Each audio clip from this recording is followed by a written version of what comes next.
not an option. Do you want to maintain the romance without the risk? There's a permanent solution that can help you achieve just that.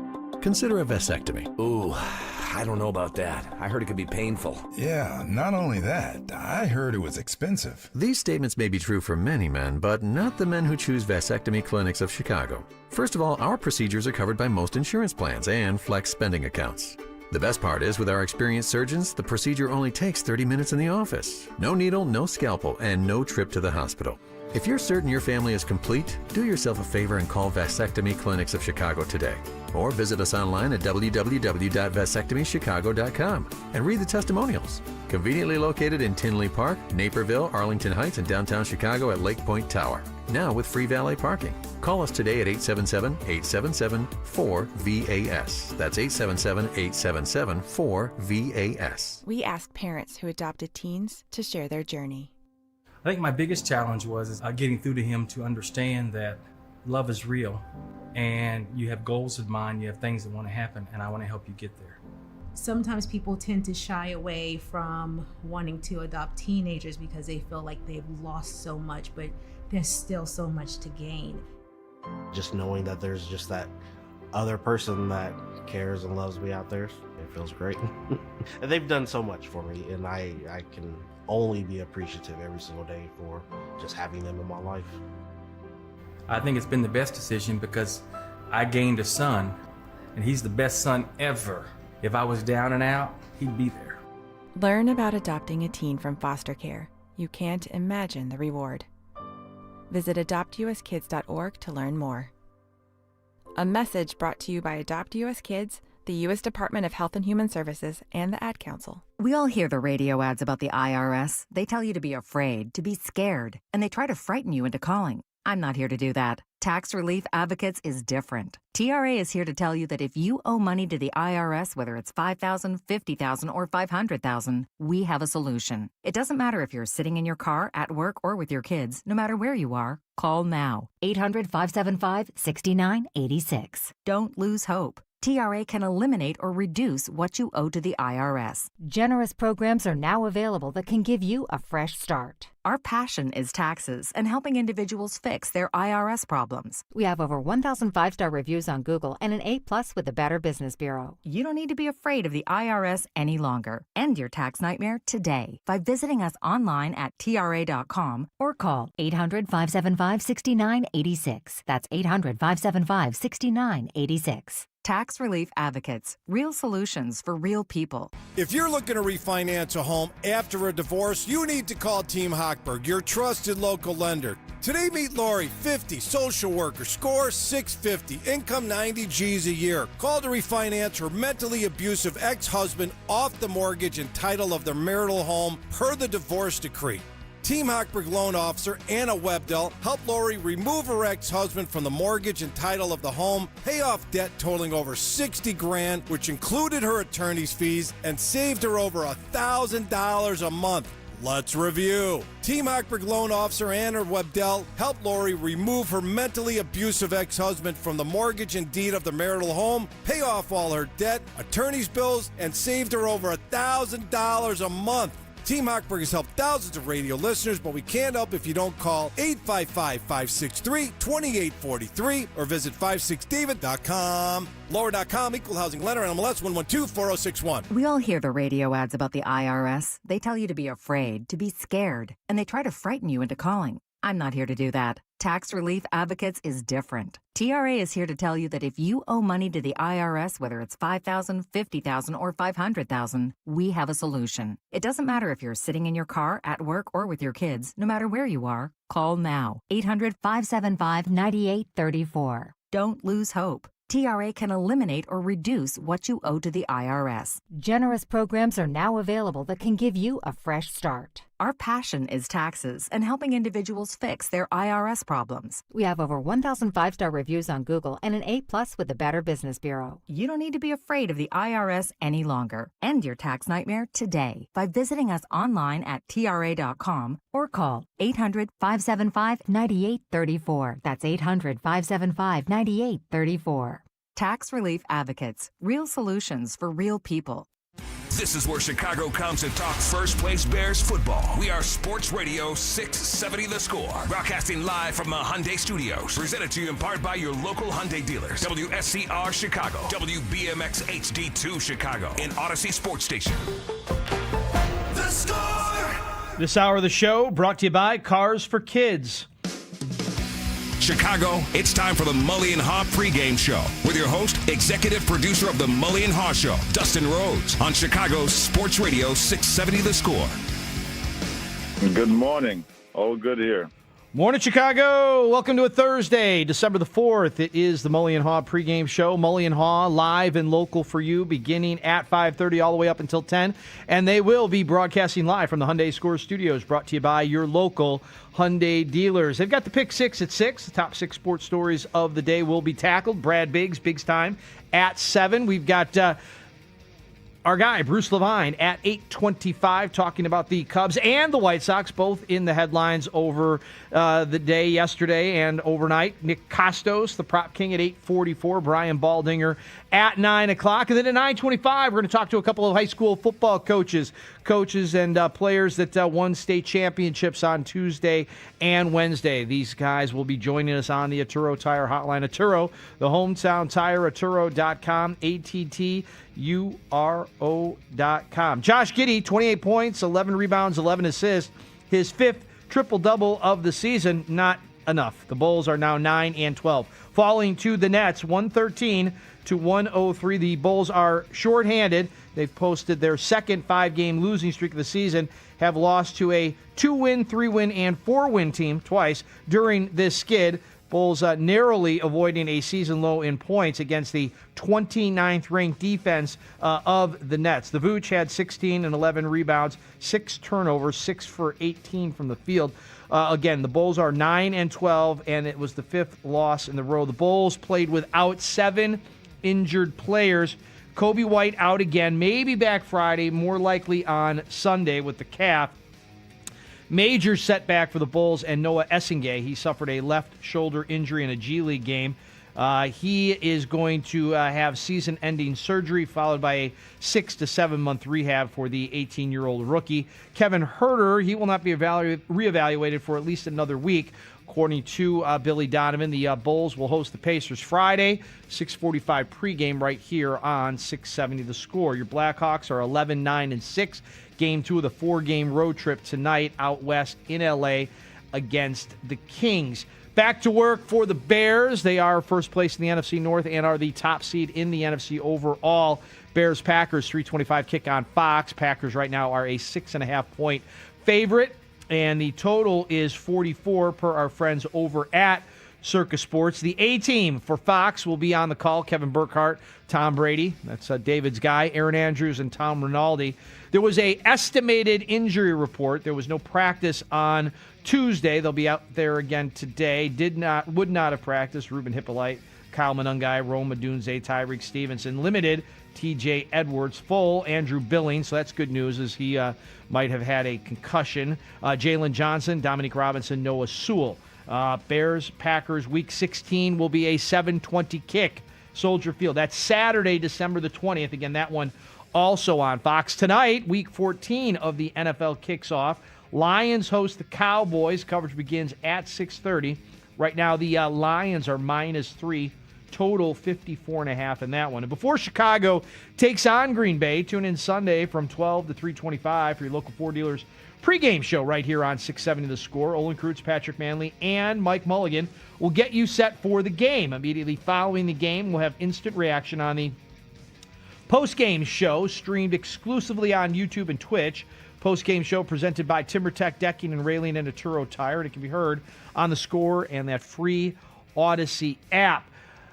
Big weekend of college football coming up. The playoff rankings will become official on Sunday afternoon. The Big Ten title game set for Saturday night in Indy. Number 1, Ohio State. Number 2, Indiana. The SEC title game, Alabama, Georgia. We've got that game for you on Saturday afternoon beginning at 2:30. The first game on Saturday, Big 12, BYU, Texas Tech. Big implications for several teams that might be on the outside looking in if BYU is able to upset Texas Tech in that one. ACC, Virginia, Duke. Meanwhile, yesterday afternoon up in DeKalb, 7A high school football. Brother Rice, 16-0 win over St. Rita. Brother Rice's first title in 45 years, so congratulations to them. 8A, Mount Carmel wins their fourth straight title. Congratulations, Brandon Fryer. 20-3 over Oswego.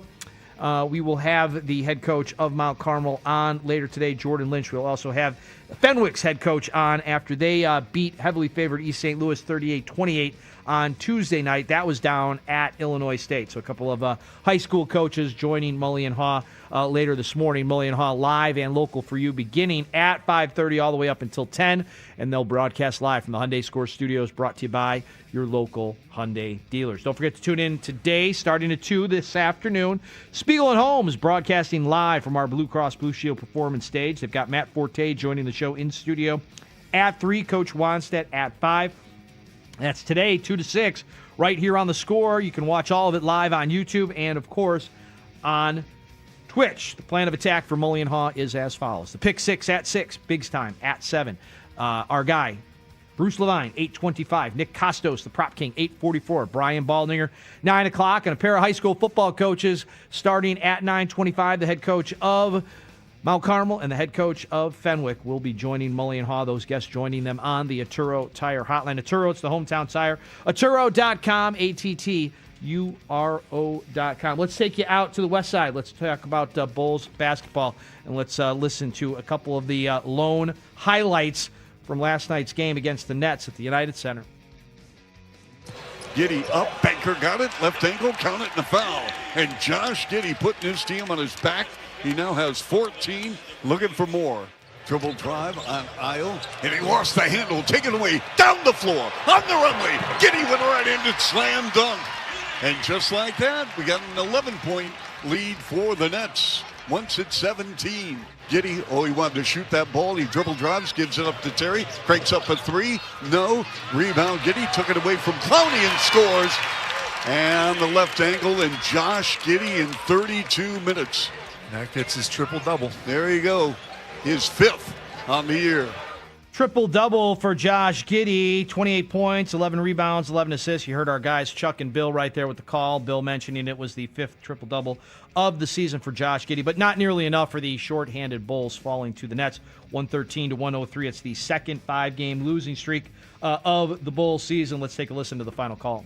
And this ball game is over. Nets, 113. Bulls, 103. Now the Bulls set their sights on the Pacers Friday night here in Chicago, out to snap a 5-game losing streak.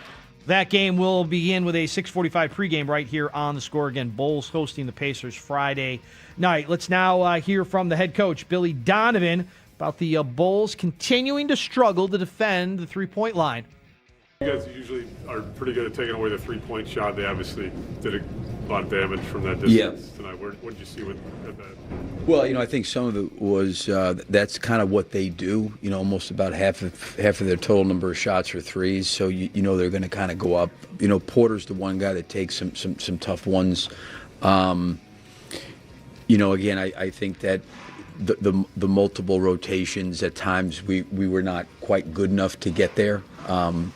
They got us on a couple missed threes that came back out for some more threes, but I think, in terms of their numbers, I don't know how this game will actually match up, but that's about what they do. About almost half their shots are threes. So, we talked about that they're going to go up. A lot of times it's not necessarily taking them away.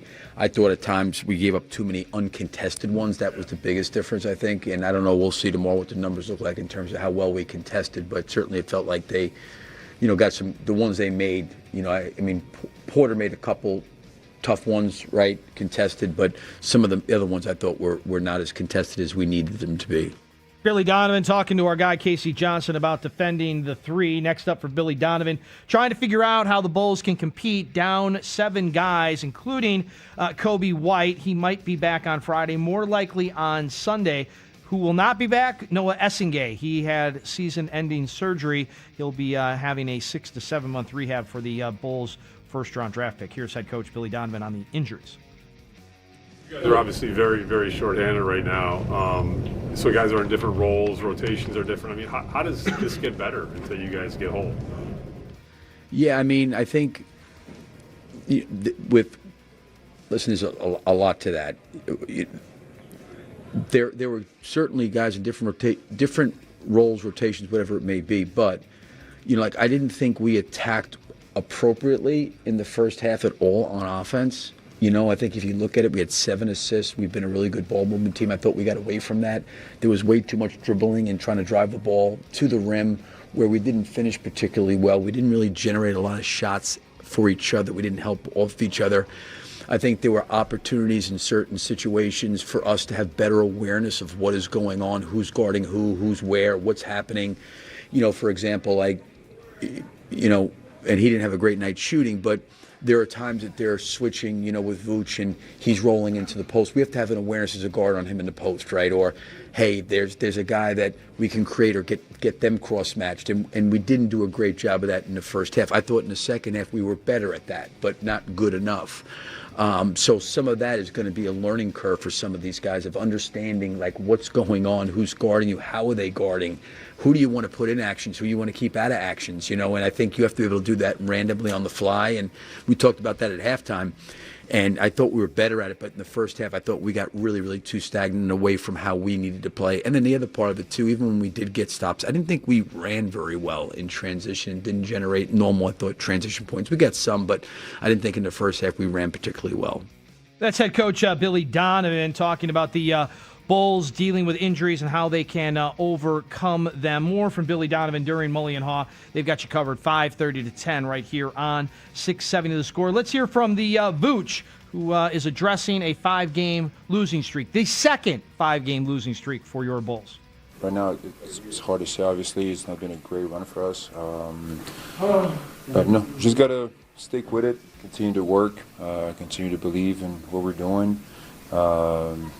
Hopefully when we get some guys back, it help as well. But, again, everybody's going through injuries, so it's not an excuse. We just have to find a way. Up and downs are part of the NBA season.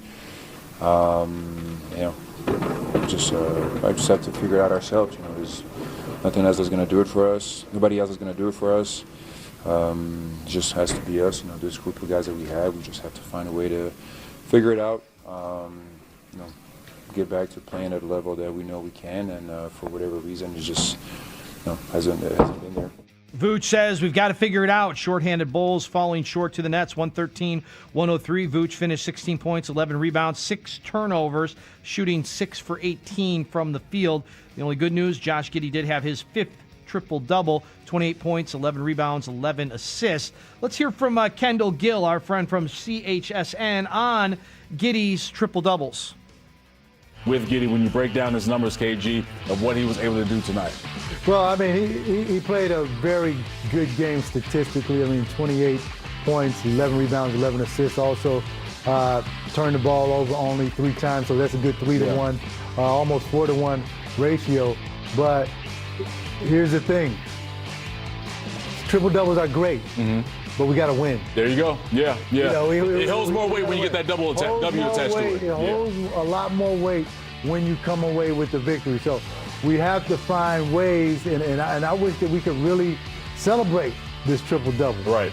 But we can mention it, but we kind of can't. You know what I mean? I get what you're saying. We kind of can, but he continues to play well, but we got to get the victories. Yeah. And like I said before, as a guy who has had all-star snubs, I thought Josh Giddey was well on his way to making his first all-star team. Yeah. These numbers, yes, bode well for that, but the victories have to come with it. Yeah. And, that's why these games with the teams that are 4 and 14, 4 and 16, the Pelicans, the Indiana Pacers, this Brooklyn Nets team, these are the games that you have to win. And actually, these are the games that I had a W next to on the calendar. I'm with you, KG. I'm with you as well. I had a W next to these games. But, unfortunately for the Bulls, they're decimated by injury right now. The bench players who were playing great off of the bench when the Bulls were making their run earlier in the season, they're playing as starters. The roles have changed. So that is the big difference. KG, Kendall Gill, CHSN, thanks for the use of that audio. Triple doubles are nice, but wins are better. Bulls' next chance to win will be Friday night. You'll hear it right here on the Score. Pacers are in town. It's a 6:45 pregame. It's Packers week, and the Bears had yesterday off. They're back at Hallis Hall today. Yesterday, the Packers were talking. We'll hear from them next, right here on the Mully and Haugh pregame show. This is 670 The Score. Coming up at 5:30, the boys are back with the Mully and Haugh Show, Chicago's #1 most listened to sports morning show. 5:30 till 10 a.m. Mully and Haugh on Chicago's Sports Radio 670 The Score. In Odyssey Station. This segment of the show is sponsored by Grand Appliance. Shop the cyber sale at Grand Appliance for extended Black Friday pricing on top brands like LG and hundreds in additional savings you won't find anywhere else. Stop in or visit grandappliance.com for the details. That's Grand Appliance, appliance expert since 1930. Hey, this is Coach Wanstead here. With the holiday season coming, that means extra time on your feet. I was kind of like the Grinch at Christmas. If you're living in pain, you owe it to yourself to see if the Good Feet arch supports will help you. When I first tried on the arch supports, I could feel the difference right away in my balance, posture, and didn't have any discomfort. It's free to try. You'll work one-on-one with a Good Feet arch specialist and then pairs you with your own personalized arch support solution. If you're someone who's in pain, learning if Good Feet arch supports will work for you is as easy as going in for a free fitting and test walk. You can even use HSA or FSA account to purchase your arch supports. Get back to doing things that you love. Try for yourself and feel the difference. It all starts with one visit to your Good Feet store. Schedule your free fitting and test walk at goodfeet.com or just stop by the store nearest you with locations in Skokie, Schaumburg, Algonquin, Geneva, Naperville, Orland Park, and Highland, Indiana. Save big on automotive supplies at Menards. Good maintenance equals longer vehicle life, and Menards carries automotive products that will help keep your vehicle on the road. Prevent diesel fuel from gelling in colder climates with Haugh's Diesel Treat. It cleans and lubricates fuel injectors and is effective to -20 degrees. Get a 64-ounce bottle of Haugh's Diesel Treat on sale for $11.99 now through December 7th. Check out our weekly flyer on Menards.com for more great deals happening this week. For the families of Chicago's fallen and seriously injured police officers, the holidays can be the toughest time. That's why the Chicago Police Memorial Foundation is dispatching Operation Santa again. On December 6th and 7th, Santa and his sleigh will depart the Hyatt Regency on Wecker to visit 18 families and bring crucial presents and holiday cheer to 25 children, ensuring their hero's sacrifice is never forgotten. Your donation helps the sleigh flying and brings vital moments of joy to these deserving kids. Help us give the gift of hope. To call. They can prevent levies, liens, wage garnishments, even to call. They can prevent levies, liens, wage garnishments, even file back tax returns. And the best news about legal tax defense is they won't take your case unless they know they will reduce or eliminate your tax debt. Call Legal Tax Defense right now for a free no-risk consultation. 800-323-8922. 800-323-8922. You have nothing to lose but everything to gain. 800-323-8922. Time is ticking away. Don't let another minute pass. Plan your retirement now with Trajan Wealth for the future you deserve. Call Trajan today at TrajanWealth.com. Advisory services offered through Trajan Wealth LLC, an SEC registered investment advisor. Attention retirement savers. A major U.S. bank predicts a 2025 recession as tariffs rattle markets. According to reports, 2025 recession risks just increased significantly. And a billionaire investor warns of a more serious global breakdown. That's why thousands of hardworking Americans are turning to the award-winning precious metals company, Goldco. Right now, Goldco is offering you a free 2025 gold and silver kit. Plus, you can get an unlimited instant match and bonus silver for qualified accounts. Call 855-969-GOLD to find out how you can help diversify your savings, tax and penalty free today. Help protect what you've worked so hard for before it's too late. Call 855-969-GOLD. That's 855-969-GOLD. You should always consult with your financial and tax professional. Hellsberg gifts checked off the list. Now, time for wrapping. Earrings for Mom. A gold bracelet to match the rings Danielle wears every day. And for Dad, a new watch, because we all know he needs one. All right, this is going to be a good one. Our favorite things for your favorite people. Shop in store at Hellsberg.com for up to 50% off.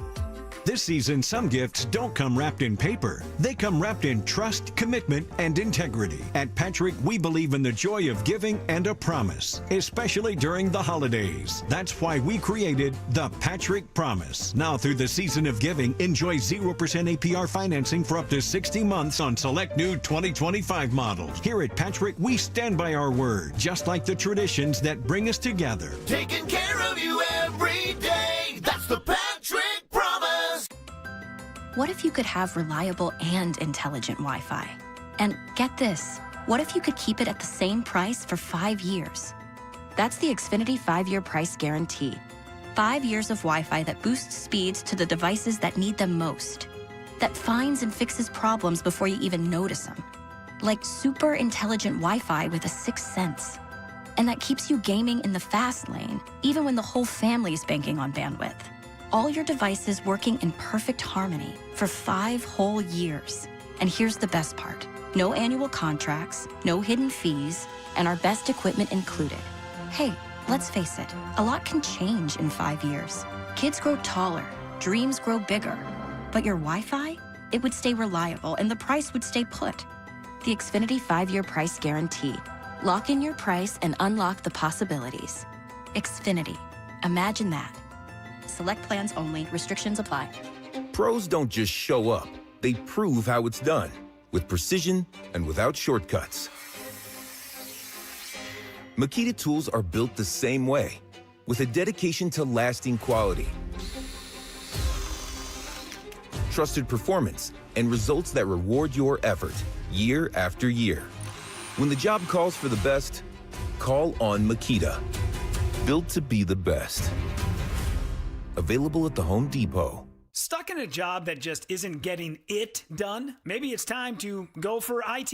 Whether you're just starting out, switching careers, or a military veteran ready for change, My Computer Career can help you launch a rewarding career in IT in months. No prior experience needed. Why spend years getting a traditional degree when your future in IT can start right now? Take the free career evaluation at mycomputercareer.edu today. Your most powerful upgrade? Your career. Go for it. Go for IT. Financial aid is available to those who qualify, including VA benefits. Winter is coming, Chicago. Atturo Tire is your hometown tire and knows this climate. Check out their new all-weather tires at your local independent Atturo Tire dealer. To learn more, visit Atturo.com and find performance within reach. You're listening to the Mully and Haugh pregame show. Coming up in 60 seconds. And coming up at 5:30, it's Mully and Haugh on 670 The Score.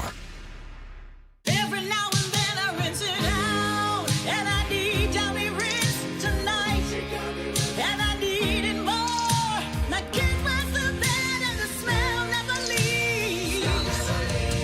I don't know what to do, I'm always in the dark. The sweating dead short smells like a dog park. Downy Rinse it tonight. Downy Rinse fights stubborn odors in just one wash. When impossible odors get stuck in, Rinse it out.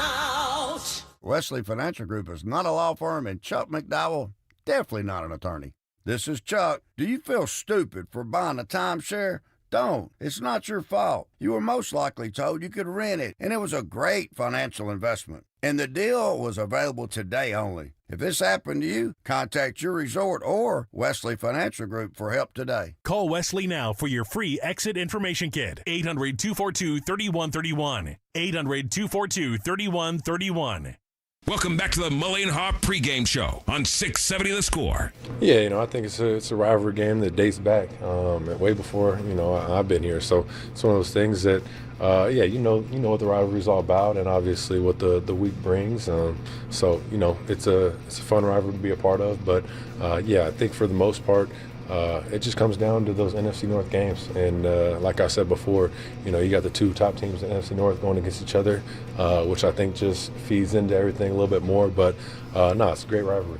That is the voice of Packers quarterback Jordan Love talking about the Bears-Packers rivalry. Bears-Packers this Sunday, 3:25 kick on Fox. Packers minus 6.5, total 44 per our friends over at Circa Sports Illinois. The Bears are back to work today. Had a little switcheroo. They worked on Tuesday, didn't work Wednesday. They're back today, Thursday, at Hallis Hall. Don't forget, before Chicago takes on Green Bay, tune in Sunday, 12 to 3:25 for your local Ford dealers pregame show right here on The Score. It's got Olin Kreutz, it's got Patrick Manley, it's got Mike Mulligan setting you up for the game. Then immediately following the game, they will have instant reaction for you on the postgame show, streamed exclusively on YouTube and Twitch. The postgame show is presented by TimberTech Decking and Railing and Arturo Tire. How about Matt LaFleur, the Flower, on the difference between the 24 Bears and this year's team? Xavier was saying that even last year, the Bears 5-12, he felt like they were a much better team than their record indicated. When you watch the film, what's the biggest difference between that year's team and this year's team that's led him to here? Well, I think the first thing that jumps out is offensively, they're doing a great job taking care of the football. Defensively, they're doing a great job of getting the takeaways. I think they've always done a nice job. I think Poles has done a hell of a job of collecting a bunch of talent. And, it's just, I think the quarterback's playing a lot better. Obviously, their run game is humming right now. And then defensively, they're a problem in regards to, I think they do such a good job of presenting similar looks and having different concepts off those looks. So just in terms of the offense and defense, I think they've just made a lot of progress. Packers head coach Matt LaFleur on the difference between the 24 and 25 Bears against Bears-Packers. Sunday noon, 3:25 kick on Fox. Don't forget the Bears-Packers Week 16 game flexed to a 7:20 game at Soldier Field. Don't worry, it's a Saturday night, December the 20th. That one also on Fox. Mully and Haugh right around the corner. The pick 6 at 6. Brad Biggs time at 7. Bruce Levine 8:25. Nick Costos 8:44. Brian Baldinger 9 o'clock. And a pair of high school football coaches joining us at 9:25. First, it will be the head coach of Mount Carmel, the 4-time state champions in a row after a 20-30 win over Oswego. And then we've got the head coach of Fenwick, who defeated East St. Louis on Tuesday night, 38-28. It is 5:30 on a Thursday. It's time for Mully and Haugh right now on The Score. Don't forget Operation Santa, honoring the families of Chicago's fallen and seriously injured officers. The Chicago Police Memorial Foundation keeps their legacy alive with Operation Santa. Make a difference today. Donate now at cpdmemorial.org. Again, cpdmemorial.org to help bring holiday hope to these kids. 5:30 on a Thursday, and it's time for Mully and Haugh right now on 670 The Score. Yeah, we're done. Wake up! Wake up! Mike Mulligan, David Haugh. Let's try our buddy John. John's in Joliet. Hey, John.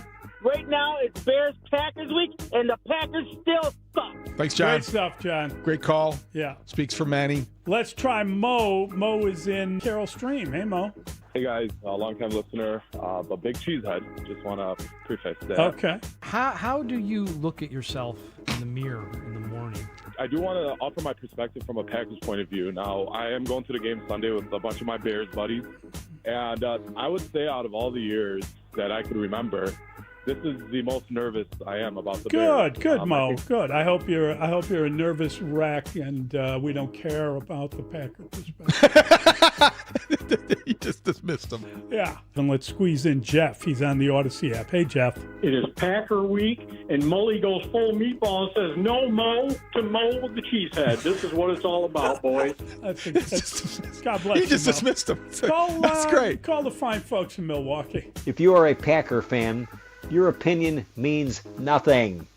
We don't care. Start your mornings with Mully and Haugh, 5:30 till 10 a.m. on 670 The Score. Some of you Packer fans are classy, but for some of you obnoxious scumbags, I got one thing. Let's go. I think that was a Bronx chair. Not certain. Mully and Haugh, Chicago Sports Radio, 670 The Score. Maybe we should take more calls from nervous Packer fans. Morning, Mully. Happy Thursday. I don't think that's such a good idea. Yeah. Welcome back. And Thank you. It's still Bears-Packers week, and it helps us focus on something other than the Bulls, which... Hey, baby, it's cold outside. It is cold outside. I don't know if anyone's noticed, but the temperature's dropped. It makes you wonder... What is December? Now that the game has been flexed, one of two Packer games to be flexed, they're going to be playing in the mid-afternoon in Green Bay, Wisconsin. Could be very cold. Yeah, I think it's going to be cold. Could impact the game. And a Sunday in Wisconsin in December. You might want to run over them. Imagine that. What do you think? But baby, it's cold outside. It's going to be cold. that, by the way, is like a super Yeah, let's not get down Christmas that song. path. You don't want to go down that path. No. I don't know why you brought it up. I don't think so. Yeah, the Bears back to work today. They had the day off at Haugh yesterday. Yeah. And getting ready for the Packers, who talked yesterday and did practice. The oddity to the schedules for both teams created by the Packers playing on Thanksgiving and the Bears on Black Friday. There you go. So both teams have been a little bit staggered this week in terms of when they meet the media. Good to hear from Matt LaFleur yesterday. Didn't take any of the bait. No, you wouldn't expect him to. It was, business as usual from his perspective, and that's great. It just sets up for like a really important 2-game swing here in the next 3 weeks. No question about it. This will be a deciding factor for both teams on how this season goes. Yeah, the winner is in first place, and the loser is still looking at a playoff opportunity, but going to have to get even in 2 weeks on the lakefront on a Saturday night. As you mentioned, the game was flexed. Yeah. That was the news yesterday. You like a good Saturday night football Yeah, I think game? it's a good moment for the Bears. I mean, that's going to be one of those electric games because of what's at stake. Meaningful football in December, as Ben Johnson promised when he arrived. And the Bears ideally ascending at that point, maybe coming in. The winning streak, you just don't know. A lot hinges on what happens Sunday. It's not going to be an easy challenge up there against that defense, especially when you're going to get the best the Packers have to offer. It is really interesting the way that line has moved and moved back. So I think at one point it got to 5 points, if I'm not mistaken. It's back to 6.5 with the total at 44, according to the fine folks at Circa. Very interesting just that the line came out. It appeared Bear fans bet on it, and now it appears that it's been kind of bet back. It's interesting. Well, there's belief in the Bears in most places, but doesn't seem to be belief in the Bears in Vegas. Because there's not belief in the Bears in Green Bay. Do you think that's part of it? That could be part of it. Yeah, I think maybe the Packers look to many people. Well, they're more proven down the stretch. They're more proven as an entity under Matt LaFleur, and the Bears, there's some novelty involved. But Vegas had them like 30-1 to win the Super Bowl or something, right? There was a guy that bet $50,000. I don't think it was recently, but if the Bears win the Super Bowl, when he placed the bet, I think he will win $3.3 million. Wow, that's an investment. That would be something else. I mean, I'm not sure it's an investment. It might be. I mean, that's a gamble. That's right? a huge gamble. I'm just saying, $50K is a lot of money to be out, isn't it? Yeah, I think I'm not sure. For most people. Yeah, it'd be hard to handle that. It'd be hard to handle that, yes, no doubt about it. If it doesn't work out for you. But I get it. That's a lot of the alternative would be fantastic if indeed the gods are smiling on them. We'll see. We'll find out. Yeah, it's shaping up to be one of those games with ideal conditions for Bears and Packers. The last time these two teams met this late in the season, with both teams being as good as they are, according to Larry Merrick from Bears.com, this first time that both teams have been 5 games or more over 500 and met this late in the season since 2001. So that's a long time for the so-called rivalry to have a game in December that means as much as this one does in the NFC balance of power. Can you go back to that so-called rivalry line? Do you not feel it's a rivalry? Well, I don't think. I think one team failed to live up to it. Well, throughout the course of the Aaron Rodgers era in Green Bay, and most recently even through last year, they celebrated Caleb Williams winning at Lambeau Field in his first time there because it was such a rarity. So I don't think that the Bears have held up their end lately, and that's not exactly breaking news. Yeah. It's just that even in 2018, when the Bears were good and they played and clinched against the Packers at Soldier Field, the Packers weren't very good that year. And rarely do you get both teams playing at a high level at the same time in Week 13 or in December. And you have to go back to 2001. And that was a good year for the Bears. And that was the last time this game meant this much this late. What do you believe is the reason that the Packers have turned this rivalry on its head? As Aaron Rodgers pointed out, the rivalry used to be going one way, and then when he arrived on the heels of Brett Favre, it had turned completely the other way. Oh, goodness. Well, I think Lovie Smith had some moments, but overall, I mean, generally speaking, they just have done everything right, from making decisions to drafting correctly to building a roster to executing on Sundays. It's starts at the quarterback position where they have dominated, and then there have been that has almost obscured the fact that they've had some pretty complete rosters in that time. That's good. And some pretty good football teams. They won a Super Bowl in that time span. Not good. Yeah, not good. And the Bears have been what the Bears have been, and it's been one failed regime after another. There was a glimmer of hope with the Matt Nagy season, but it was singular, not plural, and it didn't sustain that success. But now there's a different vibe. It's a different feel and an expectation. Ben Johnson, as we talked about and continued to look at examples. Good hire. Hired the top dog, gave him top money, and it's worked out for him. Yep. So we'll see. He'll have the Bears ready. There's no question about that. They will be prepared. They are getting healthier, and that's the good news. The injury report for first time in a while looked like it was reduced to maybe one column. It's pretty interesting. Didn't look like a phone book. Well, and a texter checks in, wants to know what's the DJ Edwards news. There really is no news. He did practice when they practiced on Tuesday, and then obviously they did not practice yesterday, so they released an estimation of where people would be, and he was listed as limited. Mm-hmm. So it could be yet another week away. We'll find out more today and certainly tomorrow as they finish up preparations, and we'll probably, I would imagine we'll know before the game, but then that's kind of a negative thought if we do know before the game. He's been out longer than expected, and not to be disrespectful to his value to this defense, they certainly value his presence because they extended his contract last offseason. But the linebackers who have played that are substitutes forced into starting roles have played at a high level, and they have been very good at that position, acceptably so. So I don't look at that as one of those situations that are going – TJ Edwards, whether he plays or not, I don't know that it's going to impact your expectation for Sunday. And I don't think that would be true if you're talking about maybe, say, Kevin Byard were in limbo. Right.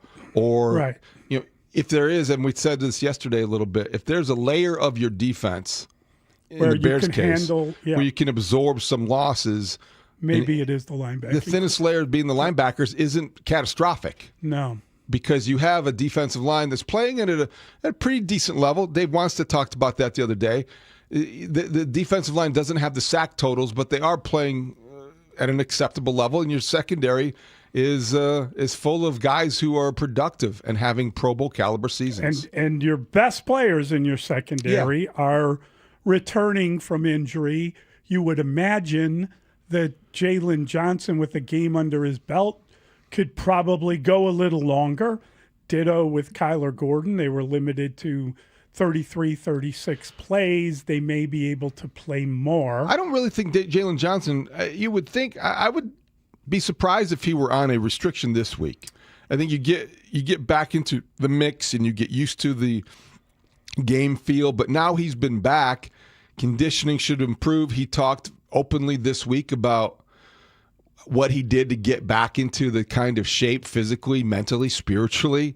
And if he's good to go, he's good to go. And you can't really go into this game expecting him, I think, if you're the Bears, to do anything but play almost as many snaps as possible, because that receiving core is good.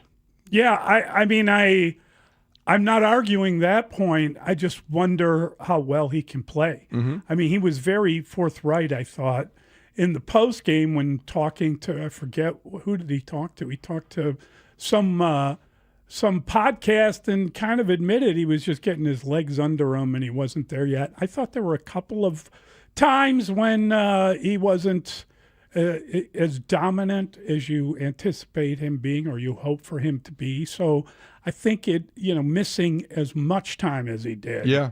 There is this kind of buildup for a guy like that. No question. I hope you're right. No question it'd be tough, but no this constraints. This would be the time if you were going to push yourself, you want to do it Sunday at Lambeau Field with first place on the line against a Packer receiving corps full of guys that could change the game with one catch. Christian Watson is a guy coming back, and right. Jordan Love has a tendency to have the fadeaway deep ball. If that's, and anybody that's watched the Packers understands what I'm referring to. It seems like he just throws it up sometimes for grabs and expects his receivers to make a play. That's confidence. It's somewhat, I don't want to say reckless, but it's risky. And if you're the Bears defensive backs, you hope that he does that on several occasions Sunday afternoon. So you want to be part of that, and you want to be challenged. And this is a receiving core and a quarterback that will do that. Sadly worked a couple times last week, I thought, if you're really just looking at the level of the catching and what was done against the Bears. They won the game fairly handily, but nonetheless, they did give up a couple of big plays down the field. They did. On 50-50 balls, for lack of a better term. Yeah, they did not fare well in those situations. No. But I do like their chances. If you're talking about Jalen Johnson coming back, I think his approach should be challenge me. If you're Nashawn Wright, you're having the kind of season that it is feast or famine with him. When you look at the metrics, they're challenging him. He's giving up some catches. He's giving up some touchdowns, but he's also creating takeaways at a rate unlike any other cornerback in the league. I liked your analogy on Monday of like the home run hitter. Every once in a while, you're going to get a strikeout. Yeah, he's football Schwarber. Yeah, I like that. It's like feast or famine, home run or strikeout. And I think that's a hard way to survive in the NFL. Right. But this season for him has been a combination of good timing, excellent skill set, and just not being the guy that teams have been afraid to challenge, and he's taken advantage of those opportunities. And I think that we, when we talk about a player like him, who this is a guy who is blossoming later in his career, and that will perhaps take care of itself as he plays more. In other words, maybe he can find more consistency as he plays more often. He's made the big plays, and that's great. It's just making sure you can make some of those other plays that's important. Well, a guy like that, a late bloomer who's getting a chance after a couple failed getting a chance out of necessity too. I mean, there's a I don't want to say a desperation that he approached the season with, but he certainly is playing like a guy who entered the year prepared to play for his NFL livelihood. Yeah, no question. And expecting every Sunday potentially to be his last, because you're guaranteed nothing when you are a veteran corner who was added essentially as a depth piece. Mm-hmm. The Bears were pretty set at the position when they added him, and he's making I believe the league minimum, just a little bit over $1 million, and as a veteran in line for a bigger contract, he certainly is having quite the contract drive. Yeah, no question about it. It's good to see for him as a player. And again, just in terms of projecting him and what he will be, you would imagine that with more playing time, that will aid him. But here's hoping. And, again, these Green Bay Packers are one of these teams that can kind of get under your skin if you're a Bears fan just because of some of the rivalry stuff that we've talked about. They are in the process of getting healthier themselves, and they had a lot of injuries earlier in the year. So we'll see. They had been playing poorly, and now they're playing better. So the Bears should get a good test. Yeah, the Packers are probably through the tough patch in their minds. They stumbled a little bit, but this is for first place. This is to win the tiebreaker if one.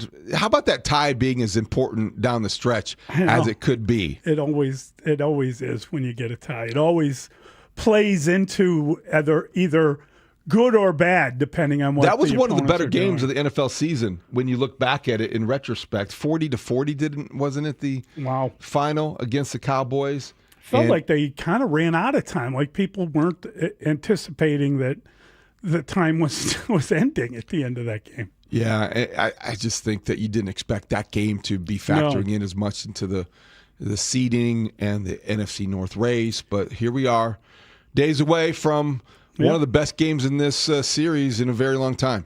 One of the most important games in the division in a long time for the Chicago Tonight's Bears. another one, though. Tonight's a big game in the division. No doubt. Because Thursday Night Football, Lions hosting the Cowboys. This could be an elimination game for the NFC playoffs.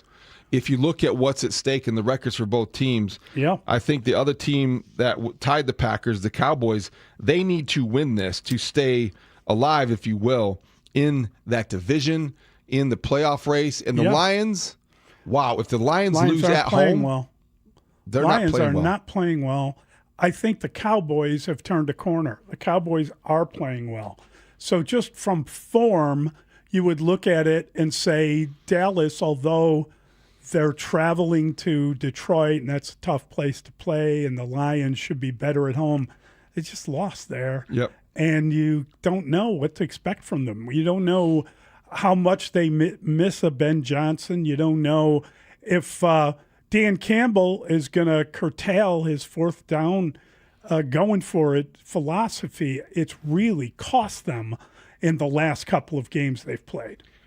They have been at a coaching deficit. Yes. Something they're not used to having in Detroit, but his gambles have not paid off, and his aggressiveness has not really been something that has been rewarded. So I think the Lions host the Cowboys in crisis mode. Yeah, I agree with that.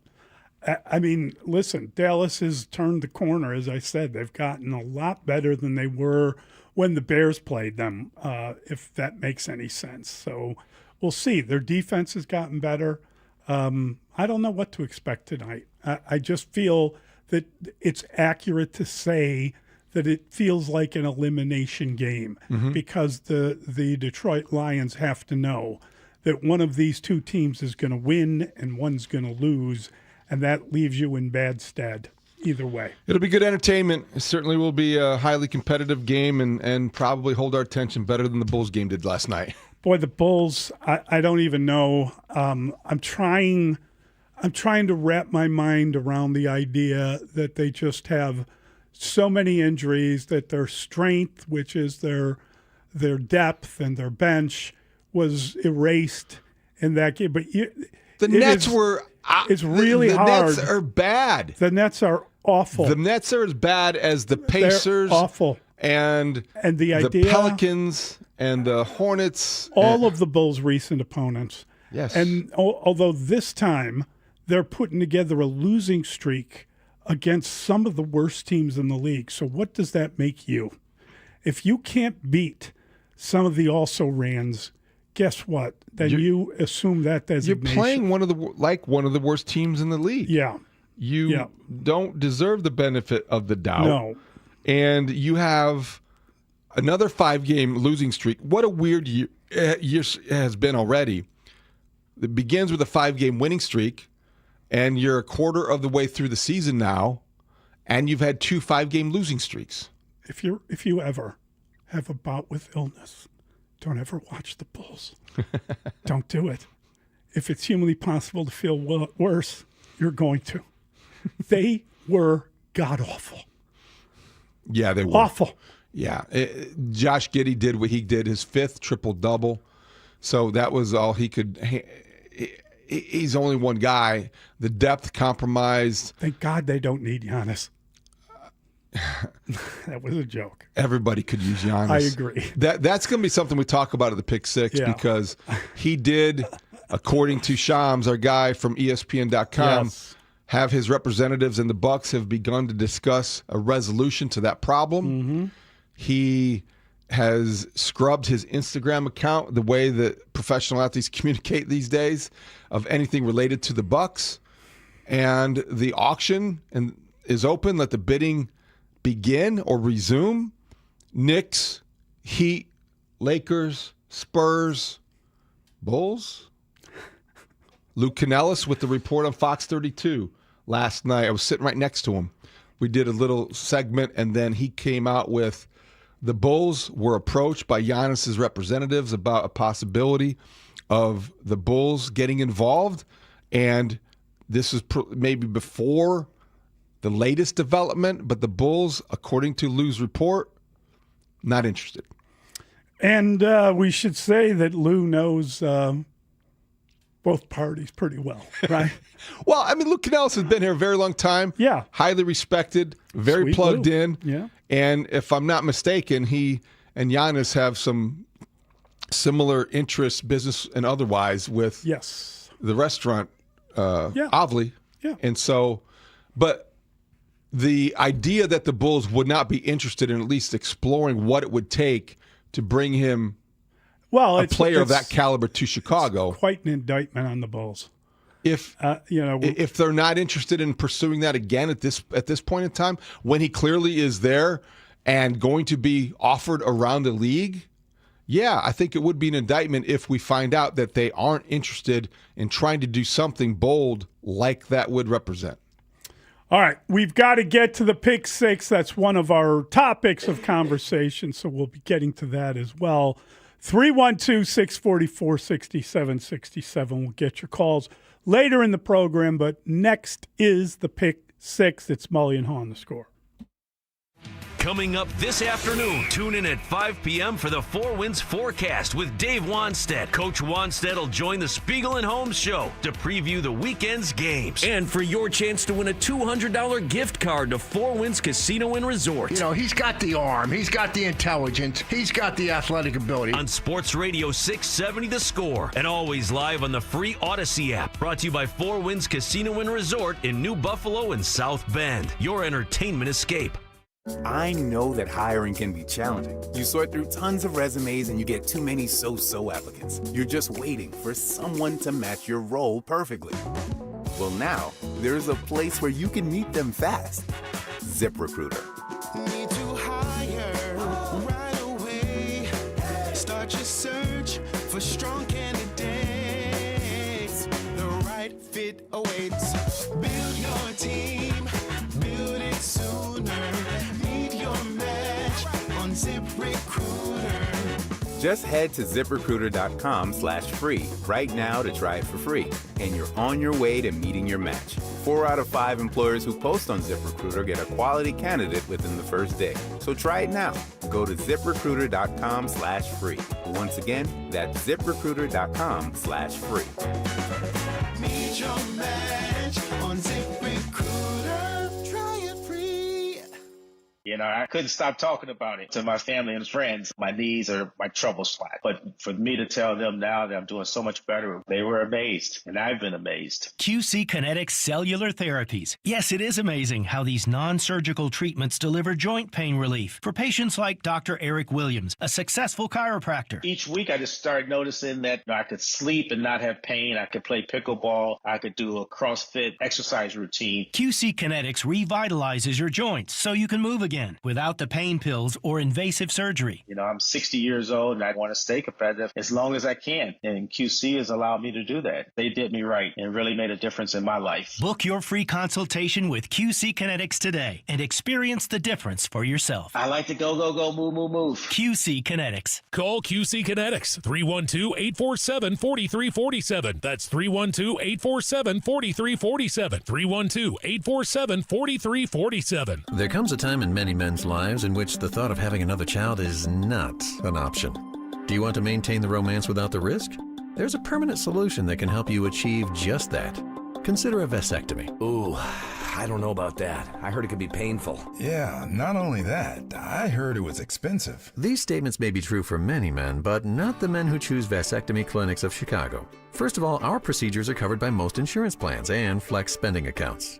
The best part is, with our experienced surgeons, the procedure only takes 30 minutes in the office. No needle, no scalpel, and no trip to the hospital. If you're certain your family is complete, do yourself a favor and call Vasectomy Clinics of Chicago today. Or visit us online at www.vasectomychicago.com and read the testimonials. Conveniently located in Tinley Park, Naperville, Arlington Heights, and downtown Chicago at Lake Point Tower. Now with free valet parking. Call us today at 877-877-4VAS. That's 877-877-4VAS. For 75 years, one Chicago family has turned moments into heirlooms and clients into family. I cherish when I see in the store that somebody that my parents took care of. But when my kids are waiting on great grandkids, that's the future. At Rasny Jewelers, that's more than tradition. It's a family promise. And that feeling extends far beyond the showroom because every diamond, every detail is hand-selected by the Rasny family. It's a diamond that's been hand-picked by my daughter, who's a gemologist, myself. We're going to the source. We're eliminating all the middlemen.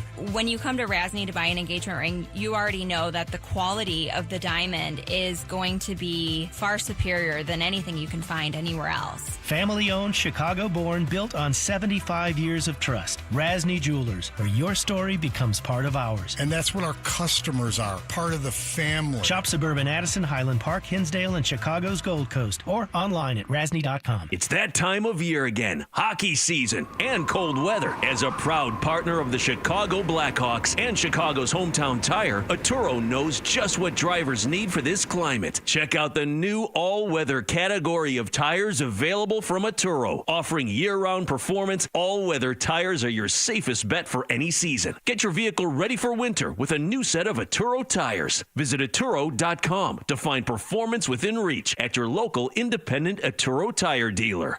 Chicago's Sports Morning Show with Mully and Haugh will be back in 60 seconds on The Score. Guys, thanks for helping me carry my Christmas tree. Zoe, this thing weighs a ton. Drewski, lift with your legs, man. Santa! Did you get my letter? He's talking to you, Bridges. I'm not. Of course he did. Right, Santa? You know, my elf Drewski here, he handles the nice list. An elf? I'm 6'3". What everyone wants is iPhone 17. And at T-Mobile, you can get it on them. That center stage front camera is amazing for group selfies. Right, Mrs. Claus? I'm Mrs. Claus's much younger sister. And at T-Mobile, there's no trade-in needed when you switch, so you can keep your old phone. Or give it as a gift. And the best part, you can make the switch to T-Mobile from your phone in just 15 minutes. Guys, my side of the tree is slipping. Timber! The holidays are better at T-Mobile. Switch in just 15 minutes and get iPhone 17 on us with no trade-in needed. With 24 monthly bill credits for well-qualified customers plus tax and $35 device connection charge. Credits end and balance due if you pay off early or cancel. Finance agreement, 256 gigs, $830. Eligible port in a new line. $100 plus a month plan with autopay plus taxes and fees required. Check out in 15 minutes or less per line. Visit T-Mobile.com. This is where Chicago comes to talk first place Bears football. We are Sports Radio 670 The Score. Broadcasting live from the Hyundai Studios. Presented to you in part by your local Hyundai dealers. WSCR Chicago. WBMX HD2 Chicago. And Odyssey Sports Station. The Score! Scoreboard update. Score Update Studios brought to you by AlmostFreeTeeth.com because confidence should never cost a fortune. Josh Giddey, a triple-double, 28 points, 11 rebounds, 11 assists, but the shorthanded Bulls fall short to the Nets. 113-103, the Bulls are 9-12. They have a second 5-game losing streak on the season. Look to snap that Friday night. You'll hear the pregame, 6:45 right here on the Score. The Pacers are in town. Blackhawks game 2 of 4 on the West Coast road trip against the Kings tonight. Blackhawks 11-9-6. Overall, Week 14 of the NFL kicks off tonight. The Lions hosting the Cowboys. Coverage beginning at 6:30. We've got the game here on the Score. Lions -3, total 54.5. Week 14 for the Bears has them in Green Bay against the Packers. A 3:25 kick on Fox. Bears back to work today after a day off on Tuesday. Right now, the Packers are -6.5. The total 44. The hour brought to you by Cars for Kids. It's Pick 6 with Mully and Haugh, where we debate the top 6 sports stories of the day and then open it up to you, the Chicago sports fan. Call us at 312-644-6767, or you can tweet your thoughts at Mully Haugh. Pick 6 with Mully and Haugh starts now. Do you believe the winner of Bears Green Bay series, 2 games in 3 weeks, will be the winner of the NFC North? Will one team actually win the 2-game series? Do you anticipate a split? How important are the results? Yeah, I think if one team wins the series, they're going to win the division. I think that's fairly obvious, and that's not kind of a made-up thing. I hope there's a split because I'm not sure. I think that, I'll put it this way, I think Green Bay is more likely to sweep this series than the Bears would be. So I do anticipate a split. These results are very important. This is division play. You know, I think the very fact that the Bears have managed to beat every team in the NFC East should be kind of what they have to do in the NFC North. You got to beat each team. So they need to win that last game of the year. They've already split with Minnesota, and they got to beat Green Bay one of these two games. If you want to win a division, if you want to be a playoff team, that's what's out in front of you. You've got to be able to win one of these two games. I hope it's Sunday, but as long as they win one in the next 3 weeks, I think that will play well for them. Yeah, I would guess, without doing the math, I don't do a lot of math on the show. I leave that usually to David. David's very good at math. If you were to lose two of these games, either the Bears or the Packers, you're not winning the NFC North. That's a given, for sure. I think I predicted a split. I think they... Not sure yet. I'm not gonna give which one I think. I do like the fact that the national exposure is on this series again. I think that's great for Bears. I think it's great for the NFC North. It's a good thing. A split is most likely possible. In the game tonight, you guys mentioned in the first segment of the show, you know, with the Lions, this game is Dallas Cowboys could basically eliminate the Lions tonight. They could do that. I think the Lions will win. I believe in the Lions. I think the Lions will be able to run the ball right down the Cowboys' throat tonight. That's a prediction on that side. But this is huge, and I'm glad the rivalry is back. And this Matt LaFleur, Ben Johnson thing, I think it's just getting started. What was it like about yesterday? Well, I think it was interesting. If we go back and listen to a little bit more of Matt LaFleur, he goes out of his way to mention Ryan Poles. Goes out of his way to mention the offensive line coach by name. Dan Rochar? He never mentions Ben Johnson. Did he also mention Declan Doyle? I believe he did. And I think that's almost like a little bit of a shot. Do you think so? I do. Are you absolutely. looking for it? No, well, maybe, but that's what I do anyway. Right. Yeah. You think Matt LaFleur relishes going head-to-head against Ben Johnson like this? I think he does now. Yeah. I honestly think before this all started, he probably didn't even care who Ben Johnson was.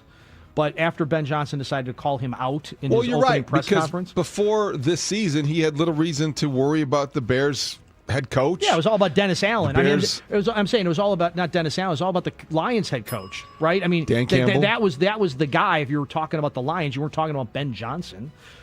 Yeah, maybe, but I think that overall, Matt LaFleur, the Bears haven't given him reason to worry about this rivalry in recent years because there hasn't been much of a rivalry. And that's kind of the point and what makes this year so different and what makes the next 3 weeks so unique. I don't like playing games opponents that important to your season twice in 3 weeks. Right. Because it does seem odd that they're doing that. But the schedule is what it is, and you can't change it. The reality is they're looking at a likely split, and that could be almost, you don't want to say the best they can hope for, but they certainly would take it because that would mean you're at 10 victories.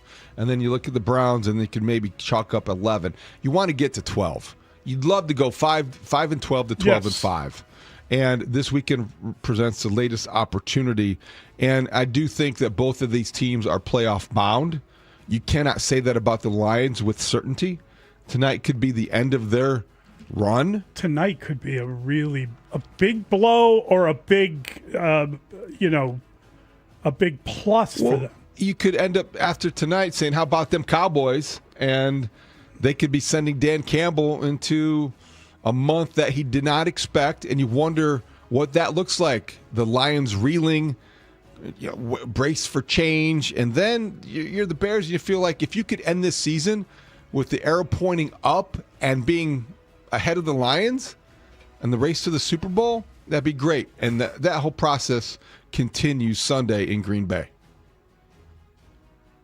I'm not talking necessarily about a pick six or something like that. That's the voice of Brad Biggs. Biggs time is at 7 a.m. with Mully and Haugh. The Bears did not practice on Wednesday, but they did release their first injury list of the week. Are you at all encouraged by the linebackers' limited express train for positional return?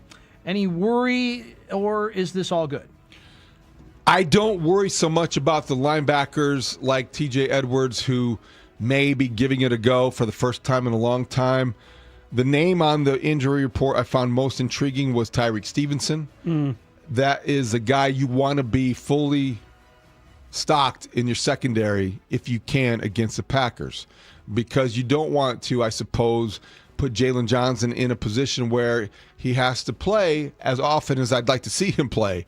He may need some breaks. He may need to still be spelled on the occasional series. So you want to have all three of your top cornerbacks, your outside cornerbacks, ready at your disposal.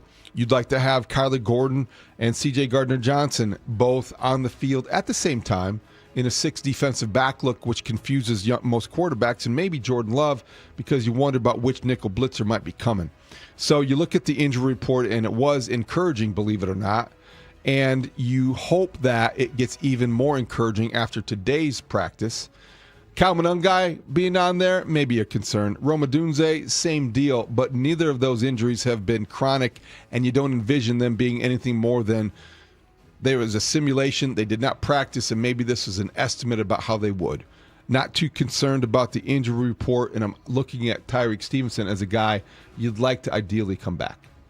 Well, let's focus in on the linebackers, and maybe this is blasphemy to even say, but the linebacking room shrank to about as small as it could possibly get due to injuries. At one point, all three starting linebackers from this year's team were out, and Edmonds isn't coming back anytime soon. He's not walking back through that door, and he might have been playing his best football since he's been a Bear in Dennis Allen's system. Is it a good thing that both these guys are back this week? Do you want them at 75, 80%?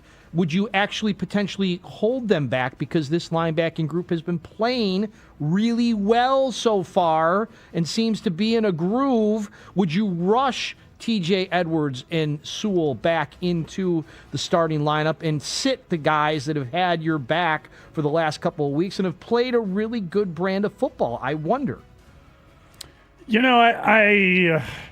You're the guy that doesn't want Nick McLeod out there, so you should be more worried about Tyreek Stevenson and make sure Jalen Johnson. For sure. I just thought we were focusing on the linebackers in this question. That's why I went there. I honestly believe we're focusing more on TJ Edwards than the linebackers.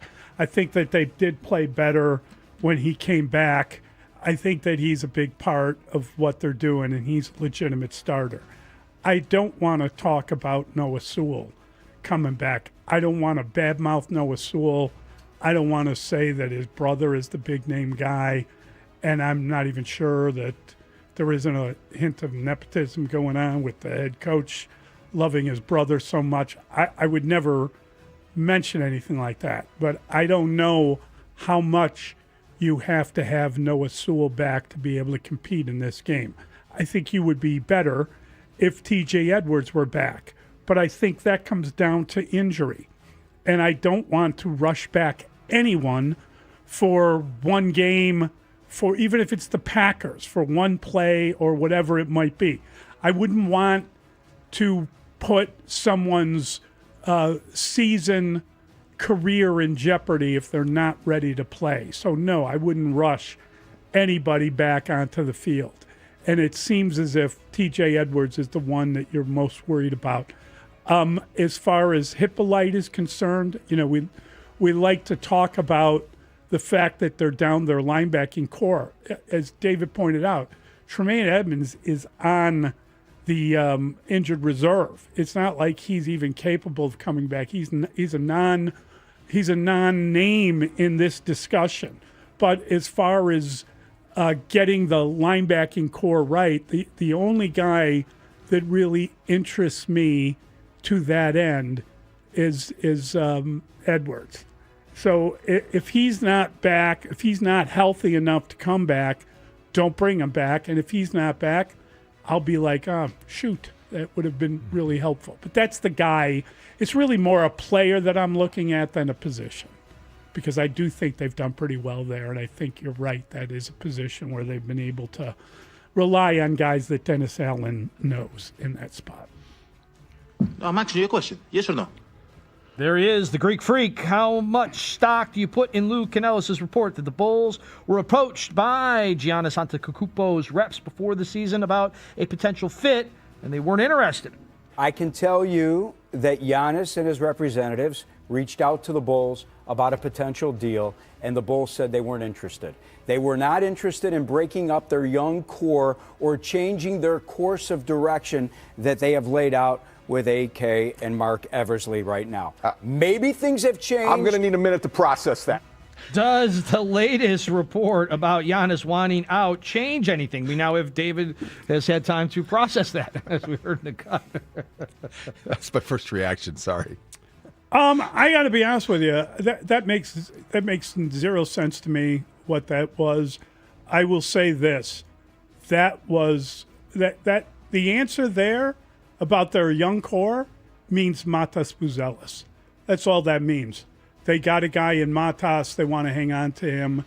They wouldn't include him at a trade for Giannis Antetokounmpo.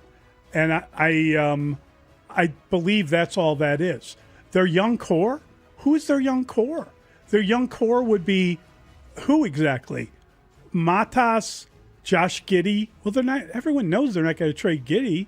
He's their best player, and they're not going to trade both of them. So, I mean, what is the young core? It means that Matas Buzelis was probably going to be the ask if they had to make a move, bunch of draft picks. You know, who else? There'll be some other players, but that's insane. That is an insane answer for an NBA All-Star. You got to be kidding me. That doesn't make any sense.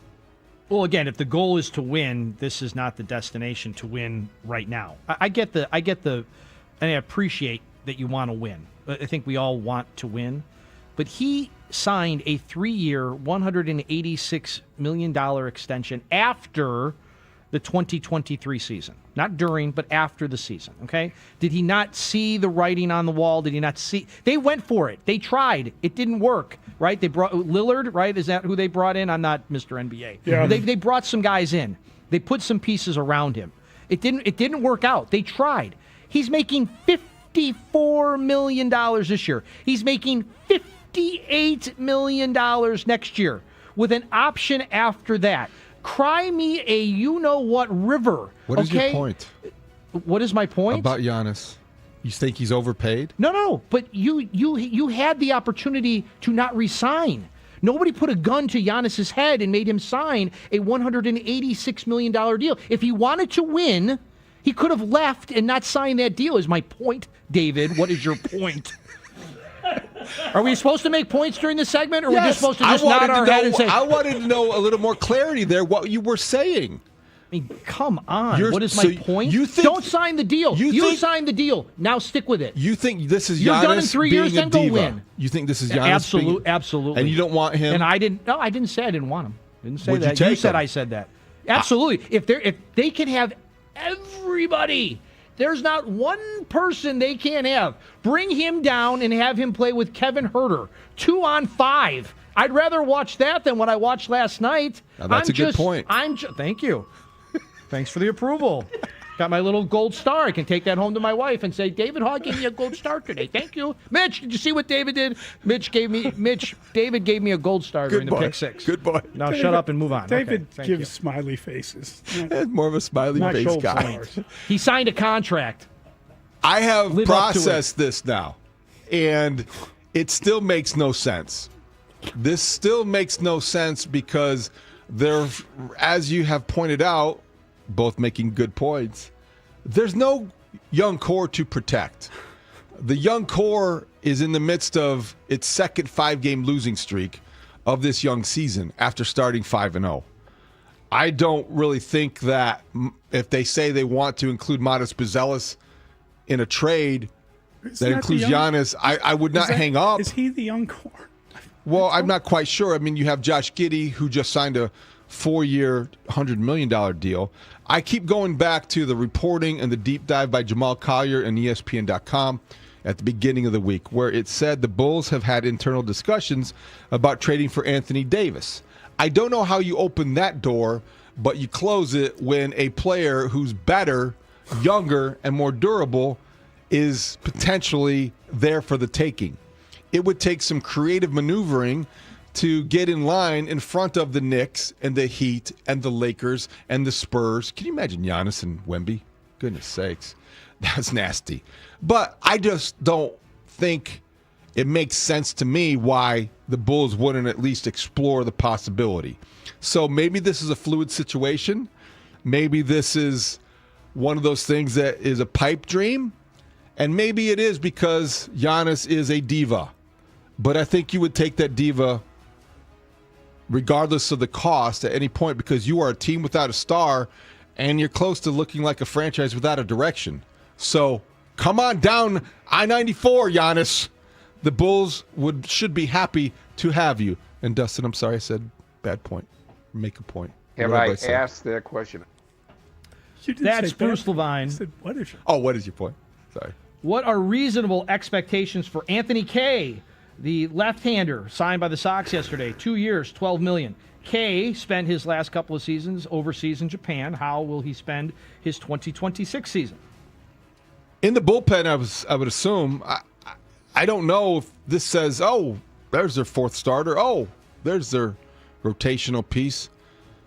I think the tendency is everybody wants to compare whatever pitcher comes to the Sox or comes to a team from Korea or Japan to Eric Fetty. Because it worked. That worked well. Well, it worked. Then they flipped him, and it did work well. Yeah. But I don't know if Anthony Kay went to Japan and suddenly got healthier and better with location and all the things that maybe he wasn't when he was briefly a Cub.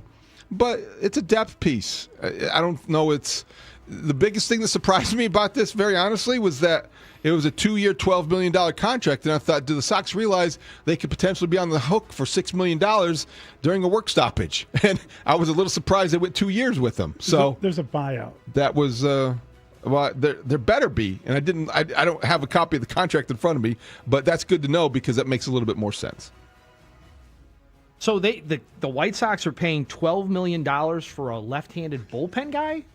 That surprises me. There is a Cubs connection as well. He was with the Cubs. 2023, right? And he was designated for assignment when they brought PCA up. Oh, answer to a trivia question. So, Mully, was that you in the text yesterday, right? Didn't you call him Kid K? Right? Was that you, Kid K? Right? I called him funny. K with the capital K of kid, and then just a K. Kid K. It's a great name for a pitcher. You. Special K. Yeah. He'd have the second best pitcher nickname in town. Yeah. I think I don't want to be disagreeing with anyone, but I think that they're looking for rotation help. I don't think they're looking for a bullpen piece. I think that they actually offered him, I guess it's guaranteed $12 million, and there's incentives for performance and an option for the third year, so they may keep him around. He's kind of, because he's a left-hander and he throws a lot of strikes. Generally speaking, he throws a fastball. I don't know that he strikes out a lot of people. He had a good ERA in Japan. I think they're looking for innings eaters. I think that you look at their rotation right now, and they've got two guys in it, and then they got a lot of possibilities. But I don't know how deep their rotation is. So I think the reason they gave up the money, and then, again, because he is a man that pitched in Asia, a different league than the Korean league where Eric Fetty was a MVP. They instead get a guy that was starting in Japan, and they want to have him come over and possibly be a part of their rotation, and that's a pretty cheap kind of option for a pitcher to eat innings. I don't think that they're going to use him out of the bullpen. I think they're going to try to use him in their rotation. I think that's what they're trying to piece together. And again, there are tons of names of different players. We got really young guys. You got a guy like James Cannon. You got like near kind of starter guys. I just don't know that they got 5 or 6 of them. And I think you can throw his name into the mix. Kid K. Capital KK. Yep. Kid K. All right, we've got a lot to get to. We'll get back to some football. We got some big news from the Cubs. Is it big news? We'll discuss. And, of course, we're going to talk about the Bulls as well. You're listening to the Pick Six on The Score. Rahimi, Harrison, Grody. Middays 10 a.m. till 2 on The Score. And when I heard Ben Johnson say what he said initially, which is the comment I brought up earlier about not winning because of the passing game, but winning in spite of it, that still is not a red flag to me. I'm not to the red flag portion yet where I'm asking, can this quarterback run certain concept? I still believe he can. I haven't seen anything where Ben Johnson has to limit a playbook like was done for previous quarterbacks for the Bears. I haven't seen that yet. Rahimi, Harrison, Grody. Middays 10 a.m. till 2 on Chicago's Sports Radio 670 The Score. And live on the free Odyssey app. Nuts on Clark, Chicago's original popcorn, serving Chicago for over 45 years. Order holiday gifts for your friends, your family, events, and corporations from nutsonclark.com, a 3-generation, woman-owned, family-run Chicago business. Guns N' Roses World Tour 2026. Credit Union 1 Amphitheater, July 29th. Tickets on sale Friday, December 5th at 10 a.m. at livenation.com. This segment is sponsored by Duke Mayonnaise. This is the Duke's Country Song. It's a song about the best mayo. It has a yellow lid, and its full name is Duke's Mayonnaise. Get Duke's Mayo in store. It's got twang. Save big on everything for your next project when you shop at Menards. Transform your home with Shaw Vinyl Plank Flooring. The Hillcrest series is waterproof and offers superior protection to stains and foot traffic. Pick it up today for $279 per square foot. Now through December 7th. Save big money on all Shaw Vinyl Plank Flooring at Menards. Plus, check out our weekly flyer on Menards.com for more great deals happening this week. Is your financial advisor offering you up to a 30% upfront bonus? Or are they promising you up to 10% growth per year, all for your retirement income? If not, then you need to come to Trajan Wealth. I'm Jeff Jr., founder of Trajan Wealth. If you have a plan to retire within the next 10 years, don't wait only to find out it's too late. I've seen hardworking folks like you retire only to be required to go back to work, all because their advisor told them guarantees like these were too good to be true. They're not. That's up to $30,000 upfront or up to $10,000 per year on $100,000, all guaranteed for retirement income. Don't keep working when you're supposed to be retired, and don't let any financial advisor tell you it's too good to be true. Call Trajan today, 630-320-2100. That's 630-320-2100. Annuities, not advisory products. DBA Trajan Wealth Insurance Solutions. Additional disclosures at TrajanWealth.com. Every now and then I rinse it out, and I need Johnny Rinse tonight, and I need it more. My king was the bed and the smell never leaves. I don't know what to do, I'm always in the dark. The sweat and dead short smells like a dog car. Downy Rinse it tonight. Downy Rinse fights stubborn odors in just one wash. When impossible odors get stuck in, Rinse it out. It all comes down to this, folks. Yep, the entire season is on the line. But my throat has officially thrown in the towel. Sounds like you need Vicks VapoCool drops. They're max strength and vaporize sore throat pain. Whoa! These VapoCool drops hit fast. Speaking of fast, did you just see that play? Yeah, he vaporized that ball. That pun should have come with a penalty. Vaporize sore throat pain with Vicks VapoCool drops. Use as directed.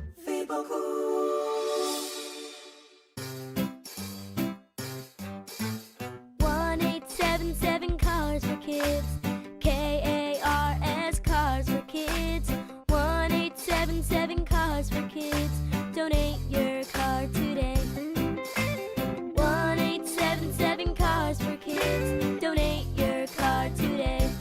Ready to get rid of that old car? Donate it to Cars for Kids. Call 1-877-CARS-FOR-KIDS to reach a friendly live agent. Donation's super easy, and your car can be picked up as soon as tomorrow. Call us now, 1-877-CARS-FOR-KIDS. That's Cars with a K to donate your car today. 1-877-CARS-FOR-KIDS. K-A-R-S, Cars for Kids. 1-877-CARS-FOR-KIDS. Donate your car today. Hurry! It's your last chance to donate for 2025. Last chance! Donate now for a 2025 tax deduction. This is Boomer Esiason with an Odyssey Sports Minute. Sponsored by AutoZone. Get in the zone, AutoZone. Today's birthday shout-out goes to Blake Snell. You remember him back in COVID. I don't want to get no Rona. Hey, as a free agent a year ago, the 33-year-old Southpaw and the Dodgers targeted each other as their top priorities. Now, the two-time Cy Young Award winner and hero of a near-perfect NLCS Game 1 has realized his lifelong dream. He's a World Series champion. Have a great day, Blake. I'm Boomer Esiason. You're listening to Mully and Haugh. Back in 60 seconds on The Score. This is the story of the one. As the purchasing manager at a manufacturing plant, she knows the only thing more important than having the right safety gear is having it there when you need it. That's why she partners with Grainger for auto reordering, so her team members can count on her to have cut-resistant gloves on hand, and each shift can run safely and efficiently. Call 1-800-GRAINGER, click Grainger.com, or just stop by. Grainger, for the ones who get it done. Every success you've had began with a great opportunity. Now there's another one. At University of Maryland Global Campus, we provide no-cost digital resources in place of textbooks and most courses. And that's not all. You'll receive your accredited online education at an affordable tuition with a choice for more than 135 degree and certificate programs. With online and hybrid courses, get everything you need to succeed again. Learn more at umgc.edu. Certified to operate in Virginia by Chev. This segment of the show brought to you by AlmostFreeTeeth.com, because confidence should never cost a fortune. Welcome back to Pick 6 with Mully and Haugh on 670 The Score and the Odyssey and iHeartRadio app. It's a good question. It's a good question. What does Jordan Love do better than Caleb Williams? What does Caleb Williams do better than Jordan Love? How close are the two quarterbacks in terms of talent? Yeah, I don't believe that they're as close as people want to believe. I think Jordan Love's been at it longer, and I think Caleb is going to improve to a point where he's simply better than Jordan Love. I think that Caleb is still struggling to. Jordan Love can throw a decent deep ball. Jordan Love can throw all that underneath stuff. Jordan Love is not one of my favorite players in the league. I don't find him overwhelming or unbeatable or anything like that. I think that Caleb is probably faster.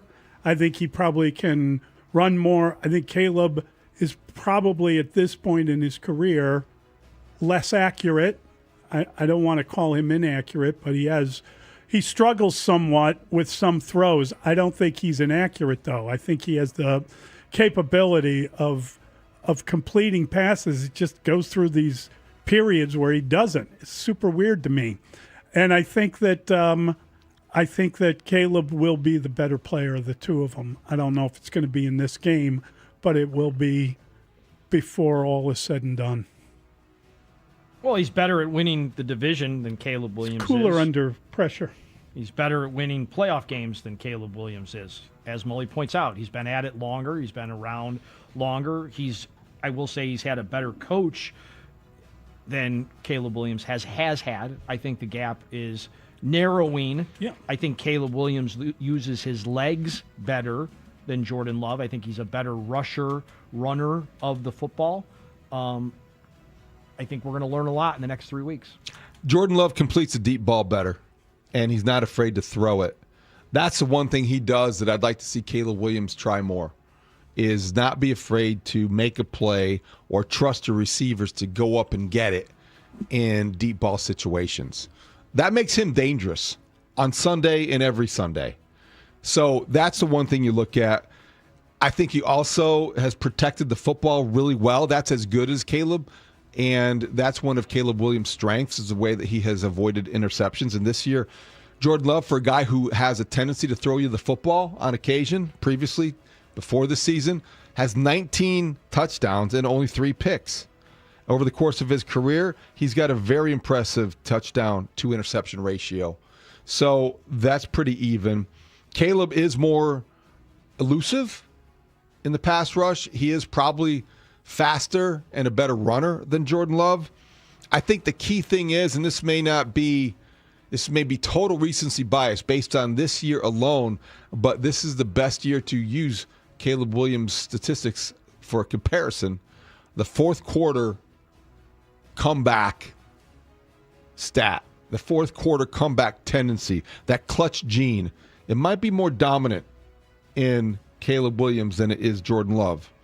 And those may be words that I regret coming in here Monday morning if Jordan Love leads a fourth quarter comeback to beat the Bears at Lambeau. But I would think that Caleb Williams' tendency to come through in the clutch is a strength of his that Jordan Love doesn't do quite as well.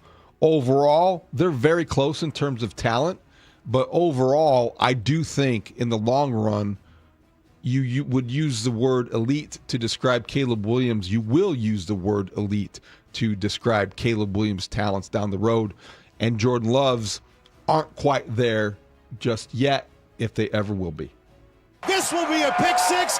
There's your ball game. Cubs lefty starter Matthew Boyd announced on the Foul Territory podcast he was pitching for Team USA in next spring's WBC Classic in March. I told the guys I was interested in doing it, and D-Row called a couple weeks ago, and man, when he called, it was something I just knew I wanted to do. So prayed about it, and I'm super excited to get this opportunity and represent Team USA to the best of my ability. Should Cubs fans be happy for Boyd or concerned for his workload, or is it both? I think you're happy for Matt Boyd because he's such an easy guy to like, and he's one of the more professional Cubs, and he had a terrific year, and you didn't expect it, and he ingratiated himself into the Cub culture so quickly. He's got the history with his family. Whatever he wants to do, you're like, yeah, great. I want to see him have success. But from a baseball perspective, those are high leverage innings, and they're coming in March. And this is a guy who was on an innings limit last year, and we worried about him running out of gas in September. When do you worry about him running out of gas next season? Or is that a moot point now? I suppose that's going to be the case with everybody on the World Baseball Classic roster who's a pitcher. So I think we're just going to have to get used to it. I found it interesting. He's going to be throwing with Cal Raleigh, the big dumper. He'll be catching his bullpens, getting ready for the WBC out in Seattle in the offseason. That's kind of a fun thing to consider.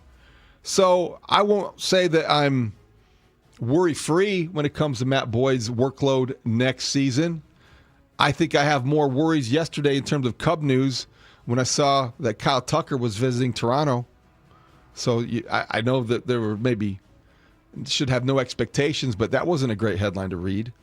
So we need some good Cubs news at some point. This was good Cub news, but I do think it's one that comes with just a hint of concern. Hint of concern is a good way to put it, David, but I'm not going to be a hypocrite. I am never going to tell anybody not to represent their country if that's what they want to do. So USA, USA, USA. Now, you could look at Javier Assad, who got hurt, I believe, in this event, and his stomach area has been an issue for quite a while. He's had issues with an oblique on and off, on and off, on and off.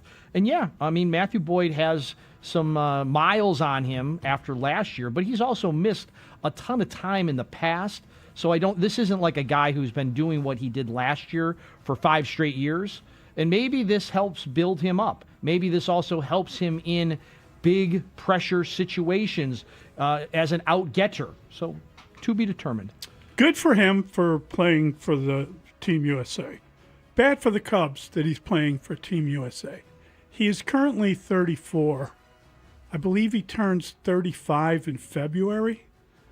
He's got, it's not that he has miles on him, Dustin. It's that he has age on him. And that, he's trying to get a lot in.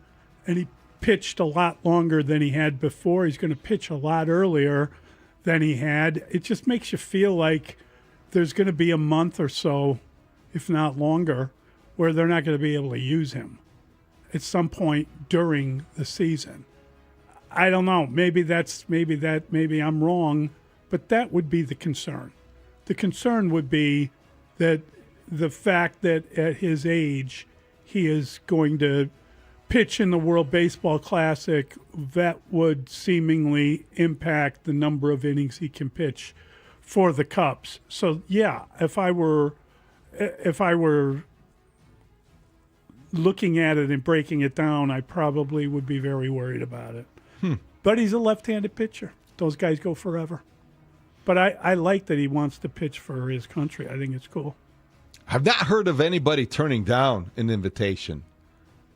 Or would they turn down an invitation? I don't think that would be something that's the flip side of this. Do you think you have to say, boy, I'd love to play, and then they call you? I think that... Shouldn't you just go through a list of who's the best? Well, yeah, I think Matthew Boyd last year probably has reason to say he's one of the best. I love that he is excited about this, and I wonder what it will do, if anything, to his early season workload. But he's got PCA in center field running things down for him, so that's going to be fun too. So USA, PCA. That'd be a lot of fun. I love it. He's a young lad, though, so you feel like that's good. All right, we got the extra point next. Mully and Haugh on The Score. When it comes to Bears analysts in the know, The Score is your destination all season long. Our starting lineup on offense includes Olin Kreutz, Jared Payton, Patrick Manning. On defense, it's Matt Bowen and Anthony Herron. Plus, former Bears head coach giving us the big picture on offense and defense, Dave Wanstead. And all the inside info from Mark Grody, Brad Biggs, Dan Wiederer, Stacey Dales, and many more. Unfiltered opinions from the unprecedented team of experts on Chicago's Sports Radio 670 The Score. Always live on the free Odyssey app.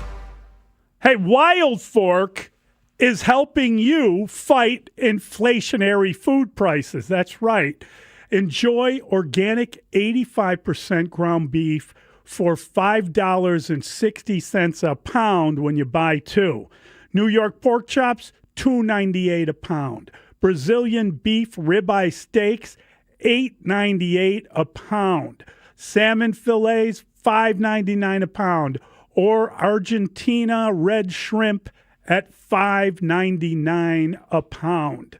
Affordability is a great reason to go. Visit a location today, or you can get it delivered. And for new customers, they're offering 3 months delivery free. Shop Wild Fork. Shop smart. Spend less.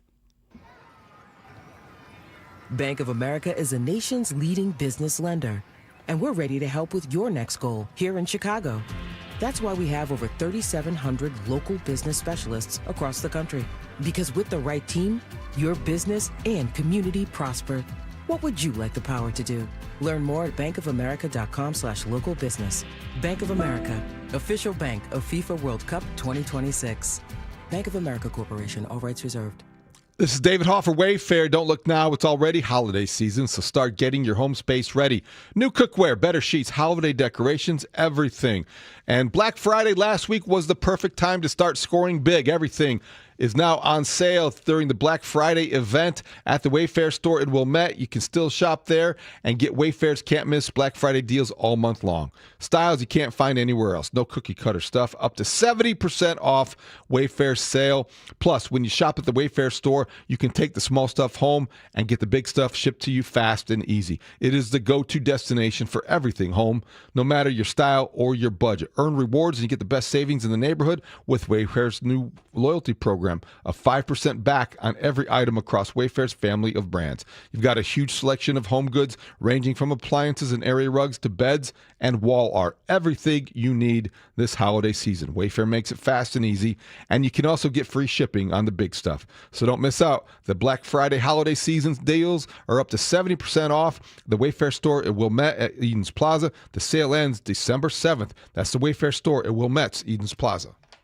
Brad Evans here to help you beat the books with the BetMGM Network. On a #Tequila Thursday, it's all about Mandatory Montgomery, you jackals! The second fiddle in the Lions backfield to work his sticky finger. Give me the over on David Montgomery, 11.5 receiving yards at -115. Hashtag Team Huevos. Bet smarter or beat the books. Download the BetMGM app today. Hey, I'm Mike Slater. My dad passed away at the age of 63. It's out of nowhere. Had a stroke. Super hard, obviously, for the whole family, but my dad had life insurance. This is why I have life insurance for my family, for my wife and 4 kids. And the best place to get life insurance is ethos.com because you can do it in 10 minutes. And there's no medical exam and no blood test, just a few health questions. Get life insurance in 10 minutes so your family is protected. Ethos, ETHOS, ethos.com/play. Remy Martin VSOP wants to get you into one of 670 The Score's exclusive Football After Dark events. Look for the Remy Martin display at your local retailer and scan the code to enter for your chance to win a pair of passes to Football After Dark on December 16th with Noah Sewell. Details and online entry at 670thescore.com. All brought to you by Remy Martin VSOP. This is my city. Remy Martin VSOP Cognac, 40% alcohol by volume. Imported by Remy Martin Contro, USA, New York, New York. Please drink responsibly. Mully and Haugh will be back in 60 seconds on The Score. It all comes down to this, folks. Yep, the entire season is on the line. But my throat has officially thrown in the towel. Sounds like you need Vicks VapoCool drops. They're max strength and vaporize sore throat pain. Whoa! These VapoCool drops hit fast. Speaking of fast, did you just see that play? Yeah, he vaporized that ball. That pun should have come with a penalty. Vaporize sore throat pain with Vicks VapoCool drops. Use as directed. Hey, it's Brian Balding here. Pros don't just show up. They prove how it's done. Makita tools at the Home Depot are built with precision. Without shortcuts, Makita delivers results that reward hard work. Year after year, designed for the toughest jobs. It's a choice for pros who invest in performance, not just tools. When the job calls for the best, call on Makita. Built to be the best, available at the Home Depot. How pros get more done. Set up this extra point. It's time for the Extra Point with Mully and Haugh on 670 The Score. What was your takeaway from the Bulls' return to Chicago versus the lowly Nets who come in from New York? Did their defense prove anything, or is it more about turnovers at this point, since it allows even more easy buckets than their miserable defense does? It's a combination of both, and there are chronic problems for a Bulls team that cannot get out of its own way. And the tendency is to say, well, they are shorthanded, they are injured. Kobe White's other calf now hurts, so it's going to be a while. And Zach Collins is still out, and he may be coming back. And, boy, the list is long of injured Bulls. Okoro, and you just see who they're missing. And you see, at one point last night, I was there for the first half, and I just didn't know. I had to look like, who's number 2? Who's number 2? Who are these guys? Why is the Australian guy taking a three-pointer? I thought that was not in the playbook. This team doesn't fit, and they can't compete. And it was the Nets that went out to, I think at one point had a 13-point lead in the first half, and you're like, I understand why this arena isn't full. I know it was cold and the weather wasn't great and traffic was bad, as it always tends to be. And those 7 o'clock tips, it's hard to get everyone there early or on time. But why would you want to watch that? This team has devolved into being one that created positive vibes and energy. And you're like, yes, 5-0. Remember the conversation about whether they were good enough to be a top 4 seed? Top 6 in the East? Now it's like, hello, lottery? What's going on here? What are you going to do about it? Just get everyone healthy? Is that a plan? What is the plan? What was the plan? It's very discouraging. And the Bulls, I would hope that there would be some resolution or help on the way. Maybe getting everybody healthy will make a difference, but they're too easy to score on, and they're too careless with the basketball. Other than that, Josh Giddey has 5 triple-doubles. Celebrate. I like that Josh Giddey has triple-doubles. That's important. You have to be able to put the ball in the basket. You have to be able to give the ball to guys to put the ball in the basket in order to win games. Obviously, the point of basketball is to score more points than the other team. They are shorthanded. They are very, shorthanded. David, am I allowed to bring up somebody's contract and about the money that they want to make? And maybe Yes. Okay. So It's allowed. Kobe White is making just south of $13 million this year. Kobe White's played about 4 minutes, it feels like, with the Bulls so far. And now he might be back Friday, but should be back Sunday. I would like to see a 20-game stretch with Kobe White and Josh Giddey playing together. And the defense isn't going to improve. I didn't expect the Bulls to play any defense this year, even though they talk about it every year, even though they brought a guy in who doesn't score any points and they let him start to play defense. The Bulls were going to try to win games 130 to 120, 140 to 130. But you need Kobe White and you need Josh Giddey together. Kobe White wants to make $30 million a year. So let's find out if Kobe White can be healthy and earn a $30 million a year check. If he shows that he can, the Bulls' record is going to change. They're going to be at least a 500 team with Giddey and White if, indeed, Kobe White is a $30 million a year player. I don't think he is. I got to tell you, I didn't have enough time to process the Lou Canellis report that the Bulls were approached by Giannis Antetokounmpo's people and did not have an interest because they don't want to break up the young core. But now that I've had a little bit to think about it and we're talking about last night's Bulls, I got to ask, is that like the nethermost point of this entire exercise? Doesn't it feel at some point like something dramatic, both dramatic and drastic, has to happen? I cannot tell you how awful they were last night. And the idea that, David, you stayed and you saw Lachlan Ulbrich throwing up the old brick, that is difficult to stomach in and of itself. This is a really poorly constructed team. It's a tough watch. This is a team that played really well together when they had everybody going, but right now they've got all these injuries. They're down 7 guys. It is a hard thing to look at. And, they are not in a position to turn down help from anyone, let alone like a real NBA superstar. It's just, if you don't feel a certain amount of sick to your stomach right now, then you're not following how bad this team is. They've lost during this streak to a 2-win team, a 3-win team, and a 4-win team twice. They've lost to the worst teams in the league. Yeah. And the thing is, they did win 5 games in a row to create interest to open the season. But they've now had their second 5-game losing streak. Honestly, that feels like preseason. But it also the 5-game feels win streak to start the year. They are still, what are they, 9-14 or something?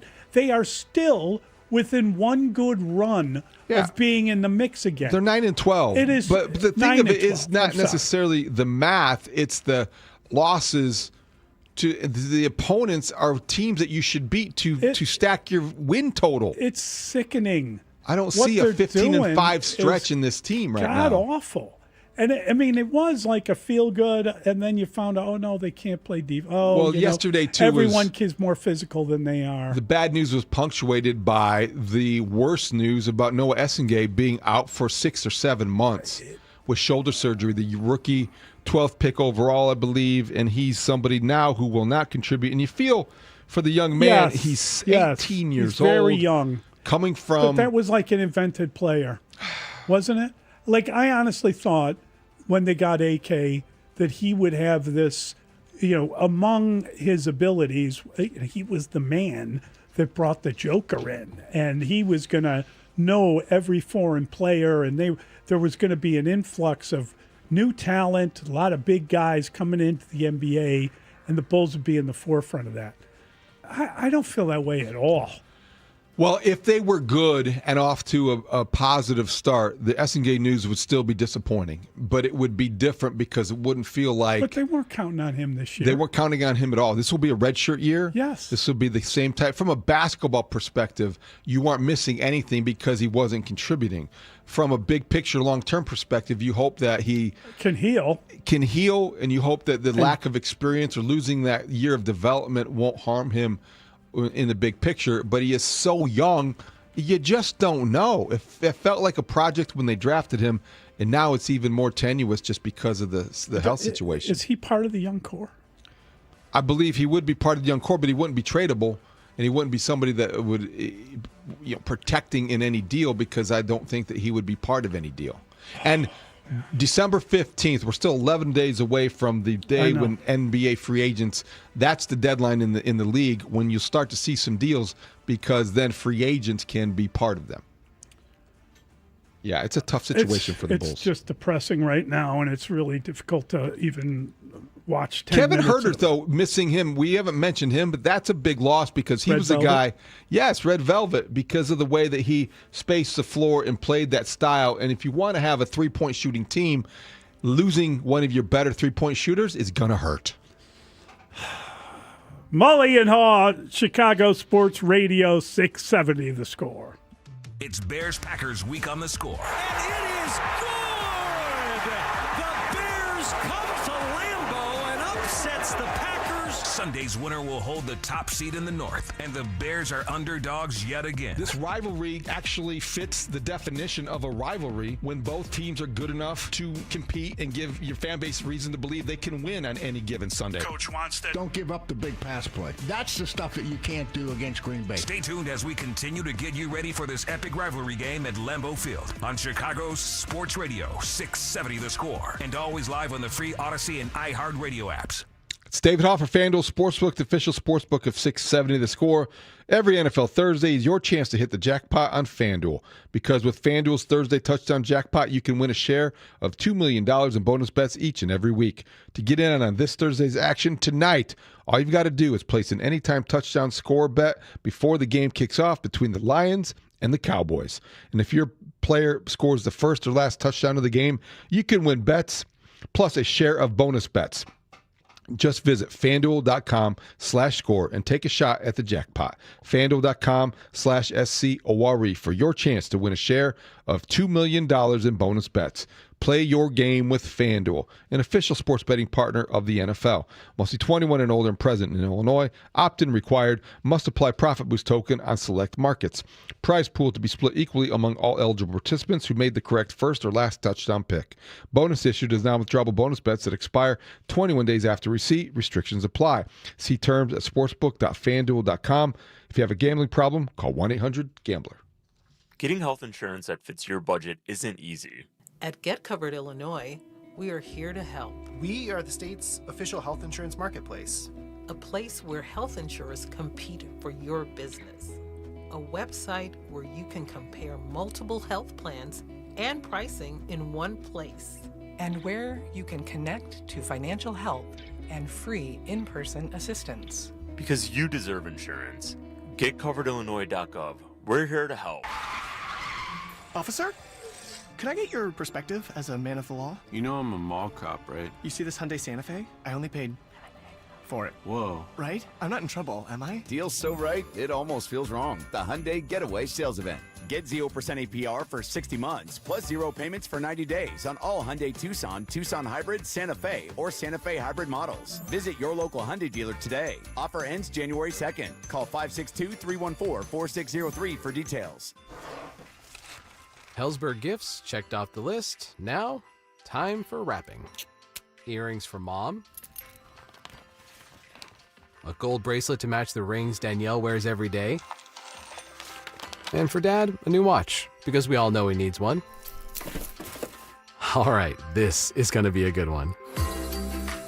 Our favorite things for your favorite people. Shop in-store at Helzberg.com for up to 50% off.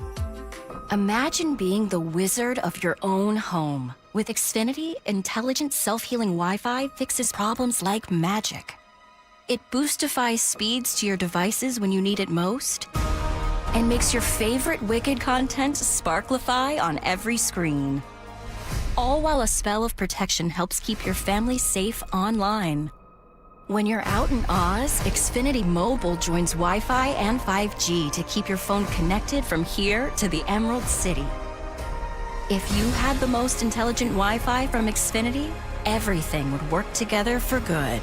And now you can cast a spell to stop time and keep your internet bill steady for 5 whole years with the Xfinity 5-year price guarantee. No contracts or commitments with amazifying equipment included. Xfinity, imagine that. And see Wicked for good only in theaters November 21st. Restrictions apply. Select plans only. Xfinity Mobile requires Xfinity Internet. A sunny day, but bitterly cold today with a high of only 17. Weather brought to you by Staples. Have an easy holiday at Staples. Save on top tech and gaming gifts, shipping supplies and services to get your packages there safely, even custom cards and wrapping paper. Staples. That was easy. Guys, thanks for helping me carry my Christmas tree. Zoe, this thing weighs a ton. Drewski, lift with your legs, man. Santa! Did you get my letter? He's talking to you, Bridges.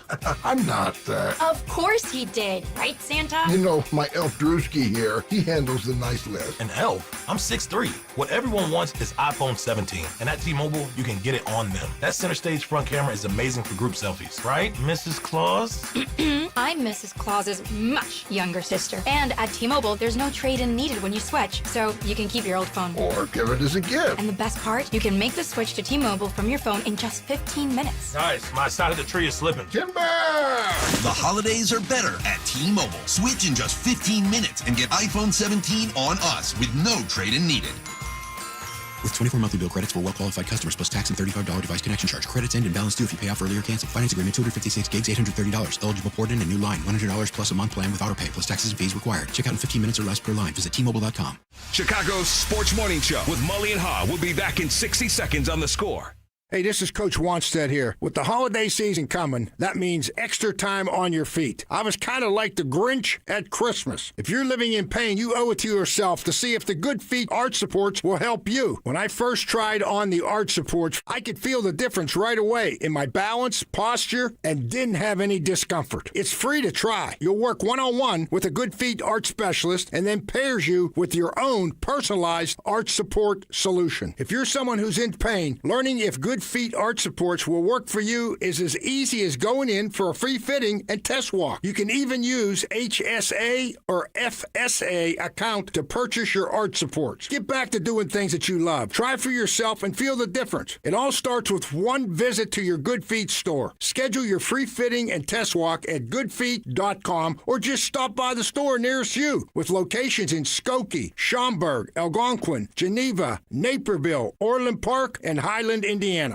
This is where Chicago comes to talk first place Bears football. We are Sports Radio 670 The Score. Broadcasting live from the Hyundai Studios. Presented to you in part by your local Hyundai dealers. WSCR Chicago. WBMX HD2 Chicago. And Odyssey Sports Station. The Score! Scoreboard update. Score Update Studio brought to you by AlmostFreeTeeth.com because confidence should never cost a fortune. Back to work for your first place Bears. They're in Green Bay against the Packers. 3:25 kick on Fox. Packers minus 6.5, total 44. Brad Biggs to discuss that next. Week 14 of the NFL kicks off tonight. Lions hosting the Cowboys. Coverage here on The Score beginning at 6:30. Your Bulls are 9-12, falling to the Nets 113 to 103. They'll have a chance to bounce back on Friday when they host the Pacers. Hear that game on The Score beginning with a pregame at 6:45. The Blackhawks 11-9-6, game 2 of 4 on the West Coast road trip at the Kings tonight. The Hour brought to you by Menards. Save big money at Menards. Brad Biggs. Biggs time. Biggs with Mully and Haugh. Biggs time. The Biggs Report with Brad Biggs. Biggs time. Biggsy. His name is Brad Biggs. Brad Biggs talks football with you. Mully and Haugh, Chicago Sports Radio 670 The Score. Brad Biggs is the football man of the Chicago Tribune, a longtime contributor to this station and a valued friend. And he joins us now on the Score hotline, the Atturo Tire hotline. Atturo, your hometown tire, Atturo.com. Big Zay! Morning, Brad. Morning, boys. What's going on? Well, we're here welcoming all of the people watching on CHSN. Want to thank them for tuning in, and we've got you here to walk us by the hand through the first injury list we've seen. Was there any great revelation to you with yesterday's official injury list? No, I mean, it looks like they're getting a little bit healthier with the estimation because players were off yesterday. They flipped the days. Tuesday became Wednesday and Wednesday became Tuesday. So they had practiced the day prior. You're seeing TJ Edwards out there, Noah Sewell. What that holds for the linebacker position a little bit later on in the week, I think we'll have to wait and see. But, they're in decent shape. Packers have got a real long list of injuries, but I don't think it's quite as daunting as their list looks. They've been hit really hard by injuries in terms of losing some guys for the entirety of the season, but they've been playing a little bit better ball here during the past few weeks. I think their offense really took a jolt when tight end Tucker Kraft went out with a torn ACL. That was back on November 2nd. Maybe took them a few weeks to kind of sort through things without him because it certainly looked like the passing game kind of ran through the tight end Kraft, and they were much better, much more efficient last time out on Thanksgiving at Detroit. Brad, big picture, we were talking during the pick six. You look at the quarterback comparison between Jordan Love and Caleb Williams. I wondered what you thought of the question about what maybe Jordan Love does that Caleb Williams can't do or doesn't do, and maybe what Caleb Williams does, an element of his game that maybe Jordan Love doesn't do as well. When you look at those quarterbacks, how do they compare in your mind? Well, I mean, Love's highly accurate, right? And that's what Caleb's not right now. Love's completed, I think he's at about 67% for this season, and he's gotten a little bit of a jump actually in that area when you look in comparison to his previous 2 full seasons as a starter, 23 and 24. So it's gone up a tick for him this season. Talking to people that have, watched the Packers play closely, he's been really locked in with some tight window throws. So I think that's what you see Caleb. That's where the Bears want to see Caleb get. He's not there now. And everybody knows about the accuracy stuff with him.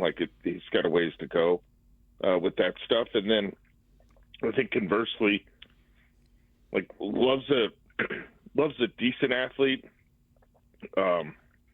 He's not Caleb Williams though, right? He's nowhere near that. He's shown a little more interest in running this season than he did a year ago.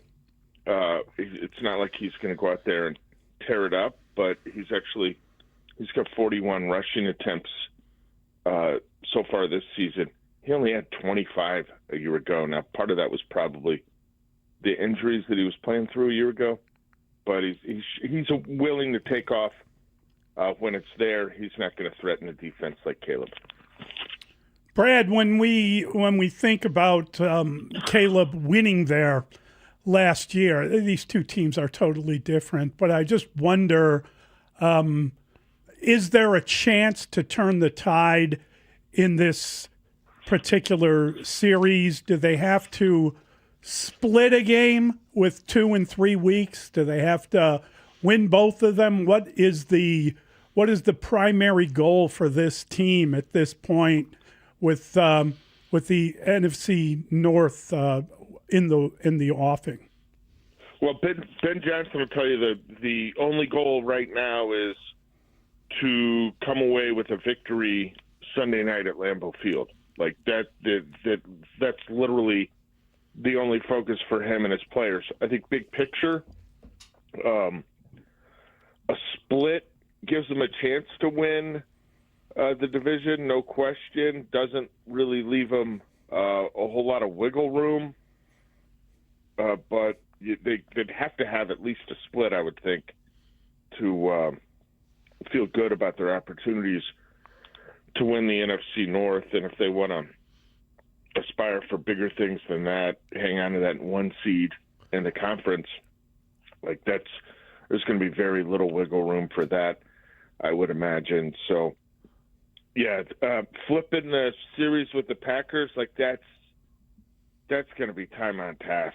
Okay, like right. This thing, and it used to be that the Bears had a really comfortable lead in the series in the all-time series with Green Bay, and between Favre and Rodgers, the Packers have absolutely backed that thing up and turned it around, and the Bears are going to have to be good in the series for an extended period of time to try to get that thing even back to knotted up again.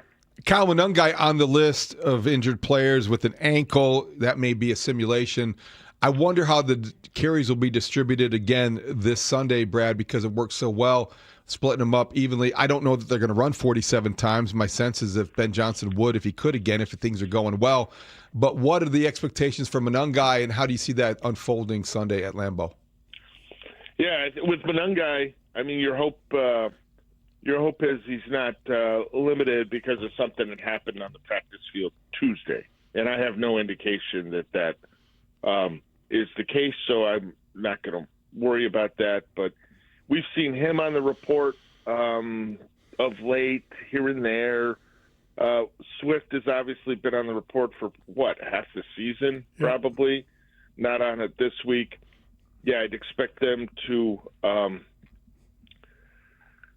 play both a lot, and maybe lean a little bit to the hot hand. It's going to be interesting to see how Ben Johnson wants to attack this Packers defense, specifically with the run game. Green Bay's been pretty good against the run this season. Not every week, though. Like Rico Dowdle went off on them back in that.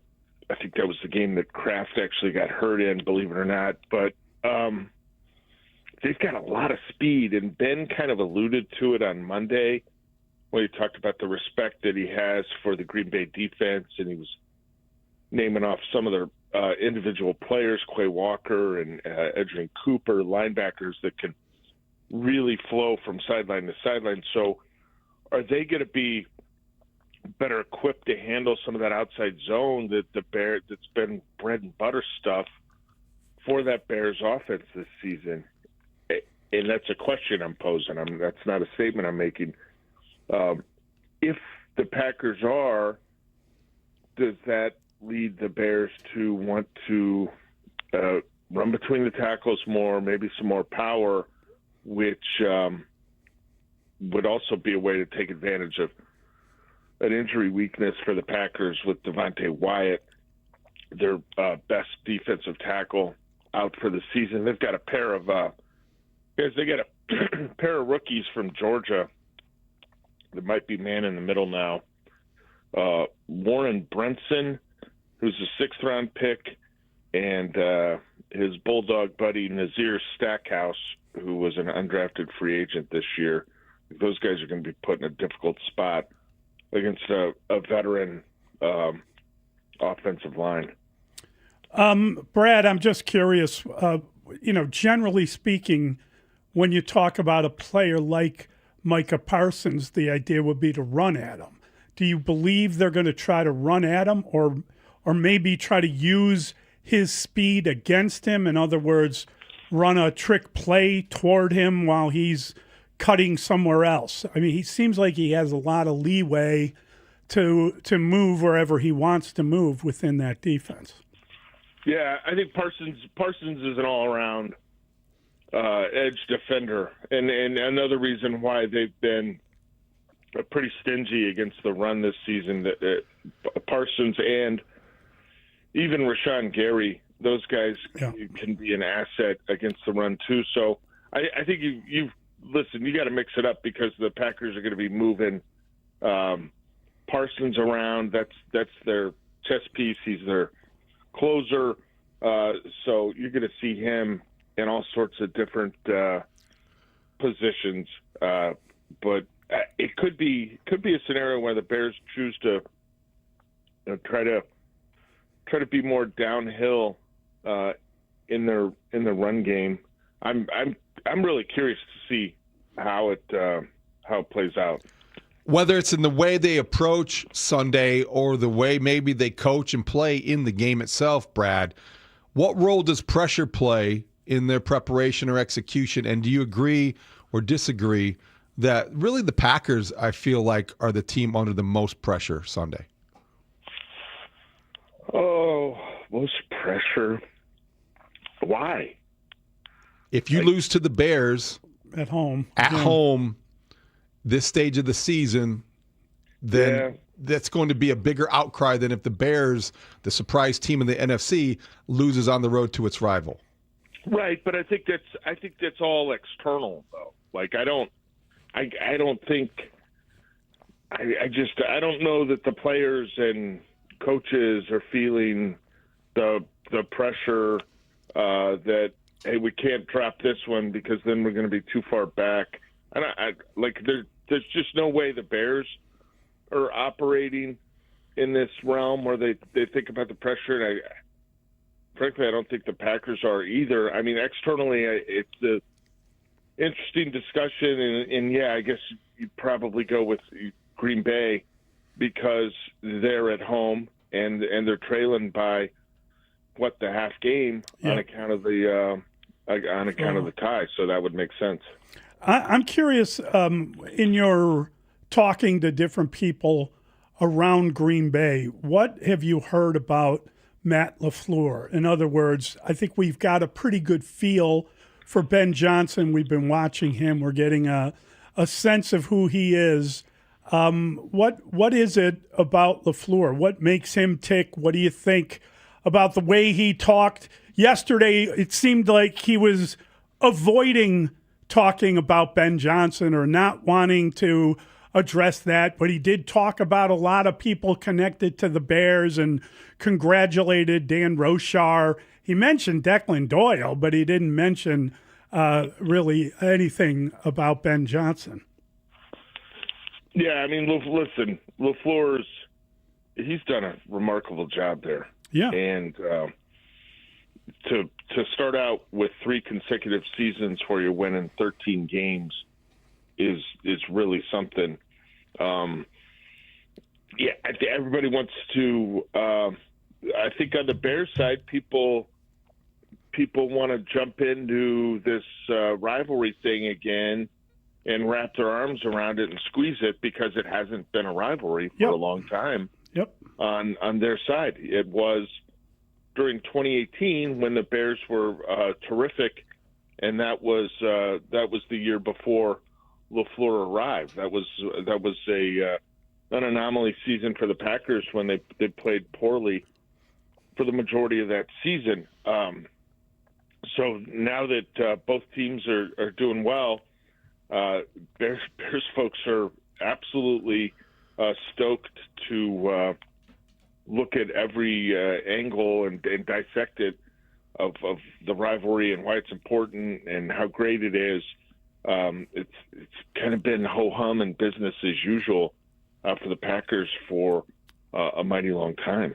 Who do you expect to start at left tackle? And on the other side of the ball, will Jalen Johnson be restricted to a snap count because it's only his second game back?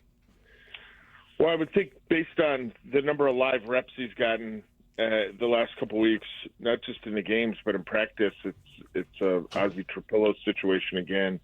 Although they feel good about Theo's health situation, and obviously we don't see him on the injury report. Jalen was on the injury report, but listed as full. And I only mention that because Kyler Gordon is not on the injury report, so that's a positive for him. In terms of a snap count, that's hard to say. How many snaps are there going to be? Do the Packers? Can the Bears hold the ball for 35-plus minutes and run for 200 yards and limit Green Bay to 55 offensive snaps, or are the Packers going to have 72 offensive snaps? Johnson's been full in practice when we've seen him last week. So I think he's probably close to being full in a game, but that's going to depend. It's going to be mighty cold, and we'll just have to see. This segment I'm sorry. Go ahead, buddy. I don't think that's something that the coaches have probably made any determination on at this point either. This segment with Brad Biggs is sponsored by Estwing Professional Tools, made in the USA for over 100 years, estwing.com. You know, you mentioned the game where the tight end got hurt. It really seemed like they struggled when he went down initially. They struggled for a couple of games, and they've kind of moved beyond that. Where are they at with that particular position and what they're getting out of their blocking game as well? Yeah, well, you're talking about losing a guy who, he was headed toward probably an all-pro season. Yep. The way, the whole passing game was going through him and was just super impressive. So now they lean on Luke Musgrave, who was a second-round pick a couple years ago, and when he arrived, I think the thinking was, here's a guy that has some offensive upside in the passing game. He's got a few opportunities here or there. In terms of blocking, I think that their offensive line's been okay. Josh Jacobs hasn't been at full strength for a while with the knee, and they had to swap out their center. Elton Jenkins, their center, was injured, so they had to make a move on the interior of the offensive line. But they've been all right, and like I said at the beginning, Love was pinpoint accurate last time out. That was on Thanksgiving. That was at Detroit. And the Bears have got to hope they can get him, off his spot with some kind of regularity. Like if you give Jordan Love time to throw, he's going to throw strikes. Like that will happen. If you can pressure him, you get some of those plays where, people become highly critical of Jordan Love because he makes poor decisions and he's not nearly as athletic as Caleb Williams to get out of some of those situations that a defense can put him in. So the Bears have got to find a way to get home against the guy. I think he's been sacked 17 times this season. Bears have got to find a way to pressure him with some regularity because with time, again, he's highly accurate. Good stuff, Brad. Thank you, Brad. Have a great day, guys. You too. That is Brad Biggs, the football man of the Chicago Tribune. 312-644-6767 is the telephone number. Going to open up the phone lines. We got to talk about the Bears and the Packers. We got a lot to get into, but it's very interesting to just wonder, and I maybe shouldn't wonder aloud, if there is sort of an increase in sort of, urinal guards around maybe Hallis Hall. That sort of thing happens when the Packer wins. Jordan Love's been sacked 17 times this year, so he has been protected as well as Caleb Williams has as well. Mully and Haugh, Chicago Sports Radio, 670 The Score. Chicago football fans, don't miss Four Seasons Heating, Air Conditioning, Plumbing, and Electric Football Fridays on The Score, where all of our shows and unprecedented team of football experts get you ready for the game. Presented by your local Ford dealers on Chicago's Sports Radio 670 The Score, and always live on the free Odyssey app. This segment of the show is sponsored by Grand Appliance. Shop the cyber sale at Grand Appliance for extended Black Friday pricing on top brands like LG and hundreds in additional savings you won't find anywhere else. Stop in or visit grandappliance.com for the details. That's Grand Appliance. They've been appliance experts since 1930. 670 The Score is home to your game day pregame coverage. Join us before each game for the latest inside information on your home team before they play the next game. The Insight on Football Fridays is brought to you in part by your local Ford dealers. Visit a store today. The holidays are right around the corner, and if you're like me, now's the time to start stocking up on gifts, whether it's for everyone on your list or, let's be honest, maybe even yourself. Buy yourself a pre-holiday gift. And Flag and Anthem makes it super easy. I've been checking out their holiday gift guides, and they've got some great picks from 2025 Ryder Cup captain Keegan Bradley, country music star Dierks Bentley, including Dirk's own Desert Sun collection. And if you need gift inspiration, this is the place to start. Here's the deal. Here's the real holiday hint, the pro tip you need. Starting Wednesday, which is yesterday, Flag and Anthem is running their 6th day of deals. That's ongoing. Every single day, a new can't-miss deal drops, and we're talking things like $39 flannels, 50% off outerwear, and who knows what insane deals they'll have. You've got to check back daily. These deals move fast, so whether you're shopping for family, friends, or just treating yourself to a few nice new pieces this holiday season, this is the perfect time to load up. Head to flagandanthem.com, hit the holiday gift guides. Don't miss their 6 days of deals. Flag and Anthem, premium gifts without the premium price tag. Estwing, your go-to tools for tough jobs. Trusted around the world for unmatched comfort and durability. These USA-made hammers are built to last. For a century, Estwing has supported American workers, delivering reliable tools to get the job done right. Experience the power of American craftsmanship with Estwing's brand new titanium hammer. This new 14-ounce titanium hammer offers our superior shock reduction grip and all-steel face. Choose the tools the pros use. Estwing, made in the USA for 100 years. Learn more at estwing.com. At Uline, the prevailing opinion is, if you don't live it, you don't believe it. The people at Uline believe in hard work, and they live it by being there 24/7 to answer your call, having 41,000 items in stock, and offering same-day shipping from 12 locations across North America. Business owners, sellers, buyers, shippers, and packers believe it. Uline is the hard-working, dependable source for your shipping and industrial supplies. Visit uline.com. Nugget bells, nuggets all the way. Hi, I'm Kylie. I'm John. And I'm Garrison. And a little thing we love about the 30-count Chick-fil-A nuggets is sharing them when we cut down the Christmas tree. We will pack the car with gifts. And of course, we go and pick up our family's favorite nuggets. Every nugget is tasty times quadrillion. And we get all the sides. Yeah, the ooey gooey mac and cheese is a big hit. Share the nuggets, share the joy. Order the 30-count Chick-fil-A nuggets on the Chick-fil-A app. Real guests paid for their testimonials. This is Boomer Esiason with an Odyssey Sports Minute. Atlanta has lost 6 of its last 7 under Raheem Hot Seat Morris as the Falcons fall into the Feeble 5 at number 28 this week, just ahead of the Giants, whose fan base may find comfort in the promise Jackson Dart has flashed. New Orleans is trying hard as its rookie quarterback Tyler Shucks slowly improves. Vegas's offense is a crapshoot these days. Well, and then there's Tennessee. They seem to be playing out the string. I'm Boomer Esiason.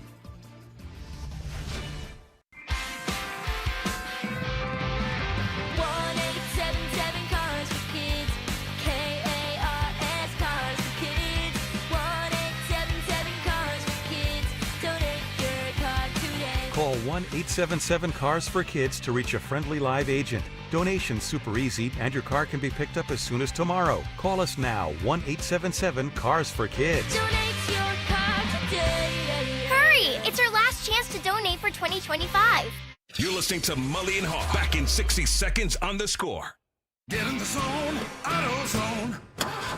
Charlie's battery is struggling to start. Not ideal before the tailgate, so he goes to AutoZone, Welcome to AutoZone. where friendly AutoZoner tests his battery for free. Looks like he needs a new one, so he gets a Duralast battery. Have fun and stay warm. And he makes it to the tailgate early enough to get his favorite spot. Free battery testing and charging. No hassles, just help. Get in the zone, AutoZone. Restrictions apply. Hey, I'm Mike Slater. My dad passed away at the age of 63. It's out of nowhere. Had a stroke. Super hard, obviously, for the whole family, but my dad had life insurance. This is why I have life insurance for my family, for my wife and 4 kids. And the best place to get life insurance is ethos.com because you can do it in 10 minutes. And there's no medical exam and no blood test, just a few health questions. Get life insurance in 10 minutes so your family is protected. Ethos, ETHOS, ethos.com/play.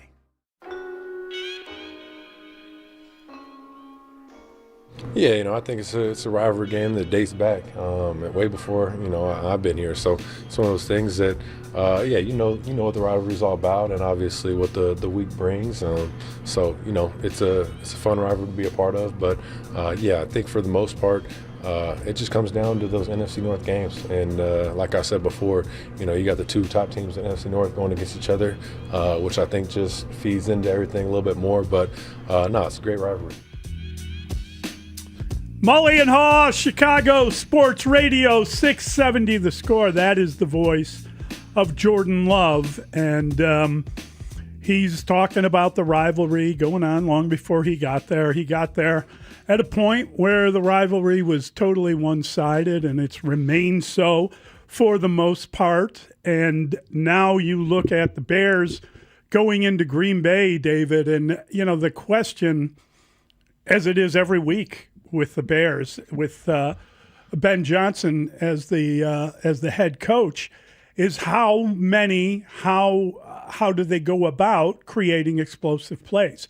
Their explosive plays this year have been the difference between wins and losses as much as any takeaways have been. Well, I think it's all related to what the game situation is, and you can take more chances down the field in the passing game, which I think is the missing element of this passing game. The explosive play statistic is fascinating because you don't envision a lot of deep balls, and you can't remember a lot of successful deep passes from Caleb Williams to his receiving core.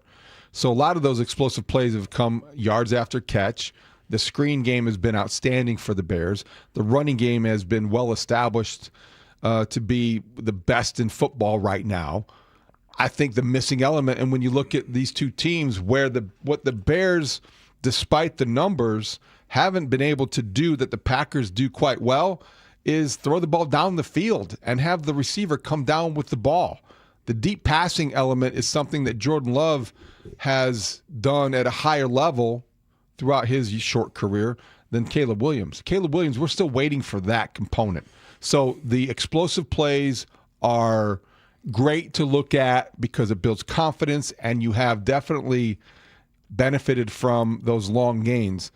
But you'd like to see it even more explosive with the deep threat. And I don't think the deep threat is as acute or as bothersome or troubling as it is. The Bears, I think, have reason to fear Jordan Love's explosiveness down the field more than the Packers do in the passing game for the Bears. Yeah, I wouldn't argue that. I just wonder, what do you attribute that to? I mean, there are times when you see Caleb go down the field, and, he obviously has unbelievable arm strength. He obviously can throw the hell out of the ball. That's not the problem. Point of emphasis, probably. It hasn't been a priority. It hasn't been something that they have tried. Maybe they have tried it and he's checked down. I'm not quite sure because the things that he has, at first, the beginning of the season, it's kind of been incremental. And we talk about managing games. This is what he has gotten better at. Is first it was the operation, then it was getting behind center, then it was improving your accuracy, and then it was the play action passing game. Well, it hasn't really been a point of emphasis up to now through 12 games. You haven't really sat there and can recall a game where, well, the Bears are really going to exploit this cornerback deep because he hasn't been able to cover guys deep, or whatever the case is against a particular defense. The Packers have done that more often. And I don't know if it's anecdotal or statistical, but I do think when you think of Jordan Love, you think first of him throwing the ball up and letting Christian Watson go up and get it, or Reed, or somebody like that. And they have more proven pass catchers, deep ball catchers, than the Bears, it seems.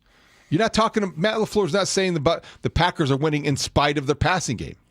Yeah, the Bears are. That is fascinating. I think what's really interesting to me is that as you watch that game against Philadelphia, and the Bears had a lead, and they were working the clock, and you get to halftime, and your thought is, wow, they should have a lot more points.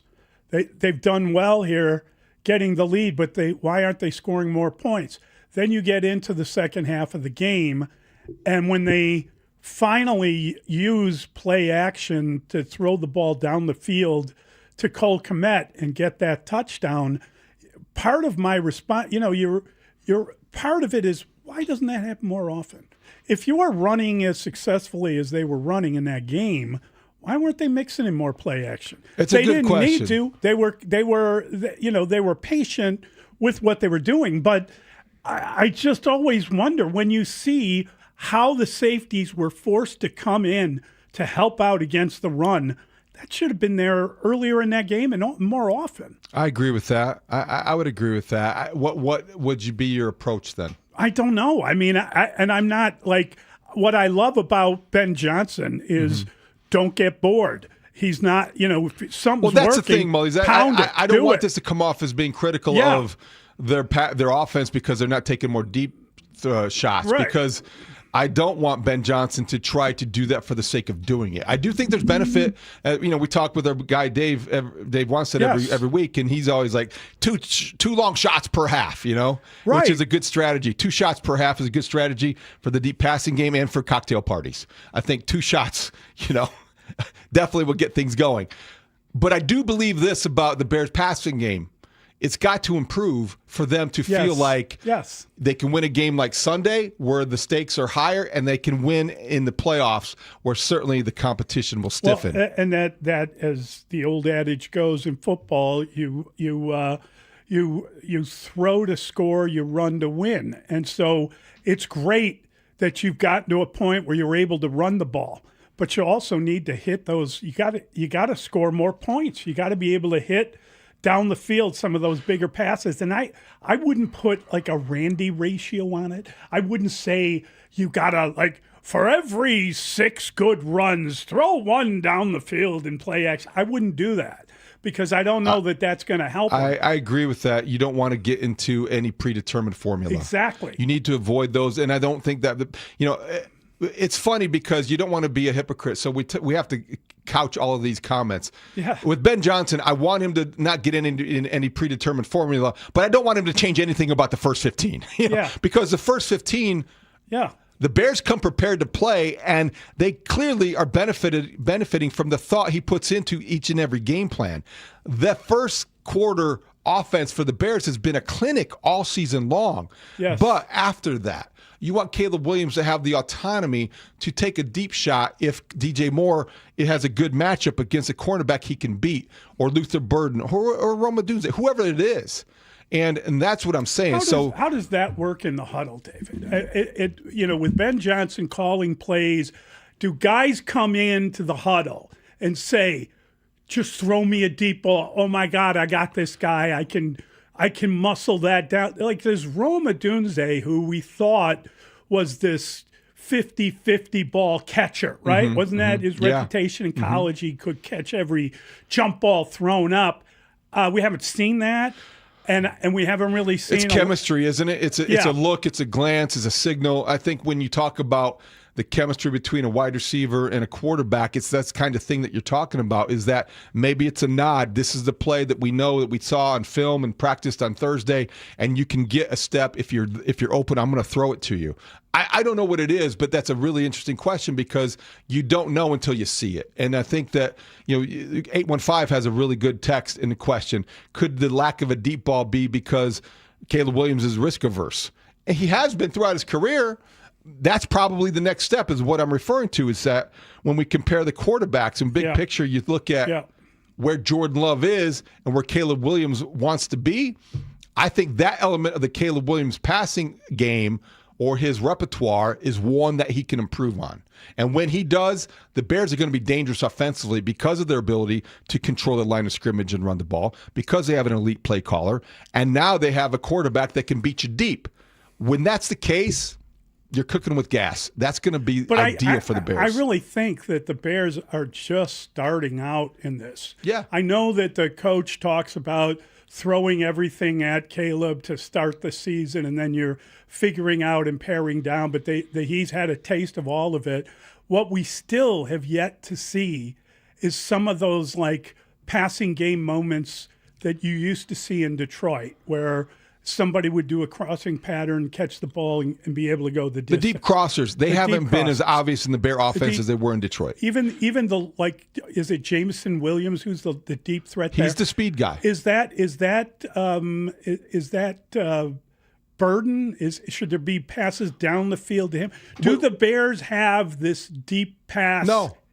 I don't think so. We haven't seen it. I'm just wondering if it's out there. I think it's what we want to do. It's what we naturally lean toward, is that the comparison is irresistible. Yes. Well, he had this in Detroit, so he's going to do this in Chicago, and if you take this play, you can plug in this guy. I think it comes down to the receivers were better in Detroit. They were getting more open. Amon-Ra St. Brown is a master at finding the hole in the defense. The Bears don't have that guy yet. They might. I'm not saying it's not impossible. You're 12 games into the Ben Johnson experience. You're going to get better at those kinds of things. But right now, that is a missing element. You don't feel like when the chips are down and you need a clutch play early in the passing game, that's going to be the guy you turn to, and you're going to see that kind of opening. The Bears' offense has been very good. Nobody's saying it isn't. But it can get better by including and incorporating those kind of things. Maybe it's Colston Loveland. Maybe Colston Loveland becomes the guy that is the mismatch machine. We've seen it on occasion. Yes. And certainly when you look at his targets, how they increased in November compared to October, you feel like another big month is ahead. And that would be encouraging, because he's the one guy that you can most likely see exploiting a mismatch in the secondary. So if you were playing quarterback for the Chicago Bears and you had to complete a pass, who would you throw it to? I would throw it to Colston Loveland first. And I go back to, and not just because we talked about this after the draft. When we talked after the draft, best case scenario for a guy they took high is that he becomes your best option in the passing game. 12 games in, I'm not convinced that he isn't the best option in the passing game because of the number of drops the Bears receivers have encountered, because of their, I don't want to say, I'll say inconsistency in getting open and finding those spots that we talked about. And just because the explosiveness, I feel like he's more dependable as an option than anybody else you could say right now at the level they're playing at. Yeah, I think that's still sort of a wish.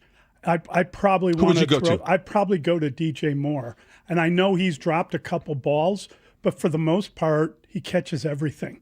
At least that used to be what he did. I agree with the fact that he is their most proven option. Yes, I would be lying if I said I wasn't a little disappointed in how many big plays he's made or maybe failed to make this year. Philadelphia comes to mind, and this is unfair, I'm sure, but he slipped and fell. He was open in one of those he did schemed open routes, and he fell, and he has had drops, and I want him to be a little bit more consistently explosive. I feel sometimes that if a pass is thrown behind a guy and he has a drop, that's also not a well-thrown pass. True. That's true. Like, I mean, ball placement is everything. Ball placement can be a problem. But I don't know. 815. Didn't Caleb throw a one. 65-yard touchdown pass to Burden off a flea flicker? Yes, he did. That's right. Number one, how many games ago was that? Yep. Number two, how often is that? Flea flicker. Flea flicker. You should not necessarily have to call a trick play or a gadget to have success in the deep passing game. Well, I mean, I got to tell you, if it were me calling this game and I was coming up with a game plan, I would remember that Micah Parsons complained that gadget plays are because teams can't beat you straight up. Well, so I would try to frustrate the hell out of him. I would be with a couple of gadget plays. Maybe in part because of that, but just because of the stakes and the matchup in terms of a coaching matchup. I would be surprised if Ben Johnson isn't all tricked out this weekend. Yeah, I agree with you. I think that they are totally going agree to with come you. loaded with gadgets. I love that idea, and I know I'm not supposed to, but I do love that idea. 312-644-6767. It's Mully and Haugh on The Score. Coming up at 10 with Rahimi Harris and Grody, we kick off our first edition of In the Hunt, a look at the team surrounding the Bears in the playoff picture. CHSN analyst Clay Harbor has thoughts on the state of the Bears passing game. He'll join us in the noon hour. Plus, we talk Bears-Packers and the state of the NFC North with Fox Sports Radio and marquee host Carmen Vitale at 1. Rahimi Harris and Grody, middays 10 a.m. to 2 on Chicago's Sports Radio, 670 The Score. And live on the free Odyssey app. Hey, Chicago, Wild Fork is helping you fight inflationary food prices. Enjoy organic 85% ground beef for $5.60 a pound when you buy 2 pounds. New York pork chops, $2.98 a pound. Brazilian beef ribeye steaks, $8.98 a pound. Salmon fillets for $5.99 a pound. Or Argentina red shrimp at $5.99 a pound. They're committed to affordability. Visit a location today. Get it delivered. For new customers, they're offering 3 months free on that delivery charge. Shop Wild Fork. Shop smart, spend less. Nationwide is so much more than a great insurance company. They're one of America's largest financial services companies. Like how I'm more than just Peyton Manning. I'm also motivating Manning, and you too can be so much more. Nationwide Investment Services Corporation, member FINRA, Columbus, Ohio. Getting engaged soon, engagement ring shopping is harder and riskier than ever before. Diamond shape, diamond size, ring style, even the cut of a diamond can impact its value by 40 or 50%. So if you're not careful, you can really overpay. Listen, make it easy on yourself. Go to Rasny Jewelers. They'll teach you how to not make a mistake. These are the diamond experts. 4 Chicagoland locations. Rasny Jewelers is family owned. They're not another corporate chain. At Rasny, they respect you, your budget, and they offer the personalized service you deserve. They've been serving Chicagoland for 75 years, so they know how to make the process stress-free. Their diamonds are the best out there, cut to perfection for maximum brilliance and symmetry, hand-picked with no middleman markups. The diamonds they reject are the ones that you'll see online or at big chains claiming rock-bottom prices. A Rasny diamond is one she'll be proud to wear. And you'll love the engagement ring settings at Rasny, both trendy and classic. So before you try and buy a diamond online or go to one of those corporate chains, visit any Rasny Jewelers location. Let them teach you how to buy smart. Rasny Jewelers in Addison, Hinsdale, Highland Park, and on Chicago's Gold Coast. Online at rasny.com. Bank of America is the nation's leading business lender, and we're ready to help with your next goal here in Chicago. That's why we have over 3,700 local business specialists across the country. Because with the right team, your business and community prosper. What would you like the power to do? Learn more at bankofamerica.com/local business. Bank of America, official bank of FIFA World Cup 2026. Bank of America Corporation, all rights reserved. The segment of the show brought to you by AlmostFreeTeeth.com, because confidence should never cost a fortune. Kohl's Customer Appreciation Event is here, right in time for the gift exchange. Even though everyone pretends gifting isn't a competition, it kinda is. At Kohl's, save on gifts everyone will fight over. From sweaters and flannels to air fryers, toaster ovens, and more. Because deep down, the gift exchange isn't just about giving. It's also about winning. Shop Kohl's and save on top gifts now. Select styles, some exclusions apply. Offers end December 14th. See store or Kohl's.com for details. Hey, it's Coach Wanstead. You know I love the win, and that's why I love Four Winds Casinos in New Buffalo and South Bend. This place is a total package. A gaming floor with your favorite slots and table games, luxurious hotel rooms, and incredible restaurants. My go-to is the Copper Rock Steakhouse. Everyone is treated first class. Whether you want a weekend of gaming and entertainment or nonstop sports at the Sportsbook Bar, there's something for everyone to enjoy. Head to Four Winds Casinos in New Buffalo and South Bend. Your entertainment escape. Mully and Haugh will be back in 60 seconds on The Score.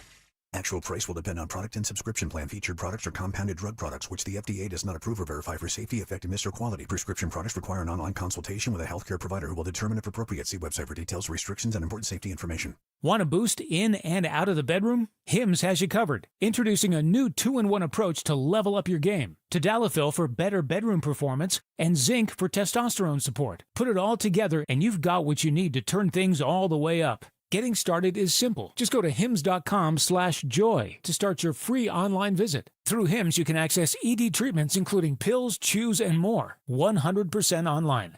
No office visits, no pharmacy lines. Just fill out a simple intake form and a licensed medical provider will determine if treatment's right for you. If prescribed, it ships free and discreetly to your door. Find affordable treatment options at up to 95% less than brand names at hims.com/joy. That's hims.com/joy, hims.com/joy. Which coach would you rather play for, LaFleur or Ben Johnson? Who's more of a Gronk coach? Who'd get the most out of you and why? I really like both of the coaches. There's no doubt about it, but I'm going to go with more of Ben Johnson just because we know he's just a true offensive guru. We've seen what he did with the Detroit Lions last year. We're seeing what he's doing with the Bears. I mean, the Green Bay Packers offense, you know, they're just a vanilla type of offense. They're more on that side, more conservative. The Bears, they're letting it all go. That's the type of football that I like to play, is just letting it all go, you know, not being conservative, taking chances. And Ben Johnson's doing that. He's been doing that his whole entire career. So I just see, you know, and with him taking his shirt off, that's a Gronk move right there. So I just see Ben Johnson fitting my mold more, even though I do really believe both coaches are great. Mully and Haugh, Chicago Sports Radio 670 The Score. Gronk. That's Gronk. It's a Gronk move. Rob Gronkowski with Kay Adams commenting, asked which of the two coaches he'd pick. I'm sure that if the Flower hears that would annoy the heck out of him. Wouldn't it? If you were Matt LaFleur, yes, and you heard that, not only Rob Gronkowski, former tight end, headed to the Hall of Fame, but a guy who was an analyst at Fox, talking every Sunday, his opinion gets amplified and repeated. Goodness sakes, you're Matt LaFleur and you're sitting there.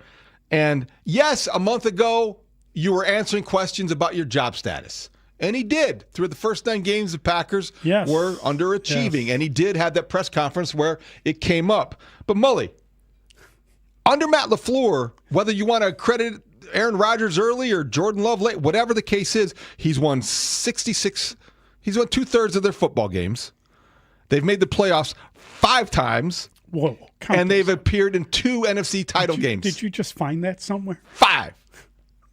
I'm just saying that for 12 games into the Ben Johnson era and experience, for a guy like Gronk to say he'd rather play for Ben Johnson, who took his shirt off, a Gronk move, who has the Bears at 9-3, than a guy who has that kind of winning pedigree as a head coach, speaks to what Ben Johnson has done, the transformation that is occurring at Haugh and in Chicago.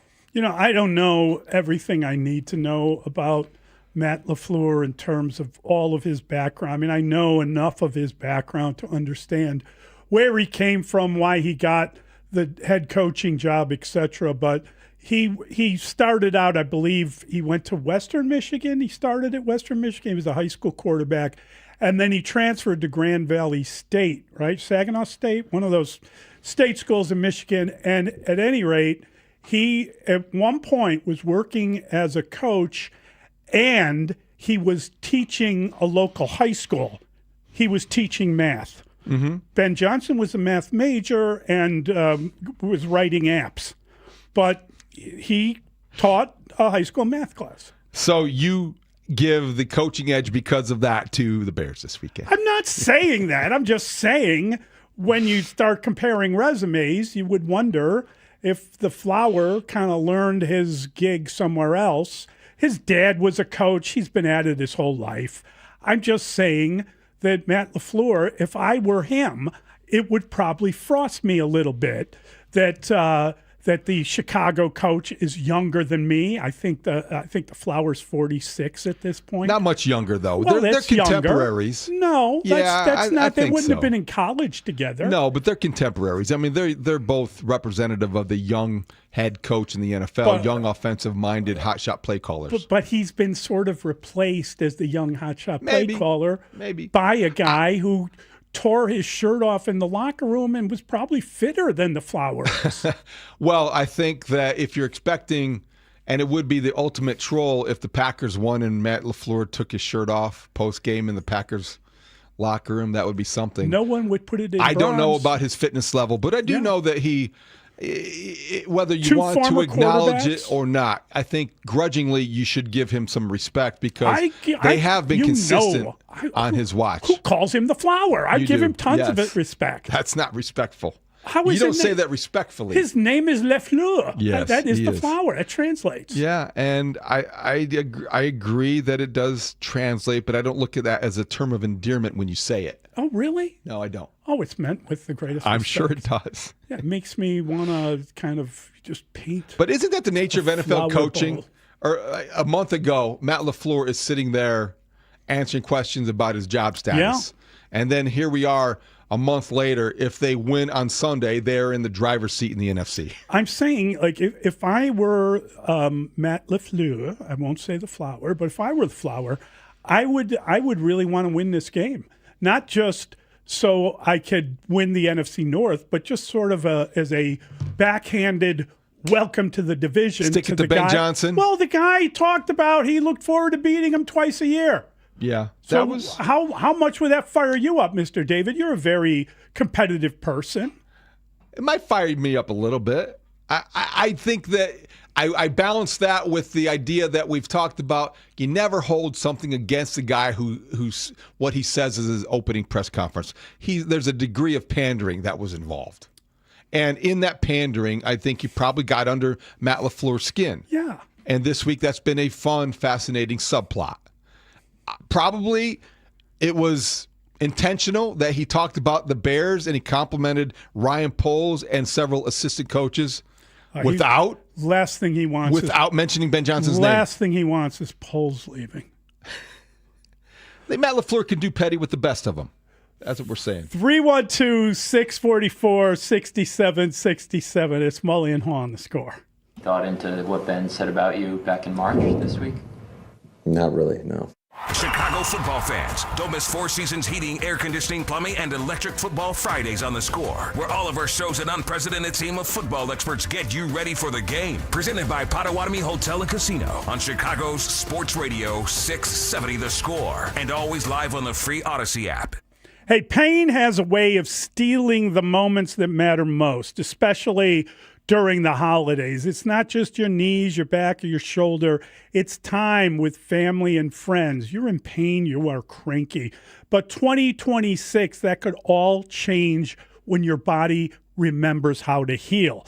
It just needs a little help finding the way back. Dr. Ashley Caravelli and her team at QC Kinetics here in Chicago believe relief doesn't have to come from surgery or pain pills.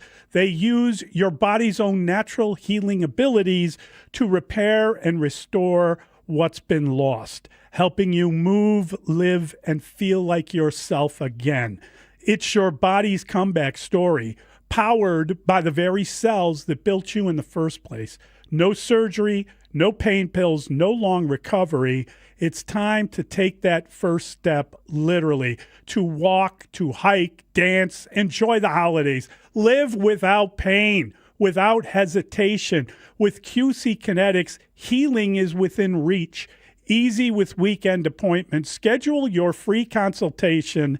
Now's a great time to use your HSA and FSA for treatments. Call 312-847 4347. That's 312-847-4347. QC Kinetics, 312-847-4347.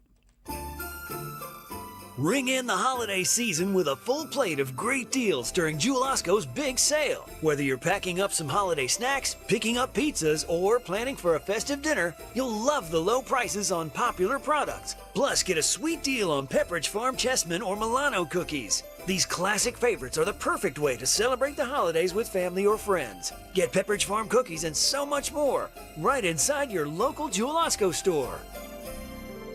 More and more Toyota customers are finding out the best way is right off the Edens Expressway at the all-new Toyota on Edens. During Toyotathon, get year-end savings on hundreds of new Toyotas. Plus, Toyota on Edens offers extended service hours, including Saturdays and Uber pickup and drop-off. And every Saturday, all Toyota oil changes are just $29.95. See why the best way is right off the Edens Expressway at Toyota on Edens or ToyotaOnEdens.com.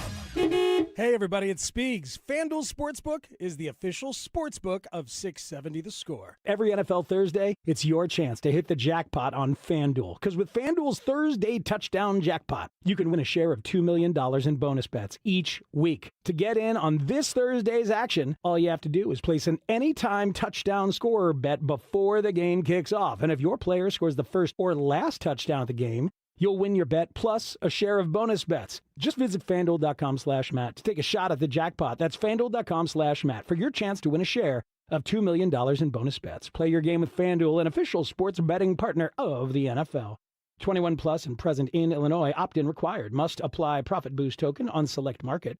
Prize pool to be split equally among all eligible participants who made the correct first or last touchdown pick. Bonus issued as non-withdrawable bonus bets which expire 21 days after receipt. Restrictions apply. See terms at sportsbook.fanduel.com. Gambling problem? Call 1-800-GAMBLER. I'm Jeff Boundy, president of Cornerstone National Bank and Trust Company. Running your own business is challenging enough. You want bankers you can trust to support you through it all. Just ask Anissa. Hi, I am Anissa Mathanna, owner of M&M Quality Grinding, a family-owned business and a leading provider of precision, centerless ground bar stock. ISO 9001 certified, our team meets the needs of high-performance industries. Running a business can be hectic, but Cornerstone never let me down. When my business needed a letter of credit, Cornerstone was able to make it work when other banks would not. And when collateral on that letter of credit needed to be changed, Cornerstone worked with us to get everything done before closing, without impacting the flow of our business. Cornerstone is where we belong. Thanks, Anissa. For more information about how Cornerstone can help your business, visit our website at cnbtc.bank. Member FDIC. Chicago's Sports Morning Show with Mully and Haugh will be back in 60 seconds on The Score. This is the story of the one. As an HVAC technician, he and his digital multimeter are in high demand. So when a noisy office HVAC turns out to be a failing blower motor, he doesn't break a sweat. With Grainger's easy-to-use website and product information, he selects the product he needs to keep everything humming right along. Call 1-800-GRAINGER, click Grainger.com, or just stop by. Grainger, for the ones who get it done.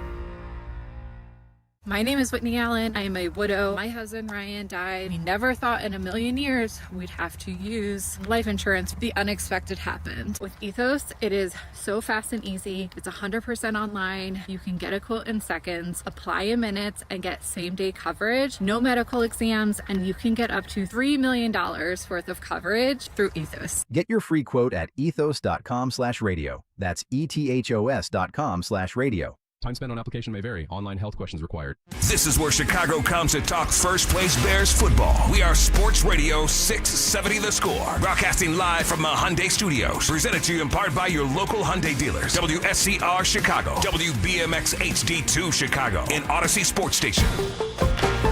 The Score!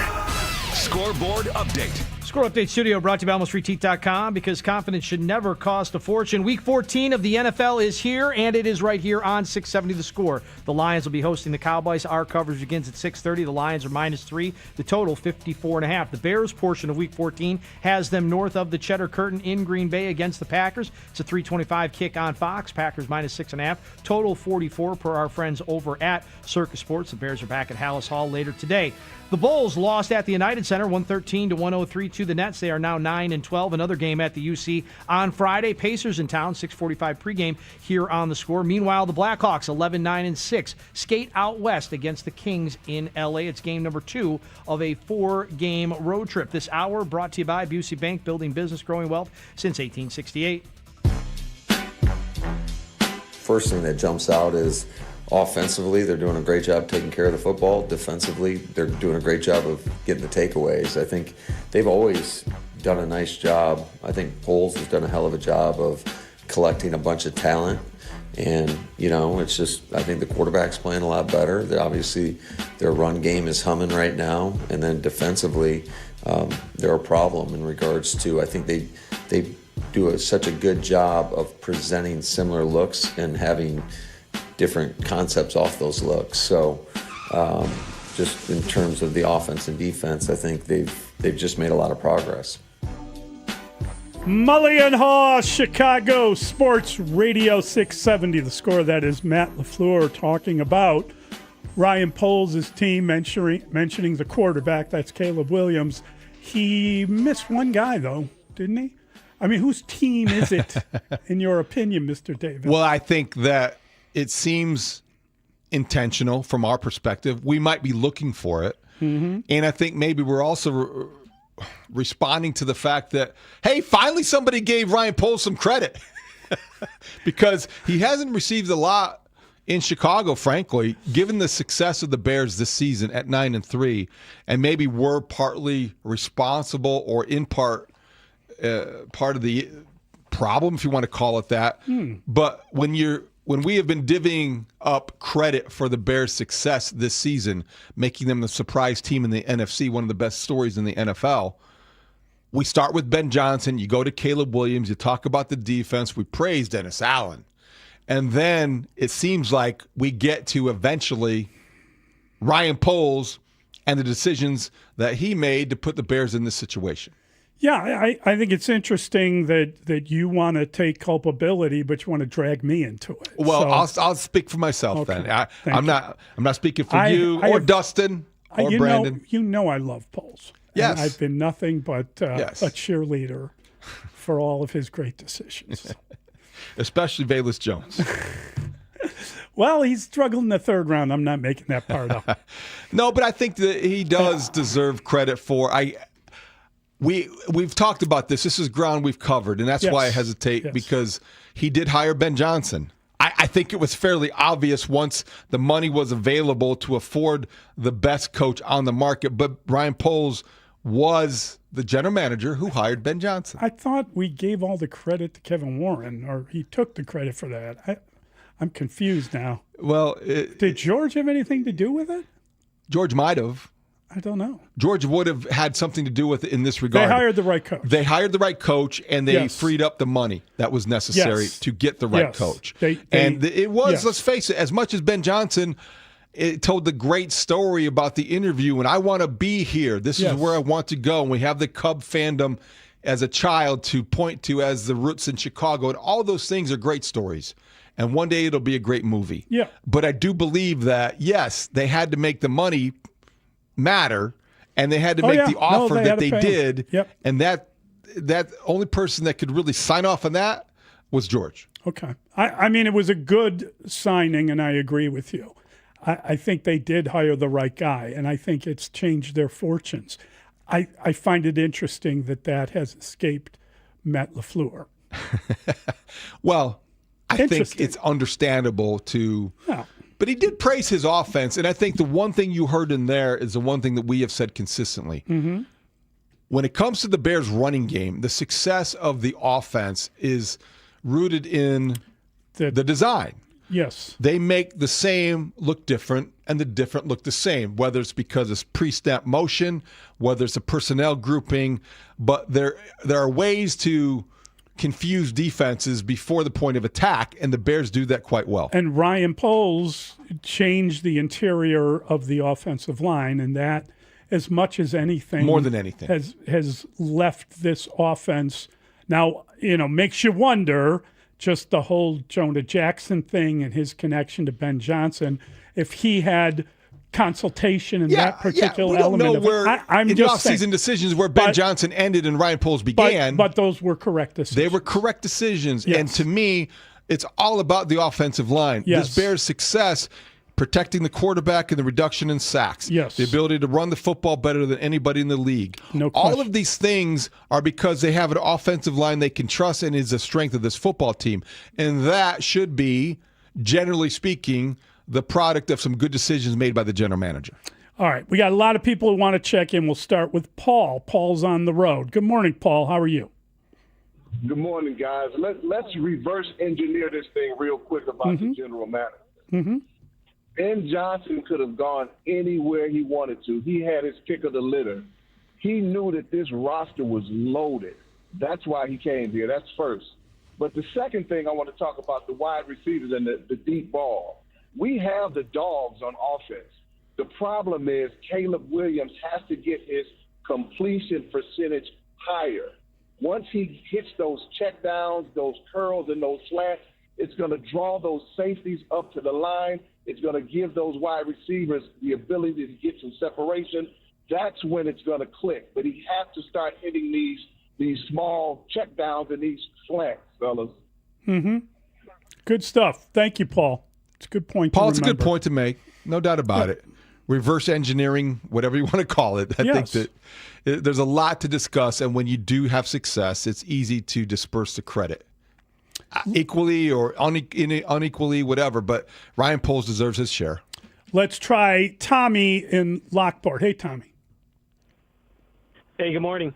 Going back to the gadget plays you guys talked about earlier, I like a gadget play just like anybody.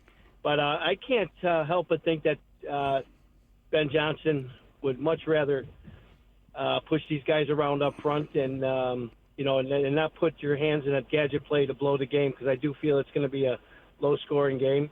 I feel like he's going to really try to bully these guys and push them around. What do you guys think? Well, I think that the Bears have been a physical football team, and I think that comes from the head coach. I think that the key to the success, as we've seen it build, has been the offensive line starting to dominate teams.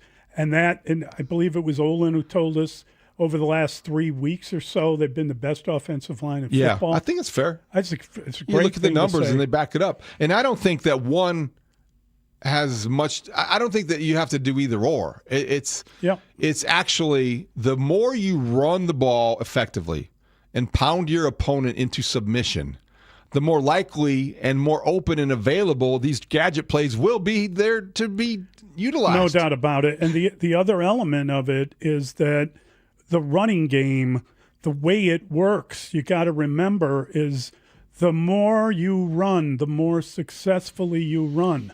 So if you can start squeezing out first downs and continuing to hold the ball, that frustrates the defense as much as any kind of a gadget play or a trick play could possibly do. That's all true. And I believe that Ben Johnson will be highly motivated. He's got that competitiveness and that intensity that I just think he won't be able to resist something to put his stamp on this game, or try to. And it will be just like the Bears to rely on the running game, but also there's going to be an element of trickery that I think we're going to see on Sunday. I think that the running game, based on what happened last week, if you can get that going again this week, that opens up so many different things. It really does. Yeah. Because they have to be aware that you're having success at something, and that's going to open up. What you're trying to do is you can possess the ball for 40 minutes this week. You reduce the number of chances that Jordan Love will beat you. Because let's give respect. We talk about giving out respect maybe grudgingly. Jordan Love's the reigning NFC Offensive Player of the Week. It's the second time he's won this year. He is in the top 10 in the most important passing categories. He is 5th in passer rating, Mully. He is third or tied for second with 3 interceptions. He has 19 touchdowns to 3 picks. He's playing at a very high level. And when he plays at a high level, over the course of his career, he has had 115 or more passer rating, and the Packers are 12-0-1 in games where Jordan Love has a passer rating of 115 or higher. Let's try Dennis. He's on I-88. Dennis, good morning. How are you? Good morning, fellas. How you doing? Good. Cold out there, buddy. Yeah, warm up. Oh, yeah. Keep that heater cranked. Yeah. I just wanted to call. I've called a few times over the years talking about Ryan Pohl's success, and I knew that when you come into an organization, I knew you had big ideas, but you can't come in and crash the system. You got to game the system, and I stand by, like, he's been doing it since he got there, and putting McCaskey's in the position to allow him to do the things that he's done. We're not here by accident, and when you're going you're going down to your third string and linebackers, and you're still winning games. I mean, that says a lot about the choices he's made. And I'll stick by it. I thought he probably saw the Ben Johnson thing happening, unfolding years before anybody else did. So I'm a big Poles fan, and I believe in what he's got building up here in Chicago. So I'll leave you with that. Thanks, Dennis. Appreciate the phone call. I think it was pretty apparent to most people in the NFL who follow it closely that the Lions had a special play caller in Ben Johnson. Yeah. Not just last season, but the previous year when he turned down a chance to interview or go to the Washington Commanders to stay in Detroit for another season. He was offered a chance to become a head coach a season before he did so.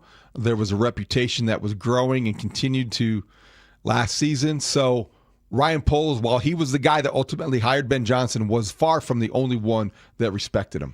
Yeah, I don't think there was any chess game involved in hiring Ben Johnson. You took the number one guy on the market and you gave him the massive amount of money. You gave him Lane Kiffin money. Well, that's kind of what you did. They both make $13 million a year now. Yeah. Lane Kiffin, by the way, there's been a couple of things that have come out. I don't know why I am obsessed with it, but apparently he claimed that the players wanted him to stay and coach in the playoff, and they all claim they never said that. I'm shocked. Yeah. And the other thing is LSU is paying him whatever bonus money he would have gotten. So if they win the national championship, if Mississippi wins the national title, he will get his bonus. If they win a game, he gets $150K. And LSU will be the one paying that. Which is nothing to him. Mm-hmm. But he should devote it to the show, and we would be significantly better.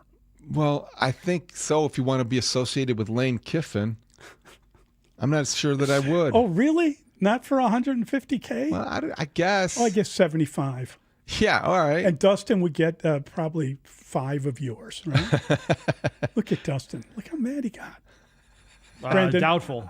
Brandon, I would split mine with you. So Mr. David would make the most. Why am I getting picked on here? Because of his whole Lane Kiffin connection. Why am I getting picked on? We're just joking. I don't have Lane Kiffin. He's all out of material for me, so it's your turn.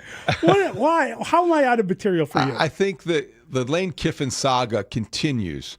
I wish it would go away, but you brought it up, so to look at it, it's just wild. He is being exposed for being duplicitous and for being somebody that created a version of events that apparently never happened. Yeah.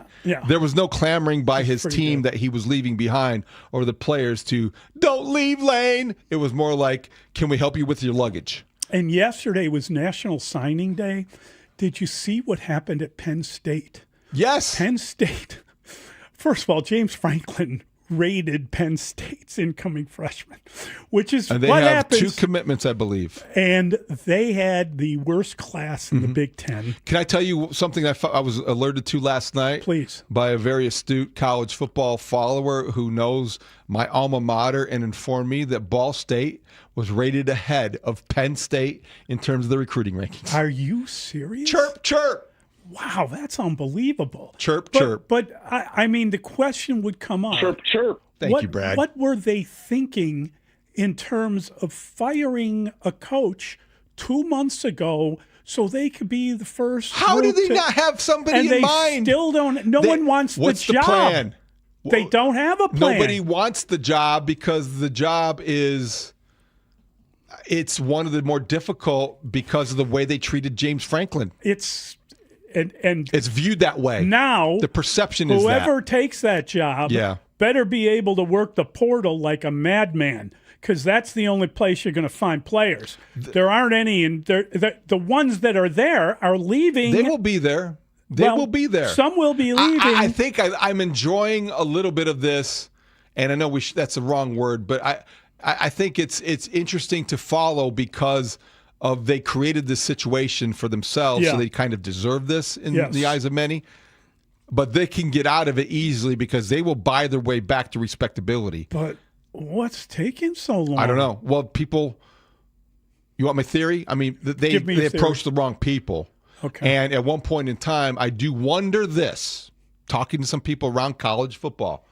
Pat Fitzgerald was a candidate at Penn State. Yes. I believe that there was a connection with the athletic director that liked the idea of hiring Pat Fitzgerald because of what we saw in East Lansing the other day. He can galvanize a college football community. Yes.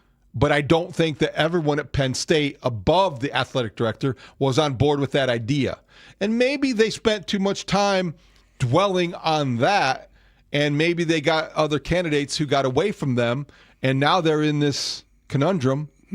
Penn State, great program, without a leader. They created a bad situation, and it went from bad to worse in a hurry. So now they have to count on somebody like Mike Tomlin, as we talked about yesterday, that's swooping in to save the day. That was Big Ben who suggested that one. Okay, very nice way to turn on a guy, Ben. Wow.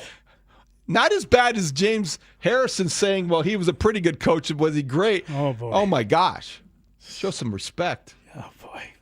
All right. Jim is in Beecher. Let's get to Jim. Hey, Jim. Hey, Jim. Hey, happy Thursday, boys. Bless you. I want to piggyback on a caller you had a little while ago. I think his name was Paul, about opening up the long game if he starts to hit the short game.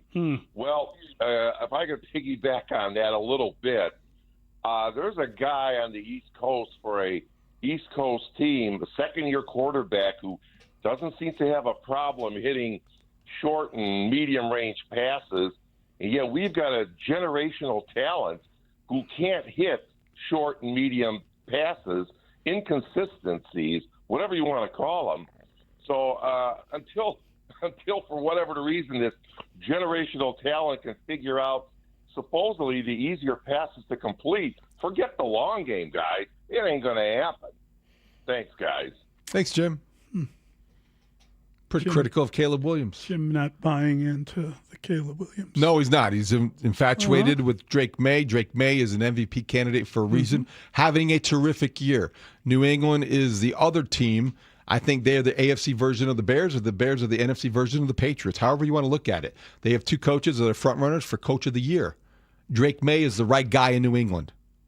Caleb Williams is still a guy you could win because of in Chicago. Let's try Don. Don is also on the road. Hey, Don. Morning, fellas. I find that in Friday's game, Caleb showed more touch on his passes, and when he did, they were more on time and more in stride when he showed touch on his passes. Because other games, he was throwing 100-mile-an-hour screen passes to guys that were 10 feet away from him. Good observation, Don. But I would also say, especially on the touchdown to Komet. But and I understand that's the one that came to mind when he said it. But there was there was a real serious wind issue in that game, and when you were going in the one direction, it was hard to really feather a pass when it was going to be impacted by the wind. But he's got like an incredibly strong arm. He did a great job of that. He really has a strong arm. The numbers will improve gradually. They're not where you want them to be, but you are 9-3. And as we talked about this week, winning outweighs development when you're having a season like this.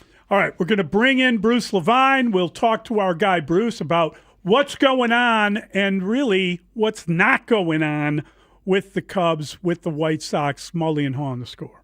It's Bears-Packers week on the score. The Bears come to Lambeau and upsets the Packers. Mark Grody here from the Rahimi, Harris, and Grody Show. Middays, 10 a.m. to 2. Two heated rivals battle for NFC North supremacy. Can Caleb Williams and the Bears stay hot in the frozen tundra? This rival that's been going on for 100 years or so, being able to go out there and defeat them, important for us. Stay tuned as we continue to get you ready for Bears-Packers up until kickoff on Chicago Sports Radio 670 The Score, and always live on the free Odyssey and iHeartRadio apps. It's David Haugh for Trajan Wealth. They say defense wins championships, and that's true for your retirement plan, too. Inflation, taxes, market volatility, they are alike an aggressive pass rush. If you're not prepared, you're going to get sacked. Trajan Wealth builds your financial defense first, protecting what you've worked so hard for while designing an offensive strategy to grow your wealth responsibly. Trajan Wealth, TRAJAN Wealth.com. Their fiduciary advisors don't push products. They design custom plans that align with your risk tolerance, your goals, and your timeline. And as a veteran-led firm, CEO Jeff Jr. knows what it takes to achieve true financial independence. Don't wait. Call Trajan Wealth today, 630-320-2100. Again, 630-320-2100. Or visit TRAJANWealth.com. That's TRAJANWealth.com. One more time, TRAJANWealth.com. Strong defense, smart offense. That's the Trajan Wealth game plan. Advisory services offered through Trajan Wealth, LLC, an SEC-registered investment advisor. Client paid advertisement. Additional disclosures at TrajanWealth.com. At Patrick, we believe in the joy of giving and a promise. Enjoy 0% APR financing for up to 60 months on select 2025 models. Taking care of you every day. That's the Patrick promise. This segment is sponsored by IHOP. Introducing the IHOP Value Menu, where all your breakfast faves are just $6 each every day. Where else can you get a big, filling, sit-down breakfast for only $6? Go to your happy plates with the $6 IHOP Value Menu. Available every day at IHOP. $7 in some locations. Stay safe this holiday season with Kidde Fire Extinguishers, now at Menards. Kidde home safety products keep your family protected in case of emergencies. Ensure that you have the proper equipment for all areas of your home, like smoke and carbon monoxide alarms and fire safety equipment. Pick up a Kidde Fire Extinguisher for just $19.99 through December 7th. And don't forget to check out our flyer on Menards.com for all the great deals happening now.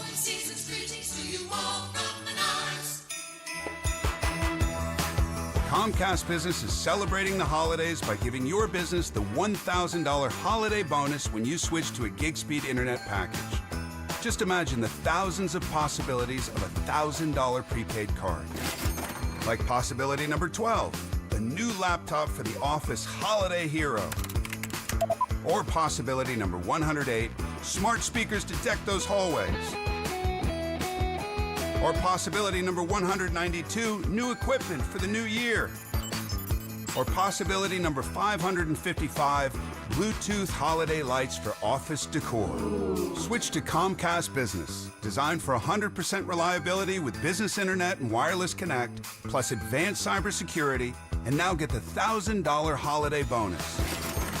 Comcast Business, powering possibilities. Ends 12/14/25. New customers only with 2-year agreement. Requires qualifying gig package. Other restrictions apply. This is Ari Azim, founder at Tax Hardship Center. Do you owe the IRS more than $25,000 in back taxes and can't afford to pay them back? I'm here to bring good news to the taxpayers who are struggling to pay their back taxes. Due to the financial hardship many are facing in the current economic downturn, the IRS has made it easier to settle back taxes through their hardship program called the Fresh Start Initiative.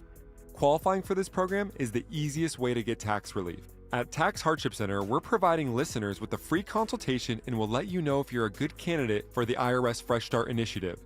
So for the listeners out there, call now, 800-299-5811.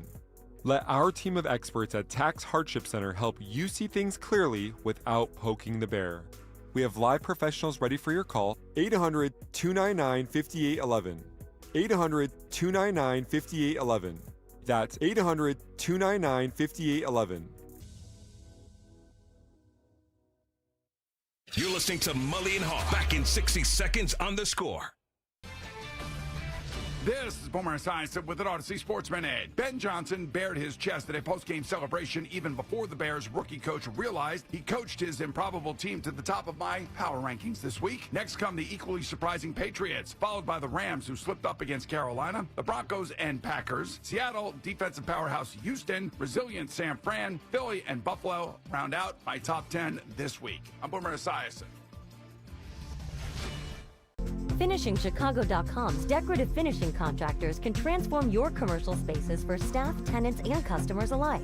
Our contractors' dedication to safety ensures everyone, including the assets of your building itself, are taken care of from start to amazing finishes. Visit FinishingChicago.com for your free list of decorative contractors specializing in decorative painting, wall covering, drywall finishing, glass systems, and custom signage.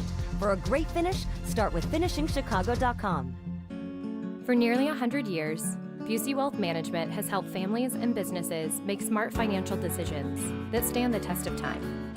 From personalized investment plans to tax strategies that work for you, we take a big picture approach, connecting you with the right experts to help protect what you've built and plan for what's next. Busey Wealth Management, here for every chapter of your financial story. Baseball. Bruce Levine. It's great to talk some baseball. Score Baseball Insider, covering the Cubs and White Sox for more than 30 years. Bruce Levine is a news breaker. Inside the Clubhouse co-host. Great being with you, talking baseball. Bruce Levine. That's a really good question, Bruce. See, Bruce asked the first hard question. With Mully and Haugh on 670 The Score. Mully and Haugh, Chicago Sports Radio, 670 The Score. Always fun to talk to our guy, Bruce Levine. He joins us now in the Atturo Tire Hotline. Atturo, your hometown tire. Atturo.com. Bruce, good morning. How are you, buddy? Good morning, guys. It's cold and snowy out there, so it's a perfect time to huddle up by the hot stove and talk some baseball, right? Sure. No doubt about it. I hope so. But are the Cubs talking trades? I know next week are the winter meetings, but there's some speculation this week. Things are happening. Kyle Tucker reportedly visited Toronto yesterday. Patrick Mooney in The Athletic reported this morning that the Cubs bowed out of the Dylan Cease sweepstakes at $200 million. Where are the Cubs standing in their offseason plans, Bruce? Well, the one thing that type of report shows you is that the Cubs are, number one, letting people know they're going to spend money, and number two, even though they finished second, there is, according to my sources, upwards of $50 to $60 million yet to be spent on this year's payroll. There's that flexibility in there for the Cubs right now to probably spend somewhere between $45-55 million, which would even keep them from going over the luxury tax number at about $245. Well, that is good to hear, but I think that hearing that a team finishes second is a bit embittering. It doesn't really, I mean, the idea, oh yeah, they know about everyone and they're in on everyone, but they are going to stop themselves from spending too much on someone. I can understand why it's newsworthy that they're in the mix, but you also want them to win and not finish second or fourth for Bregman or whatever it is. Let me ask you something. I think Sure. we might have discussed it before. Dylan Cease is a durable pitcher. We know Yes. that. Since 2019, he hasn't missed a start. But is he anybody's number one that's going to compete? Is he a number one pitcher? Who is the number one for the Cubs right now? He could be. I think you're right. Well, Cease could be. David's comment is Cade could Horton. be. Right. He could be, but is he an automatic guy for you to be your number one pitcher going into the playoffs? I don't know that. He certainly wasn't that this year with San Diego. But one of the most impressive things about him is that he has pitched a lot, and he has pitched long enough that he's gotten better as a pitcher. So you think that the very fact that he's been able to pitch as much as he has should improve him. Mike, I disagree with that. If you look at the innings pitched and the results, he averaged about 5 1/3 innings last year. To me, that's not an ace. But you know what? We shouldn't spend much time talking about the past. But then Kate Horton averaged like 5 innings. So is he an ace? Yeah, but the way he was a rookie. Yeah, I know, but I'm just there saying. was one difference when he went out there. Horton was told, "You have 75 pitches. Do what you can with it," right? And I think for the second half of the season, outside of maybe Paul Skeens, he did it better than anybody else as far as efficiency. Bruce, will the Cubs be proactive to try to preempt Kyle Schwarber from returning to Cincinnati? Because that was a report from Ken Rosenthal yesterday. Right. There's mutual interest from both sides of Schwarb's going back to Ohio. If he's going to have a homecoming, why not Chicago? I think it's a great question, David. I mean, why not? You know, he is. First of all, he's already the World Series hero, you know, from 2016. Second of all, it gives the organization the chance to catch up for a mistake that they made, one of the bigger mistakes they made by non-tendering him after 2020. You know, for $4.5 million, they said no thanks. So, you know, that was a blunder that they regret. And third of all, he's still going to play 33, the most potent home run bats in the game, and you know, a guy that you can plug in anywhere. You don't have any questions about bringing a Kyle Schwarber into your clubhouse. You already have that answer as to the individual you're bringing in and what he's going to bring. I'm curious about the White Sox signing the left-handed pitcher Anthony Kay. That is for an innings eater, right? Is he a starter, or do you think he's a bullpen piece? It feels like they wouldn't have paid him the amount of money they're paying him if they didn't think he could eat innings for him. Yeah, I mean, he's a starting pitcher, and you know, this is very similar, if you remember 3 years ago, to Fetty coming over from Korea, right? And this is You hope so. Kay. Well, I mean, it worked out well, didn't it? He pitched well for the White Sox. He brought him back, you know, a couple good players when they traded him in a 3-way deal with St. Louis and the Dodgers. But yeah, this is okay. They have no guarantee on young pitchers' innings at this point. So Yes. This is a first move to go and get a veteran guy through 155 innings last year in Japan, and he resurrected his career there. I mean, he was a dominant pitcher there. Is this the sexy move that the White Sox fans are going to get excited about? No, but it might be one of those essential moves where you bring in a guy that can eat innings while you're still getting your young pitchers ready to be able to throw 150, 160 innings in the big leagues, which was a difficult process for them last year for, you know, young pitchers with great arms that really weren't quite ready to handle the load. What's the latest with Skubal? Well, I think the smart money has him, you know, being traded in August or at the end of July if Detroit doesn't compete. Again, let's see the other moves that Detroit makes here. They've been kind of quiet so far as well. So with that in mind, let's see if the winter meetings here, if they get back into the Bregman deal. So last year it was between the Cubs, the Red Sox, and the Tigers for Bregman. He signed with Boston that 3-year, $120 million.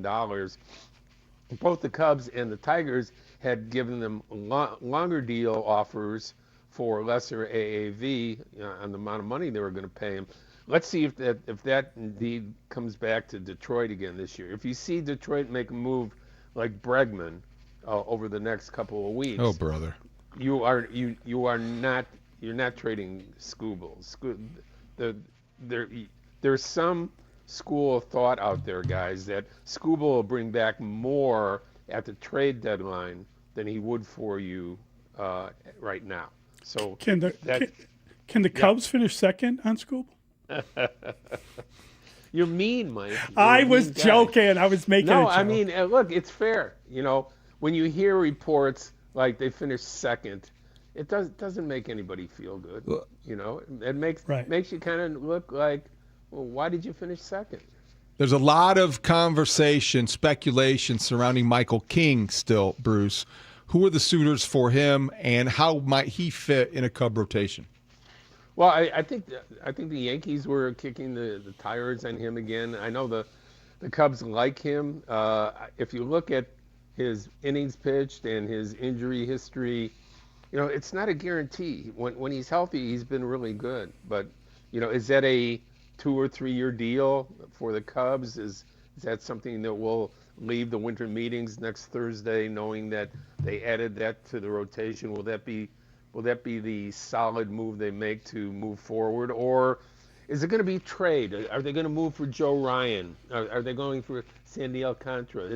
Is Mackenzie Gore back into the mix? Well, certainly, who doesn't fit, into a Washington team that's going to be even worse this year. I was watching Marquee the other day, and some sage veteran told me that their best chance this offseason to get a pitcher who could provide help and make an impact was Imai, the Japanese pitcher. No doubt. Now the question is, from the comments that he made about not wanting to join a team like the Dodgers or already have established Japanese players, does that apply to the Cubs as well? I know the Cubs are certainly interested. They've looked at him, they've watched him for a long time now, and I think that they're going to be in the mix. But when you wonder about whether or not these guys want to play for the Cubs or any team that passed the West Coast, because of the proximity to Japan, you're not quite sure what you're bidding into. But Imai might be the most impactful guy out there available to him. You love Mackenzie Gore and his stuff.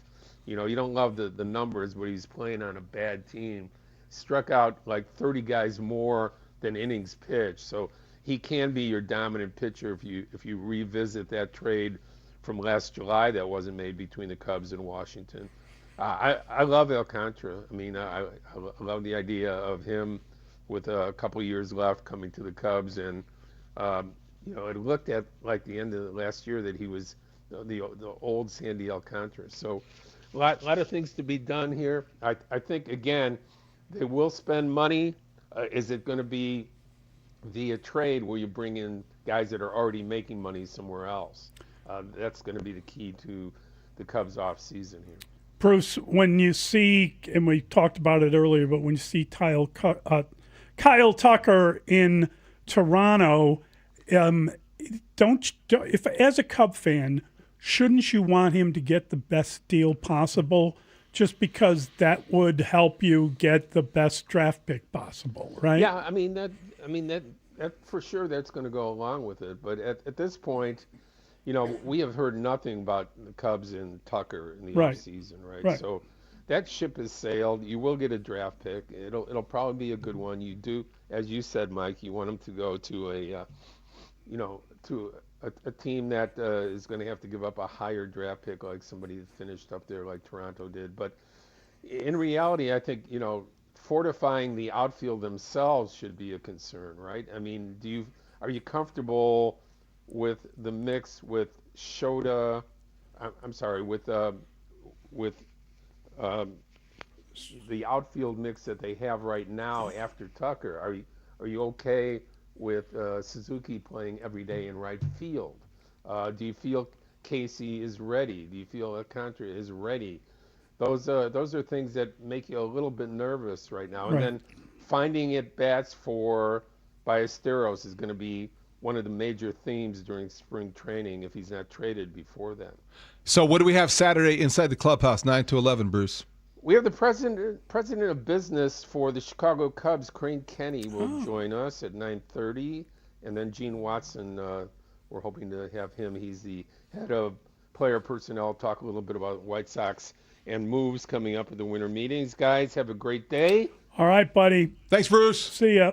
That is our guy, Bruce Levine. Interesting stuff. A lot going on. Yeah, there's a lot going on, getting ready for the winter meetings, which we hope will be an active week. Yeah, that's where you should be able to make some hay, right? Yeah, it was interesting. Typically. The Sox promoted Sox Fest at the Ramova Theater again, January 30th next month. So you look forward to that. One of the players I think that was discussed, I have to look at it closer, but Luis Robert Jr., will he be a member of the Sox roster at that point?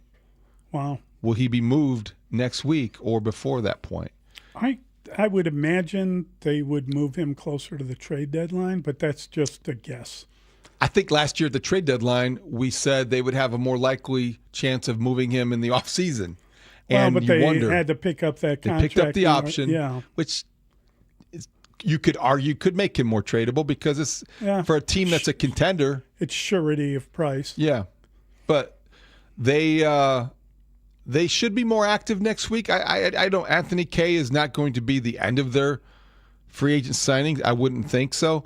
You guys are convinced, and I think that's probably true, that he is going to be a starter for the Sox. He did start the last 2 years in Japan. Right. I just don't know who their starters are, David. I know the names. I don't think they do. I know a lot of names, and there were how many? 7 guys who had Tommy John surgery a year ago at some point. Brooke Fletcher said last night on the Chicago Lead that Drew Thorpe could be a guy to add to the mix. And that was a name I hadn't heard in a while. Yeah. That would be exciting if he were healthy because he started to show. Surgery too? Yeah. I mean, isn't he coming back from that? So, we'll see.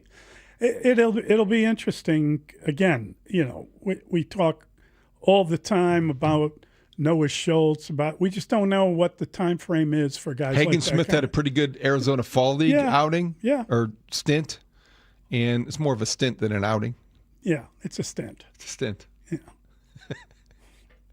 So the Sox hopefully are active. And the Cubs. Sox love guys that do well in I read the Arizona Fall. There were a lot of things that triggered me yesterday. Watching the Bulls and other things. That triggered me. But seeing Kyle Schwarber linked to the Reds, I was like, yeah.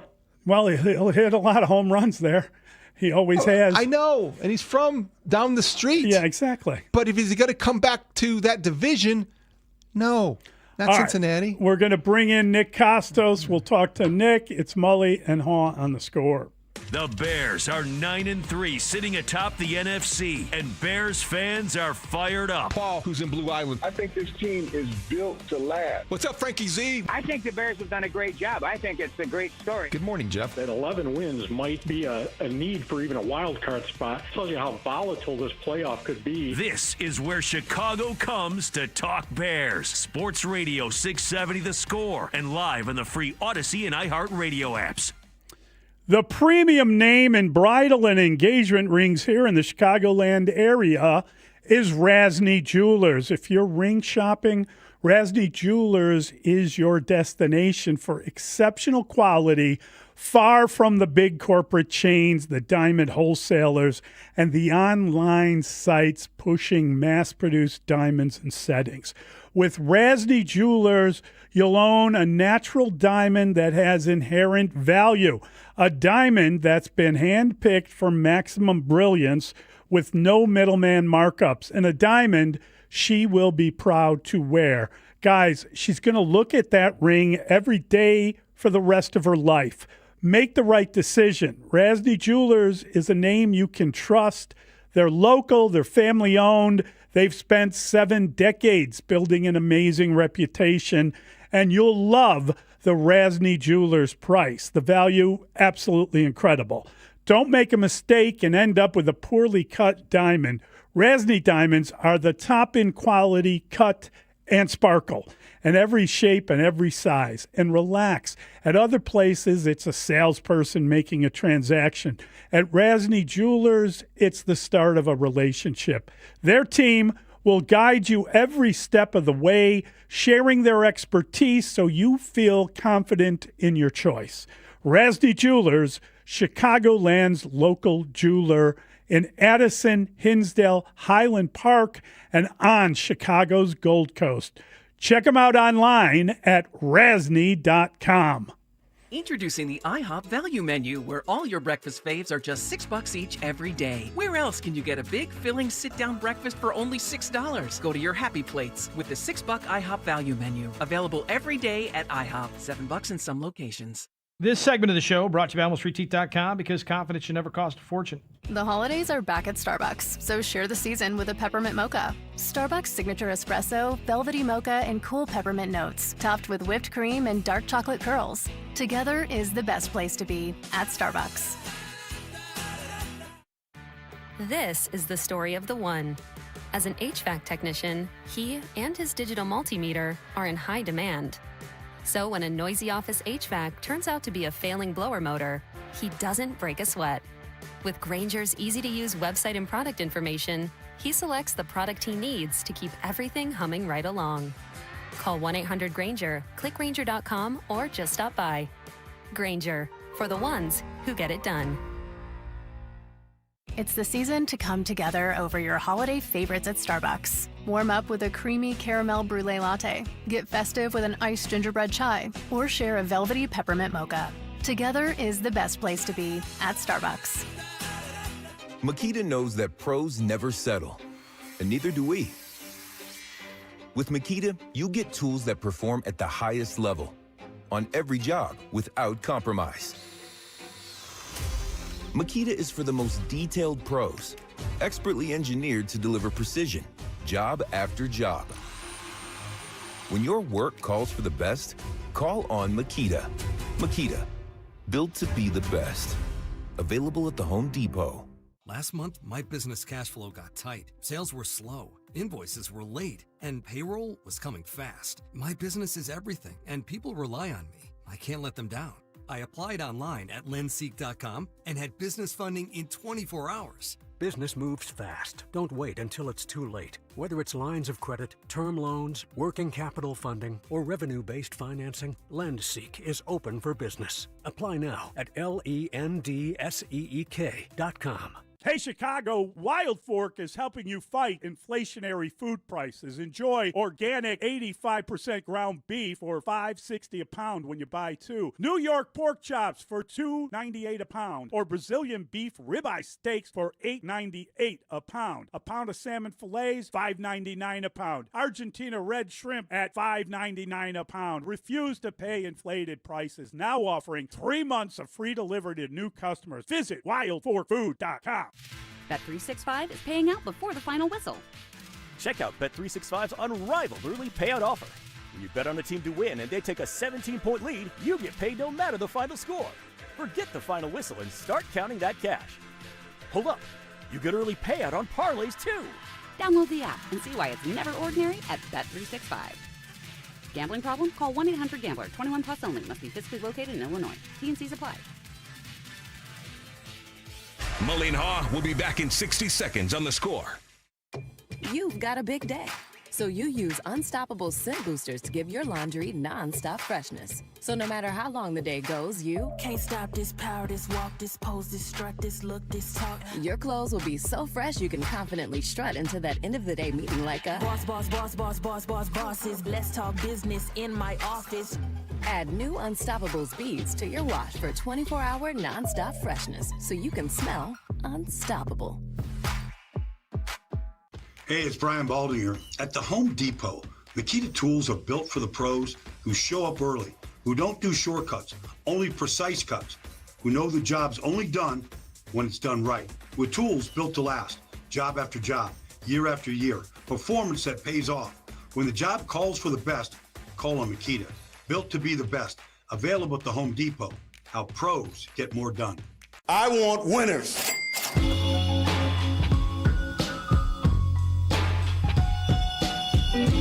Mully and Haugh, Chicago Sports Radio 670. The Score, and on the line is the host of You Better You Bet, Odyssey Sports Betting Insider, Nick Costos, and calls are all his insider calls are presented by BetMGM. Make it legendary. Check the latest lines on the BetMGM app, and you can catch You Better You Bet weekdays from 2 to 5. And, of course, You Better You Bet countdown to Sunday, 10 to noon. leading up to kickoff on the BetMGM network and the Odyssey app. And Nick joins us now on the Arturo Tire Hotline. Arturo, your hometown tire, Arturo.com. Hey, Nick. What's going on, guys? How we doing? Hope Doing Thanksgiving was awesome. Yeah, Thank you, too. buddy. Yeah, we're looking forward to maybe watching Detroit lose to Dallas tonight. That'd be fun. Well, I think you're gonna, my friend. I think you're gonna have some fun tonight because I do like the Dallas Cowboys quite a bit in this game, and I think it's really interesting. I think the betting markets for Thursday night and Sunday night mirror each other a little bit. Kansas City is about a 3-point home favorite against Houston on Sunday night, and Detroit's a 3-point favorite against Dallas tonight. And I think there's a realistic argument that can be made that the two underdogs in the games are actually the better teams at the moment than the teams that are favored in Kansas City and Detroit. And we just focus on this game for right now, where Detroit is likely to be without wide receiver Amon-Ra St. Brown. He's listed as questionable, guys, on the final injury report. He's not listed in any prop markets, which is like a pretty good indicator. I think that he will miss the game tonight. So if he doesn't play, and remember, he got hurt at the beginning of the Thanksgiving game against Green Bay, Sam Laporta, their star tight end, is out for the season. The interior of their offensive line is not very good, and here's Quinnen Williams and the Dallas remade interior of their defensive line. Dak is playing at an MVP level right now. I do like the Cowboys plus the points, and I think Dallas is going to win the game tonight, guys, on the road at the Lions. This segment with Nick Costos brought to you by Finishing Chicago. Great finishes start with contractors from finishingchicago.com. Bears are getting a lot of points at Lambeau Field on Sunday. Nick, what do you think? I think I would like to bet Chicago in the game, but I think let's wait a little bit and let's see if this point spread goes up a little bit more. And David, to your point, Green Bay is a 6.5-point home favorite. I think this is going to go up to 7. And part of the reason for that, because I think Bears fans may be wondering, like, why is the point spread so big? I think people can understand why Green Bay's favored. The game's in Lambeau. Why is the point spread so big? Well, I think Ben Johnson kind of answered that question on Monday, right, earlier in the week when he said that they're winning in spite of the passing game. And he doesn't like that very much. And also, Jordan Love has been on a heater as of late. And coming into the year, bettors, and this doesn't mean that they're right, I'm just providing context, had Green Bay power rated as one of the best teams in the league. And with the way the Packers have looked recently, I think a lot of people that bet a lot of money are putting Green Bay like this is what we expected the Packers to be at the start of the year. Remember when they beat the Lions and then beat the Commanders in impressive fashion in weeks 1 and weeks 2. That's why we get to a point spread like this. Now, I'm going to like Chicago in the game. I think Ben Johnson can scheme this offense up a little bit to score some points on the Packers defense, and I don't think that Jordan Love is going to do what he did against this Bears secondary, what he did against an injury-depleted Lions secondary on Thanksgiving, but I'd like to wait for a bigger number. 7 will be a buy point for me on the Chicago Bears, guys, when and if we get it heading into this game. All righty. Great stuff, Nick. Thank you. You got it. Wishing everyone minimal sweats, winning bets, the absolute very best of luck. Thanks, Nick. That, of course, was the host of You Better You Bet, Odyssey Sports Betting Insider Nick Costos. Insider Calls presented by BetMGM. Mega legendary for all your betting and sports talk need. Check out the BetMGM network on the Odyssey app. Mully, we've got a great final hour ahead. All football. Brian Baldy's breakdown next. But when we get to 9:25, exciting. We have some state championship coaches. Jordan Lynch from Mount Carmel. Thank you, Brandon Fryer. And Matthew Battaglia from Fenwick. Both coaches celebrating state titles. They're going to join us at 9:25. All right, we'll be right back with Baldy on Chicago Sports Radio 670 The Score. If you're commuting to work, turn on your smart speaker when you get to the office to hear the rest of the Mully and Haugh Show. And then coming up at 10, it's Rahimi Harrison-Grody on The Score. This host wants to see Aaron Rodgers play, and the Bears beat the Steelers with Aaron Rodgers, period. And I said it's okay if they lose, if they beat the tar out of Aaron Rodgers. Whether you're working from home or the office, just tell your smart speaker to play 670 The Score for the best Chicago sports talk with Rahimi Harrison-Grody throughout your workday, right here on Sports Radio 670 The Score. Always live on the free Odyssey app. Hey, pain has a way of stealing the moments that matter most, especially during the holidays. It's not just your knees, your back, or your shoulder. It's time with family and friends. But 2026, that could all change when your body remembers how to heal. It just needs a little help finding the way back. Dr.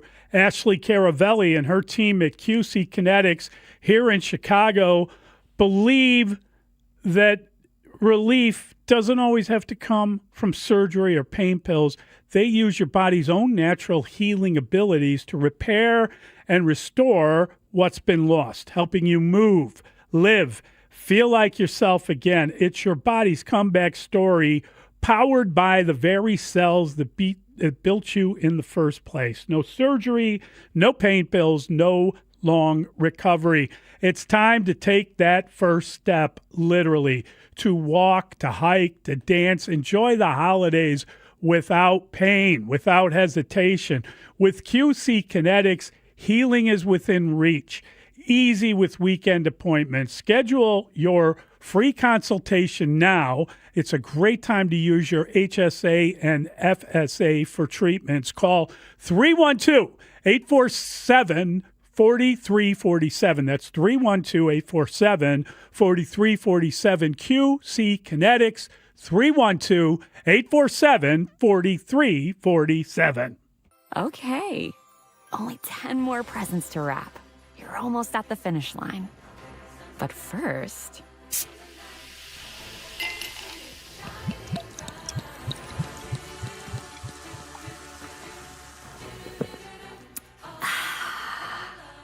There, the last one. Enjoy a Coca-Cola for a pause that refreshes. This segment of the show is sponsored by Grand Appliance. Shop the cyber sale at Grand Appliance for extended Black Friday pricing on top brands like LG and hundreds in additional savings you won't find anywhere else. Stop in, or you can visit Grand Appliance. Do it on their website, grandappliance.com, for all the details. That's Grand Appliance. They've been appliance experts since 1930. Every now and then I rinse it out, and I need Downy rinse tonight, and I need it more. My kid was the bed and the smell never leaves. I don't know what to do, I'm always in the dark. The sweating dead short smells like a dog park. And Downy rinse it tonight. Downy Rinse fights stubborn odors in just one wash. When impossible odors get stuck in, Rinse it out. On the golf tee, it's Skechers World Champions Cup. Watch it live December 4th and 5th on ESPN and ESPN Plus, 12 to 4 p.m. It's PGA Champions Tour golfers from all over the world. Team USA versus Team Europe versus Team International. Watch it live December 4th and 5th on ESPN and ESPN Plus, 12 to 4 p.m. The competition will be tense, but feet will be comfy. Tune in to Skechers World Champions Cup. Final round of golf on Sunday, December 7th on ABC, 1 to 5 p.m. This season, some gifts don't come wrapped in paper. They come wrapped in trust, commitment, and integrity. At Patrick, we believe in the joy of giving and a promise, especially during the holidays. That's why we created the Patrick Promise. Now through the season of giving, enjoy 0% APR financing for up to 60 months on select new 2025 models. Here at Patrick, we stand by our word, just like the traditions that bring us together. Taking care of you every day. That's the Patrick Promise. It's cold out there this winter, and remember, you spent last winter thinking that it was time for new windows. Well, it's good that you waited, because right now, during Window Nation's end of the year sale, you get 50% off, plus you could get 0% interest for 5 years. That's on windows that stop those wintry drafts, seal out moisture, and are so energy efficient, you'll save money on your monthly utility bills. Sale ends soon, so don't miss out on 50% off and 0 interest for 5 years. Visit windownation.com to get started. Tell them Mully and Haugh sent you. Hi, it's Layla Rahimi for FanDuel Sportsbook, the official sportsbook of 670 The Score. Every NFL Thursday is your chance to hit the jackpot on FanDuel, because with FanDuel's Thursday touchdown jackpot, you can win a share of $2 million in bonus bets each week. To get in on this Thursday's action, all you have to do is place an anytime touchdown score or bet before the game kicks off. And if your player scores the first or last touchdown of the game, you'll win your bet plus a share of bonus bets. Just visit FanDuel.com/Layla to take a shot at the jackpot. That is FanDuel.com/Layla for your chance to win a share of $2 million in bonus bets. Play your game with FanDuel, an official sports betting partner of the NFL. 21 and up in President Illinois opts in. Must apply profit boost token on select market. Prize pool to be split equally among all eligible participants who made the correct first or last touchdown pick. Bonus issued as non-withdrawable bonus bets which expire 21 days after receipt. Restrictions apply. See terms at sportsbook.fanduel.com. Gambling problem? Call 1-800-GAMBLER. Chicago's Sports Morning Show with Mully and Haugh will be back in 60 seconds on The Score. This is the story of the one. As the purchasing manager at a manufacturing plant, she knows the only thing more important than having the right safety gear is having it there when you need it. That's why she partners with Grainger for auto reordering, so her team members can count on her to have cut-resistant gloves on hand, and each shift can run safely and efficiently. Call 1-800-GRAINGER, click Grainger.com, or just stop by. Grainger, for the ones who get it done. Oh, no. Ah, that's the sound of someone who's misplaced My debit card. their debit card. Where'd I leave that thing? Not at the gas pump, or the checkout counter, or the roof of your car. Now, if he has the Chase mobile app, he can use Card Lock.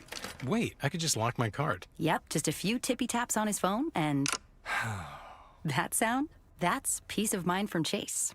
Chase mobile app is available for select mobile devices. Message and data rates may apply. JP Morgan Chase Bank N.A. member FDIC. This is where Chicago comes to talk first place Bears football. We are Sports Radio 670 The Score. Broadcasting live from the Hyundai Studios. Presented to you in part by your local Hyundai dealers. WSCR Chicago. WBMX HD2 Chicago. And Odyssey Sports Station. The Score!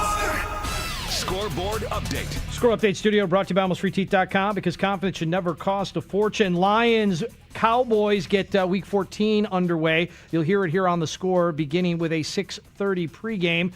Week 14 for the Bears is up in Green Bay against the Packers. 3:25 kick on Fox. Congratulations in order for Bears wide receiver DJ Moore. He's been selected as the team's club winner for the 2025 Walter Payton Man of the Year Award. Bulls 9-12 after a 113-103 loss to the Nets. They're down 7 players. They did get a triple-double from Josh Giddey. They look to rebound on Friday when the Pacers are in town. 6:45 pregame here on The Score. Blackhawks 11-9-6. They skate out in L.A. against the Kings. The Hour sponsored by AlmostFreeTeeth.com. Affordable implants, life-changing smiles in our segment with Brian Baldinger. Also brought to you by AlmostFreeTeeth.com. Save on dental implants. Do that today. Let's have a bear meeting here.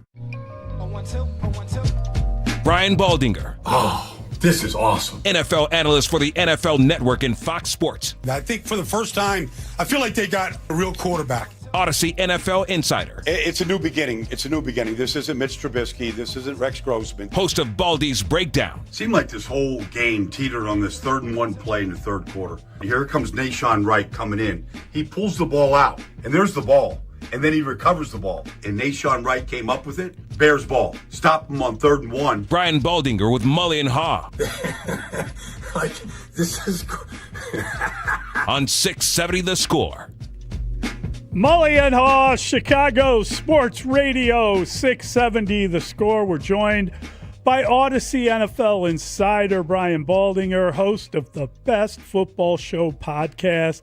Insider calls are brought to you by Nationwide. For your insurance and financial needs, Nationwide is on your side. And Brian joins us now on the Atturo Tire hotline. Atturo, your hometown tire, Atturo.com. Brian, good morning. How are you? I'm fantastic, guys. It's great to be with you. I'm in a good spot. You're in a good spot. Got a big game on Sunday. Can't get there soon enough. We don't care what the weather's like when the Bears are playing football the way they're playing right now. Can the Bears run the ball against the Packers? It's going to be a bigger challenge than it was against Philadelphia. They're very good. They play I just think they're more disciplined. The Eagles, I don't know what they were doing. They just took themselves out of gaps. It's going to be tougher, but I believe there'll be a plan. Because if you want to win the division, you're going to have to run the ball against the Packers. You see them, 2 times the next couple of weeks. And so you're going to have to run it. And so that's the challenge. I think that's the big challenge on Sunday is they're not going to run for 281 yards, but you got to have some success. And you got to have some success in the red zone like they did last week, to be able to finish drives the way they did and score touchdowns and not settle for field goals. It was pretty extraordinary to watch Philadelphia last week, knowing that they're a bit off the boil. I mean, things aren't going great, but Vic Fangio is a great defensive coordinator. He likes to eliminate those big explosive plays, and somehow the Bears managed to march down the field on them and score some points. And then Philly didn't seem, I hate to say this, but they didn't seem interested in helping on offense or capable. It was really a flat performance from the Eagles. They didn't have one hit. They didn't hit anybody in that game. They didn't strike anybody. I mean, I saw Chauncey Gardner-Johnson, hit a tight end and just knock him backwards, like right on his keister. Like, I didn't see a single Eagle. Zach Bond, Jalen Carter. I didn't see anybody hit anybody. Like, it was a dreadful performance all the way around. And that's just not how you play. We're in the stretch run right here. It's Black Friday. You're the only game on TV. Yeah. And you look disinterested in playing the game. And that's just across the board. Special teams, defense. That was about as bad a performance. But look, give credit to the Bears. The Bears executed. They went, 92 yards, in the fourth quarter, to take control of that game. And the Eagles, they couldn't mount a drive when they needed to. How much should we weigh, or how heavily should we weigh, the fact that Caleb Williams did go into Lambeau Field as a rookie last year at the end of the season, and he won there? Does that mean anything Sunday? No, it doesn't mean anything. All that matters, every week is a different week. It's a week-to-week league. What happened last year, that was on a dreadful team, and it's a brand new beginning. So I don't think it has anything to do. Like, maybe in his mind, he's like, okay, I've been to Lambeau, no big deal. Some people, it's hallowed ground, and you're looking around at all the great names, and I guess some people can get lost in any of that. But I don't think what happened a year ago is going to affect anything in this game. It's a completely different team in Green Bay. It's a different team in Chicago. So I think that it's a tabula race. It's just a clean slate right now. It's kind of interesting to think about Green Bay and the way that they faltered a bit after Tucker Kraft went out for the year. It was almost as if the passing game was going through him quite a bit, and all of a sudden when he was gone, they had to kind of reset their season. They've managed to do so. They're playing significantly better. How have they done that?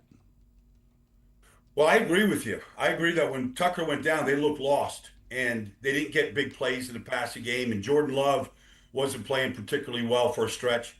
Well, he got Christian Watson back healthy. He's probably playing as good as he's ever played right now. He is a big play receiver. He is a tall kid that runs really well, that has a great reach, and he's come up with a bunch of big plays. He did last week as well. So I think he's been a big part of it. And then, Romeo Dobbs has been a good player since he's gotten there. And they look like, they've been able to connect right now. And so, and they survived without Josh Jacobs, and they were able to do that during a little stretch when he was out. So they've come up in different ways. And but I think, Matt LaFleur is a great designer of offense.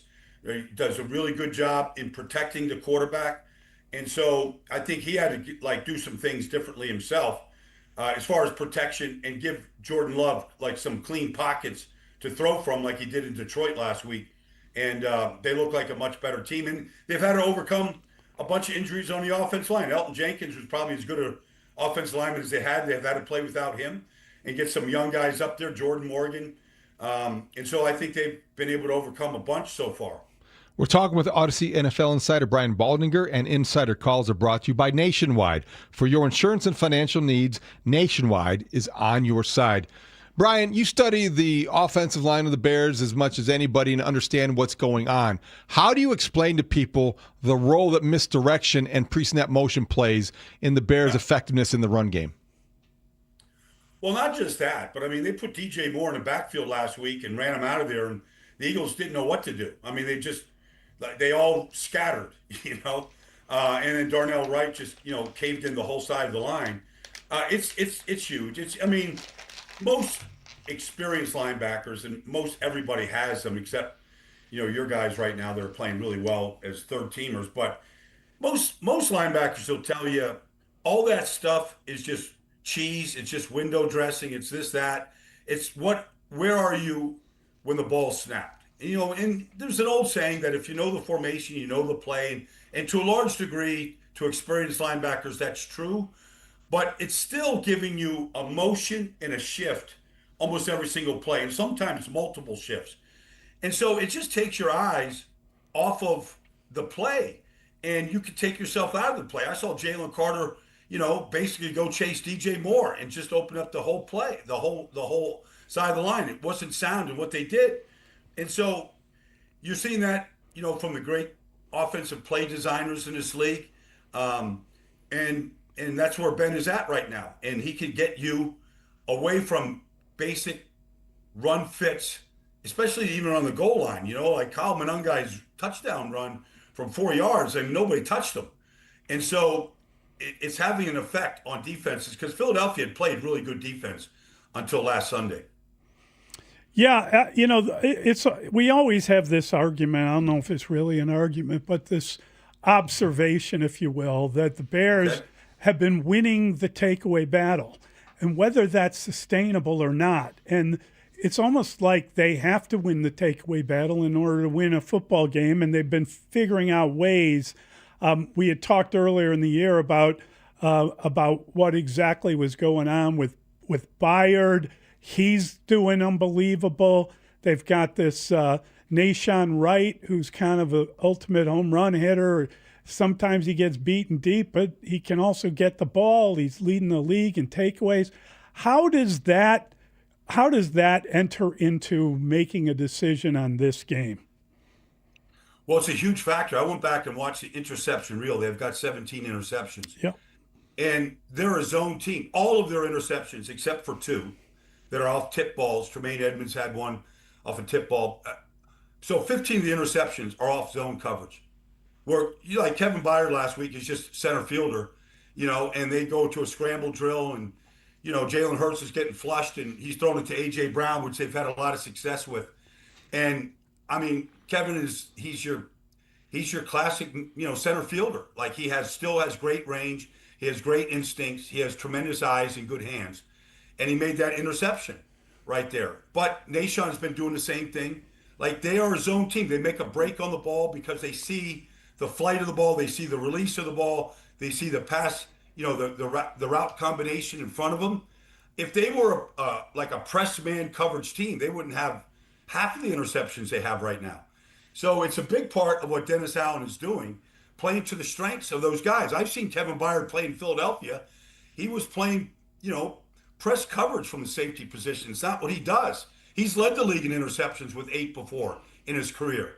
He's leading the league now. He is a pure center field zone safety. That's what he is. That's what his strength is. I feel like, and Dennis, he came from New Orleans where they played as much press coverage as anybody in this whole league.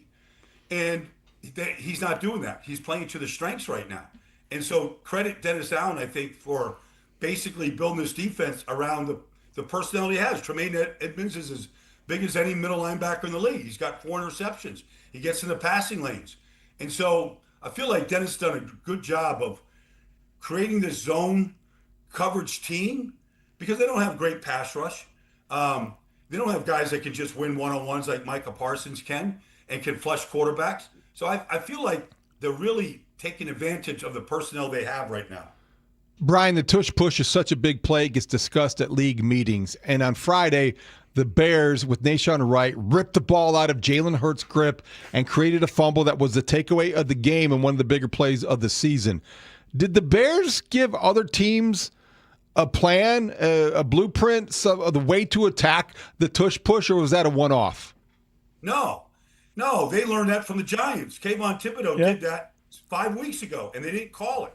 They called it, the whistle was blown, they said.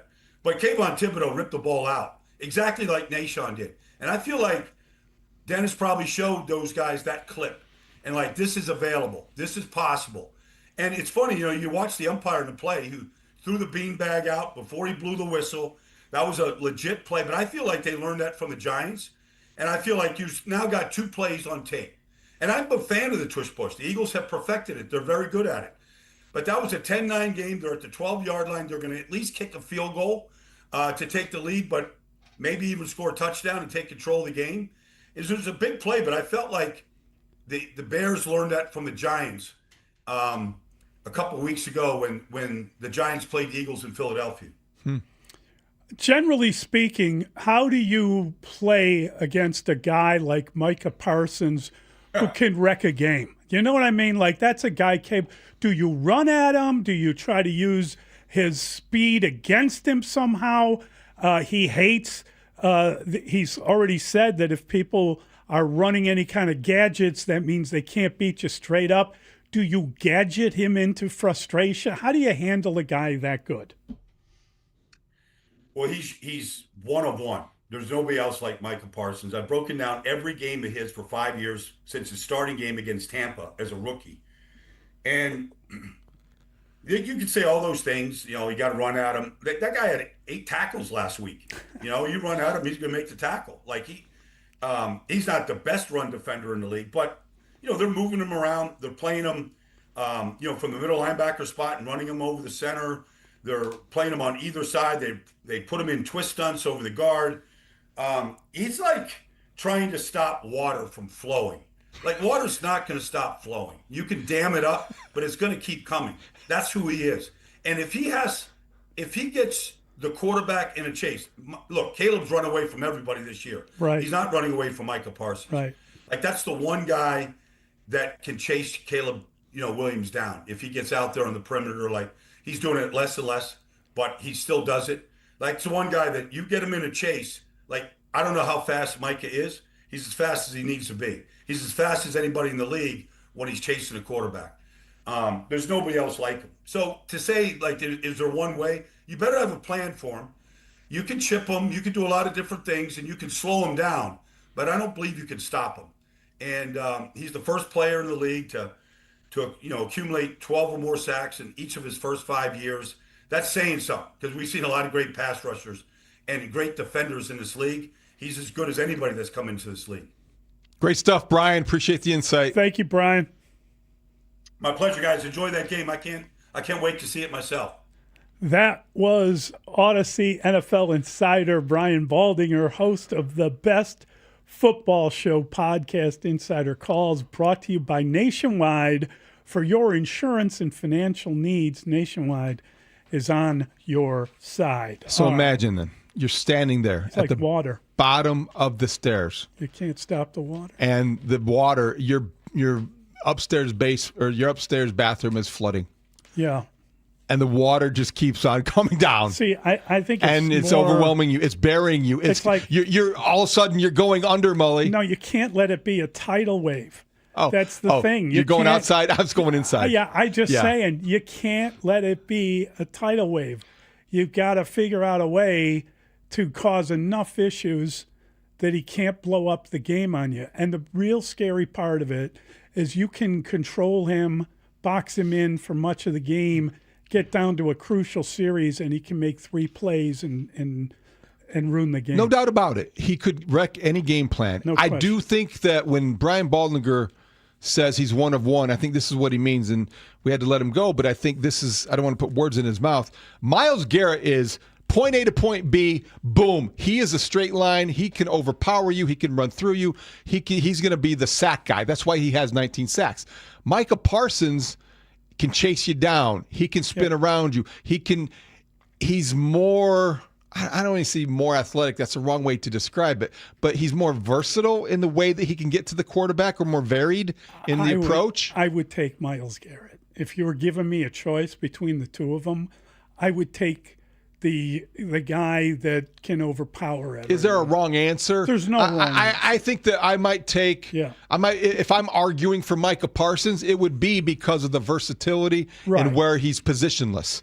He can come at you from over center. Yes. He could come from either edge, and he has the agility to beat blocks up the middle or on the edge. You know, I was thinking about the Pittsburgh game, and I was thinking about how TJ got the sack on Caleb. TJ Watt got the sack that broke his brother's record and the fumble and all that.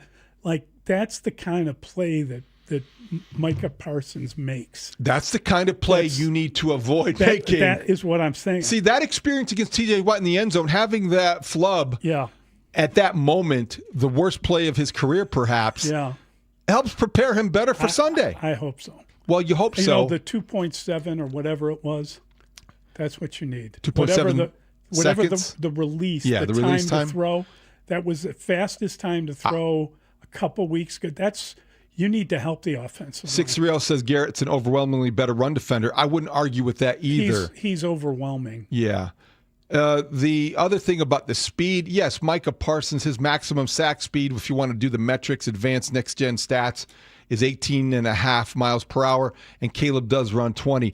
At the same time, the point is, you're not running around that he's guy. not the guy you want to try to escape. No. This isn't your ordinary pass rusher. So your little spin move, you could spin into a lot of trouble. You will appreciate this comparison. It's like Brian Urlacher running down Micah Vick. He's going to run him down. He could do that because of pursuit angles, etc. Right. It'd be awful difficult. It's a football player. Yeah. Those instincts take over. All right, we got some fun coming up. Yeah, we got some fun. We're going to talk to Jordan Lynch from Mount Carmel next. We're going to talk to Matthew Battaglia from Fenwick after that. We're going to ask some of the champions what it's like being a champion, how much it means to you, to the high school student. I mean, what a great memory created by both these coaches. We'll discuss it with them next. Mully and Haugh on The Score. Rahimi, Harris, and Grody, always talking Chicago sports with you, the fan. Middays, 10 a.m. to 2. Tony in Wonder Lake. Today I had an opportunity to listen to you guys, and you're doing a fantastic job, of course. Hi, Steve. You're on The Score, and Rahimi, Harris, and Grody. I love the show, guys. Keep doing what you're doing. Thank you. Awesome. Hi, Danny. You're on The Score. Love the show, guys. You guys doing an amazing job. Thank you. Tune in to Rahimi, Harris, and Grody, middays 10 a.m. to 2 on Chicago Sports Radio 670 The Score. Always live on the free Odyssey and iHeartRadio apps. Hey, the holidays right around the corner, and if you're like me, now is the time to start stocking up on gifts, whether it's for everyone on your list or, let's be honest, whether you deserve a gift today. And Flag and Anthem makes it so easy, super easy. I've been checking out their holiday gift guides. They've got some great picks from 2025 Ryder Cup captain Keegan Bradley, country music star Dierks Bentley, including Dirk's own Desert Sun collection. If you need gift inspiration, this is the place to start. But here's the real holiday pro tip. Starting last Wednesday, Flag and Anthem is now in the midst of their 6th day of deals. Every single day, a new can't-miss deal drops, and we're talking things like $39 flannels. Wow. 50% off outerwear. Oh, yeah. And who knows what insane deals they have today. You got to check back daily. These deals move fast. So whether you're shopping for family, friends, or just treating yourself to a few pieces this holiday season, now is the perfect time to load up. Head to flagandanthem.com, hit the holiday gift guide. Don't miss out on these 6 days of deals. Flag and Anthem, premium gifts without the premium price tag.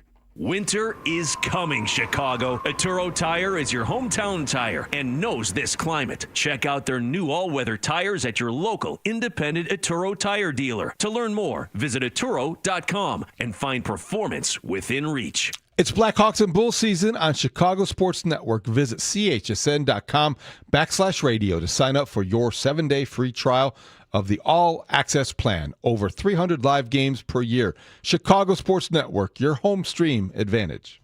Save big money on new appliances when you shop at Menards. We have an excellent in-stock appliance selection from great brands at the best prices. Ready to take home today. Whether you want new laundry appliances or need upgrades for your kitchen, you'll be sure to find appliances that'll make your life easier. Visit Menards and save big money on appliances today. Plus, check out Menards.com to view all of our great deals happening this week.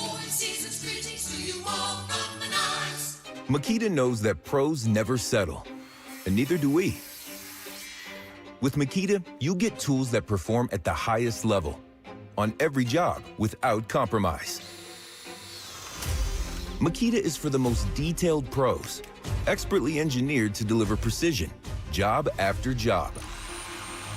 When your work calls for the best, call on Makita.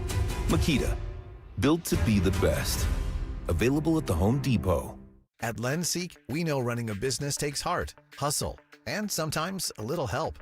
That's why we stand with you with our exclusive AI lending platform, connecting you to over 100 funders. If you've been in business for at least 2 years with a minimum annual revenue of $500,000, you can get up to $1 million in funding in as fast as 24 hours. No collateral, no prepayment penalties, no red tape. Apply today with no cost or obligation at lendseek.com. That's LENDSEEK.com. There are only about 4,300 publicly traded companies on the U.S. stock exchange, but there are an estimated 33 million companies in the U.S. Hi, I'm Jeff Jr., founder of Trajan Wealth. The average investor is missing out on over 99% of the investment opportunity that's happening in this beautiful country until now. True portfolio strength is found beyond the confines of the S&P 500, investing in promising companies before they go public. Private real estate, infrastructure, world-changing technologies. This is called the endowment model. The endowment model has historically outperformed the traditional model of just stocks and bonds. If you're an accredited investor and want more from your investments, it's time to think beyond just stocks and bonds. Call Trajan today, 630-320-2100. That's 630-320-2100.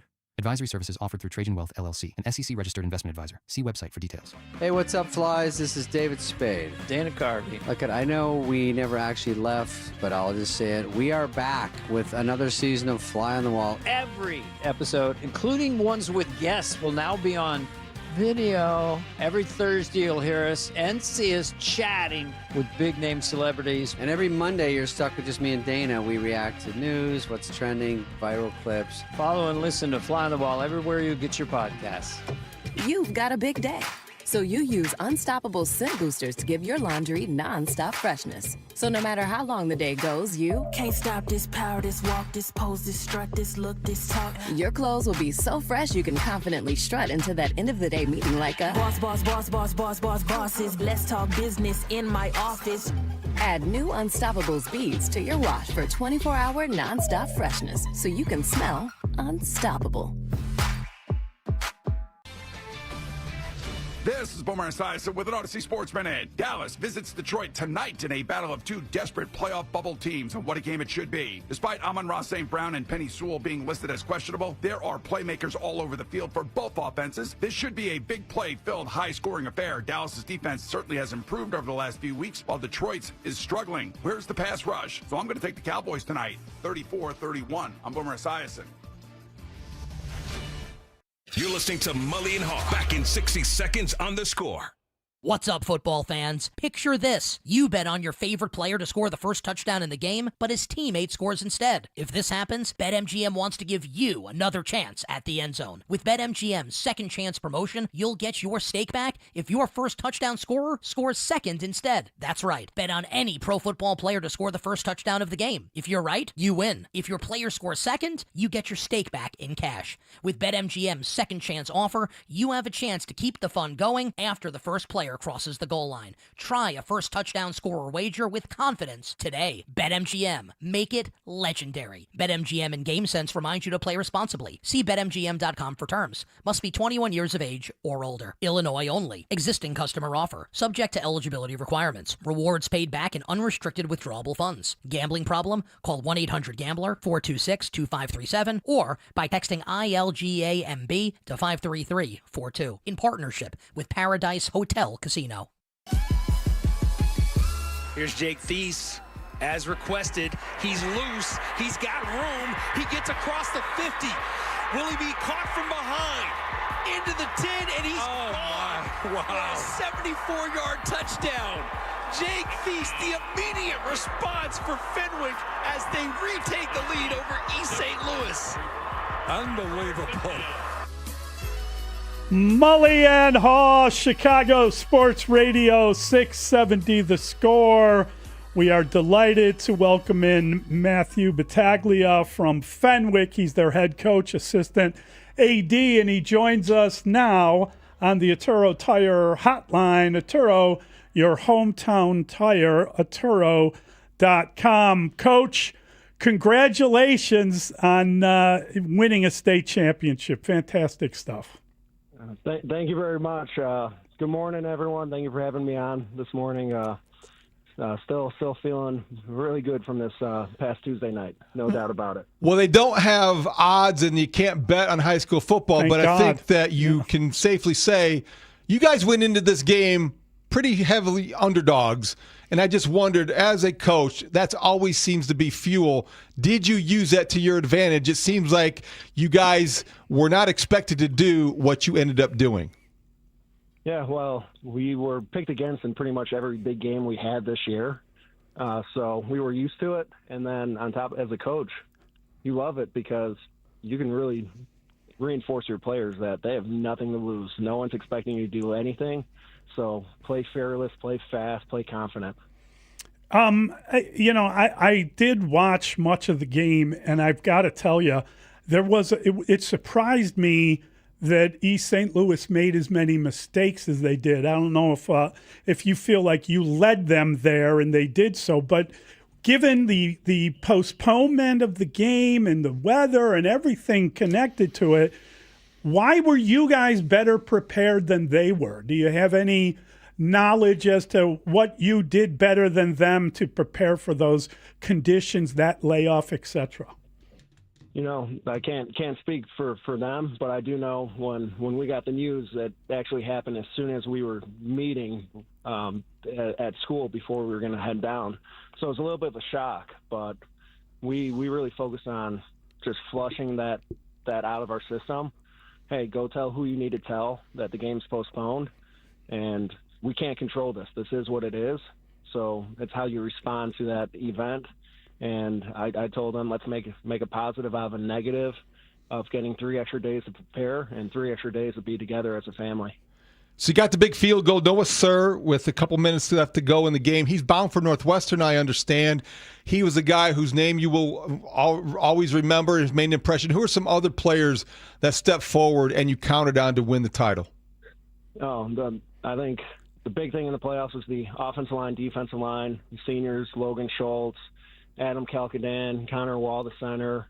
On the D-line, Luke Leone, Zeke Mbue. Playoff football is won in the trenches, and I'm a firm believer in that. And give up a lot of yards on Tuesday night. I think the thing that's not talked about enough is how our defense, they have great players. That running back is special. They were going to move the ball, but we didn't give up easy buckets. One drive we gave up an easy bucket, big play score. So other than that, just forcing them to go on 10, 15, 20-play drives, and our guys were popping up every time and never stopped fighting. Coach, we mentioned your name, and we immediately got a text from your former head coach at Marist. Coach Diggs says hello and congratulations.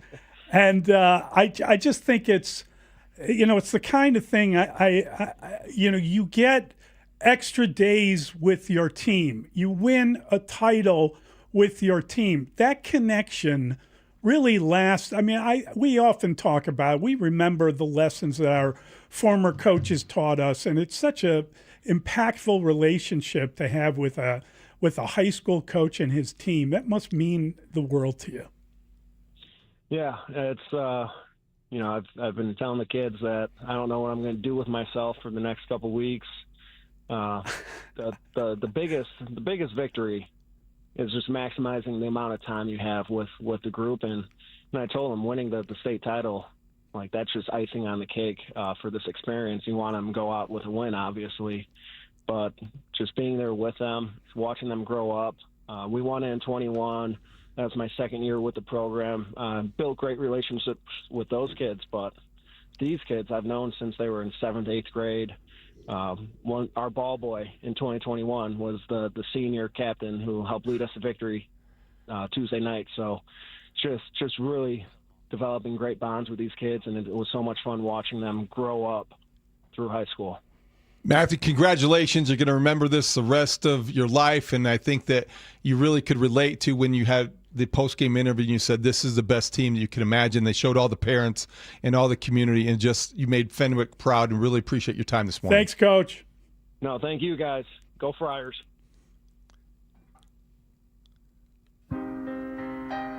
Now the sideline celebration is starting. They're trying to track Jordan Lynch down. This team is. Got to put your head on a swivel there, Jordan. he outran the bucket. Yeah. How many times did he run down that sideline when he was at Northern? A whole bunch. Oh, they're chasing him all the way down to the 40. And down it goes. And that's going to do it. Mount Carmel, 4 state championships in succession. 17th overall. 20-3, your final in your 2025 AA state championship. Mully and Haugh, Chicago Sports Radio 670 The Score. And now we welcome in Jordan Lynch, the head coach at Mount Carmel High. He joins us on the Atturo Tire Hotline. Atturo, your hometown tire, Atturo.com. Coach, we're old enough to remember you with the Bears, to remember your career at Northern. Listen,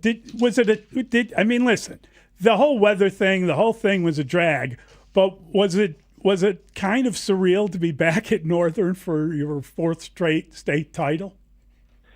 Yeah, hey guys, thanks for having me. It's man, it felt so good to be back. It's definitely surreal being back there. It reminded me the last game I played at NIU. We played Western Michigan, and it had to be just below 0 that day. And man, and it was, I believe it was a Wednesday night game also, a Maction game. Maction, so, gotta love it, Jordan.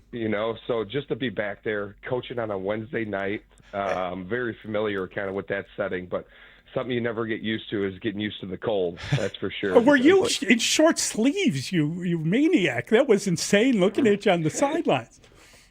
Well, I always played in the short sleeve shirt, so I figured I'd coach in the short sleeve. Well, I only made it 1/2 though, when I went in and put a sweatshirt on.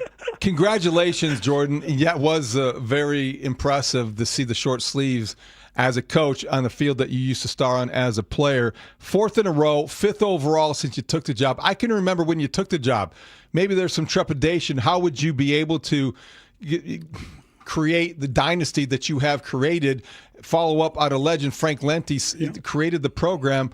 What would you say is the biggest reason why you've had the kind of success coaching Mount Carmel that you've had?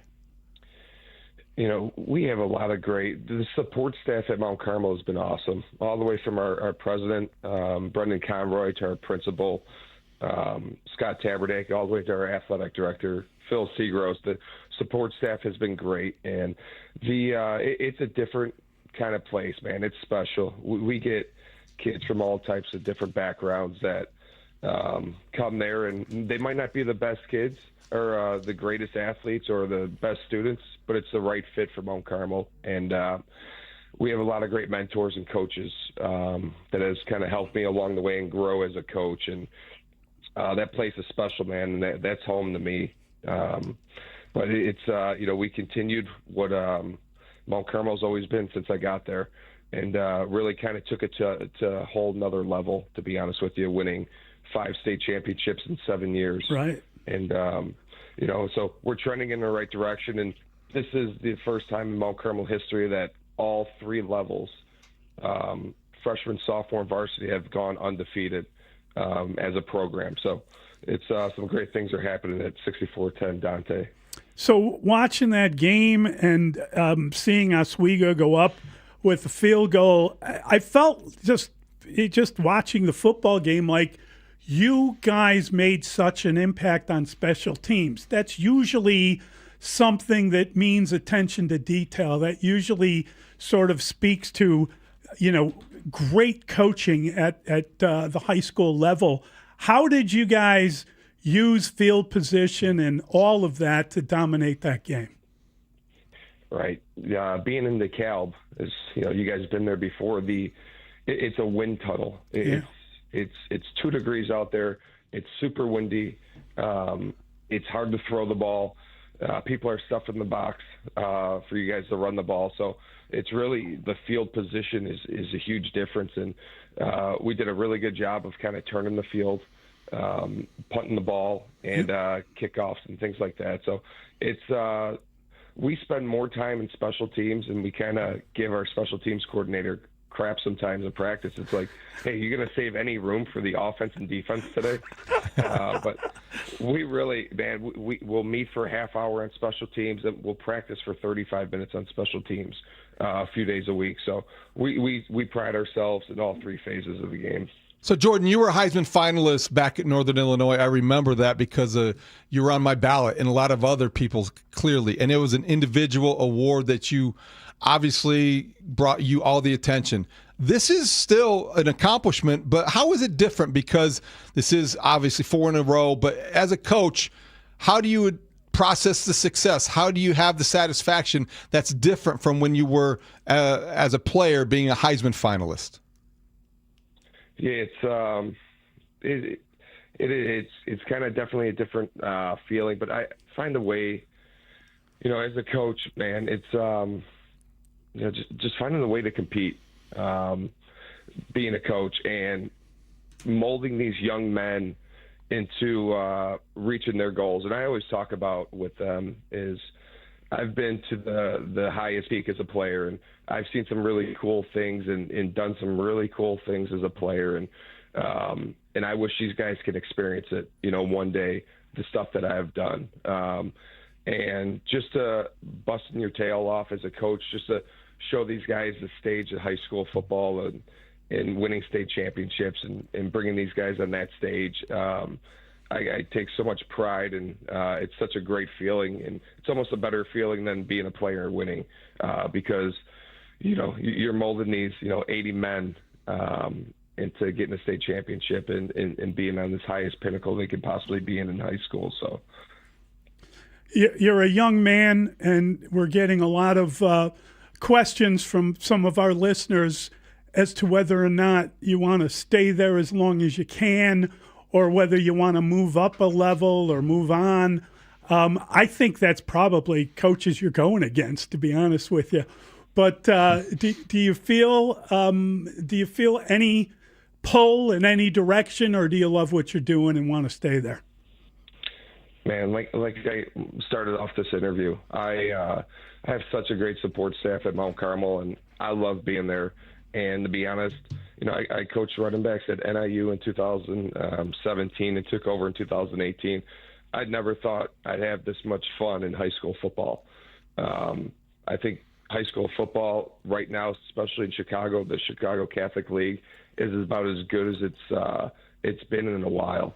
There's some special young talent, and when you're playing games against your rivals, and you got almost 7,000 people at our stadium, and the things that we've built, you get the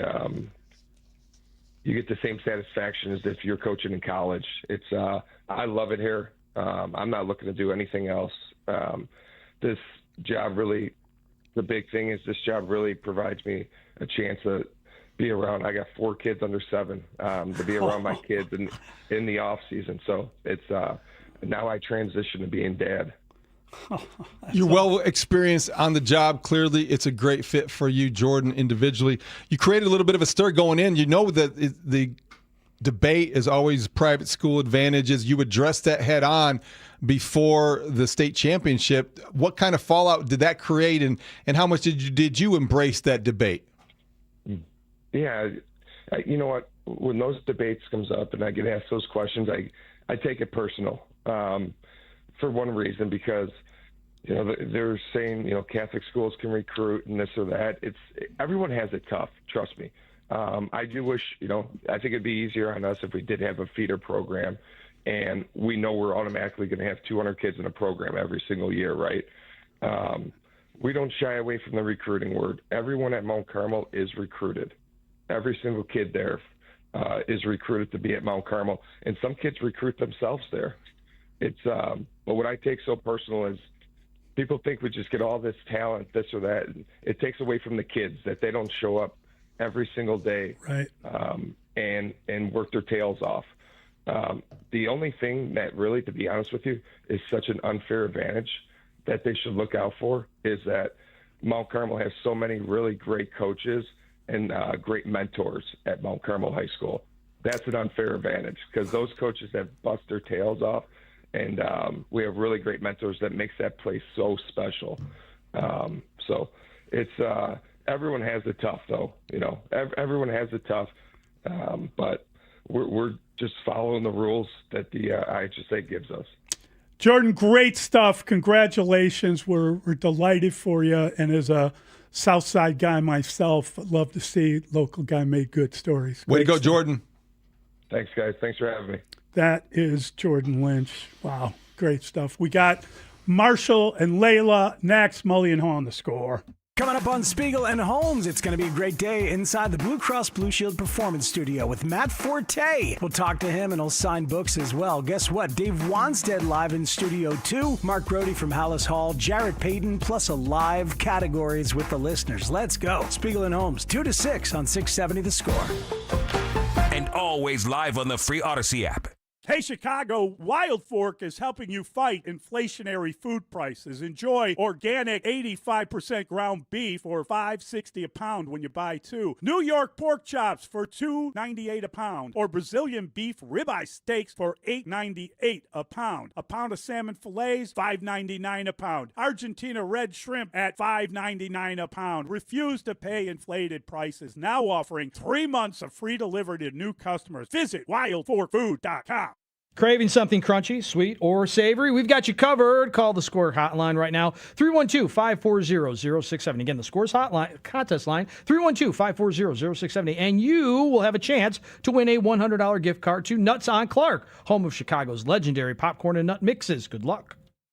I know that hiring can be challenging. You sort through tons of resumes and you get too many so-so applicants. You're just waiting for someone to match your role perfectly. Well, now, there's a place where you can meet them fast. ZipRecruiter. Need to hire right away. Start your search for strong candidates. The right fit awaits. Build your team. Build it sooner. Meet your match on ZipRecruiter. Just head to ZipRecruiter.com/free right now to try it for free. And you're on your way to meeting your match. 4 out of 5 employers who post on ZipRecruiter get a quality candidate within the first day. So try it now. Go to ZipRecruiter.com/free. Once again, that's ZipRecruiter.com/free. Meet your match on ZipRecruiter. Try it free.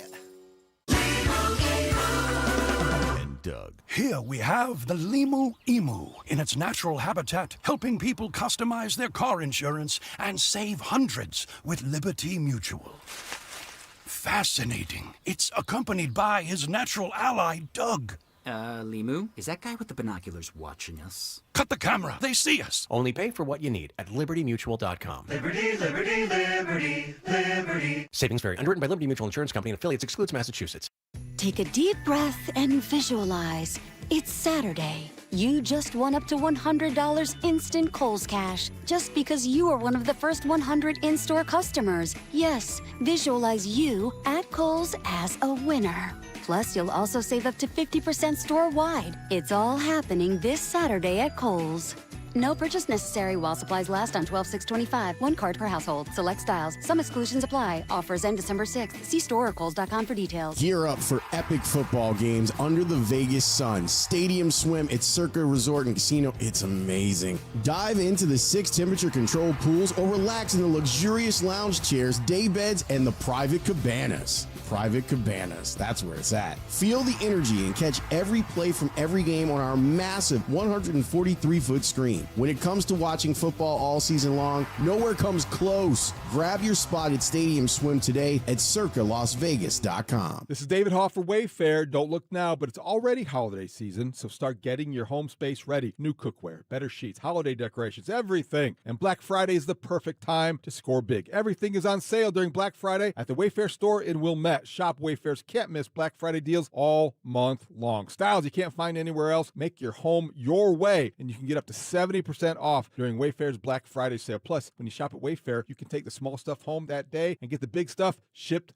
to you fast and easy. Wayfair is the go-to destination for everything home, no matter your style or your budget. Earn rewards and get the best savings in the neighborhood with Wayfair's new loyalty program. 5% back on every item across Wayfair's family of brands, free shipping, members-only sales, and more. Terms apply. A huge selection of home goods, appliances, area rugs, beds, all the stuff. Everything you need. Wayfair makes it easy with fast and free shipping, even on the big stuff. So don't miss out. Black Friday deals up to 70% off at the Wayfair store in Wilmette at Eden's Plaza. Sale ends December 7th. That's the Wayfair store in Wilmette's Eden's Plaza. Mully and Haugh will be back in 60 seconds on The Score. Jingle bells, jingle all the way. Nick, what are you doing? Well, Adam, Thanksgiving is over, so it's officially time for the holidays. And it's time for our Legacy Box Cyber Monday sale. Legacy Box is the most meaningful gift you can give this holiday season. It's simple, safe, and has been trusted by millions. That's right. It's our best sale of the year. Right now, when you go to LegacyBox.com, you can save an unreal 65% on your Legacy Box. And for a limited time, you can preserve your tapes, film reels, and photos for as low as $27, saving you hundreds. Hurry, our best sale of the year won't last long. Visit LegacyBox.com for an unreal 65% off during our Cyber Week sale. With limited quantities ready to ship, this deal will go fast. Shop our Cyber Week sale now at LegacyBox.com/value to take 65% off. Buy your Legacy Box today and send in when you're ready. LegacyBox.com/value. Now we're in a transition a little bit. Mully and Haugh, Chicago Sports Radio 6-7 of The Score. We broadcast live from the Score's Hyundai Studios, brought to you by your local Hyundai dealers. Want to thank them. Thanks to Jacob Stutz for getting us on Twitch. And thanks to everyone for calling and texting and emailing. Also, thank you for listening on this Thursday. Really appreciate it. Thanks to our executive producer.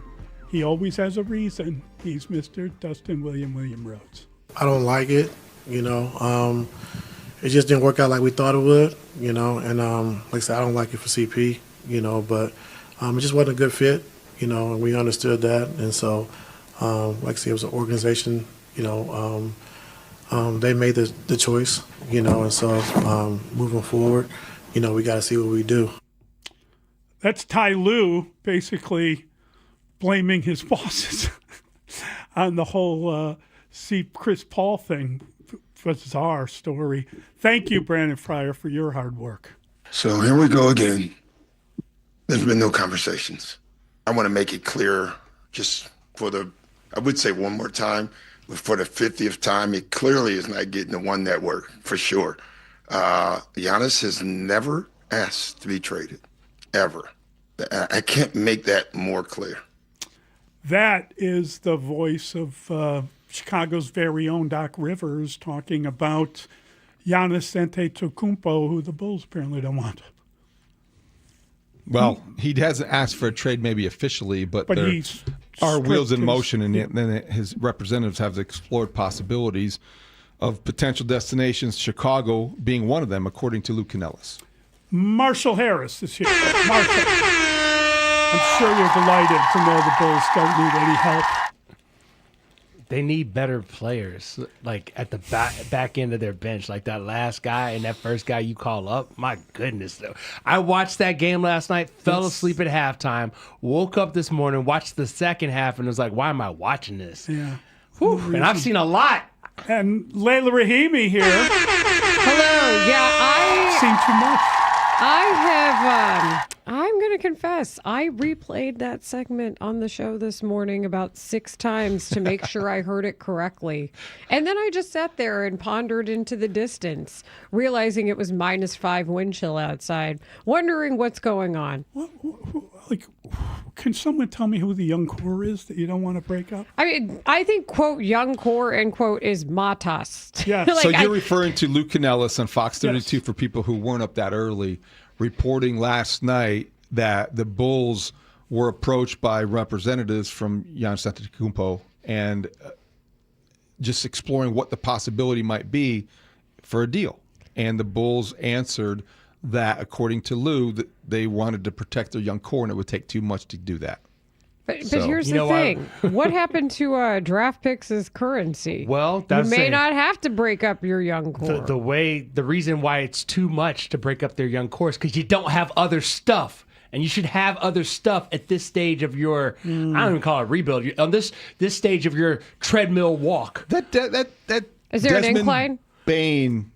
Clearly there's an incline. They're not keeping up with it. Yeah, that Desmond Bain trade really skewed everything because that was a 4 first-round draft pick It trade. didn't skew anything. It showed you what the market is. It's the Luka trade that I think skewed it all. We were saying in our pre-show meeting, I think the Rudy Gobert trade walked so the Desmond Bain trade could run. Rudy Gobert was also 4 first-round picks. Yeah, and I think you just have to find the right partner to be able to deal. I mean, according to Luke and Nelson, he was talking about the fact that the Knicks only wanted to give up Karl Anthony Towns. It's like, no, you got to have draft capital to get what you want when you're not as good as you want to be. If the Knicks re-enters the chat, that will be dangerous for everybody because I think that is the place. Now, Giannis in San Antonio would be a problem in the West, but there's Oklahoma City.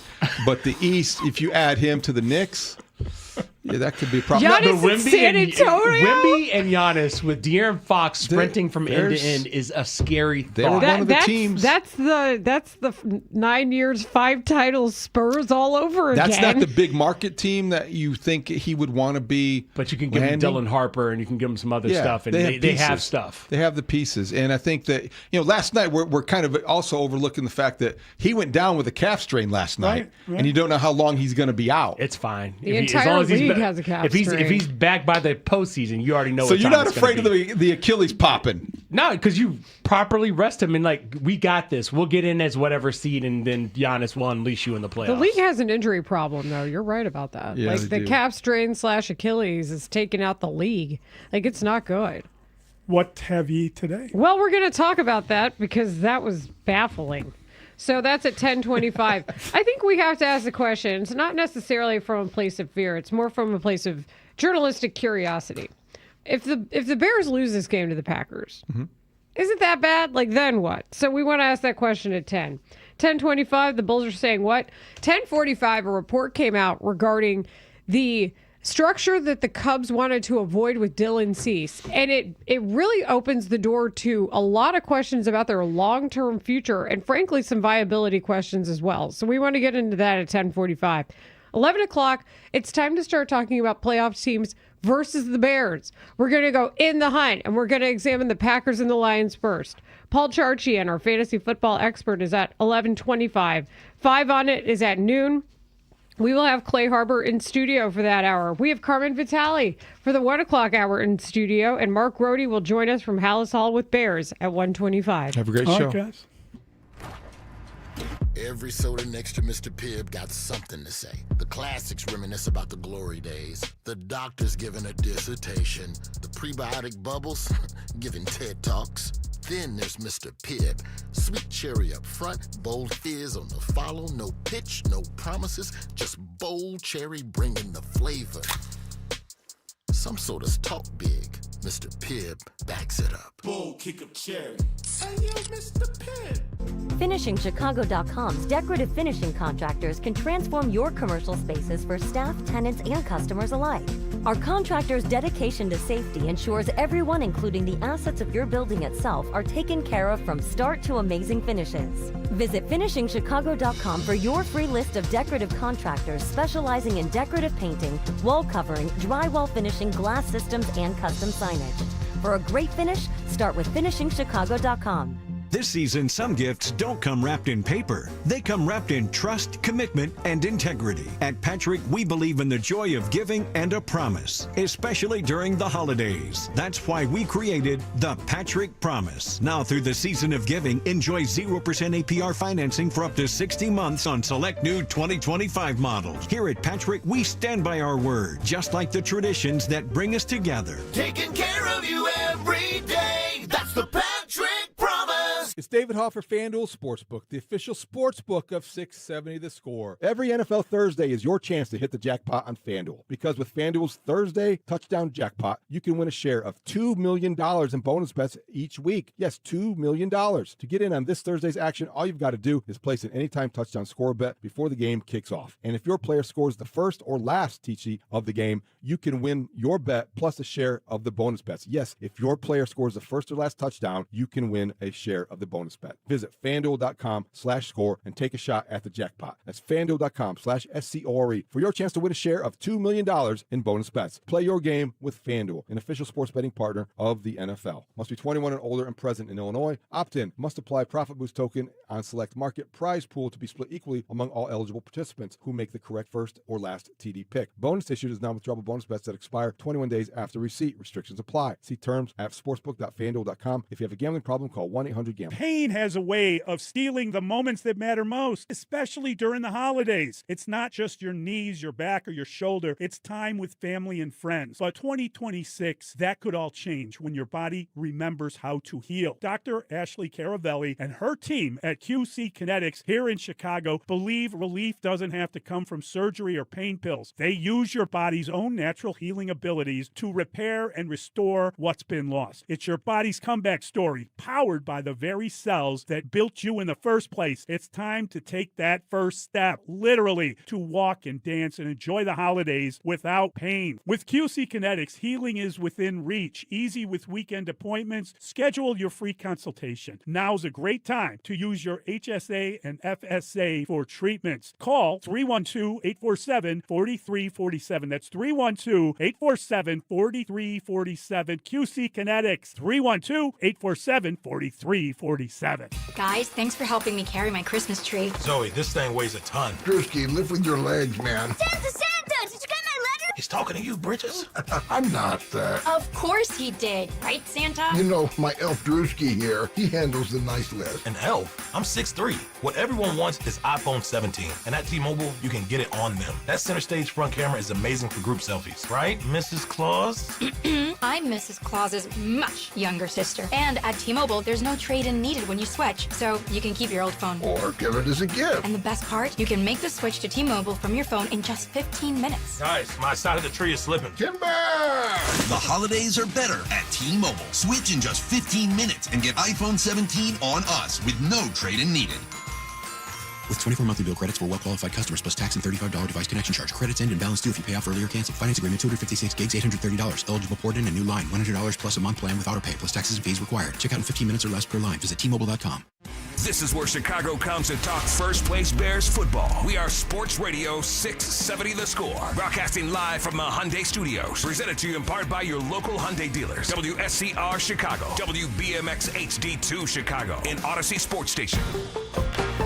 The Score! This hour is sponsored by AlmostFreeTeeth.com. Affordable implants, life-changing smiles.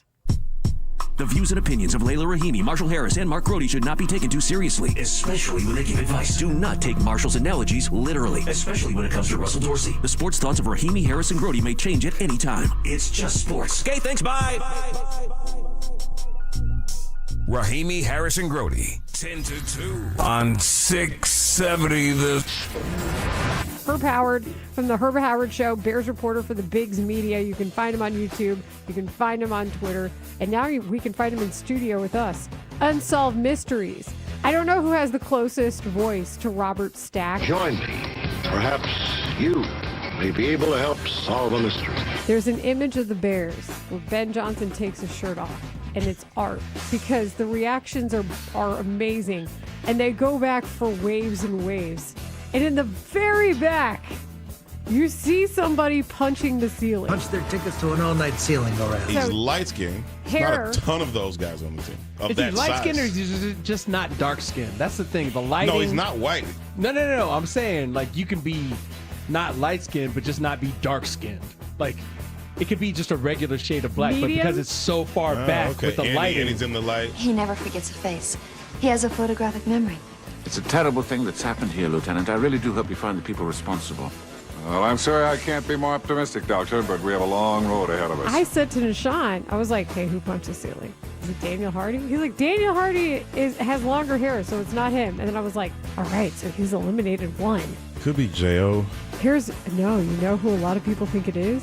DJ Moore. I mean, you be damned if you do, damned if you don't. DJ got hops like that, or is he hopping off of something else? Like, how high is the ceiling? I think he was on something. Yeah, I think they're on something, the locker or chair or whatever. I gave someone all the hops for that punch in my mind because I didn't even consider that they were standing on something. I was like, oh, they were so hyped. They did the Super Mario. I think if we get the reporters on the beat together, they can figure this out. Yeah, together as a group.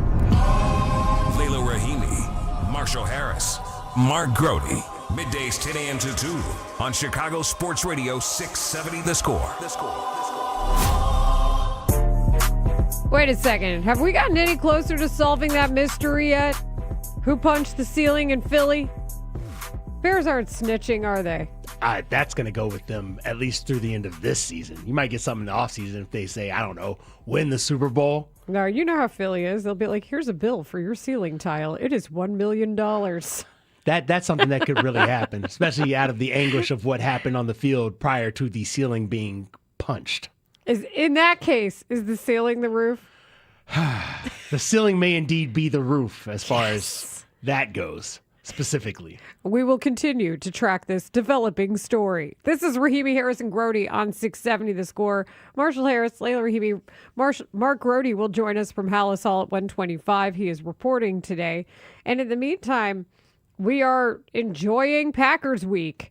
Apparently, guys, crew, Ray Diaz, Tyler Buterbaugh, Brandon Fryer, if you're listening, there is something called the playoff machine on ESPN. Machine, you say. Sack machine? No. Playoff machine. On The Athletic, there is a playoff simulator. That's the preferred method. It's beautiful. The playoff simulator is a thing of beauty. Listen here. You know I love the NBA trade machine. Oh, well, that's a different thing. The Bulls don't have enough to enter. They don't have enough tickets to get anything going with that. Well, you know, the Luka Doncic trade, for example, did not go through on the trade machine, but went through in real life. So there's always a chance. Okay, that's fair. We've talked about how for the Bears, if you're just looking at it from you don't care about who the opponent is, right? You're just looking at this from the pure playoff possibility. If the Bears win at Lambeau, they have a 64% chance to win the NFC North. That is according to ESPN. Then there is the pride factor of this game. They took one from Lambeau last season, this calendar year. It was in January. To end the year, you have every reason to believe the Bears, even though I know at least it opened at a 7-point spread, the Bears are still going to fight in this game. They have a solid chance of winning yet again. I also know that in the NFL, you typically lose a game you're supposed to win, and you typically win a game you're supposed to lose. That usually happens to a team during this schedule and the season. So I have to ask this question, because we've talked all about the possibilities of where the first place in the NFC Bears are. I think it's fair to also ask, what if they lose? Like, I know it stinks. I don't like going to the dark places in my mind. But you have to ask yourself, is it going to be as demoralizing as past years if they lose? Is it going to be as frustrating? You get the Packers again in 2 weeks at home. I don't necessarily know if that's a good or a bad thing. I just know that's how the schedule plays out. At least it's going to be fresh. I tend to think that Ben Johnson is a coach from what I've seen in Detroit. He will hold some stuff back from the first meeting to have the second meeting go differently. I think we saw that with the Vikings game so far. But it's a fair question to ask. It's at Lambeau. That would be 4 straight road wins for the Bears. So you're asking yourself, what if they lose? Is it the worst thing in the world? I tend to think it's not nearly as bad as it has been in years past. Absolutely. I think that's the number one answer is, yeah, it's bad if they lose, but not nearly as bad as it would have been many, many, many years past, many, many seasons past. And I think the biggest thing is understand this. If they lose, you mentioned the Athletic playoff simulator. If they lose, they still have a 71% chance to make the playoffs. Okay, so you still like your chances. The math is still mathing for you at that point. The chance of you winning the division falls to 26%. I mean, that's dangerous. But here's the beautiful thing about this simulator. I can just click a button and see, okay, you lost on the road, but you beat the Packers at home. You know what the percentage chance is you win the division if you get the split? 50% straight up. It's just 50%. That's good. That's great, actually. I mean, that's 4 road wins in a row. If you blind item that, if you say X NFL team has won 4 straight on the road, starting with, at that point, it was November 2nd, in the hardest part of your schedule, theoretically. That is a flex. Like that would be, and I said this before. I said it in my post-game video that I do on my YouTube, my Instagram, TikTok, if you're into it. What else do people need to see in order to believe this team has had significant improvement? And I think there are some fans. I got comments and responses saying it's to beat the Packers. Is it to beat the Packers on the road, or is it to beat them at home at Soldier Field? Would you accept a split of that series, or does it need to be 2 wins against the Packers? I think you would sign up for a split with the Packers today. The Packers are a very good team with arguably the best defense in the NFL. If you told me right now, today, you can either get a split with the Packers or you don't know what's going to happen, you would take the split. And I can see how this gets used like, oh, Bears fans are already scared. Listen to them asking the question, what if they lose? I just think this is a normal thought process to go through. Like you have to at least address it and understand how it fits into the grand scope of the season. Our segment on Rahimi Harrison Grody is brought to you by AlmostFreeTeeth.com. Save on dental implants today.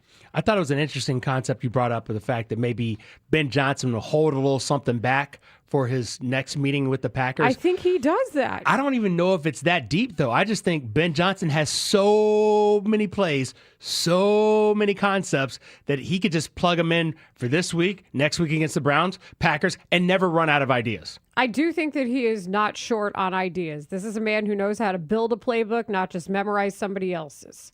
Carmen Vitale will, I think, give us a lot of insight on that idea. She comes in with us at 1 o'clock here in studio. She's covered the NFC North for years. So I feel like she's a really good person to bounce all of this off of. But even already on our text line, you can call us 231-2644-6767 is the number for both. We're getting different replies on this. 847 says extra demoralizing this year. And then another text says, 309, it's about if they lose, how did they lose? Blowout or a close game? That factors into this too. Can you see it being a blowout, knowing how the Bears have played opponents in the fourth quarter recently? I don't think I can see a blowout either way, just because the nature of this game, the two teams and the quality of play that they've distributed, and the fact that the Bears are getting healthier on defense. I think that's the number one thing for me. It's not so much what the Bears are doing offensively, it's how healthy the Bears are getting on defense. I think they can put up, especially in the context of snow showers possibly in the forecast on Sunday.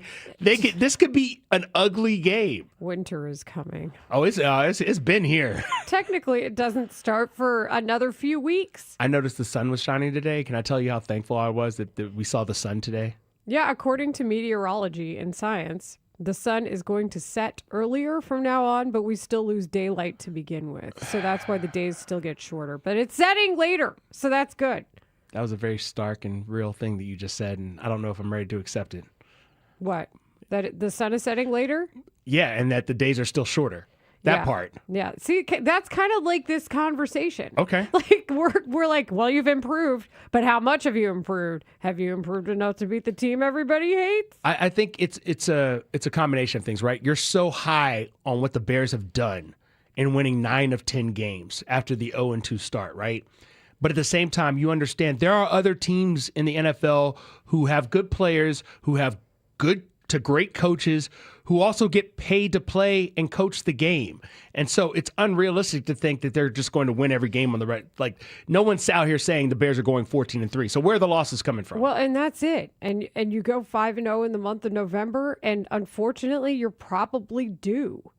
Like, that's the hard part about this. How much of a difference does Micah Parsons make with his speed, being able to chase down Caleb Williams, perhaps like no other pass rusher we've seen this year in the NFL? Do you remember back in week 1 when the Packers played the Lions and you're like, oh, Micah Parsons hasn't really done much in this game. And then at the end of the game, Jared Goff is out here getting hawked down. And I was like, oh, yeah, Micah Parsons, if you slow down, he's not.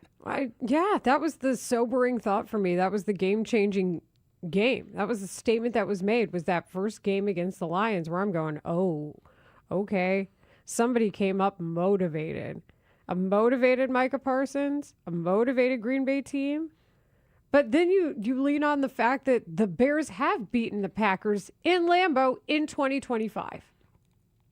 I go back to the teams that the Packers have lost to this season or tied. The Browns? Yeah, the Browns come to mind in an ugly game. Like, where's that Jordan Love? Oh, wait, you don't have Myles Garrett. But here's the problem is, where's that pass rush to answer with?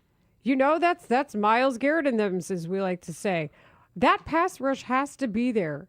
You know, that's a good blueprint to draw from, is how that game was won by the Browns. It was also that last-second field goal. That was the weekend where everything seemed to hinge on a last-second field goal in the NFL that week. But like we've said before, their offense is not exactly consistent. You know, they scored 10 points in that loss to the Browns, and then they come out and tie the Cowboys with 40 each. Well, the Cowboys defense was on the field. First half Cowboys defense. Yeah, first half of the season Cowboys defense. Yeah, first half of the season Cowboys defense was atrocious. They scored 27 points, but they held the Bengals to 18. The Bears defense did not do that. But we know the Bears defense is way more injured. They beat the Cardinals in Arizona 27-23. They beat the Steelers 35-25. But then they lost to the Panthers, clunker, 16-13. Clunker against the Eagles, 10-7. They scored 31 points against the Lions. That's probably their best game of the season, what we saw them do against the Lions. The question comes our way from 309 on the text line, Layla. Yes. Say the Bears beat the Browns and pick up one game from the remaining 3 division games. Is that enough to win the division? I don't think it is, probably. I think you're still looking at making the playoffs because of the money in the bank you've got already. But I don't think it is based on whichever you prefer, playoff machine, playoff simulator. We'd have to do the math on that and run it through the simulator. It's pretty simple to me on this. The Bears unfortunately started 0-2 in the division when you look at how their season started. Meanwhile, the Packers are running through the division. You need at least a 3-3 division record, with one of those 3 wins being against the Packers, to be in good shape to win the division. At least a 3-3 division record. Right now, they are not there. And they've got no wins against the Packers. They've got no wins against the Lions. So they need to beat the Lions and win one of the 2 games against the Packers. Or they could just sweep the Packers, and that would probably give them the division. So that is your Marshall playoff machine. Either way, I'm still not at the point yet where I'm saying to myself, give me the division. You want to take the North, but I'm not there yet with this. We knew this was going to be a difficult part of the schedule. The hardest part there is at the end. We knew the strength of schedule would be a problem. So I think that because of all of that, if they lose, I'm still not at a panic meter. No, I'm nowhere near a panic meter. Will it suck? Yes. Will you be annoyed? Yes. Will you be that much more hype for the game on Saturday night, November 20th at Soldier Field? Oh, yeah. As long as they beat the Browns in between, yes. Absolutely, to everything you just said. Long as they beat the Browns. The Browns look like a trap game if I've ever seen a trap game. I really am treating this Browns game like a formality. You can't do that. I am the athlete who falls for all the traps. That's what the Packers did. I was like, I'm not looking ahead. I'd be sitting there in the locker room being like, no, I'm not looking ahead like that. No, I was absolutely looking ahead. Unfortunately, the division itself goes through Green Bay because the Packers, as I said, while the Bears were stumbling out of the gate, the Packers are 3-0 in the division. Even if they get a split, first tiebreaker would then be division record, and the Packers are probably going to be in control of that one because their only other game left is against Minnesota. Here's the thing. I think it's even cooler than that, Mars Hall Harris. Tell me why. I think if you want to win the division now, you got to go through the Bears. If the Packers want to win the North or make the playoffs or anything that they want to do, they have to take at least one game from the Bears. Yes, but if the Bears want to beat the Packers, they have to take at least one game from the Packers and beat the Lions. That's the difference. That Lions game was a clunker. And the Layla Rahimi clunker scale, that clunker. Even though they scored 21 points, clunk. It's the reason their point differential is so bad. Hey, they're positive now, +6. Now, +6. it took December. Only took 11 more games to get back on the positive They side. had to climb out of the mud. Excuse me, 10 more games. That was the second game of the season. Green Bay, you got to come through the Bears. But if you take one, I'm still not stressed. No, not stressed at all, but if you want to win the NFC, the whole conference, and get the bye in the first round, you best win at Lambeau. And yeah, 815 brings up a good point too. The dumbest point, but the best point. Does that make sense? Yes. It was brought up by you well. It exists for stupid reasons. Tiebreaker won't matter with Green Bay because of their tie with the Cowboys. So Yeah, they have there is just, no tiebreaker. But the tie broke the tiebreaker. Yes. I and hate it. If they lose to Tampa Bay, if they lose to Green Bay, they'll both have 9 wins, though, and that's why that's not great. 847, good question. Should we thank the Minnesota Vikings for totally screwing up their quarterback situation in the first round quarterback controversy? What a bad decision going to haunt them for years. I'm not there yet with it, but I don't exactly hate your question. Does that make sense?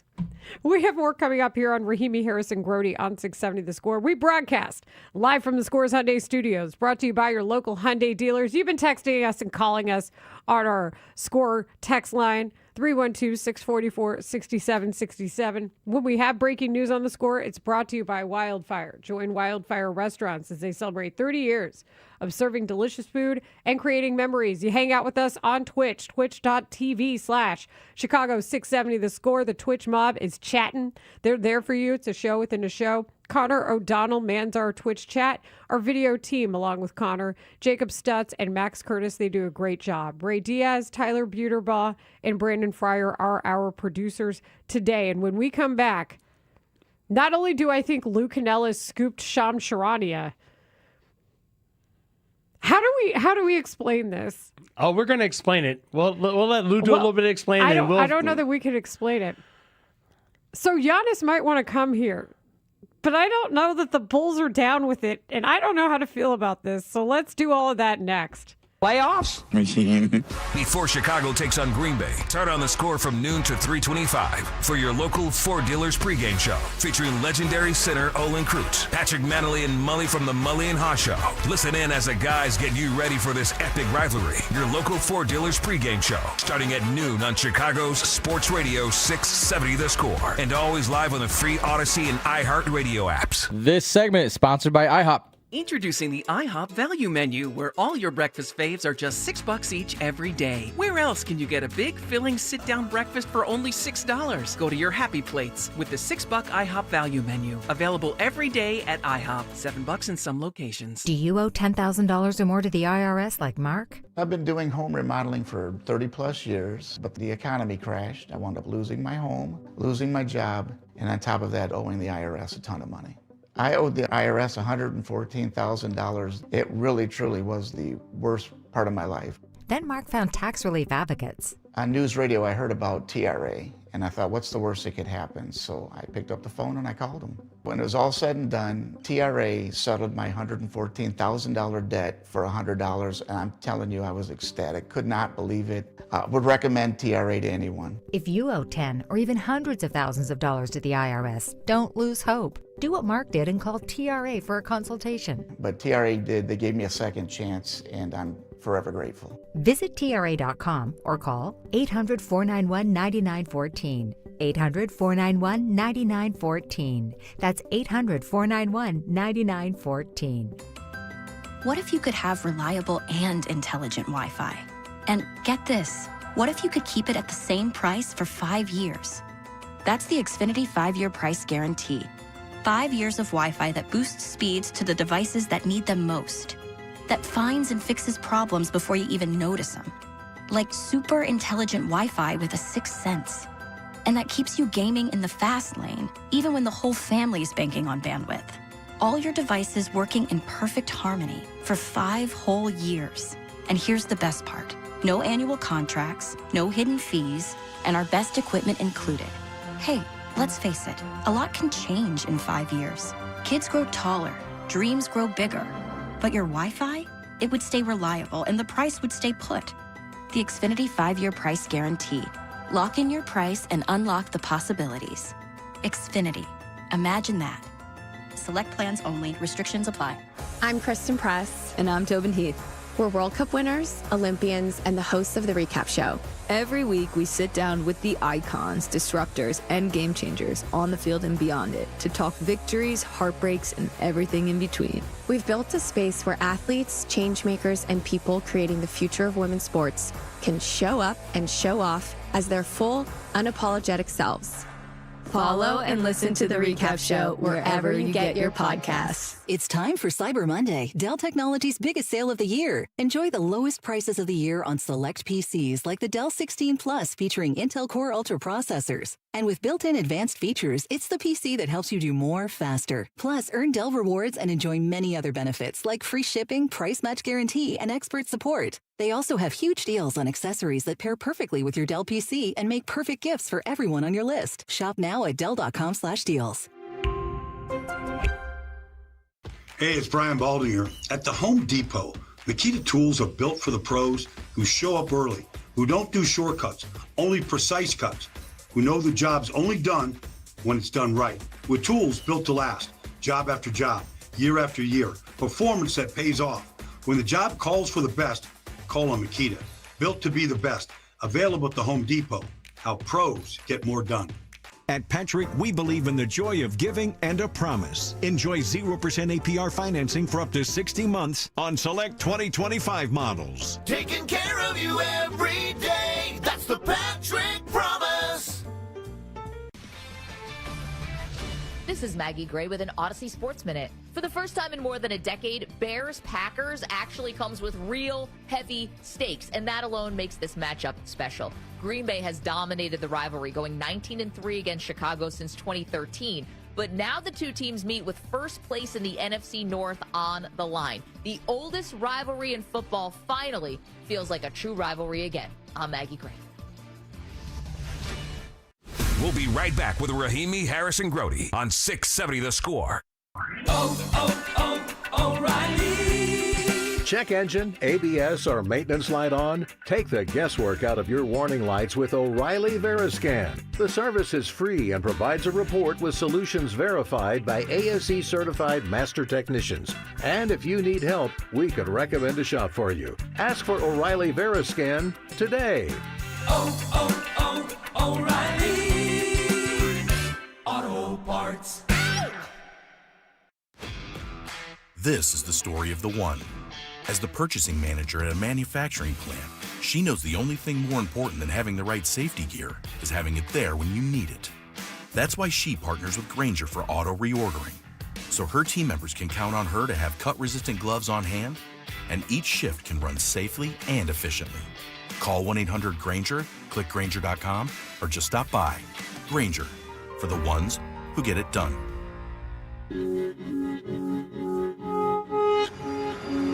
Layla Rahimi, Marshall Harris, Mark Grody, middays 10 a.m. to 2 on Chicago Sports Radio 670 The Score. Here's Giannis open three. You got to be kidding me. He is doing it all. And Billy Donovan calls a timeout. We've heard that a few times. That whole sequence. That's Chuck Swirsky. Of course, this is Rahimi, Harris, and Grody on 670 The Score. And we had to, I'm going to admit this. I had to rewind this several times because I was like, wait a second, Mully and Haugh. This is an excerpt from Lou Canellis on Fox 32 last night. And Mully and Haugh brought it up this morning. That's where I heard it. Lou, of course, a good friend of the show. We go on Lou's show on Fox with him, Tina Wynn, and Cassie Carlson. And I still can't wrap my head around this. Oh, by the way, the Bulls lost last night to the Nets. The Nets, who were 4-16. That was 113-103 at the United Center. Yada, yada, yada. Frustrating. They're now 9-12. So, that said. Last night, Fox, Mully and Haugh brought it up this morning on their show.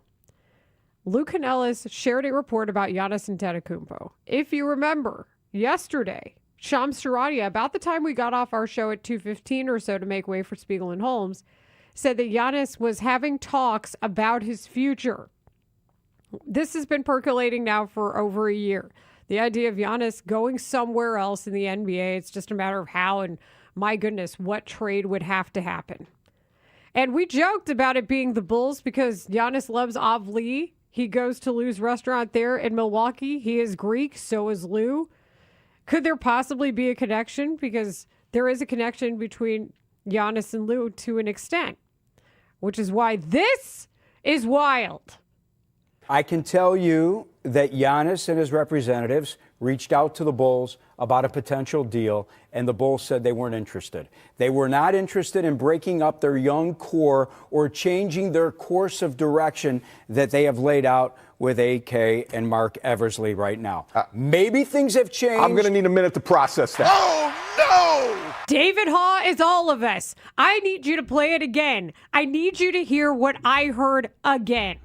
And I know that's going to take some time because our system doesn't do that easily for some reason, and that stinks. But yes, it is correct. Okay, let's do this again because I am as shocked as anybody to hear this. I can tell you that Giannis and his representatives reached out to the Bulls about a potential deal, and the Bulls said they weren't interested. They were not interested in breaking up their young core or changing their course of direction that they have laid out with AK and Mark Eversley right now. Maybe things have changed. I'm going to need a minute to process that. What? How many minutes do you need, David? I'm going to need minutes for the rest of my life. I almost had a heart attack. Here's the thing. How do you have that, Tyler? Why is that on the ready? Here's the thing. I have too Layla. many Chuck drops. So good. And Chuck is all of us also. Because Chuck had to call that game last night in which the team that scores the fewest points per game outscored the Chicago Bulls. The latest indictment of a team that's suffering right now because the majority of their good players are unhealthy. I told you about the game. And I mentioned the lobster bisque. And so I listened to this, and I am somewhat unsurprised by this revelation. And I don't know if this says more about the Bulls or that says more about my expectations of the Bulls. No, this says more about the Bulls. Because, yeah, but they are who we thought they are. They fill up the building. People are happy to show up. They're in the range of we're going to be in the play-in. They're not going to be a lottery team. They're not going to hit the reset button. Would Giannis not fill up the building? Giannis would fill up the building, but at what cost, Layla? You are familiar now with both the first and second apron. Giannis is making $50+ million with an escalating salary each of the next 3, if not 4 years. I understand what you're saying. You got to pay people to get the best players. You should be in a position where when someone becomes available, you're right there in the hunt. All right, it's here's the thing. Yes, it's $50 million. Yes, the Bulls know how to deal with a max contract. Dare I say they know how to deal with a super max. I don't question their math skills on this. And the contracts that surround it would indicate that they could probably afford it. But here's the other piece of this. Okay, say it is Josh Giddey or Modest Buzelis. That's who the young core is that I assume is being discussed in this. Well, you kind of need more than one player because it's Modest, definitely, but you're trying to figure out, well, who else are they talking about? It's such a big idea that it would change the entire concept around the team. It would change how the NBA looked at the Bulls if they did a deal like this. It would therefore alter free agency. Yes. It stinks that I can't talk about this with a plethora of draft picks. We're not talking about Sam Presti here right now. Why can't you talk about it with But a here's plethora of draft I picks? guarantee you this. I think Sam Presti would find a way to do that deal, don't you? No. In Oklahoma City? No. Sam Presti has a one-loss team, the best team, and the favorites to repeat as NBA champions. He has no I don't use know. for Giannis. I think any manager worth their salt would try to get the deal done. I completely disagree. If you're in a small market such as Oklahoma City, Giannis doesn't want to go to Oklahoma City. there's no need for them to get Giannis. But if I Oklahoma have City. the assets to possibly do it, man. Oh no, yes, I think that's the key phrase. if I have the assets to possibly do which it. the Oklahoma City Thunder did, for example. That's kind of why I brought them Well, up. but there's no it would make no sense for Oklahoma City to go after Giannis. It makes no sense. I'm just saying, From a money standpoint, it makes no sense. The Bulls have made it a money standpoint thing by their refusal to be in a position to go after Giannis. One of the best players in the NBA, one of Yes. the top 10 players in the NBA, Yes. who's dealt it to you his entire career, and frankly saw you in one of your only playoff appearances. Yes. In the last however long, in this modern era of this Decade. team. So that said, wants to come here. Kicking the tires. Wants to be here. Giannis wants to be here. We joked about it. We had fun with it. We're like, oh, Avli, whatever. Come on. The worst part. And how much draft capital do they have to work with? That's why I brought up Sam Presti. You know that. You know that deep down. I know that because the Bulls had to make a trade last year just to get their own pick back in the 2025 draft. Who'd they take with that pick? Noah Essingay. And when's the next time you're going to see Noah Essingay? He is reportedly out for the season after yesterday because he needs shoulder surgery. That's what Billy Donovan told reporters. So your guy's out for the season. And a reminder, the Bulls could have had an unprotected pick from the Pelicans. And now you're like, oh, wait, what are you talking about? Well, I'll tell you what I'm talking about. Joe Dumars, the president of basketball operations, was very clear into who he was making picks available for. Listen to this. After we drafted 7, we started from 9 and went all the way until we got a deal. And you don't pull the trigger on the asset next year until you get that deal. Otherwise, you keep it. But here's what I've said to the staff. When you identify a player that you think this can be one of the foundations here, you go and get him. And that's what we did. I mean, like we targeted Queen. We thought he could be a heck of an addition here, and we were really aggressive about going and getting him in this draft. So they went out. And by the way, nice pickup by them while we're here.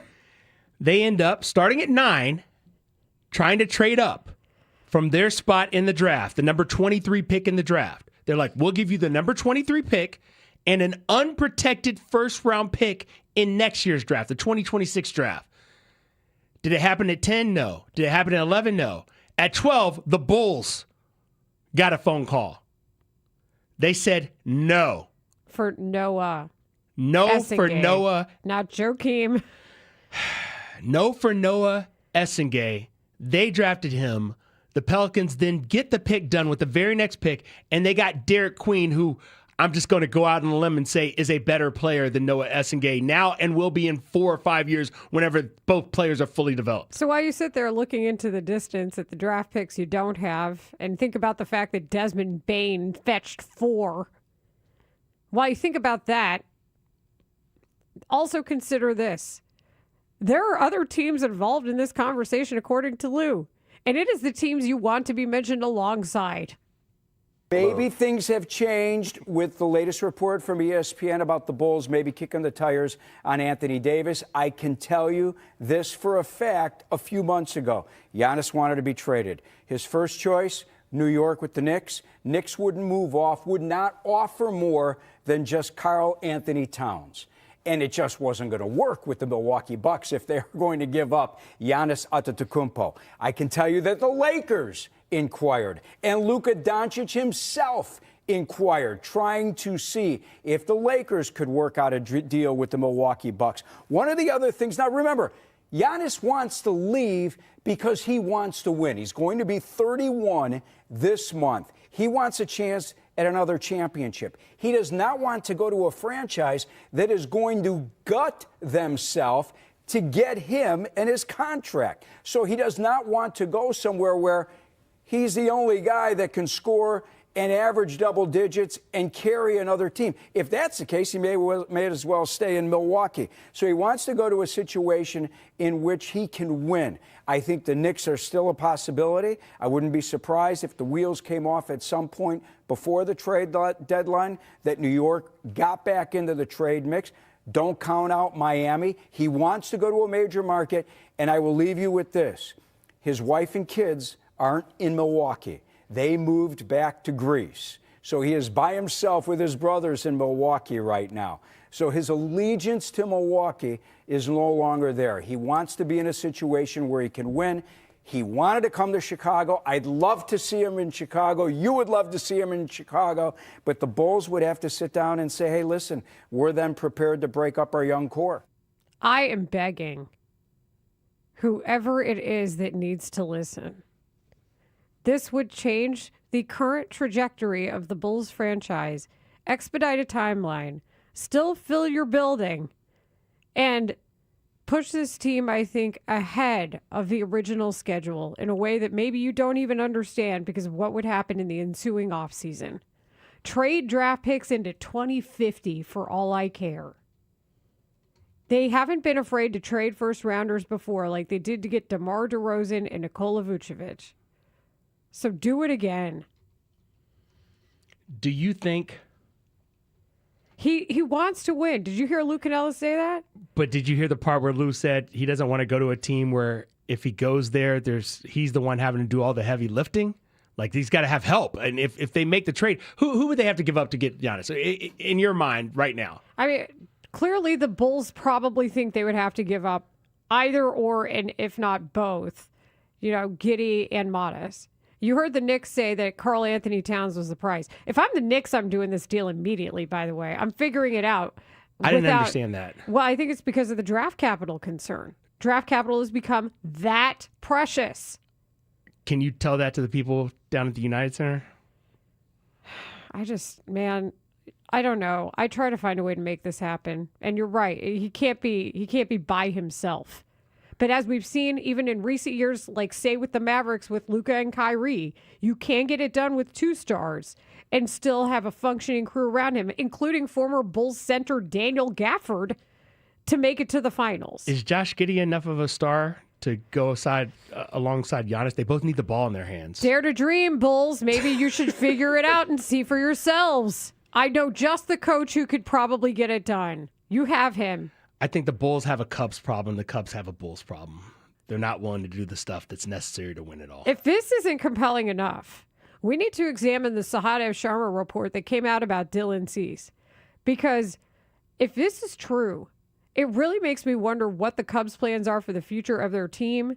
And frankly, it asks a lot of questions about who's doing what long term. I need you to look into the way future next when you hear the details about his story coming up. This is Rahimi Harrison-Grody on The Score. Bears fans, the 9-3 NFC North leading Bears are underdogs as they cross state lines to reignite the oldest rivalry in football. Taking on the Packers at the frozen tundra of Lambeau Field. Can the Bears deliver a 6th straight victory to hold on to the division lead and #1 seed in the NFC? Stay tuned to The Score as we continue to get you ready for Bears-Packers right up to kickoff. And don't forget to listen for a full day of reaction on Monday on Chicago's Sports Radio 670 The Score. And always live on the free Odyssey and iHeartRadio apps. Are you still looking for the perfect gift for the family member or friend who seems to have everything? Well, here's an idea. Give them the best steak and seafood on the planet with a gift from Second City Prime Steak and Seafood. Right now, it's Cyber Week at Second City Prime. Save 15% off the finest steaks and seafood with code CYBER15 at checkout.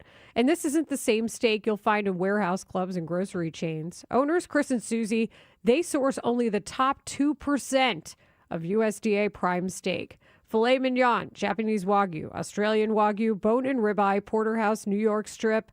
Plus, you'll find domestic Colorado lamb, Spanish Iberico pork, wild game, and the freshest wild seafood. And it is so high quality that even a person like me who's a novice and lives in a condo is able to cook a wonderful steak at her place. So take that into consideration. Steaks from Second City Prime make incredible gifts for family, friends, and clients. And they are based right here in Chicagoland. You are supporting a small business. Cyber Week is the perfect time to stock up and save. Orders of $200 or more ship free. Visit secondcityprime.com. That's second, SECOND, cityprime.com. And don't forget to use the code CYBER15 to save 15% off your entire order.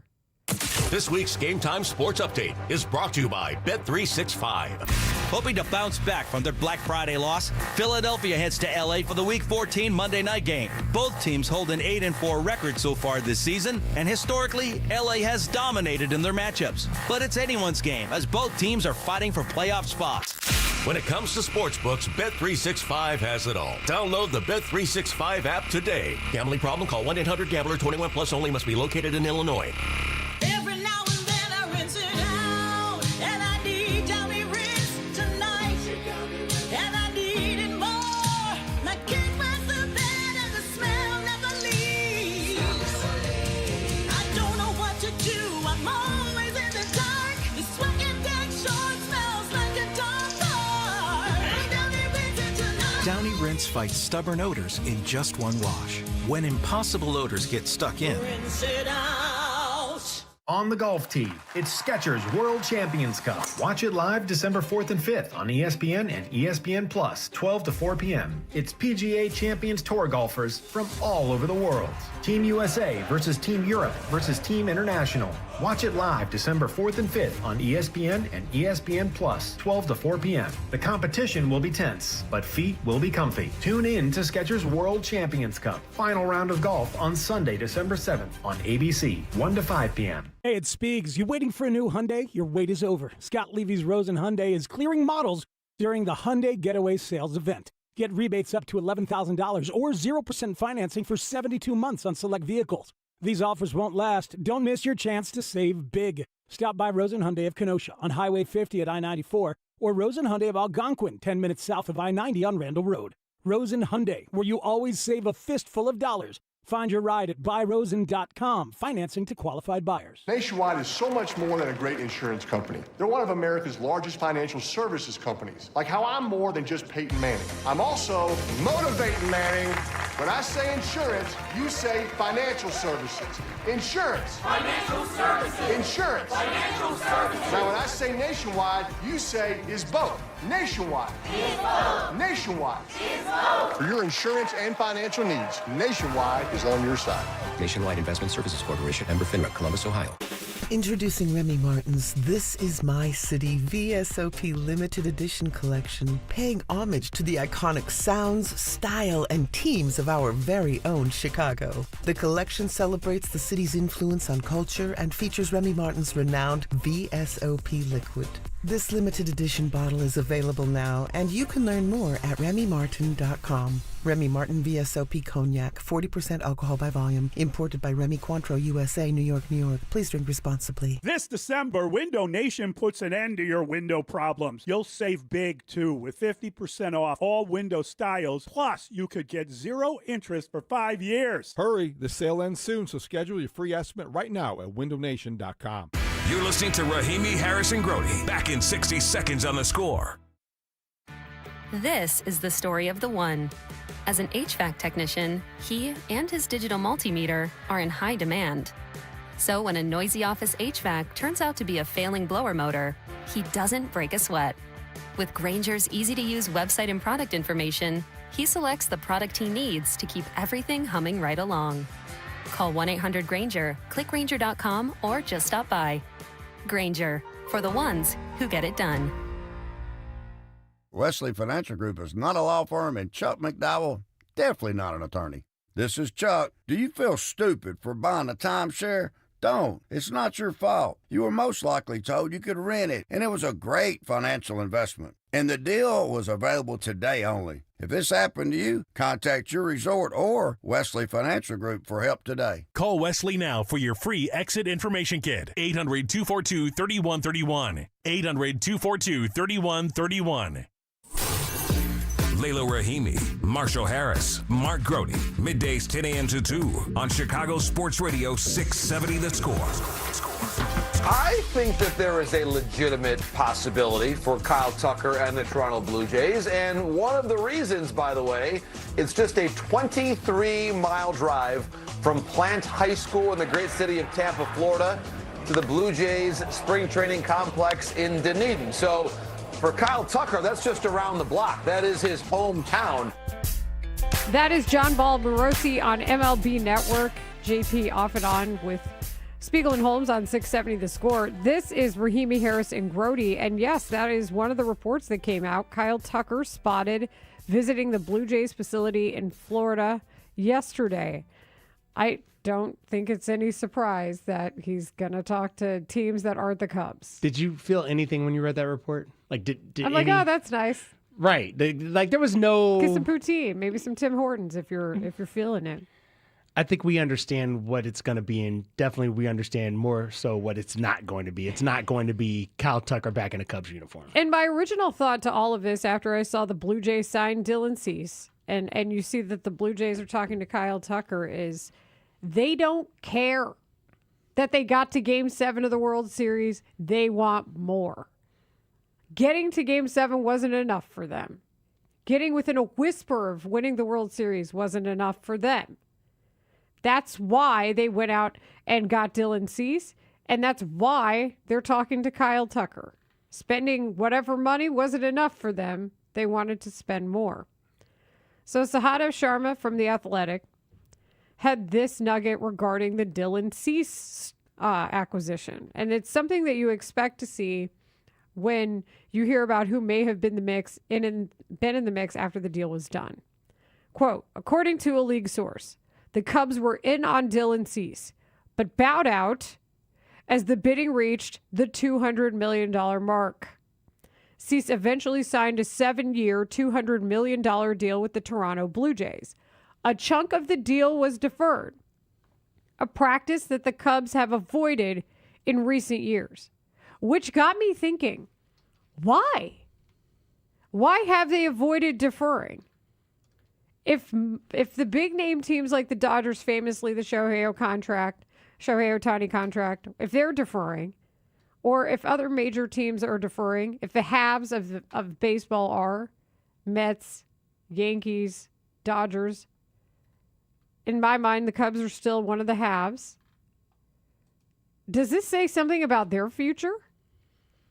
When you say, does it say something about their future, what do you think it would indicate? That maybe they don't want their next owner to pick up the books with all that of deferred money on it. That was my first thought. I'm not saying they're selling the team. I'm not saying that at all. But I'm asking, why would that be a problem down the line? I don't think it is a problem for teams that have money. As long as you have revenue streams. Well, if I'm thinking the Cubs have money. Are you right, though? Do they have money? Do they have the financial flexibility that we kind of assume that they have, being, the Cubs in the third largest market in the country? Now, Sahada's next paragraph said this: there appears to be a willingness to once again add a big money pitcher to the rotation. I'm hoping that wasn't Shota Imanaga with a raise. But $22 million per is up there for the Cubs yearlies. Dansby's at what, like 27? Is there any doubt now, when you look at it, that the Cubs having to pay Shota Imanaga directly affected their ability to get Dylan Cease? I'm still wondering why that happened. I'm worried. The worst case scenario as to why that happened is they thought that Shota Imanaga would go elsewhere and that they would get a draft pick as compensation. That didn't happen. It's simply not worth the risk. And that's played out that way. It was not worth the risk for them to offer the qualifying offer if getting Imanaga back under contract prohibited you from paying the required money for a swing and miss high-powered arm like Dylan Cease.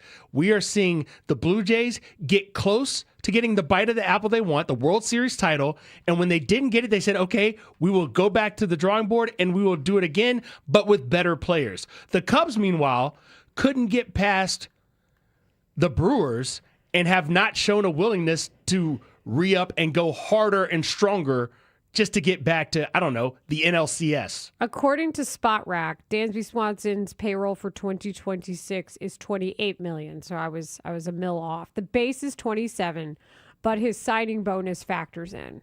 So that's where that came in.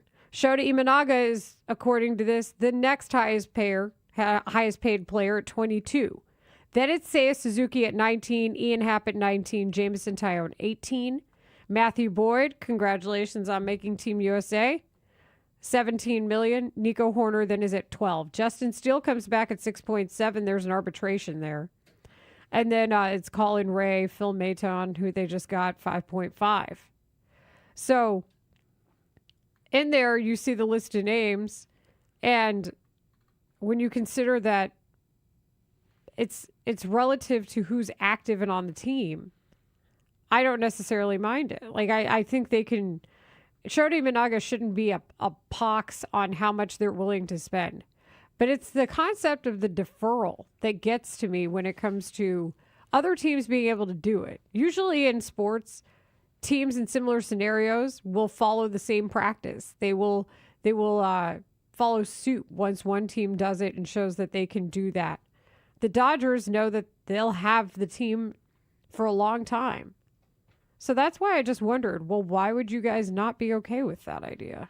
I think we need to get answers on that, and I think why have you avoided that practice? As more teams do it, I think the Cubs would have to fall in line. But right now, I think the problem is the Cubs are operating in this void, this vacuum, where they feel like they're making moves without understanding what other teams are doing. And that's costing them in a competitive way in free agency. Just like you could argue it cost them at the trade deadline last year, and more importantly, free agency last time around. I need to know that they learned from last year's free agency experience that it's going to take more than what they did last time to get the players that they want to help them become a better team. Now, they had retained payroll that they had to be concerned about. Last year in 2025, there was dead money payroll when it came to Colin Ray and Justin Turner in a way, but that was because of options. So Spotrac does their accounting a little bit differently than how you would normally see it. It makes sense when you look at it, but it's kind of hard to explain in a short amount of time. It's worth a look at Spotrac if you want to check it out for yourself. You can look up the Chicago Cubs payroll table for 2025 and then what is projected for 2026. 2027 looks real fun, huh? Because it's blank, largely blank. Let's check on the Cubs real quick because I don't think that's the case. For some teams it is. Let's see. They have 5 players now listed on the payroll for 27. Dansby, Matthew Boyd, Carson Kelly, Colin Ray, and Phil Maton. That's pretty blank. Phil gets a raise. He goes up to 6 that year.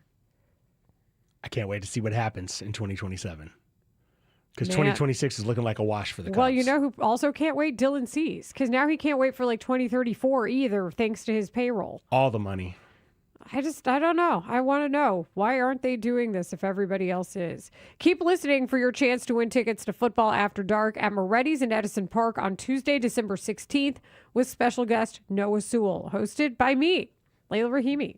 It's all sponsored by TimberTech Decking and Railing, #1 in premium decking. Order free samples at timbertech.com and brought to you by Remy Martin, VSOP. This is my city. We've decided to unveil a special segment here that we're going to have going on Rahimi Harrison Grody. Whether or not you like it, the Bears are in the hunt. They're the #1 seed in the NFC. So we can talk about playoff opponents potentially. Who better to look at than in their own division? Lions and Packers, you're up. This is Rahimi Harrison Grody on The Score. Chicago football fans, don't miss Four Seasons Heating, Air Conditioning, Plumbing, and Electric Football Fridays on The Score, where all of our shows and unprecedented team of football experts get you ready for the game. Presented by your local Ford dealers on Chicago's Sports Radio 670 The Score, and always live on the free Odyssey app. Hi, it's Layla Rahimi for FanDuel Sportsbook, the official sportsbook of 670 The Score. Every NFL Thursday is your chance to hit the jackpot on FanDuel, because with FanDuel's Thursday touchdown jackpot, you can win a share of $2 million in bonus bets each week. To get in on this Thursday's action, all you have to do is place an anytime touchdown score bet before the game kicks off. And if your player scores the first or the last touchdown of the game, you'll win your bet plus a share of bonus bets. Just visit FanDuel.com/Layla to take a shot at the jackpot. That's FanDuel.com/Layla for your chance to win a share of $2 million in bonus bets. Play your game with FanDuel, an official sports betting partner of the NFL. 21 and up and present in Illinois. Opt in. Must apply profit boost token on select market. Prize pool to be split equally among all eligible participants who make the correct first or last touchdown pick. Bonus issued as non-withdrawable bonus bets which expire 21 days after receipt. Restrictions apply. See terms at sportsbook.fanduel.com. Gambling problem? Call 1-800-GAMBLER. Our cousin Danny died at 4 years old from sudden unexpected death and epilepsy or SUDEP. In his loving memory, we started the Danny Did Foundation to protect people living with epilepsy. We help families find the care they need, including seizure alerting devices. If someone you love is impacted by epilepsy, Danny Did can help. Visit DannyDid.org to fill the gaps in your epilepsy care. Because when others can't, Danny can. When others won't, Danny will. And when others don't, Danny does. 250 years ago, a promise was made to connect families and friends, near and far. And during the holidays, that promise is more important than ever. That's why USPS is building a better network to meet your needs, with timely deliveries, easy and affordable ways to ship, and everything you need to make your season full of holiday cheer. Our purpose is delivering your peace of mind, knowing your love will arrive, bringing joy to all. The United States Postal Service. Learn more at USPS.com/holidays. Pain has a way of stealing the moments that matter most, especially during the holidays. It's not just your knees, your back, or your shoulder. It's time with family and friends. But 2026, that could all change when your body remembers how to heal. Dr. Ashley Caravelli and her team at QC Kinetics here in Chicago believe relief doesn't have to come from surgery or pain pills. They use your body's own natural healing abilities to repair and restore what's been lost. It's your body's comeback story, powered by the very cells that built you in the first place. It's time to take that first step, literally, to walk and dance and enjoy the holidays without pain. With QC Kinetics, healing is within reach, easy with weekend appointments. Schedule your free consultation. Now's a great time to use your HSA and FSA for treatments. Call 312-847-4347. That's 312-847-4347. QC Kinetics, 312-847-4347. We all hear the radio ads about the IRS. They tell you to be afraid, to be scared, and they try to frighten you into calling. I'm not here to do that. Tax Relief Advocates is different. TRA is here to tell you that if you owe money to the IRS, whether it's $5,000, $50,000, or $500,000, we have a solution. It doesn't matter if you're sitting in your car, at work, or with your kids. No matter where you are, call now. 800-575-6986. Don't lose hope. TRA can eliminate or reduce what you owe to the IRS. Generous programs are now available that can give you a fresh start. Our passion is taxes and helping individuals fix their IRS problems. We have over 1,000 5-star reviews on Google and an A+ with the Better Business Bureau. You don't need to be afraid of the IRS any longer. End your tax nightmare today by visiting us online at TRA.com or call 800-575-6986. That's 800-575-6986. Tax Relief Advocates. Real solutions for real people. Rahimi, Harrison, Grody will be back in 60 seconds on The Score. We all hear the radio ads about the IRS. They tell you to be afraid, to be scared, and they try to frighten you into calling. I'm not here to do that. Tax Relief Advocates is different. TRA is here to tell you that if you owe money to the IRS, whether it's $5,000, $50,000, or $500,000, we have a solution. It doesn't matter if you're sitting in your car, at work, or with your kids. No matter where you are, call now. 800-575-9834. Don't lose hope. TRA can eliminate or reduce what you owe to the IRS. Generous programs are now available that can give you a fresh start. Our passion is taxes and helping individuals fix their IRS problems. We have over 1,000 5-star reviews on Google and an A+ with the Better Business Bureau. You don't need to be afraid of the IRS any longer. End your tax nightmare today by visiting us online at TRA.com or call 800-575-9834. That's 800-575-9834. Tax Relief Advocates. Real solutions for real people. A sunny day, but bitterly cold today with a high of only 17. Weather brought to you by Staples. Have an easy holiday at Staples. Save on top tech and gaming gifts, shipping supplies and services to get your packages there safely, even custom cards and wrapping paper. Staples. That was easy. This is where Chicago comes to talk first place Bears football. We are Sports Radio 670 The Score. Broadcasting live from the Hyundai Studios. Presented to you in part by your local Hyundai dealers. WSCR Chicago. WBMX HD2 Chicago. And Odyssey Sports Station. The Score! This hour is sponsored by AlmostFreeTeeth.com. Affordable implants, life-changing smiles. Bears are out of hibernation and are now In the Hunt. How do the Bears size up against the rest of the teams in the league? We might have been waiting on the wrong team to take off. Maybe it's the Chicago Bears that we need to put in that conversation of a team that's ready to make a run. We break it all down on In the Hunt with Rahimi, Harris, and Grody on The Score. That was intense as hell. Tyler, They are out of hibernation. where did you find that bear sound? Is that the sound that Mark Grody, the Bear Glove deodorant, makes every time he takes the cap off? It'd be It's like, it could be a good sounder for it. I just found it off YouTube. It's almost Chewbacca-esque. You know Chewbacca from Star Wars? Never heard of him. Or her. Is that him or her, Chewbacca? Chewbacca? I think it's a he. Okay. I'm pretty sure. But there's no way to know, right? I mean, there might be a way. I don't know. Oh, That I no, want they to refer find to him out. as he. You're right. They refer to him like Chewbacca, he. That's his pronoun. You know, this is important playoff talk to find out what Chewbacca, what's going on with the biology of Wookiees. We are in the hunt. Whether or not you like it, it is time to talk about playoff football realistically. Like you might be facing one of these teams. And you also need to examine the other teams in the NFC who are threatening you for playoff status and perhaps supremacy and, just bother you. So that said, we wanted to start with the two teams in the division. That's where the just bother you comes in. So let's go in the hunt with the Green Bay Packers. You know that team the Bears play Sunday. Matt LaFleur was asked about the challenges of facing the Bears, who might thwart their playoff hopes because they face them twice in a 3-week time. And it's not totally unusual that a team plays somebody twice in 3 weeks. It does happen. But what are the challenges in that? Well, you only show half your game plan. So, it's a unique deal. I don't think it's happened to us very much. So, I think there's a little bit of an unknown to that, but it is what it is. Every week's a new week in this league, and there's a lot of smart people in this league, and players and coaches, and basically all you got to do, you got to find a way to win one game, and just know that there's going to be adjustments, just like there's adjustments in game, and you got to try to stay one step ahead of the competition.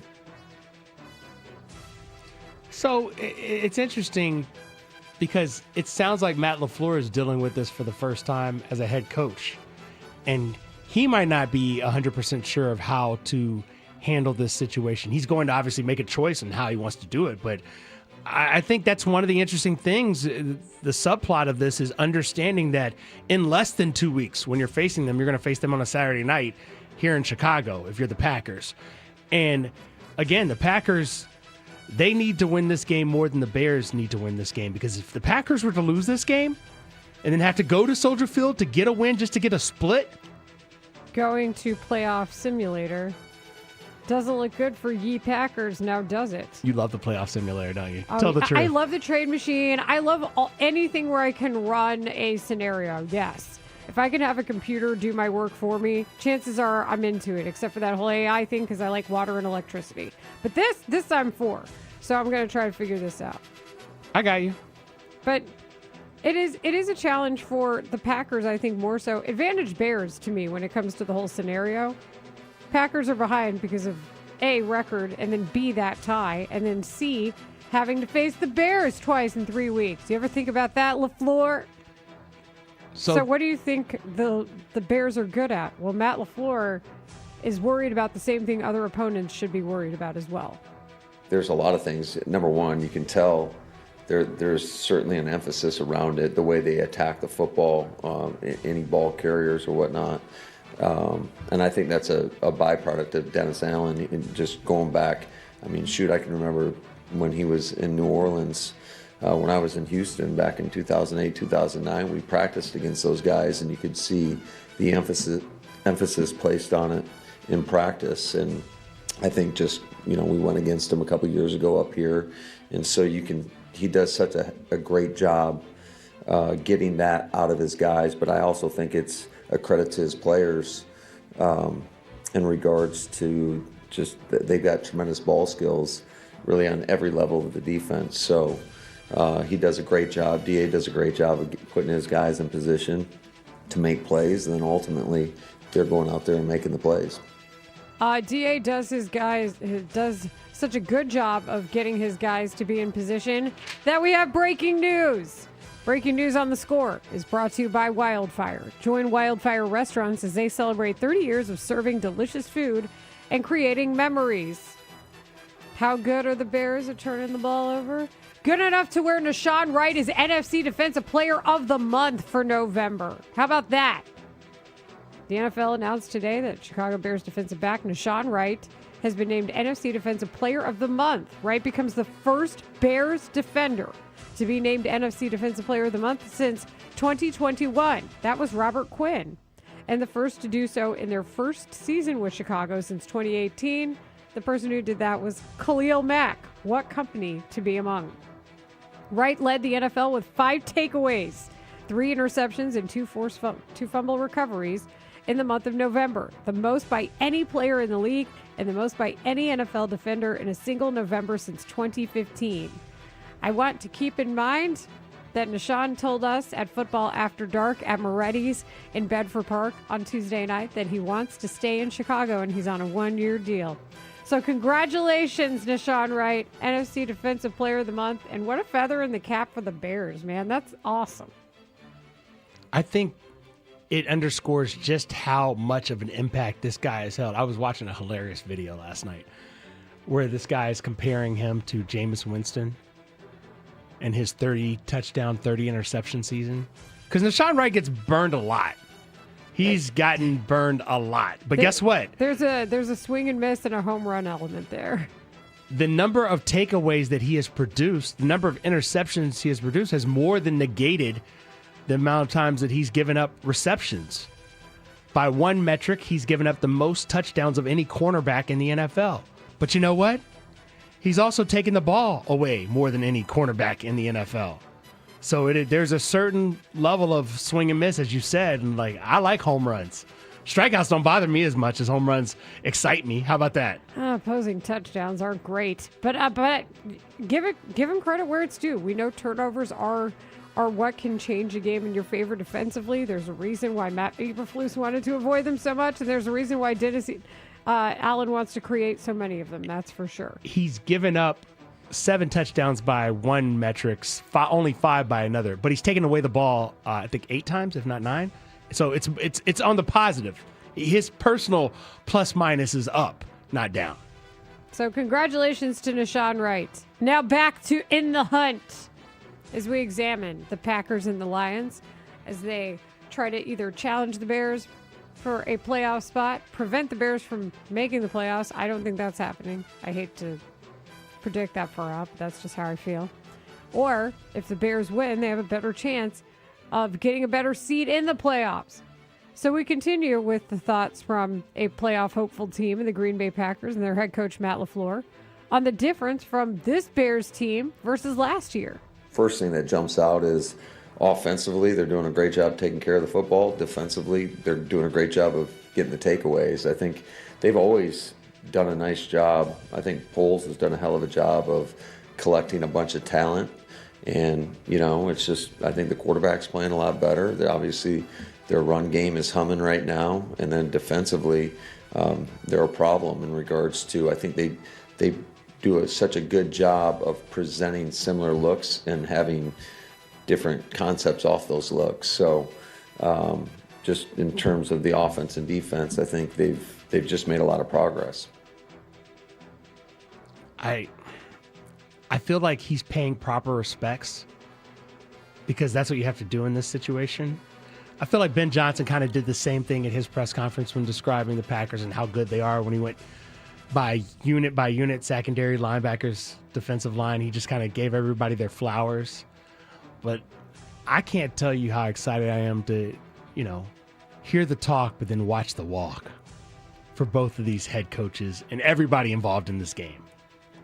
As an opposing coach, it's a really easy move because then if you give the other team credit before you play them and then you lose and then you're like, hey man, we knew that this is what you never look like you don't know what you're doing because you're like, I warned you about this. It's a good, it's like a compliment sandwich, but it helps you the entire time because you're the negative thing with the loss. I think the advantage both of these coaches heading into this game have is if their team loses, they will get a chance at redemption, and it's not going to take long. That Saturday night game is going to be on 10. As long as the Bears beat the Browns. No, I think regardless of how this you're shakes right, out. because then it'd be desperation that to get into Saturday the night playoffs. game is going to be bonkers. I am looking forward to the abject chaos. Is there a scenario in which I'm trying to do the math? I mean here the in my city head. chaos, No, people, I and if got the you. Bears make the play, the handling of it will be very entertaining. When we talk about this, though, I'm wondering if the Bears win their next 2 games and somehow the Packers lose next week, could the Bears be in a position to clinch the division in that game? That's my question. Yeah, I think you got to run the scenarios through the machine. Yeah, I'll do it right now. Machine.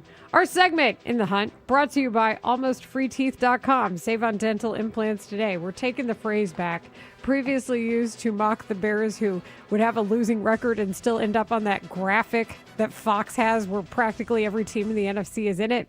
Not anymore. They're the first seed in the NFC. I like when they're in that far right column, like it's way over here, but they're still in the hunt, but they're all the way to the right Bears, and at the bottom. 3-8 in the hunt. Yeah, I'm like, what?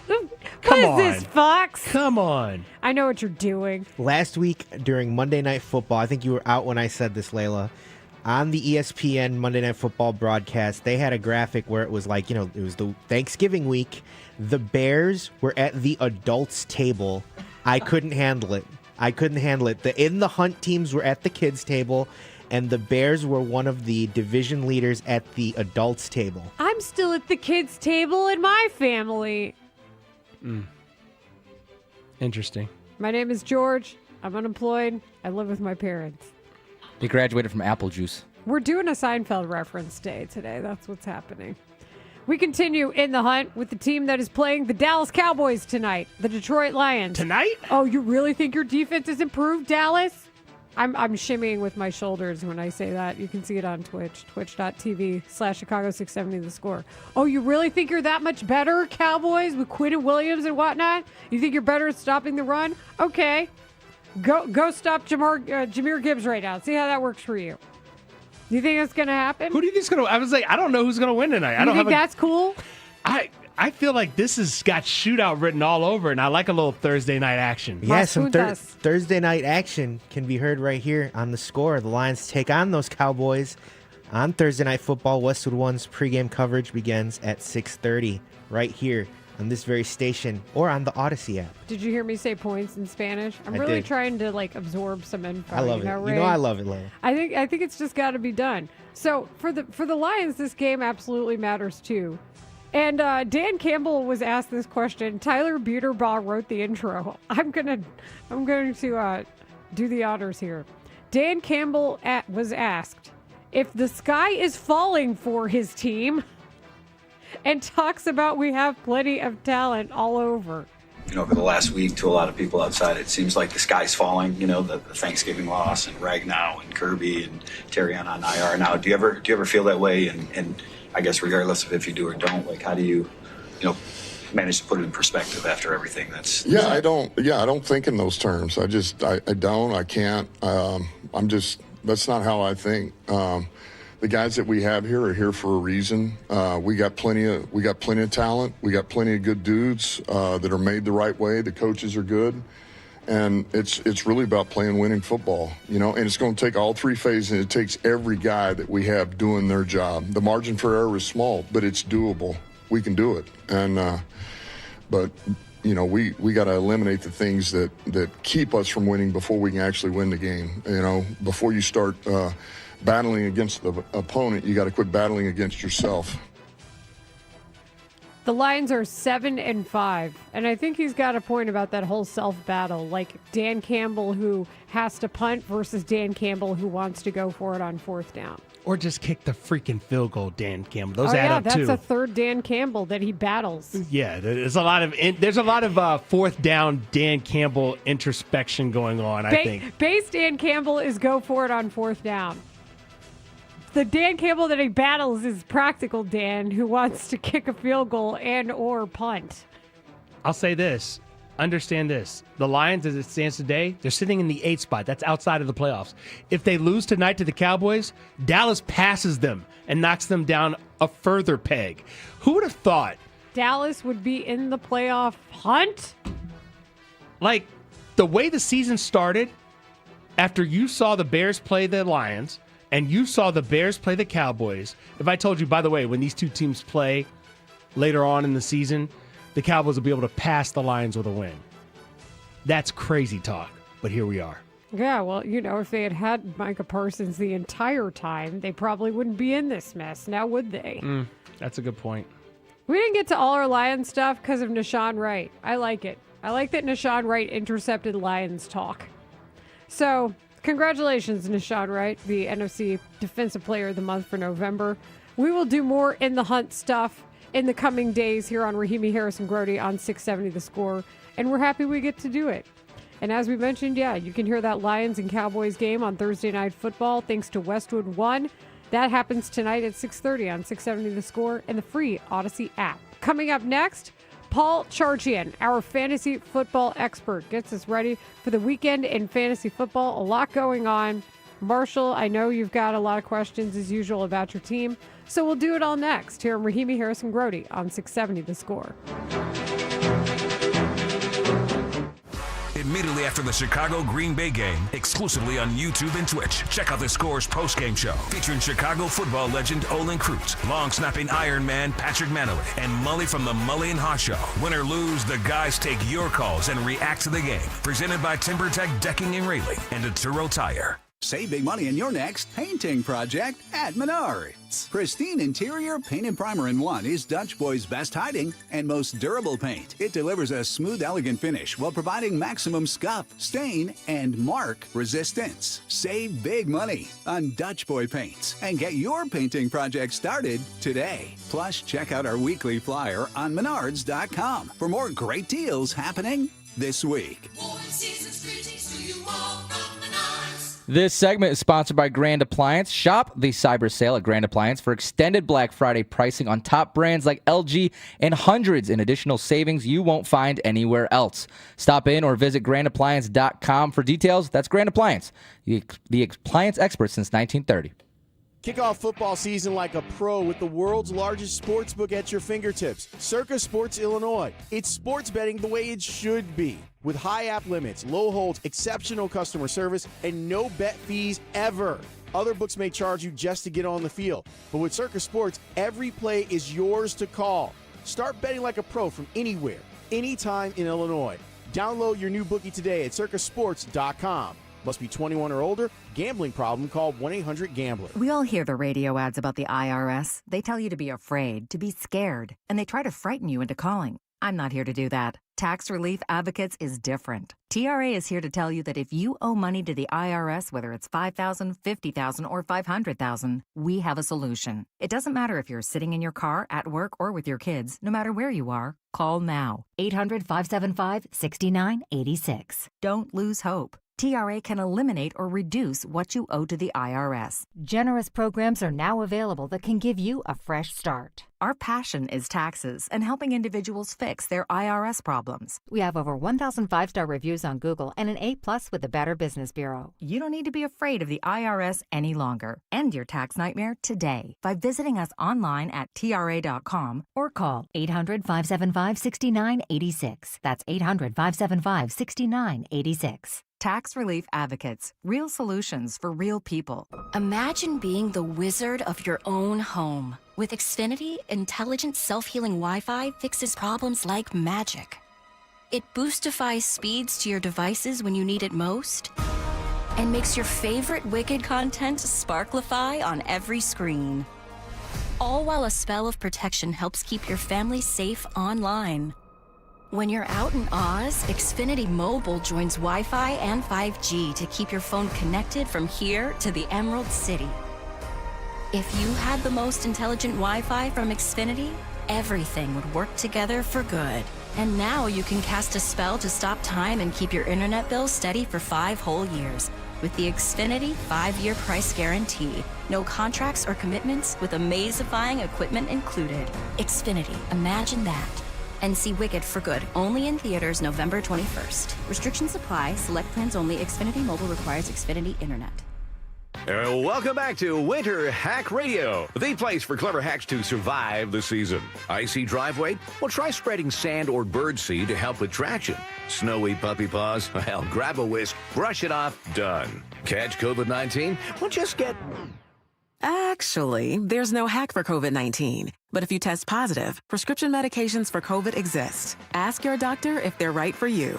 Visit PfizerForAll.com to learn more. Sponsored by Pfizer.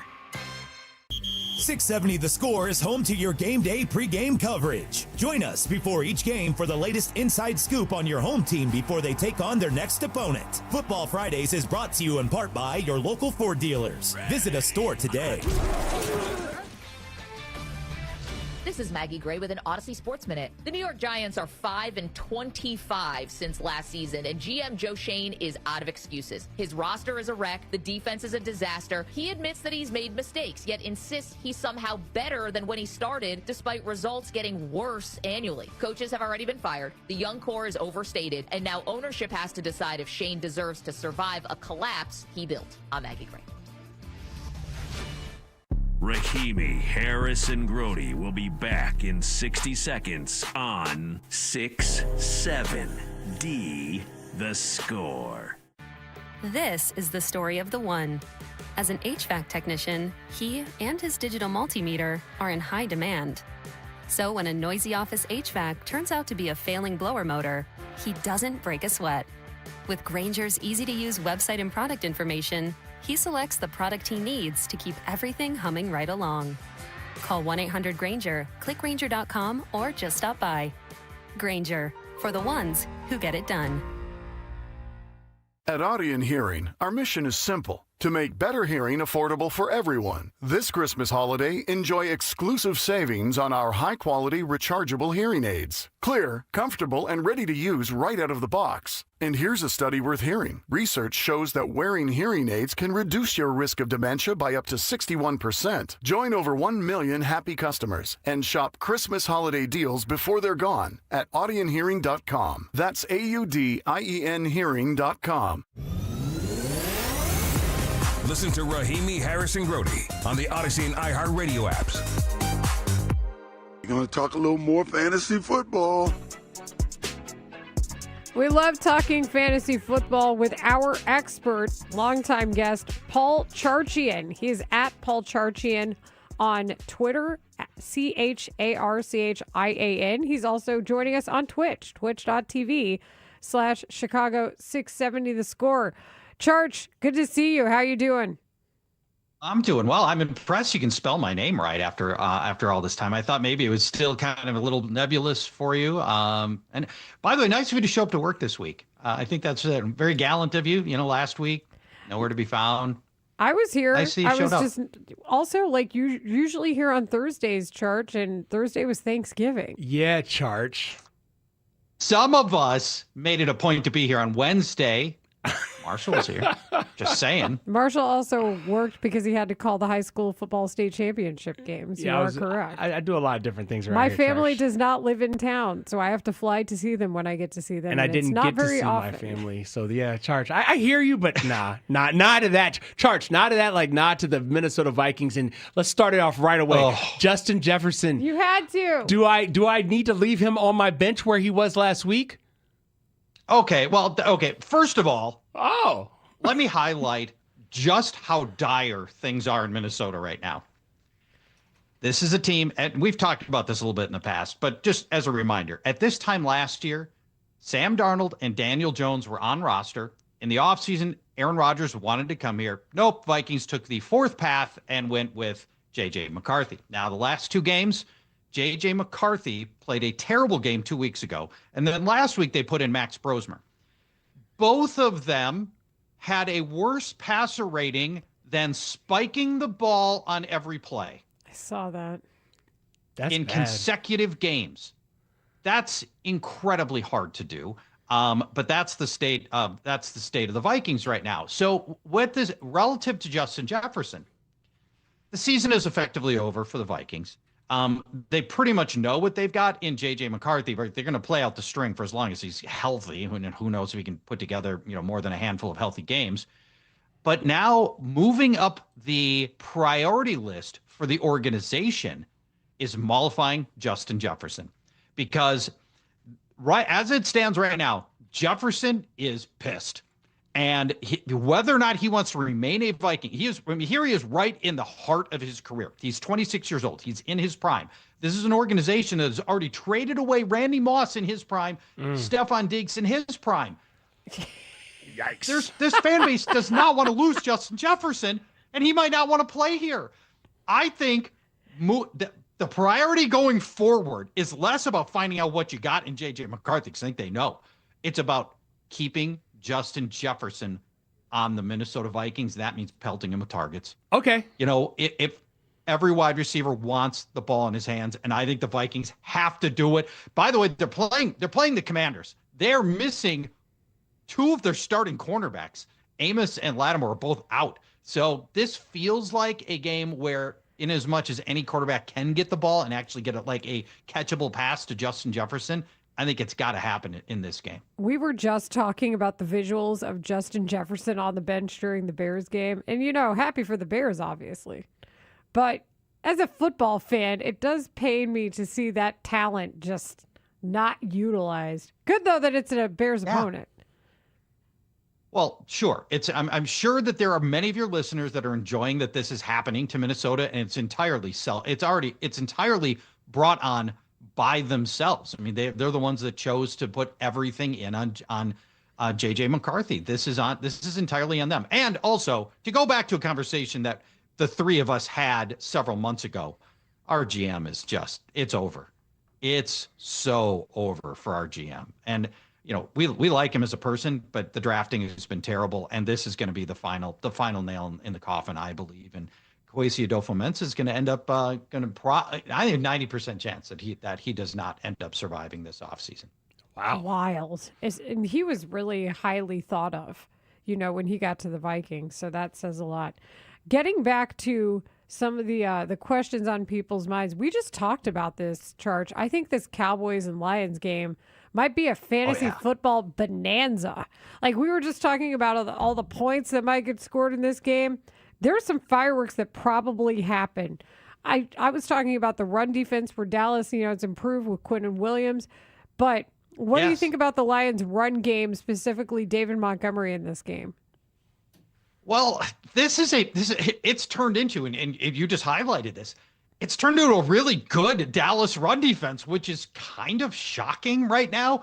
And, you always have to start Jahmyr Gibbs. So, I don't think it makes a lot of sense to spend a lot of time talking about Gibbs because he's so good. You kind of have to start him, although he does have some dud games.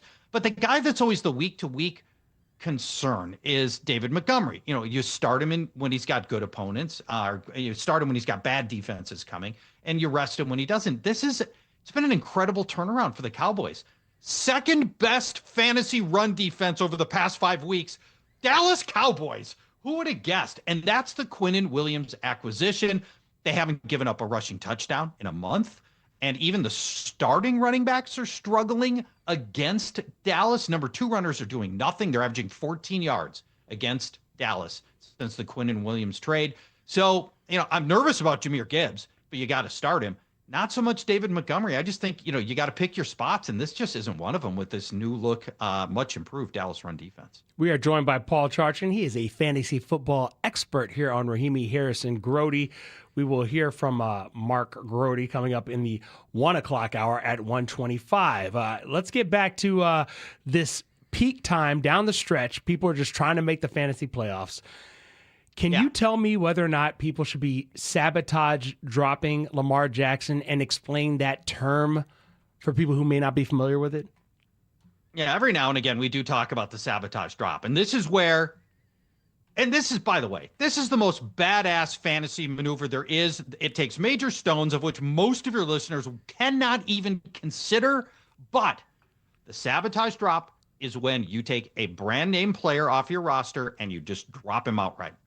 And ultimately, the idea is you'll send shockwaves through the league if you drop Lamar Jackson, in our case, and ultimately that move will hurt whoever picks up that player. Now, for Jackson, you'd have been better off dropping him at one of two times: when he first injured his hamstring back in week 5, or when he came back and he was clearly not himself. Lamar Jackson has 1 touchdown in the last 4 games. That's ground and air. 1 touchdown. He is the lowest scoring quarterback in the league in the last month. Tyler Shuck has scored more points than Lamar Jackson. He's averaging 192 passing yards. He's averaging 21 rushing yards. Now he's playing on knee, ankle, toe, and the original hamstring injury. Those are all factors for him, and he's just not right. Here's the complication. What you need to look for if you're the considering whole leg. Like, that's a leg. That is the whole leg. Yes. Just saw that thing off. Go Ronnie Lott on that leg and let him keep playing. Yeah, that's it for me. Like, he used to be Mr. Fantasy Football when it came to who you could trust.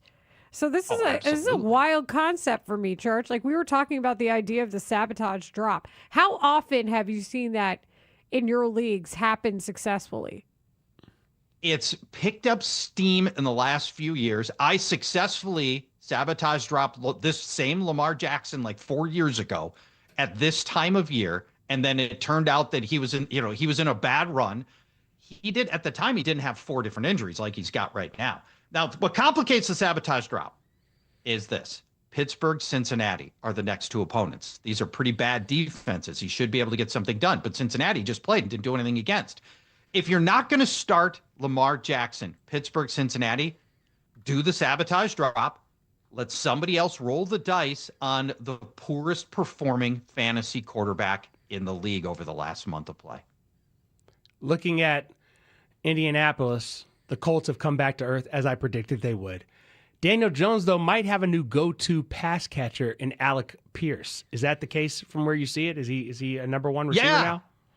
This has turned into a great little side story. And, while the Colts have turned out to be not quite as good as they looked at the beginning of the year, Alec Pierce has been sensational. Now, you'll remember they traded Adonai Mitchell. He felt like a throw-in in that Sauce Gardner trade. But taking Mitchell off the field has now given Pierce more routes, more snaps, and he's become a legitimate fantasy factor. And the thing is, he's good. You watch Alec Pierce, he gets separation downfield. They're willing to throw to him downfield, and he now leads, over the last month, he leads Colts receivers in snaps, routes, fantasy points scored. Alec Pierce is a good player, and here's what I want to highlight for you. This week is win and you're in week for fantasy football teams because the playoffs start in most leagues next week. They're playing the Jaguars. This is a wheels up game for Alec Pierce. They play the Jaguars again. Fantasy championship week 17. So you get Jaguars this week to power you into the playoffs, and potentially Alec Pierce helps you win a championship against these same Jaguars week 17. Paul Charchian is our fantasy expert, joining us via the Circa Resort and Casino hotline, circalasvegas.com. Charch, I'm kind of scared to your answer, but I have to ask. So who do you see going off from a fantasy football standpoint in this Packers and Bears matchup? Well, I think this is going to be a low-scoring game. Just critical to your secondary is, now getting Jalen Johnson back, getting Kyler Gordon back is just huge. Your run defense has been good all year, and it continues to play at a very high level. And if your secondary comes around, I think this becomes the basis for which you start talking about the Bears as a Super Bowl team. Wow. If your team can play, get that secondary now healthy, can play at the level that we're used to seeing Kyler Gordon play, Jalen Johnson play. Well, okay, then where's really the weakness in the Bears defense?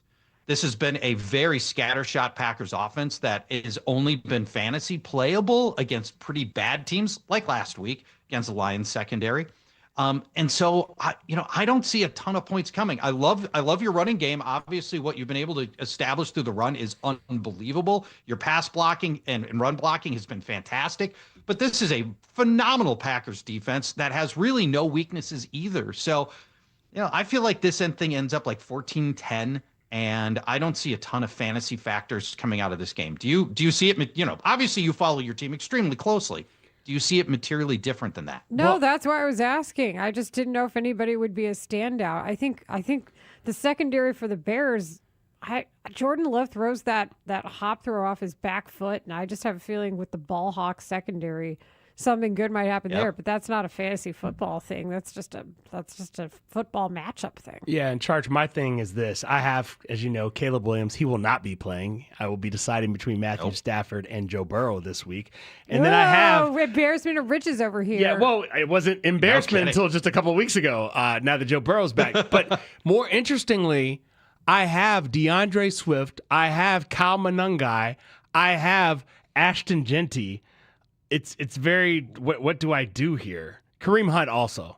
So, yeah, okay. The health status of your running backs is a significant part of this equation, right? What do we know about the availability for DeAndre Swift at this point? He's going to play. Believe he's going to play? He's going to play. They're both going to play. I find it hard to believe that both those guys are not going to play. I suspect that you're right. Now, obviously, they're sharing a lot of time, and to this point, you've been able to start both guys because this team has been running the ball so well against everybody that both Swift and Monangai have been top 10 fantasy starters, for the better part of the last month. Now, Genty is the real question mark that you're going to have to consider because he's the only thing that works on his own team.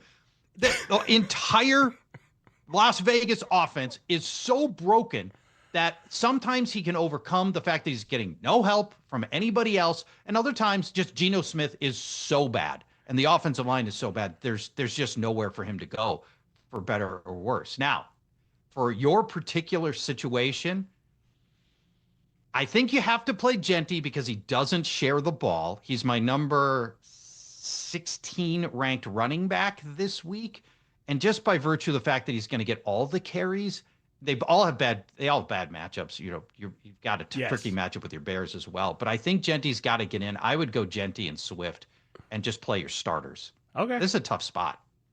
I think you lose this week. Thanks, Charge. Oh, man. I'm going to lose. It's fine. I've already accepted it. He's on a winning streak. Yeah, but I'm going up against Bijan Robinson and Jonathan Taylor in the same week. That's not a great formula. Somebody got both? Yes. Don't start with me. We got to go. But I appreciate you, Charge.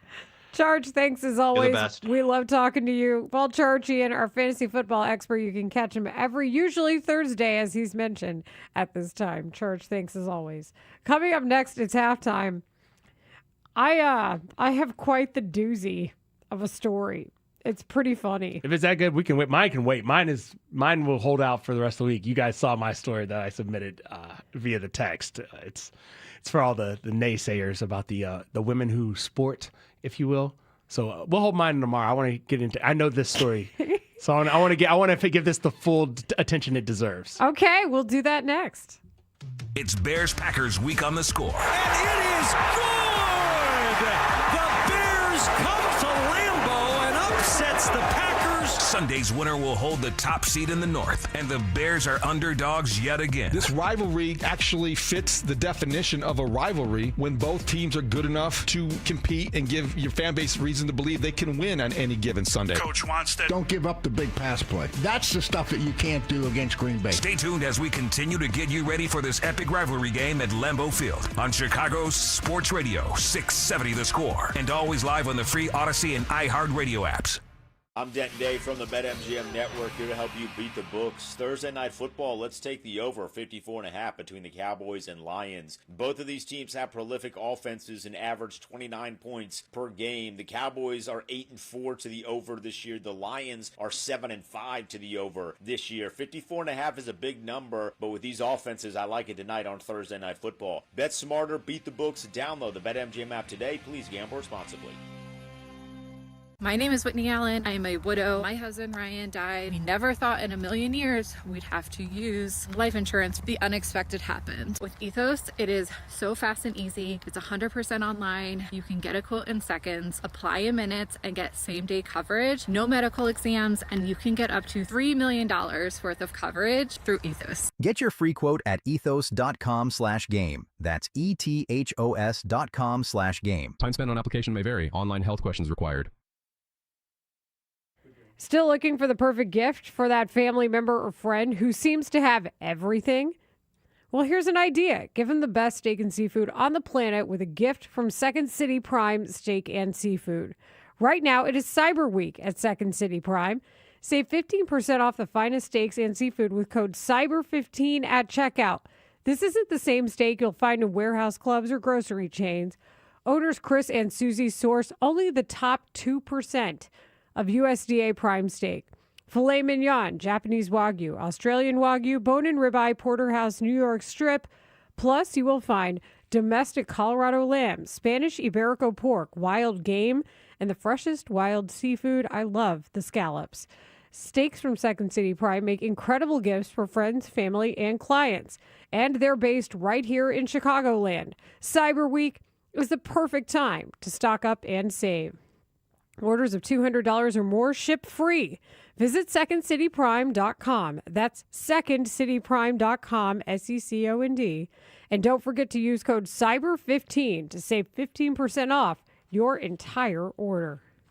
We all hear the radio ads about the IRS. They tell you to be afraid, to be scared, and they try to frighten you into calling. I'm not here to do that. Tax Relief Advocates is different. TRA is here to tell you that if you owe money to the IRS, whether it's $5,000, $50,000, or $500,000, we have a solution. It doesn't matter if you're sitting in your car, at work, or with your kids. No matter where you are, call now. 800-507-9701. Don't lose hope. TRA can eliminate or reduce what you owe to the IRS. Generous programs are now available that can give you a fresh start. Our passion is taxes and helping individuals fix their IRS problems. We have over 1,000 5-star reviews on Google and an A+ with the Better Business Bureau. You don't need to be afraid of the IRS any longer. End your tax nightmare today by visiting us online at TRA.com or call 800-507-9701. That's 800-507-9701. Tax Relief Advocates. Real solutions for real people. Calling all hockey fans, come meet Hall of Famer Jeremy Roenick on December 13th, courtesy of Chicago Sports Network.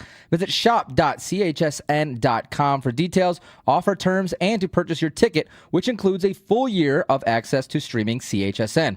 Offer limited to new all-access annual subscribers while supplies last. Hey, it's Coach Wanstead. When I need a perfect getaway, I hit the Four Winds Casinos in New Buffalo and South Bend. My wife and I love the first-class treatment they give you. The staff, from the valet to the dealers, are absolutely incredible. The hotel rooms are first class, the live entertainment is next level, and the food is out of this world. Whether you're playing your favorite table games or just watching the games at the sportsbook bar, it's always a guarantee win. Four Winds Casinos in New Buffalo and South Bend. Your entertainment and sports escape. Tell them Coach Wanstead sent you. Hey, it's Spiegs. The Hyundai Getaway Sales Event is going on now, featuring the all-new 2026 Hyundai Palisade at Scott Levy's Rosen Hyundai. With stunning new styling, 3 rows of luxurious seating, and the latest in safety technology, the 2026 Palisade is the SUV you've been dreaming of. Experience it for yourself. Scott Levy and his team are the best, and they invite you to be one of the first to test drive this incredible new vehicle. He has them ready for you at both Rosen Hyundai of Kenosha on Highway 50 at I-94 and Rosen Hyundai of Algonquin on Randall Road. Rosen.com.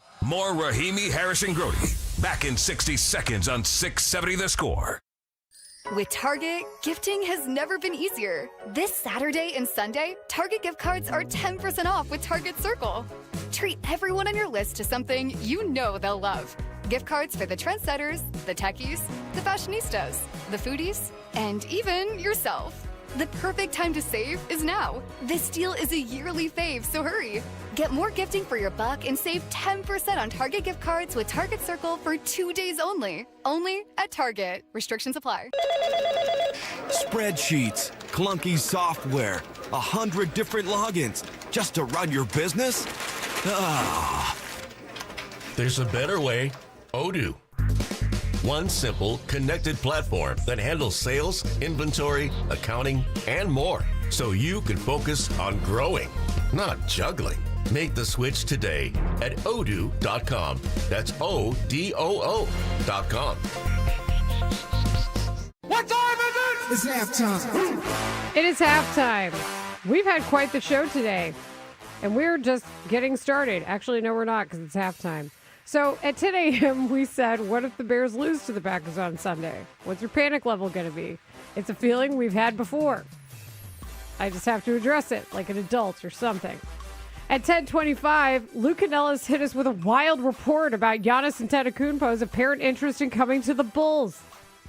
Please hang out with us. I think it would be fun. Kyle Tucker visited the Blue Jays, and we asked the question why the Cubs don't want to defer money, because apparently that was the difference in the Dylan Cease contract.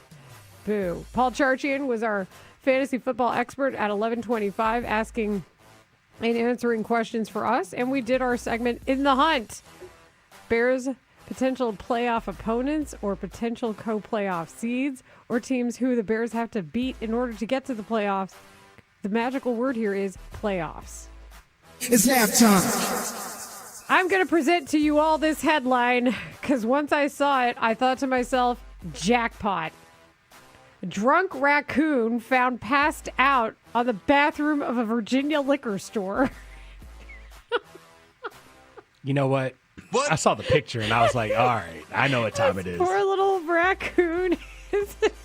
He's like face down, spread eagle, next to a toilet. In between the toilet and the trash can. I'm like, oh, we've all been there, raccoon. I don't know that I've been there, but yes. I don't think I have either. but I'm like, how do I describe my morning after like too many drinks? That's drunk raccoon. You know what it is? It's like the meme. If I send you this, just understand I won't be making it today. This poor little raccoon. I'm glad it's okay. So this raccoon he really took raccooning to a new level is how I see it. Because the picture of the aisle that he ransacked is also hilarious. Just ridiculous. The lead is so good, too. The mass burglar broke into the closed Virginia liquor store early on Saturday and hit the bottom shelf. Can't go top shelf? You don't have enough money for that, raccoon? Poor guy. Where the scotch and whiskey were stored. The bandit was something of a nocturnal menace. Bottles were smashed, a ceiling tile collapsed, and alcohol pooled on the floor. Wait a minute. See, I'm thinking maybe he came in through the ceiling and fell to the ground. Now, see, he had the top shelf right there. He had access to it. We got a bunch of ceiling mysteries this week. We really continuing do. the theme. Bad week for ceilings. But, yeah, so if you see the picture of the aisle, it's just all these, like, liquor bottles strewn about and broken. Like, it looks like somebody drunk had his way with the alcohol at the liquor store. And then the owner of the store or the officer who had to take in the raccoon said, Samantha Martin, I personally like raccoons. They're funny little critters. He fell through one of the ceiling tiles and went on a full-blown rampage, drinking everything. Jackpot. Come on, man. So after a few hours of sleep and zero signs of injury, other than maybe a hangover and poor life choices, he was safely released back into the wild, hopefully having learned that breaking and entering is not the answer. Did he learn though? I bet he had a nice time at that liquor store. I didn't know. I had no idea what kind of effect alcohol would have on a raccoon. You know, like for example, dogs can't have chocolate, and I believe grapes are bad for dogs. Point being, like, you can't always give animals the same things that we consume. Wait. What happens if you give a dog chocolate or grapes? I don't know exactly. I just know I'm not supposed to do it, so I don't. So, point being, you just never know. You never know what kind of effect it has. It's NBC News that has the picture of all the bottles just being strewn about at this liquor store. Do you think the next step for the raccoon is like Benny's? Because if you don't have it at Benny's, then it's probably not worth drinking. Isn't that the thing? So, like, do you think the raccoon would have had a better time at Benny's or something? Well, yeah, if it's worth drinking, right? Or like Garfield's, for example? Yeah, I think he would have had a better time. At Garfield's, they have a bar. Do you find the raccoon seated at the bar at Garfield's? That's what I was going to say. I feel like he would have had a better time, he or she, at an actual bar, an establishment with the liquor in there. You just pan to the raccoon just seated nicely with a nice little glass of watching the game. Whiskey neat. Watching the game. But it is really funny because the problem is it clearly looks like somebody drunk just did drunk things at a liquor store. That's not really news. The news is it wasn't a person. I don't know. If they found a person face down in the bathroom in the same manner they found that raccoon with the store and the shambles it was in, I think that'd be a story as well. It probably would be. My cousin used to work at a liquor store like part-time. She would make the gift baskets and stuff. I didn't even know that was a thing. Somebody's got to make the gift baskets, right? Right, but I didn't know that. You could have a job doing that. Well, or that I thought the gift baskets oftentimes came pre-made Pre-made. from like whatever distributor. But no, she was the one like putting them together. I haven't been to a liquor store in like 3 years, maybe. I was at Captain Jack's in Oak Forest. Well, yeah. For Remy Martin a couple weeks ago. That's an official station appearance. And I'm going to go to Garfield's next week. I'm kind of looking forward to it because I have never been and I've heard a lot of good things and I want to check out this little bar. It sounds cool. I hope that you imbibe safely. I need to just keep those pictures. And like In your mind? No, just on my phone in case somebody's like, "How was your night?" And if that ever comes up, that's the picture I send. Just passed out raccoon. Feeling is that you'd be so drunk you'd forget about the picture and forget to send it. Yeah, probably. That's what sucks I'm about not it. planning this very well. No. I just that would suck that you had the forethought to have the picture on your phone, but then you can't send And at it. the rate I'm going, that's 2 drinks these days. Maybe you should send that picture to Clay. He put it on his phone. Clay's got the metabolism of a hummingbird. Does he, doesn't have though? to worry about that stuff. Does he, though? Clay's burning calories right now. Muscle memory and such. Technically, I think we're all burning calories right now. It's just a matter of how many. Like, maybe I burned a calorie the last hour. Clay's going to yell at me for drinking hot chocolate and eating a Kind bar. A Kind bar is going to be a problem? Man, he's going to be like, that's not whole food. Hey, speaking of Remy Martin, callers 6 and 7 to the score contest line, 312-540-0670 will win tickets to Football After Dark at Moretti's in Edison Park on Tuesday, December 16th. That's with special guest Noah Sewell. I am hosting. Our Football After Dark with Deshaun Wright was fantastic. It is all sponsored by TimberTech Decking and Railing, #1 in premium decking. Order free samples at timbertech.com. And brought to you by Remy Martin VSOP. This is my city. I was going to say somebody get that raccoon some Remy, but no, that's not a good idea either. Also, I looked it up. Chocolate is toxic to dogs because it contains theobromine and caffeine, which are similar compounds and cause similar clinical signs such as increase in heart rate, blood pressure, agitation, tremors, and seizures. Yeah, don't give dogs chocolate. I got that now. I will not be giving Roz, the German Shepherd, at my mom's house chocolate. Yeah, no chocolate for Roz. Clay Harbor, he's burning calories. He's probably lifting a weight. He's on next with us here on Rahimi Harris on and Grody on 670 The Score. When it comes to Bears analysts in the know, The Score is your destination all season long. Our starting lineup on offense includes Olin Crew, Jared Payton, Patrick Manning. On defense, it's Matt Bowen and Anthony Herron. Plus, former Bears head coach giving us the big picture on offense and defense, Dave Wanstead. And all the inside info from Mark Grody, Brad Biggs, Dan Wiederer, Stacey Dales, and many more. Unfiltered opinions from the unprecedented team of experts on Chicago's Sports Radio 670 The Score. Always live on the free Odyssey app. With the holiday entertaining season in full swing, your local Jewel Osco has a full round of festive selections for less. Whether you're zeroing in on breakfast basics, heading over for holiday entrees, or cleaning up with hot deals for the household, discover great buys in every aisle. Be sure to hit the refrigerated case for special savings on Sargento Natural American Sliced Cheese or Balanced Breaks. These savory snack selections are the perfect way to fuel up for holiday shopping, and you'll find them right inside Jewel Osco. This is for all of my listeners who are struggling with hair loss. I'm sure you've tried the lotions, pills, creams, and potions. With so many options and doctors out there, who are you going to trust? What's really going to grow your hair back? The Advanced FUE from Advanced Hair is an incredible breakthrough. Receding hairline, thinning hair, bald spots. Advanced Hair offers a simple, quick, one-day treatment that begins regrowing your own natural hair the very next day. And get this, Advanced Hair even guarantees your new hair will grow. It works for men and women across all ages, and Advanced Hair comes highly guaranteed to everyone. For your free consultation, $250 off, and 250 free hair grafts, call 872-217-HAIR. And don't forget to ask about that guarantee. That's 872-217-HAIR. Or for the incredible before and afters, visit advancedhair.com. 250 years ago, a promise was made to connect families and friends, near and far. And during the holidays, that promise is more important than ever. That's why USPS is building a better network to meet your needs, with timely deliveries, easy and affordable ways to ship, and everything you need to make your season full of holiday cheer. Our purpose is delivering your peace of mind, knowing your love will arrive, bringing joy to all. The United States Postal Service. Learn more at USPS.com/holidays. David Haugh for FanDuel Sportsbook, the official sportsbook of 670 The Score. FanDuel is the #1 sportsbook for same-game parlays. From points and rebounds to threes and assists, FanDuel is the best place to combine your favorite picks into a same-game parlay or track every stat live, all in one easy-to-use app. Right now, that's the perfect time to join. Yes, right now, new customers get $150 in bonus bets if your first $5 bet wins. That's $150 in bonus bets if your first $5 bet wins. What a chance.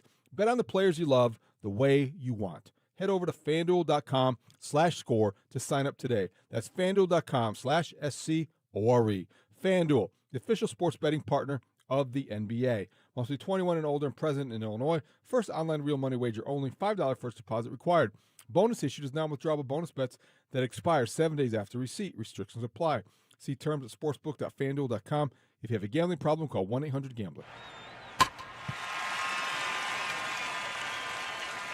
Hi, guys. This is the Rocket Roger Clemens. You don't pitch in the majors for 24 years without feeling it later. Shoulders, elbows, knees. Trust me, pain doesn't retire when you do. That's baseball legend Roger Clemens. I tried the ice. I tried rest, PT, nothing really worked. When I heard about QC Kinetics, the concept sounded promising. Non-surgical regenerative treatments that help your body heal itself without surgery. Sign me up, just what I needed, real lasting relief. Whether you're a former pro, a weekend golfer, or just want to walk around pain-free again, QC Kinetics uses cutting-edge technology and natural biologics to help restore and repair damaged tissue. I trusted them with my joints. Now I'm back doing what I love. Call QC Kinetics today and schedule your free consultation. Call QC Kinetics, 312-847-4347. That's 312-847-4347. 312-847-4347.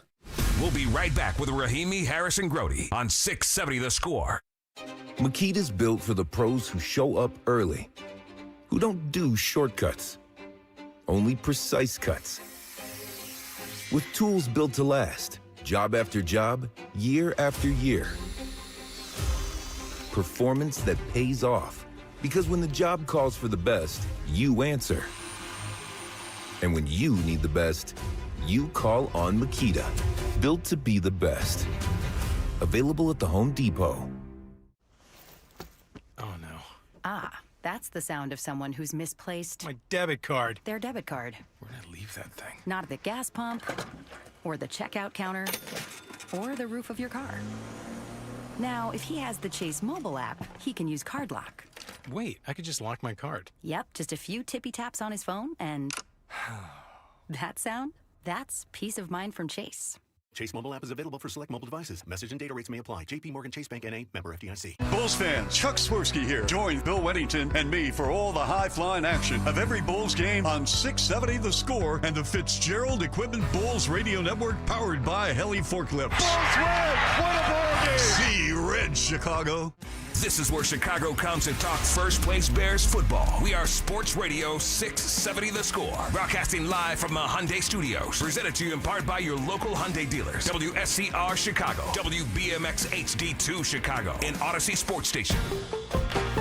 The Score! This hour is brought to you by Vasectomy Clinics of Chicago. We are Chicago's number It's time for 5 on. Layla Rahimi and Marshall Harris with Mark Grody bring you 5 topics on their minds today on Chicago Sports Radio 670 The Score. Number 1. This is 5 on it, 670 The Score, special edition. Layla Rahimi, Marshall Harris, and friend of the show and CHSN host and analyst Clay Harbor. And it's Packers week, baby, so before Chicago takes on Green Bay, tune in Sunday from 12 to 3:25 for your local Ford dealers pregame show right here on 670 The Score. Olin Kreutz, Patrick Manley, and Mully will get you ready for the game. Then immediately following the game, they'll have instant reaction on the postgame show streamed exclusively on YouTube and Twitch. The postgame show is presented by TimberTech Decking and Railing and Turo Tire. All of it can be heard on The Score and the Odyssey app. The Bears didn't practice Wednesday, but they still released an injury report. Running back Kyle Monungai was listed with an ankle. Receiver Roma Dunze listed with a foot. Quarterback Tyreek Stevenson listed with a hip. Which of these three players would hurt the Bears' chances at beating the Packers the most if they weren't available on Sunday? Marshall Harris. Listen, it's a lot going on. I'm trying to figure out, do I prioritize offense over defense? And I think on a day like this, you got to prioritize defense. I'm going to need Tyreek Stevenson to be available on Sunday. That's because Rome is great in the passing game. He's been as a blocker, no block, no rock. Kyle Monungai, I think he's going to play. I mean, I guess I'm less worried about him, but if I'm being honest with myself, I need Tyreek Stevenson available. Because a hip is nothing to play with when you're a cornerback. Last time I checked, you got to open them hips up, out, whatever. Flip the hips. I think it's Stevenson for me now. I'm interested in what you two have to say about this. For me, it is offense. Kyle Monungai had 130 yards last week. I need him to be fine. I need him to be A-okay. I think that is the best way to neutralize the pass rush that you're going to see on the other side. Just run the ball. When in doubt, run the ball. So I need everybody who runs the ball to be doing their thing and to be doing it at that level. Like Eagles game, I know that it's unrealistic to think you're going to get 2 100-plus yard rushers since it hadn't happened for the Bears prior to that. In the 1985 season, that's how long the gap had been. And we're talking about Walter Payton and Matsui, so geez. But still, Kyle Monungai's health is of the utmost importance to me. I also think that the Bears may have been gaming the Packers who were gaming the Bears who were... Because did you see how many people were on the Packers injury report? 18? Yeah. Is that a lot? I'm like, what? Whole team. Just put the whole team at that point. What are you doing? I love gamesmanship. Layla is exactly right. You win the prize. You win. Kyle Monungai currently has the 6th best rush EPA in the entire NFL with running backs over 100 carries. Guys in front of him, Jonathan Taylor, Jahmyr Gibbs, Rashad White, Kareem Hunt, and Devin Achane, then Kyle Monungai. This guy has been a difference maker. When you're a defense and you're planning for 2 different style of running backs, that's difficult. You need thunder and lightning. You need both of these guys. I know Swift's a good player, but when you go 255 yards, he had over 80 yards after contact. That's more yards than the Eagles had last week. Kyle Monungai is a difference maker. Yeah, Rome, big time receiver, but when you got Luther Bird and DJ Moore, Luther can play inside and out. Colson Loveland can play outside, inside. You still have weapons. Tyreek Stevenson, Jalen Johnson, Kyler Gordon are back. You got Nashawn Wright on the other side leading the NFL in takeaways. Okay. I'm okay if we take Tyreek Stevenson, let him sit out for a week, get healthy, while we have these cornerbacks and defensive backs showing that their pitch count is going to go up. DeAndre Swift can't run the football? Well, he can, but he needs his partner in crime. Clay, you could have run the football last week. The size of those holes on Black Friday? Come on, man. Don't make me pull up the yards after contact. I got you. Again. I heard what you said about the 80 yards after contact. We'll see. I'm just not worried about Kyle Monungai being available. I'm just not worried. Yeah. Stevenson not being available. I'm telling you, Jordan Love, 4 touchdowns last week. Nah, I think Nashawn Wright's got that Kuwagi. He's going to go up and get it even though he's and go up and get burned on the other times? You know what? You got to break some eggs to make an omelet. Okay. I say that now. Number 2. Tom Brady released his latest power rankings, and they are as follows. Number 10, the Cowboys. Number 9, the Jaguars. Number 8, 49ers. Number 7, Bills. Number 6, the Rams. Number 5, the Packers. Number 4, the Seahawks. And coming in at number 3, your Chicago Bears. Number 2, the Broncos. Number 1, the Patriots. 2-part question here. Are you good with where the Bears are ranked by Tom Brady? And do you have any other issues with Brady's power rankings? I am good with where the Bears are ranked by Tom Brady. I'm surprised at who's number 2.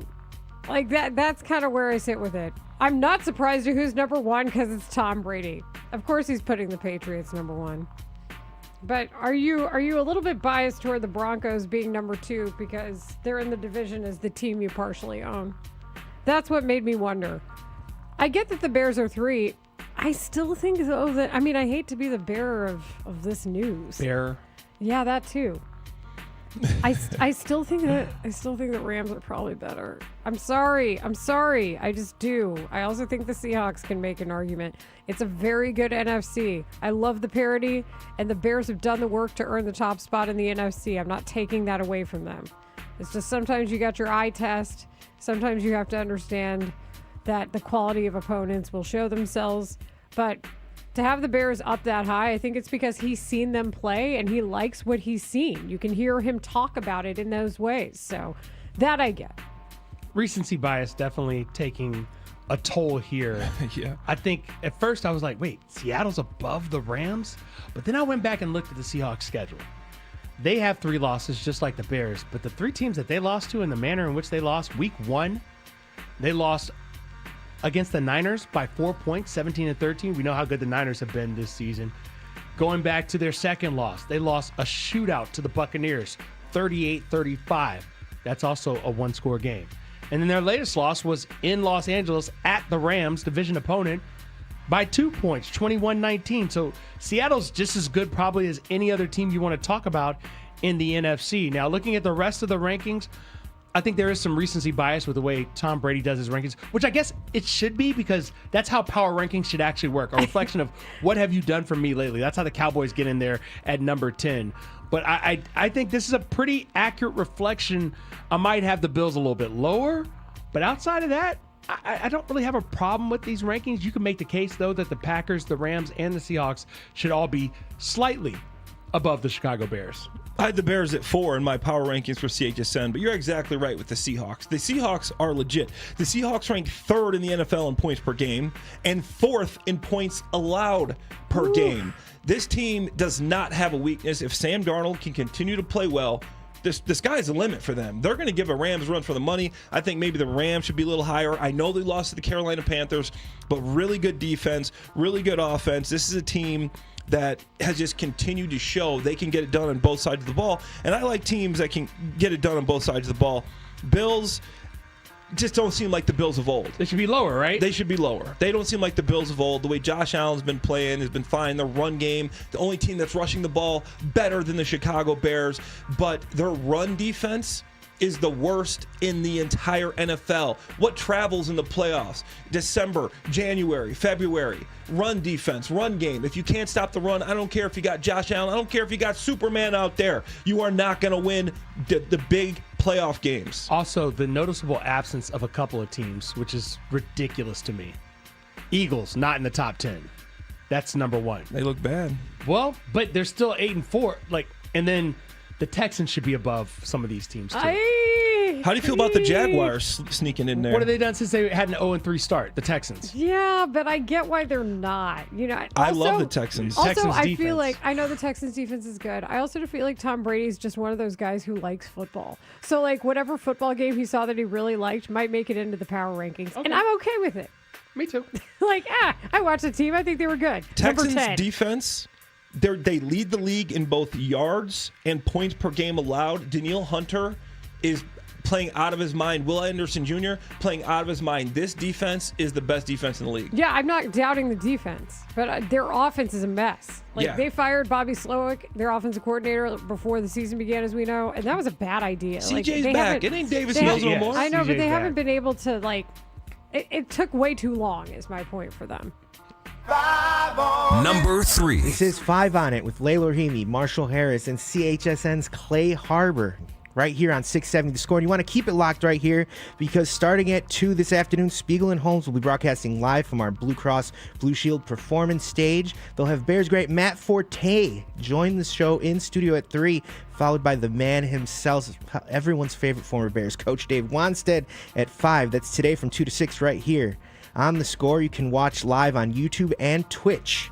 Now to question number 3. On a scale of 1 to 10 on the disappointment meter, trademark, where would you rate the Bulls' 113-103 loss to the 5-17 Nets? All right, so the number is 7.5. And if you're thinking it should be higher after losing to a team that has so few wins, at some point you just kind of expect this is what it is with what you have. The Bulls were missing so many good players on their roster last night. I don't know what you really expect. You expected maybe they would find a way to win the game, but I'm not that disappointed in what they were able to do with the personnel they actually had on the court. So it's 7.5 to me. I am disappointed, but I'm not like as disappointed as I was earlier in this losing streak when they really let some things go. Indiana comes to mind with Pascal Siakam hitting the game winner. Here's the thing, though, is losing streaks need to be stopped. And you'd think that would have happened facing a team like the Nets. Without Kobe White? Yes, without Kobe White. Without Isaac Okoro? Yeah. Okay. Because that happens. During the current 5-game losing streak, the Bulls have lost to teams with records of 4-16, 3-16, 4-14, and 2-15. And what they shoot in that first half, like a percent, I think it was like 34. It's brutal. So no, I think my scale on the disappointment meter is at an 8. Yeah, I mean, they couldn't hit the 3-ball for anything. They were 7-30 on the night. I liked what I saw from Josh Giddey, 28 points. He played 36 minutes. I wanted more from Vooch. 6-18, like, when you got players out, you got to pick the game up. And Io getting a chance in the starting lineup. He goes 5 for 13, played some decent defense, but 1 assist, 2 rebounds. I thought Io was a guy, you give him some more extended minutes. Some guys are out. He's really going to step up. He didn't do it last night. Still a big Io fan. I'm the leader of his fan club, but I am pretty disappointed. I would say an 8. Number 4. Last night on Fox 32, Lou Canellis shared this report on the Bulls. I can tell you that Giannis and his representatives reached out to the Bulls about a potential deal, and the Bulls said they weren't interested. They were not interested in breaking up their young core or changing their course of direction that they have laid out with AK and Mark Eversley right now. Maybe things have changed. I'm going to need a minute to process that. David Haugh. We were all David Haugh in that moment. I got 3 letters for you, Bulls. WYD. What are you doing? Can you reconsider this? Giannis on the Bulls would be fantastic. Maybe then other free agents would come to town. You could build around them and, even charge more for those tickets at the United Center. And then you'd have more money to spend. And then you could be like, oh, second apron, no worries. That's not how this works. Do you dare to dream? With the second apron, you got to start giving up like draft compensation and stuff. They don't care about that. They won't have it because they would have used the draft compensation to get Giannis. Don't bring facts into this conversation. So here's the thing. Clay, what's your favorite activity that's low impact where you don't really go anywhere? You just in place. What's that exercise machine called? The treadmill? The treadmill. The Bulls are very comfortable on the treadmill. You told me he doesn't run. He doesn't. He walks. He walks on the treadmill. The Bulls, walk. They've been walking on the treadmill for quite some time. That's why they have exactly 1 season with a winning record over the past 10 seasons, including this year, because they're under 500 right now after a 5-0 start to the season. The issue is, rather than ramp up that treadmill a little bit, they're very content to just walk at a nice pace. You're not really getting anything done. You're getting some steps in, but you're not burning a bunch of calories as if you threw that incline up, throw the speed up a little bit. I'd throw the incline up. Yeah, well, yes, you would. But what I'm trying to tell you is these Bulls are just very comfortable where they are. They understand their bottom line is not going to change based on these grand ideas that you have of bringing superstars to Chicago. They tried that once with Vooch. It hasn't worked out for them. There's a literal statue of a superstar at the United Center. To play devil's advocate. They've had good things happen when superstars have been on the team. I would like to hear the devil's advocate. That guy was drafted, by the way. To play devil's advocate, Giannis is 30 years old. I know he's never averaged in the last 8 years below 28, 10, and 5 assists a game. I know he's a superstar, but he is up there aging. Do you think the Bulls right now, with what they would have to give up if they get Giannis, they're in championship contention? Let me tell you something, Clay. They could be if they made the required moves to have them nimble enough to act at this point. But because they refuse to see the value in draft capital like all the other 29 teams do, That's what has left them in this hole where they can't get out of their own way. They can only say, we're going to draft and develop, and we just gave everybody extensions so everyone's really comfortable on that treadmill of mediocrity. That is the problem. They could be better this year. If everybody comes back healthy, they can make a push. The East is not as strong as it has been in years. But now that the health has been a factor, they're stuck, and they have no way to pivot. They're pivoting like a large corporation. Have you ever been a part of a large corporation? I haven't. Yes, you have. You've been on NFL teams. Sometimes it takes a long time for the league to make a move. That's what we're seeing right now with the Chicago Bulls. It's going to take them a long time to admit, if they ever admit that they're actually wrong, but to make a move. I actually think they're in the right realm here. When everybody comes back, they're going to make a push, and you're going to see a better Bulls team than you got right now. I'm not arguing that. I'm just saying Giannis is available. Go get Giannis.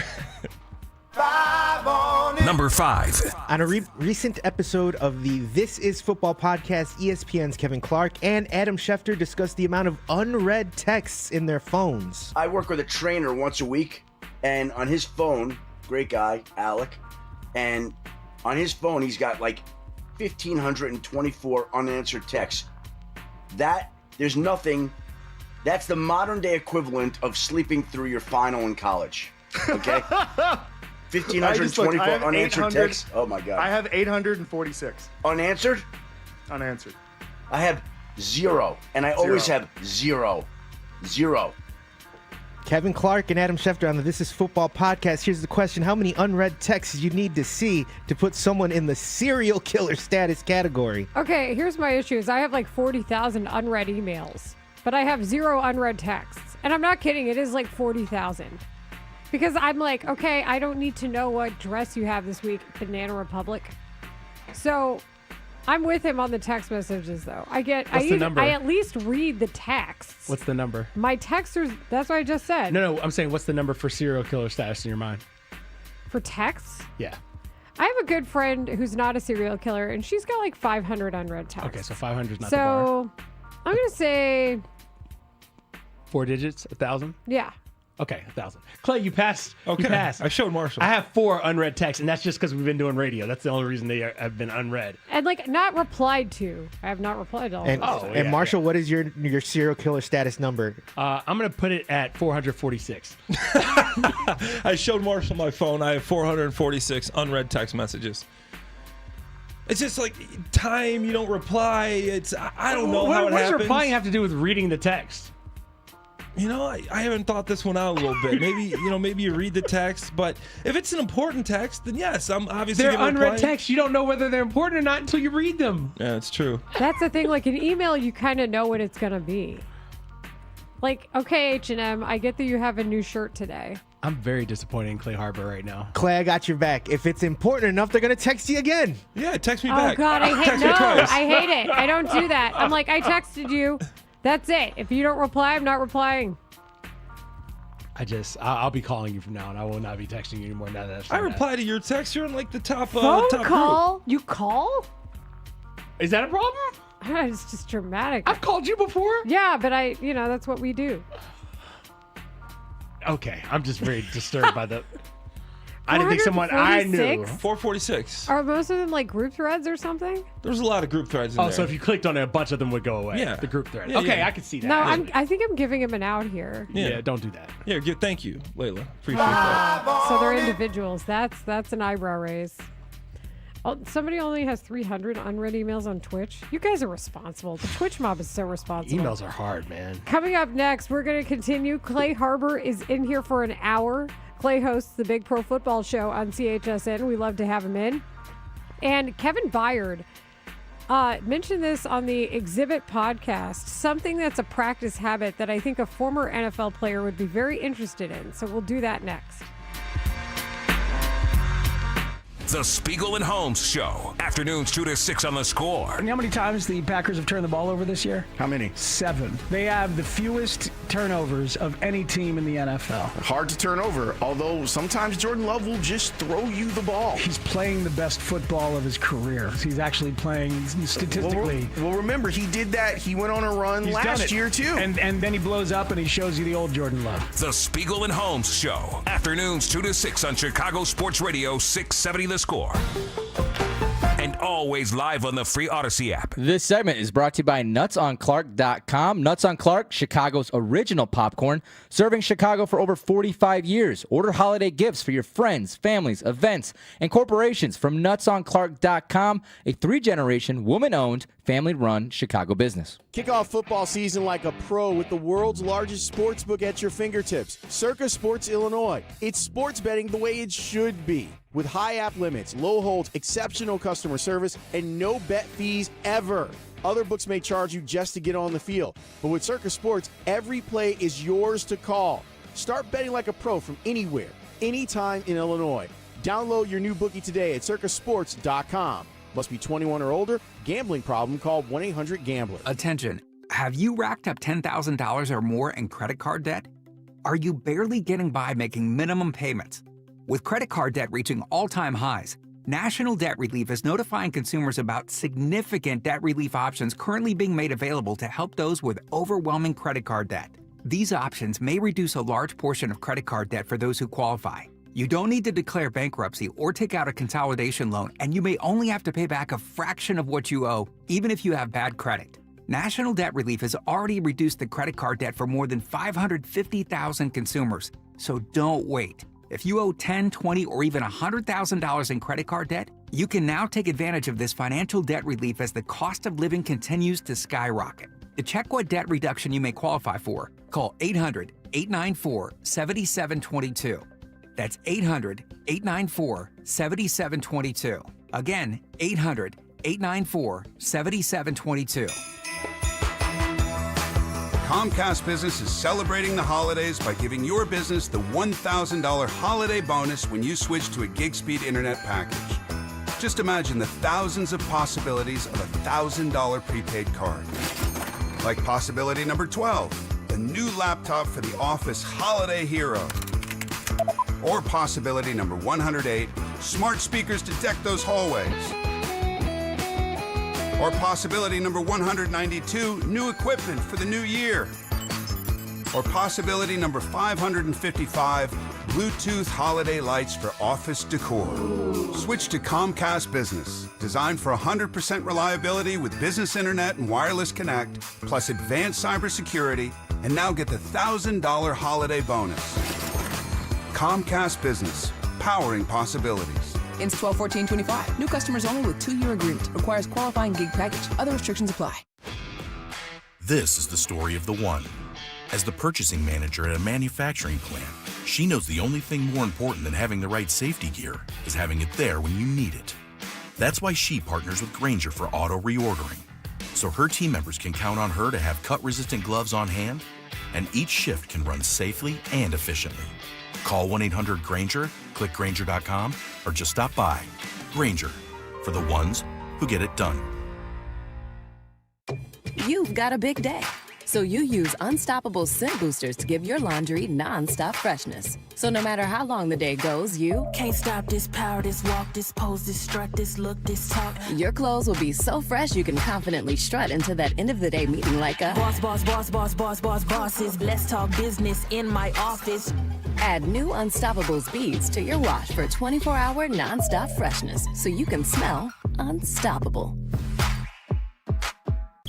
670 The Score is home to your game day pregame coverage. Join us before each game for the latest inside information on your home team before they play the next game. The Insight on Football Fridays is brought to you in part by your local Ford dealers. Visit a store today. This is Andrew Perloff with an Odyssey Sports Minute. The Lions and Cowboys enter tonight's game heading in different directions. The Lions have major injuries all over their roster, and the Cowboys are red hot. But counting out Detroit might be a mistake, because at 7-5, the Lions are desperate. Expect anyone who can play to be out there, because the season comes down to tonight for them. The Cowboys are playing great, but they'll be put to the test in Detroit. I'm Andrew Perloff. You're listening to Rahimi Harrison Grody, back in 60 seconds on The Score. Do you owe $10,000 or more to the IRS like Joe? I started a woodworking business. I was able to build beautiful furniture, but had no handle on the business side of things, so quickly fell behind in my taxes. 1 year of being behind in taxes quickly turned into 5 years. I ended up owing almost $37,000. Then Joe found Tax Relief Advocates. I would hear ads for tax relief advocates. One day it just clicked, this is my exact situation that I'm in. So I wrote down the number and called from the car when I got home that day. TRA saved me 99% of what I owed the IRS, and that brought a huge sense of relief. If you owe 10 or even hundreds of thousands of dollars to the IRS, don't lose hope. Do what Joe did and call TRA for a consultation. I'm really happy that I made that call, and I finally felt like I could breathe again. Visit TRA.com or call 800-513-5321. 800-513-5321. That's 800-513-5321. Must qualify for enrollment. Results may vary. Clay Harbor, former NFL player. Clay Harbor, slot to the left. Here's Vick's pass, and it's caught. Touchdown by Harbor. And that's a touchdown. Clay Harbor makes that catch. And they've got Harbor for the touchdown. Football analyst for Chicago Sports Network. I think the Bears have two really good tight ends. I've been in tight end rooms, meeting rooms, practice fields, game field. These two guys, three guys, you can even throw Durham Smythe in there, but Colston Loveland and Cole Kmet are extremely tough and physical players. These are guys that can do everything. Clay Harbor on Chicago Sports Radio, 670 The Score.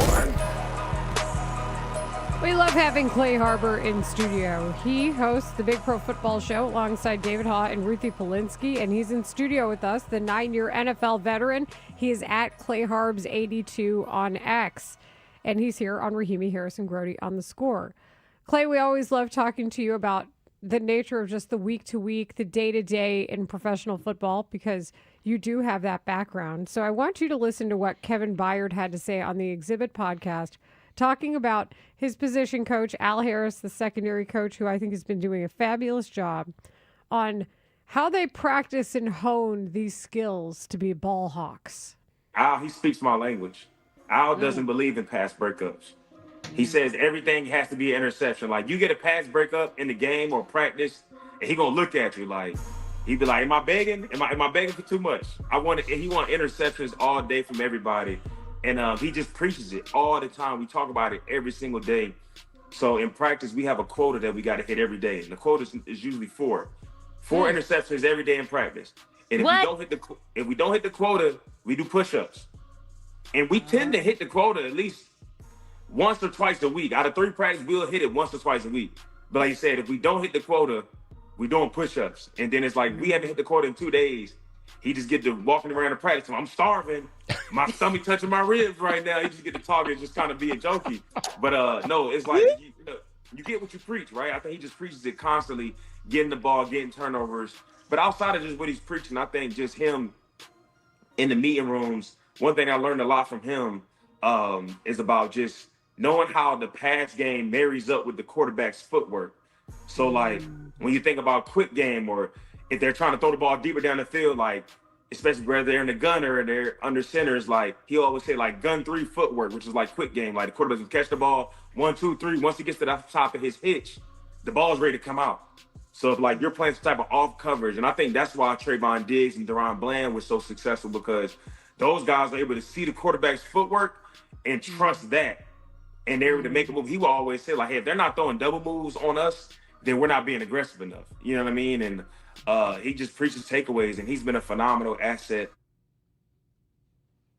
I thought that was so good. And I saw, Clay, I saw your game face come out when he said there are no pass breakups. I saw you get in the practice mode there a little bit.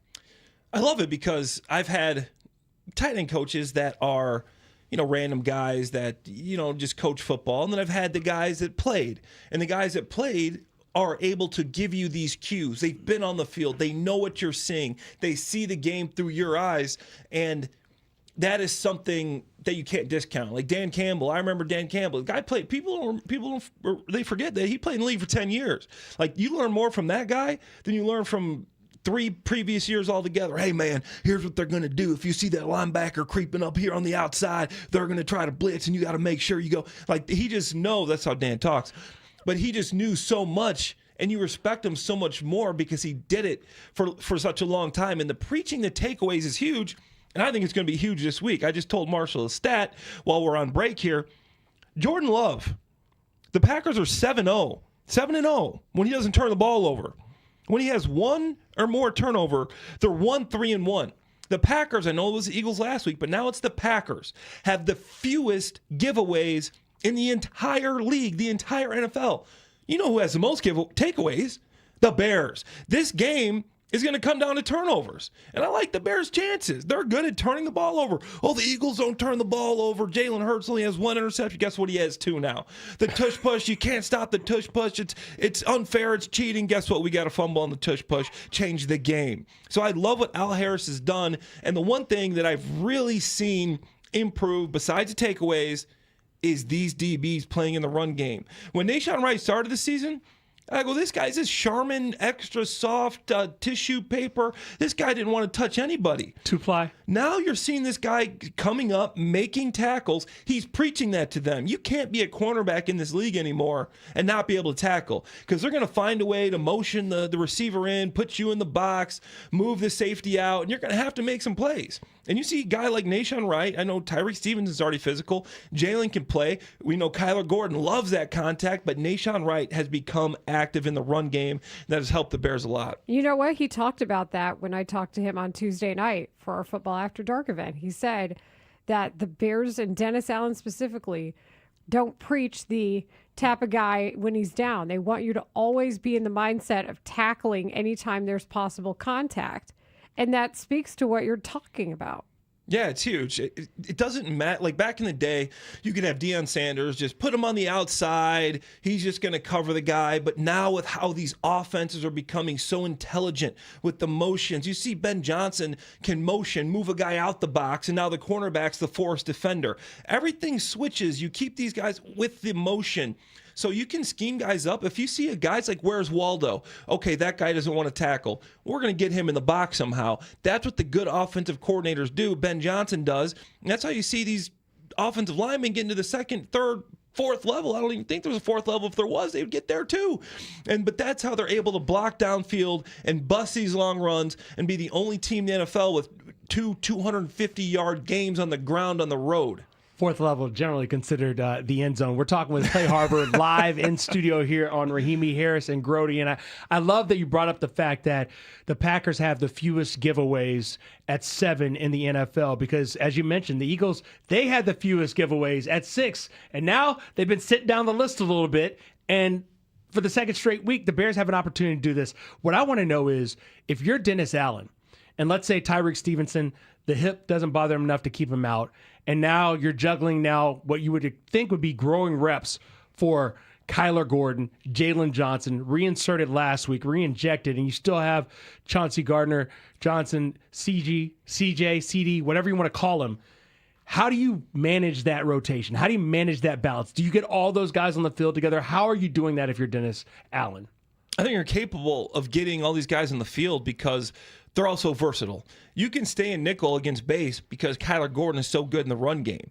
Maybe he can't take on a block head on, but he's so athletic, he will get around the block. Those guys I didn't want to block. Kyler Gordon, this dude, they'll give you a move and just get around you and get back in his zone, get back in his gap. Like, those guys are tough to block. C.D. Gardner-Johnson the same way. He likes to live in the box. He likes to take on running backs. A lot of these old school nickel backs, even some safeties, if you're a free safety, they don't like that. They don't want to play down there. But Dennis Allen has done a good job of cross-training these guys, putting them in different spots, and he's going to come up with a game plan that he thinks is going to work to get the victory. Not to maybe put up the best numbers, but you look what he did against Hurts.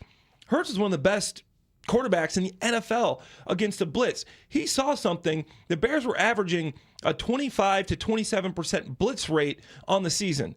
Against the Eagles, 44% of Hurts's dropbacks, he was blitzed. And on those 44% of dropbacks, he completed only 5 of 15 passes for 50 yards and threw his second interception of the season.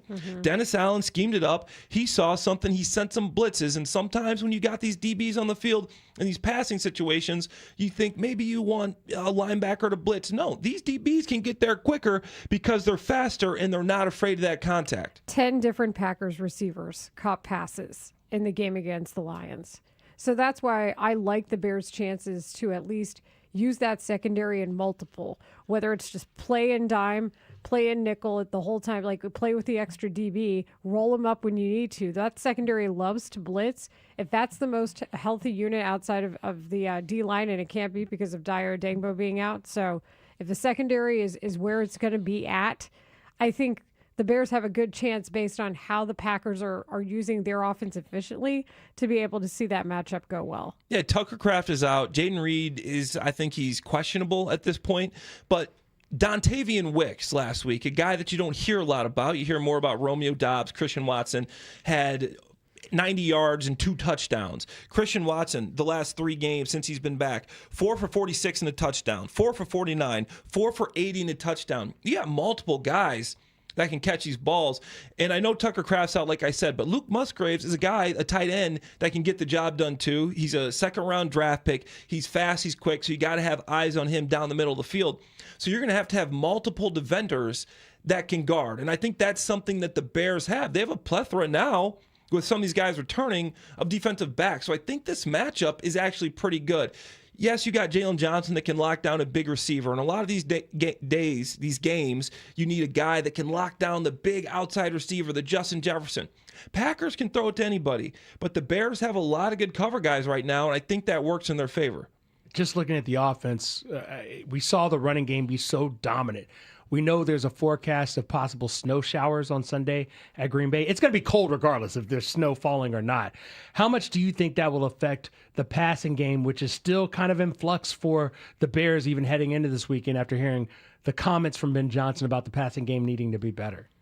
I think it'll affect the passing game, but the Bears are so good at running the ball right now, and the way these linemen are getting on their double teams, the way Ben Johnson is just using motions and shifts and putting guys in certain situations to create an advantage. It's tough for a guard to reach a 3 technique sometimes. Now you motion the tight end to their side, the defensive tackle motions down. Now you're giving him a much easier block, and these running backs are seeing the cutback lanes. So you are going to have to sell out to stop this running game. I don't care who you are. I don't care if you're the Packers. They traded Kenny Clark. Devontae White is out. These were 2 really good defensive tackles. Now you got a couple of rookies in there from Georgia that are going to be playing against, in my opinion, the best interior offensive line in football. So now when you start selling out, the play-action game is going to become crucial, and I think Colson Loveland is a guy that you will see. After the November he had, it was almost a video game November. The guy had a 151 passer rating when targeted the last 5 games in November. That was the highest of any tight end in the National Football League. Not a rookie, any tight end. So I think you use the play action, make these linebackers suck up, these safeties suck up, and then you hit Colson Loveland over the top. To me, he's becoming one of their most dangerous weapons. He's a mismatch problem, and Ben is so good at scheming him to get to a linebacker. They're going to want to put a nickelback on him. Jeff Hafley doesn't want to see a linebacker on Colson Loveland. If you get that, it's a mismatch. Even if you have a nickel or a safety on him, he's too big for him. So I want to see more and more. I know, like I said, November was great for Loveland, but let's increase that. Let's just keep going and see how far this kid can go. That's Clay Harbor. He hosts the Big Pro Football Show on CHSN with Ruthie Polinsky and David Haugh. More with Clay coming up next because more ceiling talk, if you can believe it. We're still trying to figure out the bear who punched the ceiling in that picture at the link from Ben Johnson taking his shirt off in the locker room. We're still trying to figure it out. So Clay's got a good story for us coming up next. Coming up this afternoon, tune in at 5 p.m. for the Four Winds Forecast with Dave Wanstead. Coach Wanstead will join the Spiegel and Holmes show to preview the weekend's games. And for your chance to win a $200 gift card to Four Winds Casino and Resort. You know, he's got the arm, he's got the intelligence, he's got the athletic ability. On Sports Radio 670 The Score, and always live on the free Odyssey app. Brought to you by Four Winds Casino and Resort in New Buffalo and South Bend. Your entertainment escape. Bet365 is paying out before the final whistle. Check out Bet365's unrivaled early payout offer. When you bet on the team to win and they take a 17-point lead, you get paid no matter the final score. Forget the final whistle and start counting that cash. Hold up, you get early payout on parlays too. Download the app and see why it's never ordinary at Bet365. Gambling problem? Call 1-800-GAMBLER. 21 plus only. Must be physically located in Illinois. T&Cs apply. Becoming a truck driver doesn't have to be complicated. At Schneider, we make it easy to get your commercial driver's license and start your new career. With our CDL apprenticeship training, you'll get paid to become a truck driver in just 5 to 6 weeks and have a Schneider driving job waiting for you when you've completed the program. Plus, during training, Schneider will provide transportation, lodging, and meals at no cost to you. Ready to get your career on the road? Learn more and apply today at SchneiderJobs.com. That's SchneiderJobs.com.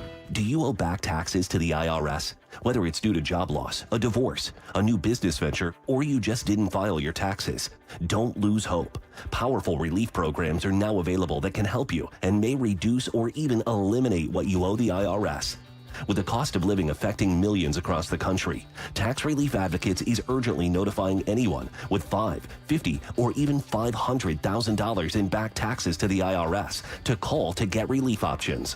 With over 1,000 5-star Google reviews and an A+ rating from the Better Business Bureau, TRA is America's trusted choice for real tax relief. Relief options are now available that can give you a fresh start and peace of mind. End your tax nightmare today by calling our tax relief hotline. Dial 800-390-8432. 800-390-8432. That's 800-390-8432. Or visit TRA.com. Tax Relief Advocates. Real solutions for real people. Hellsberg gifts checked off the list. Now, time for wrapping. Earrings for Mom. A gold bracelet to match the rings Danielle wears every day. And for Dad, a new watch, because we all know he needs one. All right, this is going to be a good one. Our favorite things for your favorite people. Shop in store at Hellsberg.com for up to 50% off. Remy Martin VSOP wants to get you into one of 670 The Score's exclusive Football After Dark events. Look for the Remy Martin display at your local retailer and scan the code to enter for your chance to win a pair of passes to Football After Dark on December 16th with Noah Sewell. Details and online entry at 670thescore.com. All brought to you by Remy Martin VSOP. This is my city. Remy Martin VSOP Cognac, 40% alcohol by volume. Imported by Remy Martin Contro, USA, New York, New York. Please drink responsibly. For all the planned. Okay, it's on my calendar. See you then. And the unplanned. For your healthiest days. Woo! Nice catch! And the days when you need us most. Oh, let's get you back in bed. It's time to enroll in or switch healthcare coverage. And Blue Cross and Blue Shield of Illinois is here to support you throughout all of life's ups and downs. With member benefits like preventive care, plus access to leading doctors, hospitals, and specialists, all within a reliable network that gives you confidence for every part of your wellness journey. So no matter where life takes you, go with a trusted plan that'll help take care of what matters. Open enrollment ends soon. Visit needcoverageil.com or call 800-605-7000 to sign up for health coverage today. Rahimi, Harris, and Grody will be back in 60 seconds on The Score. Hey, nice job, Pete. I like those clean lines. Fellas, do we have anyone that can get to Greenport today? At Corey's Landscaping, the staffing plan is in the weeds. Anthony, we need that leaf blower over here. 3 more new customer requests just came in. Who wants to work some overtime? He needs to dig up quality landscapers and fast. I need Indeed. Indeed you do. When you sponsor a job on Indeed, it's easier for talented candidates to find it, which makes it easier for you to hire them. Visit Indeed.com/credit and get $75 towards your first sponsored job. Terms and conditions apply. Hey, I'm Mike Slater. My dad passed away at the age of 63. It's out of nowhere. Had a stroke. Super hard, obviously, for the whole family, but my dad had life insurance. This is why I have life insurance for my family, for my wife and 4 kids. And the best place to get life insurance is ethos.com because you can do it in 10 minutes. And there's no medical exam and no blood test, just a few health questions. Get life insurance in 10 minutes so your family is protected. Ethos, ETHOS, ethos.com/life. This December, Window Nation puts an end to your window problems. You'll save big, too, with 50% off all window styles. Plus, you could get 0 interest for 5 years. Hurry, the sale ends soon, so schedule your free estimate right now at windownation.com. Rahimi, Harris, and Grody. Middays 10 a.m. to 2 on Chicago Sports Radio 670 The Score. And Deshaun Jackson, who has averaged 14th best in the NFL, 8.7 yards per return, has not returned one for a touchdown this year. Waits. And it's a line drive kick. Jackson bobbles it and now has to try and recover. Deshaun Jackson gets a block! Are you kidding? Deshaun Jackson still not in and now in for the touchdown, no flags.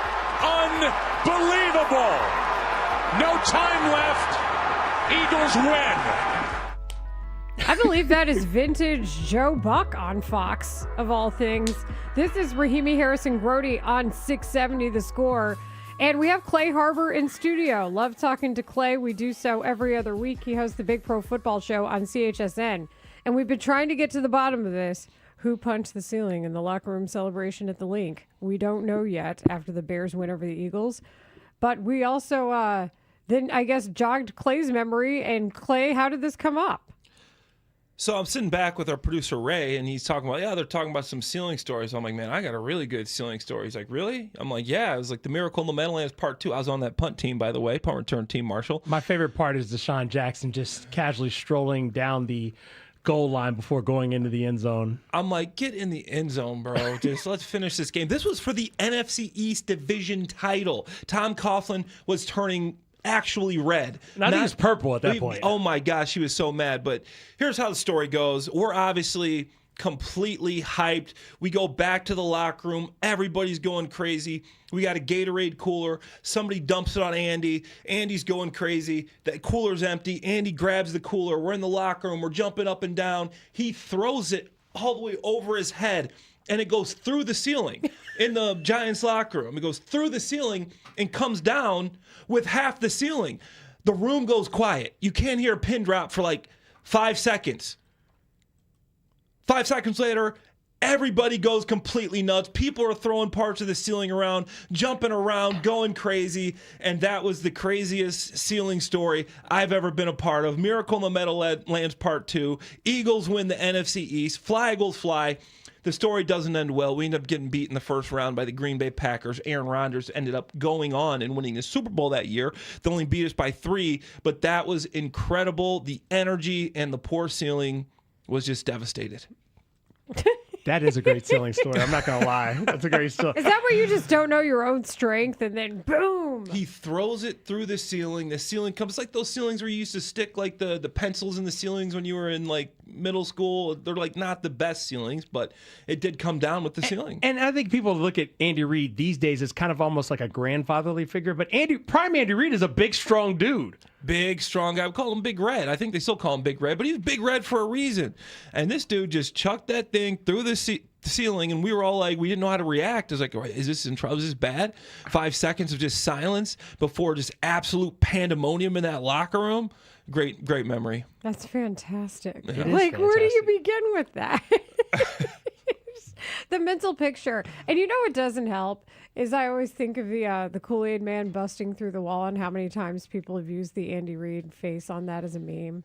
I mean, Big Red, it makes sense. It all fits. Yeah. Oh, yeah. Now I'm thinking, Wow, he has that drop? Okay. Tyler's on on it today. No, that's pretty funny. Wait, you've seen the picture. Who do you think busted through the ceiling? It kind of looks like DJ Moore. Okay, so that's the second person we've had say That's it looks Walter like DJ. Payton Man of the Year, DJ Moore to you. He Yes. just won that award earlier today. He's the I just Bears saw it for Walter the first Payton time. man guy. So Clay, I have to ask you, who are you picking this week? I know you do your picks on Pro Football Weekly. Did you make a pick in this game, or did you pick just against the spread, or just tell me who you think is going to win the game on Sunday? I did make a pick, and I will preface it by this: me, Dan Hampton, and Dave Wanstead all made the same pick. You all picked the Packers. We all picked the Packers. Yeah. And I think that the Bears and Packers will split this year, but going into Lambeau, the Packers are averaging 13.5 points a game allowed. They're only giving up 250 yards allowed per game. This defense is nasty. And yeah, I think that the run game, there's a possibility the Bears win. If you can get a turnover, a couple turnovers, and just run the ball like you did last week against a Vic Fangio defense, if you can do the same thing against Jeff Hafley, impressive. You can come away with a win here. I think your defensive backs match up well against the receivers, but you're in Lambeau, tough place to play, and I just got to go with the Packers here. But it seems like this is an opportunity for Caleb Williams to make a statement because, as you said, the offenses will not be the stories here, but if Caleb can make a couple of big plays, he might be able to turn this whole thing on its head and the narrative that the passing game you're winning not because of, but be in spite of it. Yeah, he's got to get better, right? Caleb's done a good job in crucial situations, managing the offense. I love how Ben Johnson said that operation has just looked smooth, and you're so impressed with him. This is his second year. He's his first year in the system, and he said he called in a play. Caleb fixed it for him. Last year, a lot of the discourse was this guy doesn't know how to call a play in the huddle. Now he's fixing plays. And I can tell you as a player, when your quarterback is on it in the huddle, that changes things, and he has to be good with that as much motion and shifts as they're using. But when you look at Caleb Williams, he did say, Ben Johnson did say they're winning in spite of their passing game. Caleb Williams has a 40% completion percentage when passing down the field at least 10 yards. Oh. That's 30th in the NFL. He's got to show me first before I start just assuming he's going to get better. I think he has it in him. You'll see some of these plays, and even last week, Luther Burden falls down. DJ Moore maybe runs an off route. They're maybe off on an option route. So it's not all accuracy issues, but there are some. I just want to see a little bit more consistency before I say, yeah, it's going to happen. And right now, when you look at the Packers lately, Jordan Love has been playing at a much higher level than Caleb Williams. And Josh Jacobs, I turn on the film, I'm like, this guy's coming back from injury. I don't know how healthy he's going to be. Guy looks like the Flash. He's back. He's getting older too, but he looks good. He's running hard. Their offensive line isn't known for being overly physical, one of the best groups in the league. But against the Lions, they did a good job. And let's not forget, they held Jahmyr Gibbs to 68 rushing yards. Like, they did a good job of stopping the run. Obviously, Devontae Wyatt was in for most of that game, and now he's out. But the way they can move Micah Parsons around this line of scrimmage, it's going to make it extremely difficult. And I don't know if I completely trust Ozzie or Theo, whichever guy plays. I'm thinking it's probably Ozzie again. And I know Ben Johnson's going to have a plan for that. Tough to plan when you can move a guy around like that. We love talking to Clay Harbor. We do so once every couple weeks. He's on with the morning show, and he's not on with us here. And Rahimi Harris and Grody on 670 The Score. Clay, great story, hilarious mental picture. And hopefully at some point we'll find out. Although I don't think the Bears are snitching.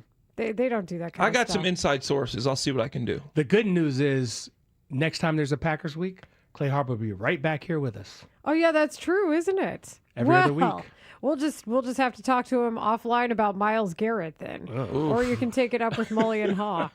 Yeah. I mean, most athletic play I saw in probably my history of football, it looked crazy, but the way he just sidestepped the chip and the offensive tackle and goes and gets a sack, incredible. Yeah, he's What's a amazing. double team to Myles Garrett? Nothing. I broke my wrist on Myles Garrett. You see these scars? I sound like the Joker. You see these scars? You want to know I got these scars? Myles Garrett trying to just block him broke my wrist. No way. Yeah, he was a rookie too, and I'm like a vet at this point. I'm like, I don't care who this rookie is, first round pick. And then I found out. Oh my God! and now that I see your wrist, it is different. Yeah, look at Lawrence Holmes is walking by. Show Lawrence Holmes your wrist right now. Myles Garrett did that to him. Myles Garrett did that to him as a All rookie. right. Clay thought he was on some grown man stuff, but he found out what the young kids can do. Dolores is shrugging because, well, we know Myles Garrett. Always a great time, Clay. Thank you for joining us here in studio. Coming up next, our next studio guest is here. Carmen Vitale. We love talking to her when it's a Packers week, and now that the NFC North heavy schedule is here, you get more Carmen because that's her expertise. So NFC North reporter Carmen Vitale of Marquee Sports Network coming in next on Rahimi and Harris and Grody on The Score. It's Bears-Packers week on The Score. And it is good! The Bears come to Lambeau and upsets the Packers. David Haugh here from the Mully and Haugh Show, 5:30 to 10 a.m. Ben Johnson faces off against Matt LaFleur for the first time as the Bears head coach. Ben Johnson. To be quite frank with you, I kind of enjoyed beating Matt LaFleur twice a year. Matt LaFleur. You think it's good for this rivalry that these two teams are where they're at? To be honest with you, I don't really put too much thought into that. Stay tuned as we continue to get you ready for this epic rivalry game at Lambeau Field on Chicago Sports Radio 670 The Score, and always live on the free Odyssey app and iHeartRadio app. Comparing health insurance plans is never easy.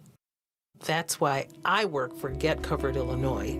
We are the state's official health insurance marketplace. We have a website to compare multiple plans and prices in one place, and people who can help you for free. Community-based navigators and brokers, certified by the state. And we have live customer service.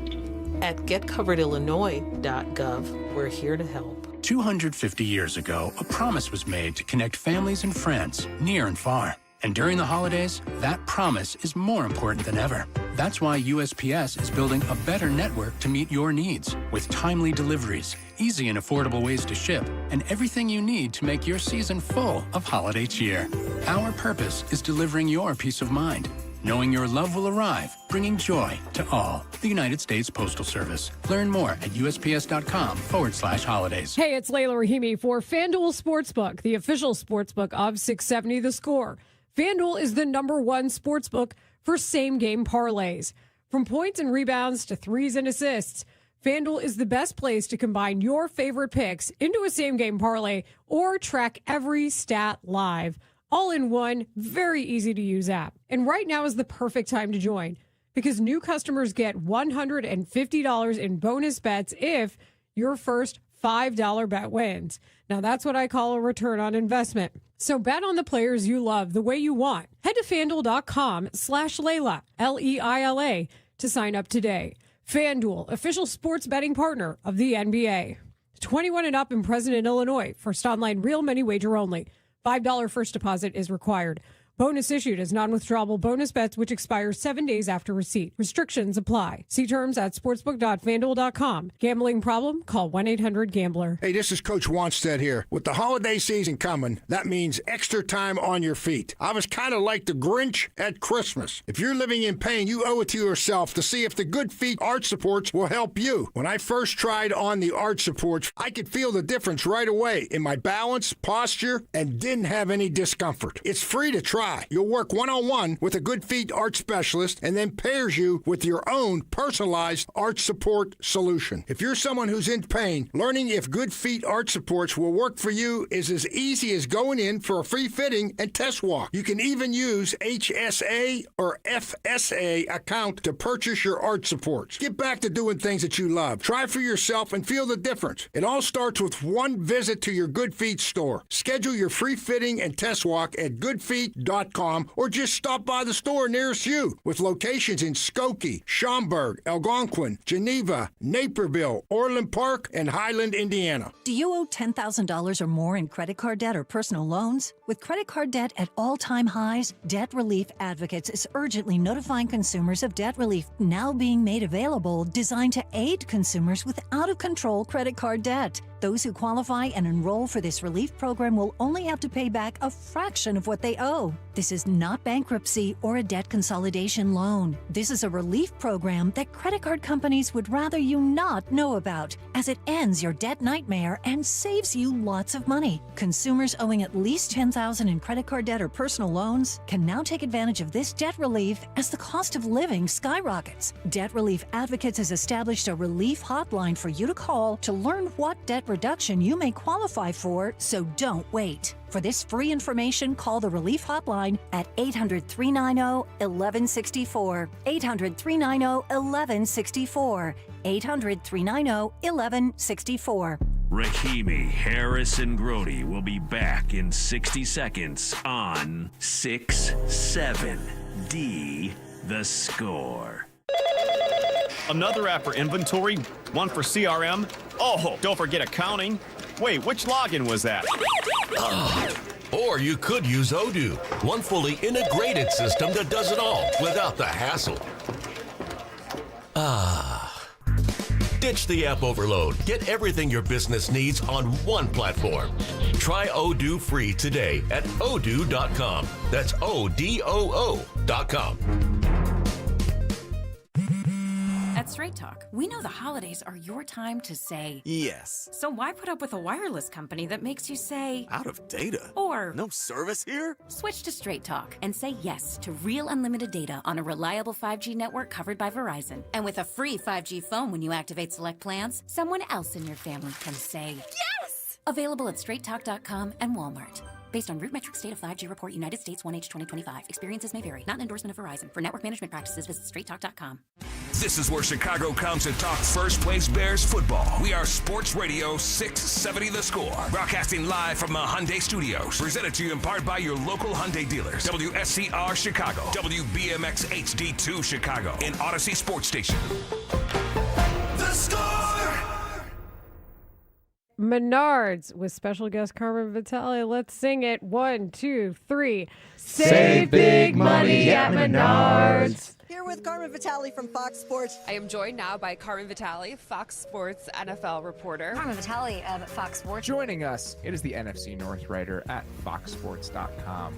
It's Carmen Vitale. How you doing, Carmen? Great to have you. Welcome to a special edition of the Chicago Football Show. I'm Scott Bair alongside Carmen Vitale. What I saw when I was there, it was a across-the-board belief from players to coaches, and I have a few friends on that staff too that were like, we know we got this.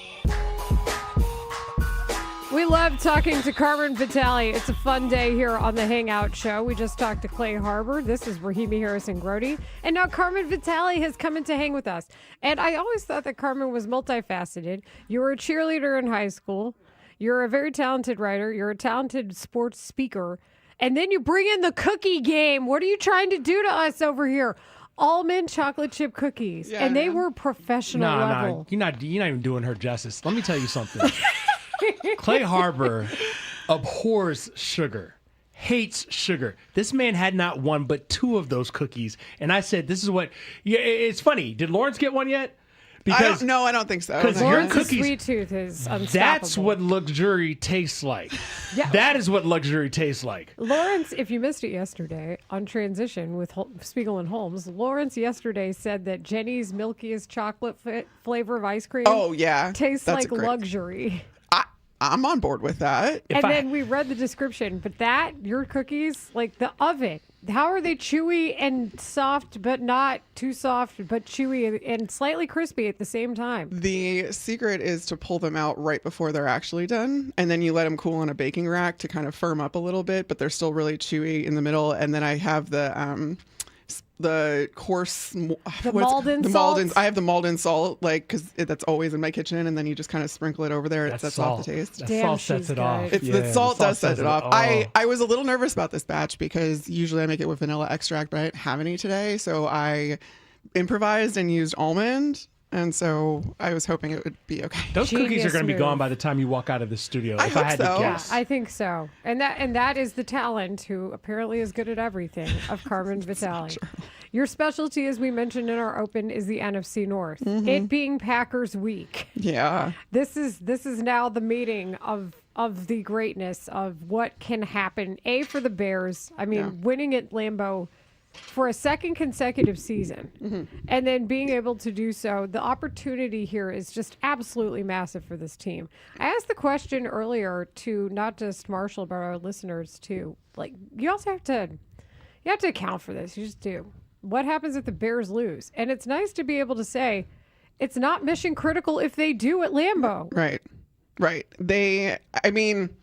So they have 3 NFC North games, right, to finish out the season. They have 2 against the Packers. They finished the season against the Lions. to make their lives not stressful, they have to win at least one of those. And then you'd like to win the one in San Francisco because that's another NFC game. The Browns game is the one that you kind of have the luxury of, they're the AFC. It doesn't have a whole lot of implications on the NFC, on the conference.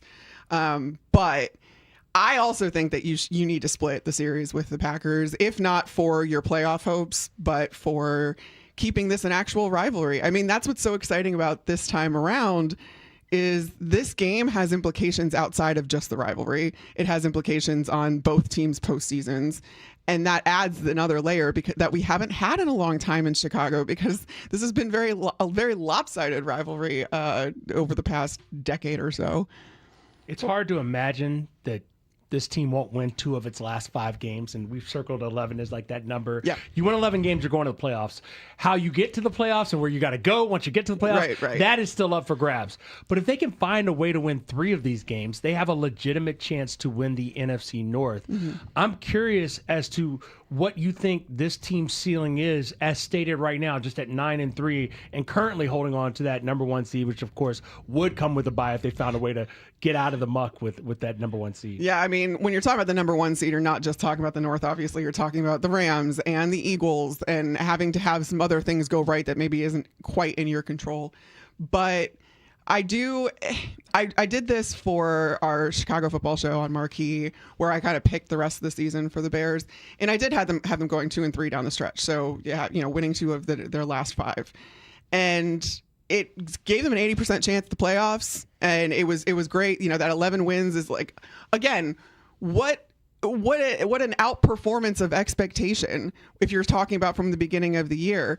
But I do still think that there's probably a 2 to 3 game ceiling for the rest of the way, just because division opponents are really tough, no matter how good you are or how, you know each other really well. There's always some wonky things in those games. I've been a Bears fan long enough to know that this season is probably still going to be a little wonky. There's going to be some weird stuff, whether that's a loss to the Browns, that's a loss to San Francisco in the Bay Area.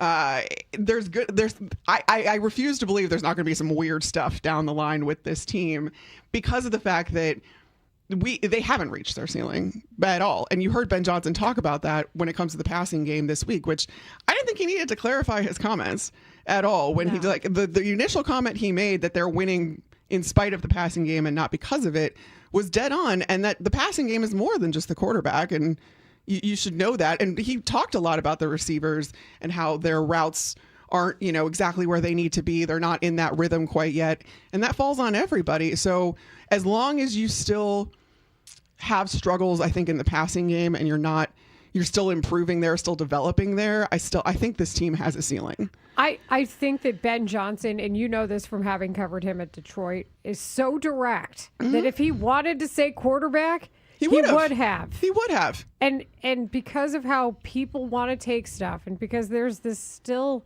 weird sub-warring faction when it comes to Bears fans of cheering against quarterbacks and for quarterbacks, then it's like you can cheer for the Bears, but yet you want to cheer against their quarterback because of that whole mental gymnastics that really is a whole meat inside their heads. You have this issue where people want to purposefully misinterpret it or give it too much thought. I mean, we also give things a lot of thought, but I feel the same way. I say all of that to say, I think that we sometimes forget what it sounds like to have a coach hold his team to a higher standard. And Ben Johnson, we've said on this show this week, Ben Johnson isn't here for a top 10 offense in the league. He's not here for a top 5 offense. Ben Johnson is trying to create the best offense in the NFL because he did it. So I think that that's where those statements kind of fall in. You would know better than anybody. You have the most years of experience with him. Yeah, and I mean, he held Detroit to an incredible standard. And I think what he does really, really well is he communicates that not only obviously behind the scenes, because we hear the same talking points from every single player when we talk to them in the locker room or when they come to the podium, or everybody's very much on the same page. But that's also because Ben talks to his team through the media. He understands very explicitly what he can get across in that way and how he can hold people accountable in that way. That's part of the accountability part is, hey, I'm going to say this publicly, and then you're going to have to answer for it. That's completely intentional and on purpose when it comes to him. And it's what he did in Detroit, too. And I mean, you guys know, like, this team wanted to be held to a higher standard and has wanted to be held to a higher standard. And now they're getting it. And I think what we're seeing is a really good response from the team. I love it because every time we start talking about what Ben Johnson expects, you go back to that first year where obviously, much like here in Chicago, Detroit got off to a bad start in his first year as offensive coordinator. But by the end of the season, they had it figured out. I just want to remind people, in year one, Jared Goff, yes, he did complete 67.2% of his passes, but he only threw for 3,200 yards. He only threw for 19 touchdowns. He got picked off 8 times. It was only in 14 games. But that set the stage for the next season, 4,400 yards and 29 touchdowns. The next season, 4,500 yards and 30 touchdowns. And, of course, last season, 4,600 yards and 37 touchdowns. It's hard for me to take people seriously trying to call Caleb Williams and the offense out when I understand it takes time. It takes time. It's so hard to get people to be patient, though, especially now they're 9-3. And I keep saying this. Caleb Williams is the X factor because let me tell you something. If he finds a way to take a step over the last month of the season, then they do have possibilities of doing big things in the playoffs. Yeah, and Penn Johnson called his shot early in the season. He said, we're not going to play our best football until December. Well, now it's December.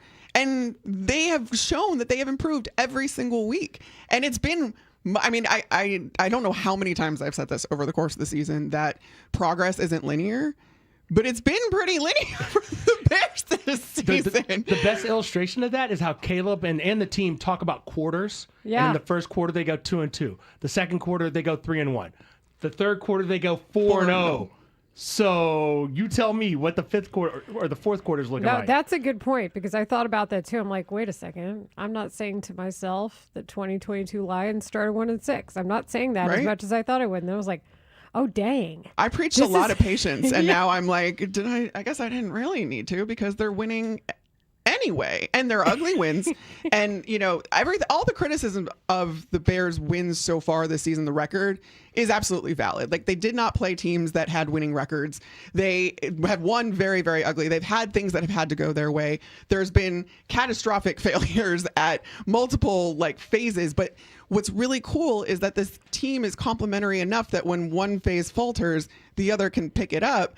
And that's been, I just feel like Ben Johnson and his staff have prioritized the right things. They've installed things at a pace that is sustainable and allows this team to still be productive while absolutely still needing to improve. Like, there are two things can be true. And I think that's also what's lost in the Caleb Williams conversation of he's not there yet. But does that mean, I'm fine with that. He's not supposed to be there yet. To your point, Marshall, it takes time. And that's where I think the patience still comes in because this is an incredibly complex offense. Ben Johnson said it's more complex than what he installed in Detroit in that first year because he evolved as a coach. And so in order to have this offense clicking on all cylinders, it's just going to take more and more time and reps because everyone has a role to play in this, even if you're not directly involved in the play.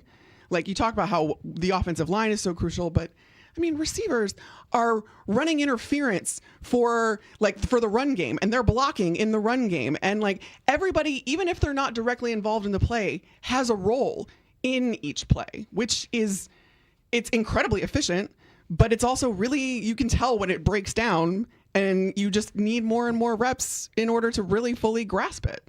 Well, I think that's a great way of putting it. And I think when we talk about what we're seeing too with what is being constructed and what is being built, you mentioned, the Bears have had a lot of breaks go their way. Backup quarterbacks they face, they face injured teams. They didn't win those games last year. That's true. They didn't win those games the last several years. It didn't matter who the backup was. I can go back multiple years, even back during the right after the 2018 playoff season, they would face teams with backups and they wouldn't win those games. So this is not something we're used to, where the team actually simply takes advantage of those opportunities. Yeah. And that deserves to be appreciated. It does. And again, that goes to that speaks to the culture and the belief that Ben Johnson has instilled, and just the attitude of this team. I mean, when is the last time that you had national like this?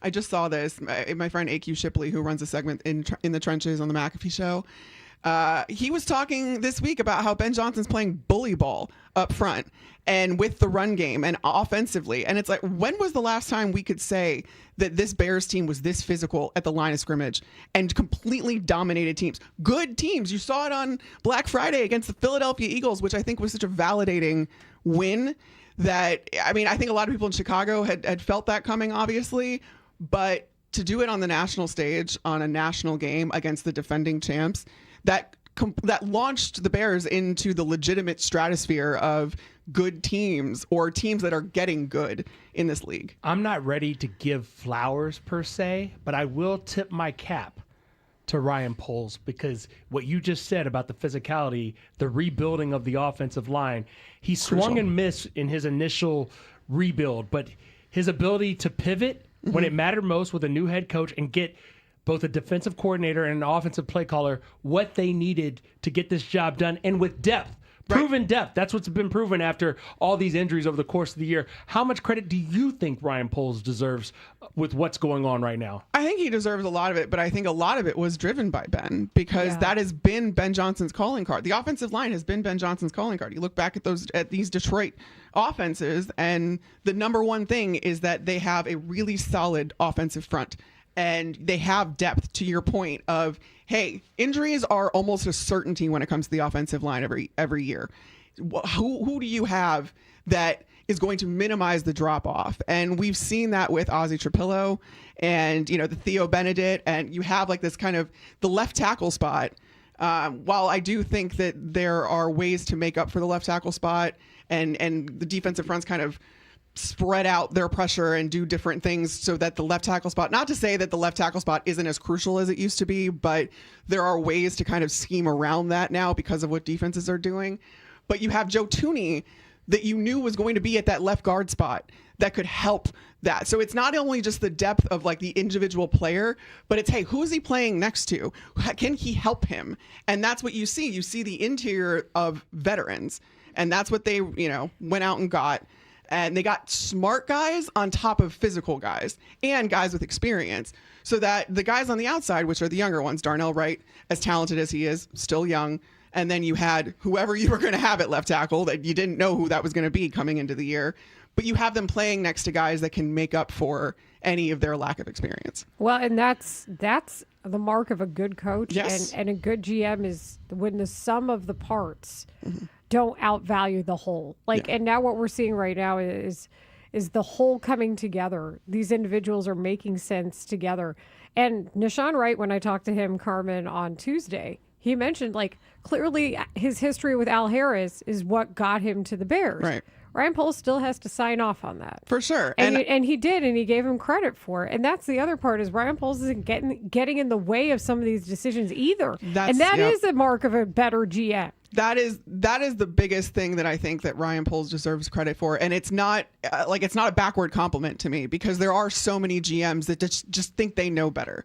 And you have to have, I think the best teams in the league have collaboration between their GM and their head coach and their coaching staff just in general. You have to, because if you don't, you're going to inevitably have coaches trying to force something that just isn't there, and then things just don't work. So the fact that that Ryan Poles was able to pivot when Ben Johnson came in, understanding the track record that Ben Johnson came in with, and understanding who he was as a coach, clearly the communication between the two of them has been really open and has been as good as they've told us it is. So I appreciate that out of Ryan Poles. And I mean, I have to imagine that he's elated at this point as being a former offensive lineman. I think a lot of us, and myself included, wanted to think that he was really good at evaluating offensive line talent and bringing them into the building. And he took so many swings and misses. And then Ben Johnson got there and it just seems like they've formed such a good partnership, and now you can kind of see where Ryan Poles' expertise lies, and he's kind of exploiting, and Ben Johnson's exploiting that with what he was asking for. Yeah, it's kind of like Avery Johnson and point guards to me. Avery Johnson was a point guard in the NBA, and he was hardest on his point guards. See Devin Harris. So I like this version a lot better. More with Cameron Vitale coming up next, and she will be joined by Mark Grody. Woo! Mark Grody's doing a live report from Hallis Hall, so the crew will catch up with Mark Grody next on Rahimi, Harris, and Grody here on 670 The Score. Chicago football fans, don't miss 4 Seasons heating, air conditioning, plumbing, and electric football Fridays on The Score, where all of our shows and unprecedented team of football experts get you ready for the game. Presented by Potawatomi Hotel and Casino on Chicago's Sports Radio 670 The Score, and always live on the free Odyssey app. This hour is brought to you by Menards. Save big money at Menards. It's cold out there this winter, and remember, you spent last winter thinking that it was time for new windows. Well, it's good that you waited, because right now, during Window Nation's end of the year sale, you get 50% off, plus you could get 0% interest for 5 years. That's on windows that stop those wintry drafts, seal out moisture, and are so energy efficient, you'll save money on your monthly utility bills. Sale ends soon, so don't miss out on 50% off and 0 interest for 5 years. Visit windownation.com to get started. Tell them Mully and Haugh sent you. This segment is sponsored by Bet365. When it comes to sports books, Bet365 has it all. Download the app today and see why it's never ordinary at Bet365. Gambling problem? Call 1-800-GAMBLER. 21 plus only. Must be located in Illinois. Okay. Only 10 more presents to wrap. You're almost at the finish line. But first...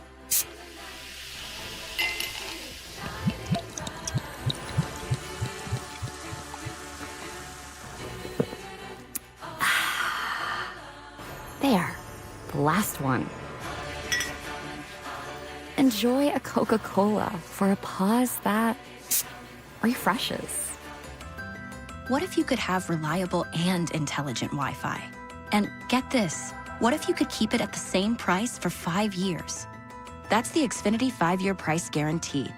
5 years of Wi-Fi that boosts speeds to the devices that need them most. That finds and fixes problems before you even notice them. Like super intelligent Wi-Fi with a 6th sense. And that keeps you gaming in the fast lane, even when the whole family's banking on bandwidth. All your devices working in perfect harmony for 5 whole years. And here's the best part. No annual contracts, no hidden fees, and our best equipment included.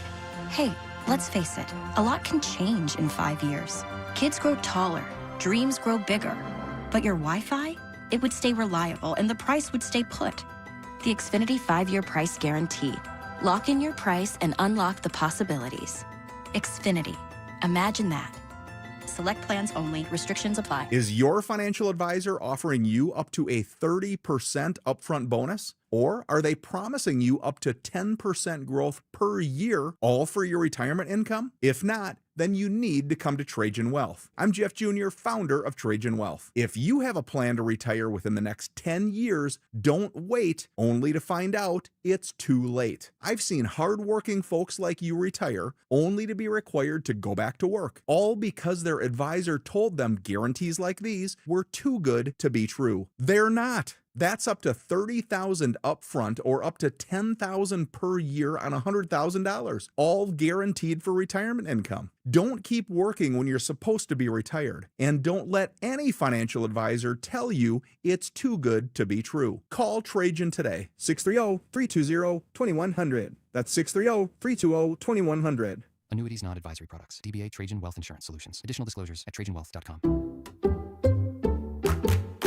Allstate's new home insurance is now better than ever. We're making getting the right home insurance that's right for you super easy with our improved online quoting tool. It explains how each coverage option works for you without the headache. Yep, you can start protecting your home in a matter of minutes. So check Allstate first for home insurance that's better than ever. You're in good hands with Allstate.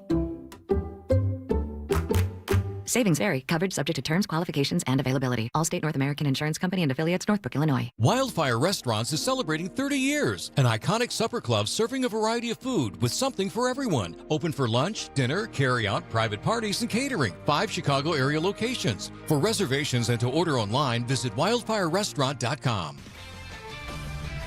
This is Andrew Perloff with an Odyssey Sports Minute. If you have any questions about where college football is, just look at the big news from signing day. 5-star quarterback Jared Curtis flipped his commitment from Georgia to Vanderbilt. We're in a new era when all of a sudden a team like Vandy can compete with the big boys. After all, Indiana is the number 2 team in the whole country. New teams are emerging and making college football as unpredictable as ever. I'm Andrew Perloff. More Rahimi, Harrison, Grody. Back in 60 seconds on 670 The Score. Paid for by term provider. Premiums will vary. Plans depend on age, location, and other factors. Visit biglou.com. Diabetes, high blood pressure, anxiety meds, everyone's on them. If you're a 50-year-old male, maybe a bit porky, and you may even have type 2 diabetes, $1 million of term insurance may only cost you about $200 a month. Call Term Provider. Speak with Big Lou at 800-555-1509. Big Lou will find a term life policy for you even if you have type 2 diabetes, are overweight, or have high blood pressure. Term Provider has helped thousands of people like you who think they can't afford term life insurance. To buy $1 million of affordable term life for you, all you need to do is call Big Lou at 800-555-1509. Lou will make sure the scales are tipped in your favor. Call 800-555-1509. Big Lou will answer your call and work to fit you into a term life policy that you can afford. Remember, Big Lou's like you. He's on meds too. Call 800-555-1509 or biglou.com. Bears. Mark Grody, covering the Bears for 670 The Score. Could I get a couple minutes with you here, man? Man, I ain't talking today, man. I'm sorry. Okay. We'll go next to Mark Grody from The Score. How gratifying is it when you win that battle and get the football thrown to you? What? Host of the Take the North podcast. Mark Grote, WBBM. Kind of shaking your head at God for a second, though. Mark Grody. Whatever, the Bears suck. On The Score. You ate my beer. Okay. Carmen Vitale is in studio with us on Rahimi Harrison Grody and nearly spit out her coffee or her beverage. Your spindrift when she heard that. That's Grody impersonating me a la Minnie Mouse saying whatever the Bears suck. They don't suck. And Mark Grody is at Hallis Hall. He joins us via the Circa Sports Illinois hotline. Download the Circa app today. Hey, Groats, how's it going? Yeah, that was a different time. I think we need to eliminate that from the open. I challenge Tyler Buterbaugh and Ray Diaz to make me a new called open. out specifically. No, Mark. We have to remember where we came from. We got to remember where we came from. Never forget. Don't act like it didn't happen. Like we're not trying to erase history. Mark, all these people thought that I was going to be offended or something when you did the impersonation. And I was like, nah, I figured it would be Minnie Mouse-esque or something. I thought it was funny. It might be funny, but it's getting a little bit old. I mean, like, I know what you're saying, Marshall. Like, we don't want to ever forget the past, but do we need to be reminded of the past on a daily basis? Like, did Chris Tannehill need to play the Randall Cobb play yesterday on the afternoon show to inject that into the DNA of Keeps Bears everybody fans humble. and to me? Yeah, keeps everybody humble, Grody. Carmen. Also, is that what it is? Do we need humbling? I don't want humbling. We've been humbled for too long. No. You know that. But listen, Mark, first of all, thank you for doing this on Twitch. You look lovely today with your glasses and your flannel over your T-shirt. He looks great in that closet that he's in. Twitch.tv/Chicago 670 The Score, where he is clearly in a closet. No, put the glasses Can I tell back you something? on. Are you in the podcast closet in I am in the Hallis? podcast closet. Yeah. It is. It's the NFL Network studio where Stacey Dales usually works. And ironically, or coincidentally, Stacey Dales is here today. Actually, this would be ironic. Stacey Dales is here today, and she's the only one who's not using the studio. So that is ironic. Like, she has. I think that we have made such a mess of this studio that, because all of us, the rank and file, the rest of us doing our work in this studio, we've just. And I was the first one in here too, and everybody else started following me. So I would like to plant my flag here. What a trendsetter! Yeah, you know me, Carmen. You see me out here. You know what's up. And I got to tell you, like, if you are looking at my hair right now, and you are watching on Twitch or wherever you might be watching The Score, I know you could watch it in many different places. My hair does look good today, and the reason is that's why I complimented because you. I know. You're the first actually, you're the second or third today. And then Chris Emma was raving about it. I have hat head. I was wearing a winter hat. My hair was like I do it every day, like semi sloppy. And then I put the hat on and it formed really nicely. So accidentally, my hair looks great today. I love that for you and celebrate you. it. I'm Thank you, also Layla. laughing because on the wide shot, you're clearly sitting next to a hanging shirt. Twitch.tv/Chicago 670 the score. No, I think that's a sheet covering something. Oh, I thought it was a hanging I did shirt. too at first, but I think Oh, it's a you sheet talking covering behind something. me? Yeah. That's Probably like, the those backdrop. Are like those are like backdrop light projectors, like with No, the big the white canvas thing. sheets Oh, on it's them. a light. Yeah. Are you talking about this over Yeah, here? it's covered. Yeah. No, you got it, Grody. It's just like a light. Yeah, there's no shirt hanging up there. I didn't hang my laundry in here. It hasn't gotten that personal in this room. You don't I mean, I actually don't live at know. Hallis? It is a Yeah, I closet. don't actually live here. What is But- the latest from the Hull today? The guys had a day off. I assume that was well received by the team. Yeah, I'm sure it was well received, but they're out practicing in the freezing cold right now. So, welcome back to Haugh Hall for the Bears players. We got our usual glimpse of the guys out there. We'll be able to tell you a little bit later on what the injury report looks like and what is an actual and not just projected injury list, which will come out a little bit later on today. So we'll have that for you in a bit. But this was, of course, Coordinators Day today. We spoke with Richard Hightower, the special teams coach, of course, Dennis Allen, the Bears defensive coordinator. But I would like to start with Declan Doyle. And quarterback completion percentage has been a big deal for the Bears since the beginning of the season. And I do sometimes wonder if Ben Johnson had wished he hadn't set that mark at 70% because right now Caleb is at 58.1%, leaving us to ask questions to guys like Declan Doyle, the Bears offensive coordinator, about the number, which relative to what they want is pretty low. Here's Declan trying to decipher all that. When you look at, simply the number, I don't think that always tells the full story. Obviously our goal is for that number to reflect us having a high percentage of completions and being able to play through the process. Ben has talked about kind of our passing game isn't exactly where we want it to be right now. And we all kind of have a hand in that. That would be, us as coaches, the players, Caleb, the pass catchers, the line. We all can clean up some of those details. And I would say this, that's a reflection of where we're at. And we want to see that number go up, but that number goes up by all of us doing a better job. Is his movement off schedule, for such a young quarterback, a part of that number in terms of that timing with his receivers and given how much you guys run the ball? That's absolutely a part of the number. That number is twofold. It's when you're playing within the progression or playing within the scheme that you called, and it's also reflective of when we do break the pocket, what happens, that second play that we start, and how successful we are at it. In both areas, we're really working to improve still with his feet, his eyes, the pass catchers, our route detail, being where we're supposed to be, when we're supposed to be there. And then, when he does break contain, that second play, us all getting on the same page and making sure that the spacing is right and Caleb delivering a catchable ball. I heard Stacey Dale's in there, so we know she's working, but that is very Told ya. interesting, Mark. Like that. He's right, though. We've seen receivers drop balls many times in this offense. Like, there are many reasons why the completion rate is what it is. Yeah, no doubt about it. I mean, and I think with all of this, it should, like, Caleb should take the majority of the blame for it. I think that's legitimate.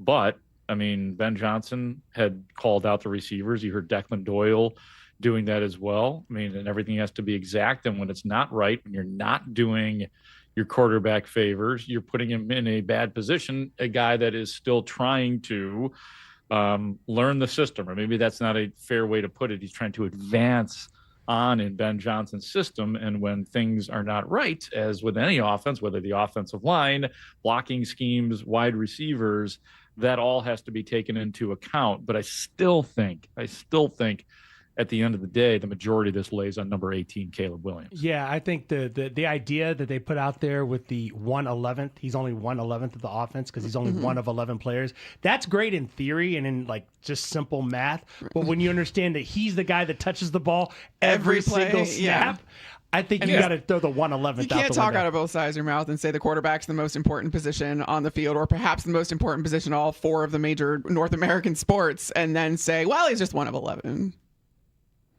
Yeah, I find that funny that happens often. It's sort of like akin to, this is not necessarily the analogy I was planning on using, but when Richard Hightower today, Carmen, was at, I don't know why this one, I might have to rant on this one a little bit tomorrow when I'm back in studio with you guys, but when Richard Hightower is asked about the Bears-Packers rivalry, and he just does the whole downplay thing. It's just another game. Get the hell out of here. Like, this is not just another game. It is Bears-Packers. Your owner is holding symposiums with rookies in regards to, how important the Bears-Packers rivalry is. And it's really for a lot of marbles, this game. So I don't know why that really turned me off. With that urinal Richard cakes in Hightower tow. was talking about. like just sort of in denial of what is the truth and go. Well, we had, but I'll say this, Grody, you've had a little bit of technical issue there, but is it just another game? Like you thought the Bengals was just another game, Richard Hightower? Because I don't need all that. Did we lose Grody, or did I just yell too much? I think he's Am good. I back? Yes. Am I back? But you know what I'm So- saying? Like define just another game to you, because you have not had like the most sparkling resume. And frankly, you had a split series against the Packers last year, Richard Hightower. They'd have been 2-0 if it wasn't for a blocked field goal that they found out because of your team. Great point. Yeah, well, they made one game-winning field goal and had one blocked by one Carl Brooks, who you're going to probably see more of because of the key injury, by the way, to Devontae Wyatt, the defensive tackle of the Green Bay Packers. That's big deal stuff. But just going back to what I was saying, like, I get what Hightower was saying. Like, it's the rote answer. It's the next game. You got to go 1-1, 1-0. I think that my thing is I am telling you, Richard Hightower, and everybody else in this building, it's okay to say it's a pretty big deal that you're going up against your rivals and you're playing at Lambeau Field outdoors, the two most historic franchises. Like, the idea of not allowing yourself to say it's a big game is, I think, it's not a misstep. I don't want to overstate this, but sometimes when we try to hide things that shouldn't be hidden, like what we were just talking about with Caleb Williams, yes, everybody plays a part, but to your point, Marshall, you are right. Caleb Williams has to take on the majority of the blame, and everybody knows that, and they do want to make sure that Caleb knows that everybody has his back, which is smart coaching. I feel like so much of this too, like, especially when you're talking about coordinators and like assistant coaches, they follow the lead of the head coach. And I'm like, your head coach has laid it out for everyone. Clearly your head coach is fine with you saying how things are and not downplaying it. This is the man that said, I enjoy beating Matt LaFleur twice a year in his opening press conference. And then, I mean, but this goes both ways, because then you also have Matt LaFleur in Green Bay, like, still deflecting that, but like bringing it up, but then deflect, like it gets brought up and then he just deflects it. And then, he'll bring it up later. I don't care. I'm like, He's both of these coaches are so petty. I don't want to hear it. Y'all are absolutely telling your team. Yeah. I'm not thinking about what Ben said. I've got other things to He's worry trying to about. be the Don Draper. I don't think about you at all in the elevator. That's what he's trying to do. I see where he's going. As far as, I mean, the Packers are one thing, but as far as Richard goes, like, your head coach is like one of the most transparent head coaches that I have covered and continues to be. Whether that's because they've been winning and that kind of allows him to stay transparent, I don't know. But like, I can't think that you are being directed to like downplay this, especially when everybody knows that this is the best rivalry in the NFL.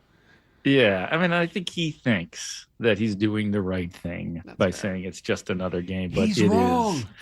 He's wrong, and it's not that big of a deal, but he's wrong. I promise you, no one is going to be any less like hyped or like critical of you if you lean into this, or like you're not protecting anyone by not leaning into this. Lean into the bit, Richard. What happens if special teams has It's not flub even a bit, Sunday? though. It's not a bit. It's real, Marshall. It's not even a bit. If special teams has a flub Sunday, we're going to be like, well, you thought it was just another game. like you know exactly how we're going to do if that happens. Oh, man. All right. I know I'm already running out of time because you guys always just rush me the heck out of here. I have one more cut I would like to play, and that is Dennis Allen. Dennis Allen, I will say, the last couple times that we have spoken to him, he's getting a little bit of personality. I think he realizes that, if he makes little jokes, we'll give him the media laughter. And it was actually kind of funny today. He was asked about the fact that the Bears are intercepting footballs left and right. They have 17 on the season. So he was asked about forcing all of those turnovers this year. Take a listen to this. What's been your reaction to the takeaways? What's what? Been your reaction to the takeaways? Yay. Is it where you thought it would be? Has it exceeded your expectations? Does it please you? Yeah. I mean, I don't know that we ever set out, at the beginning of the season saying we got to take the ball away this many times. That's really not, what our, we didn't have like this goal in mind that this is how many we have to take away. I think the most impressive thing to me is just the ball mindset that our team has at all three levels of the defense. And I've said this before, I'll continue to say this. I think Al's been a great addition for us in terms of being able to do that. You track him all throughout his career and the secondaries that he's been a part of. They've taken the ball away, and that's not by accident. Talking about Al Harris and what Al Harris has brought into that defensive room. So he is giving the credit. Good on DA. That's allowed. You're allowed to give credit to other coaches, and that's what he just did. Well, he put together a fabulous staff. I was going to say, there are so many layers to this staff. Like, we talked so much about Ben Johnson bringing in DA, but then it's like DA brought in Al Harris, and Ben Johnson brought in Eric Bieniemy, and like, there's so many layers. Yes, there's so many layers to this staff of experience and leadership. Yeah, and it's funny. I at least, when there is a new regime that comes into the building, and I've now seen a few, this is my third, you do give the benefit of the doubt to all of the coaches. You give the benefit of the doubt to all the assistants, and we get to know those guys because they let us talk to these guys, once a week. We get to go out the hallway and have sort of an informal, formal-esque back and forth with all of these assistants. It's like a little cocktail party. You just kind of choose your own adventure.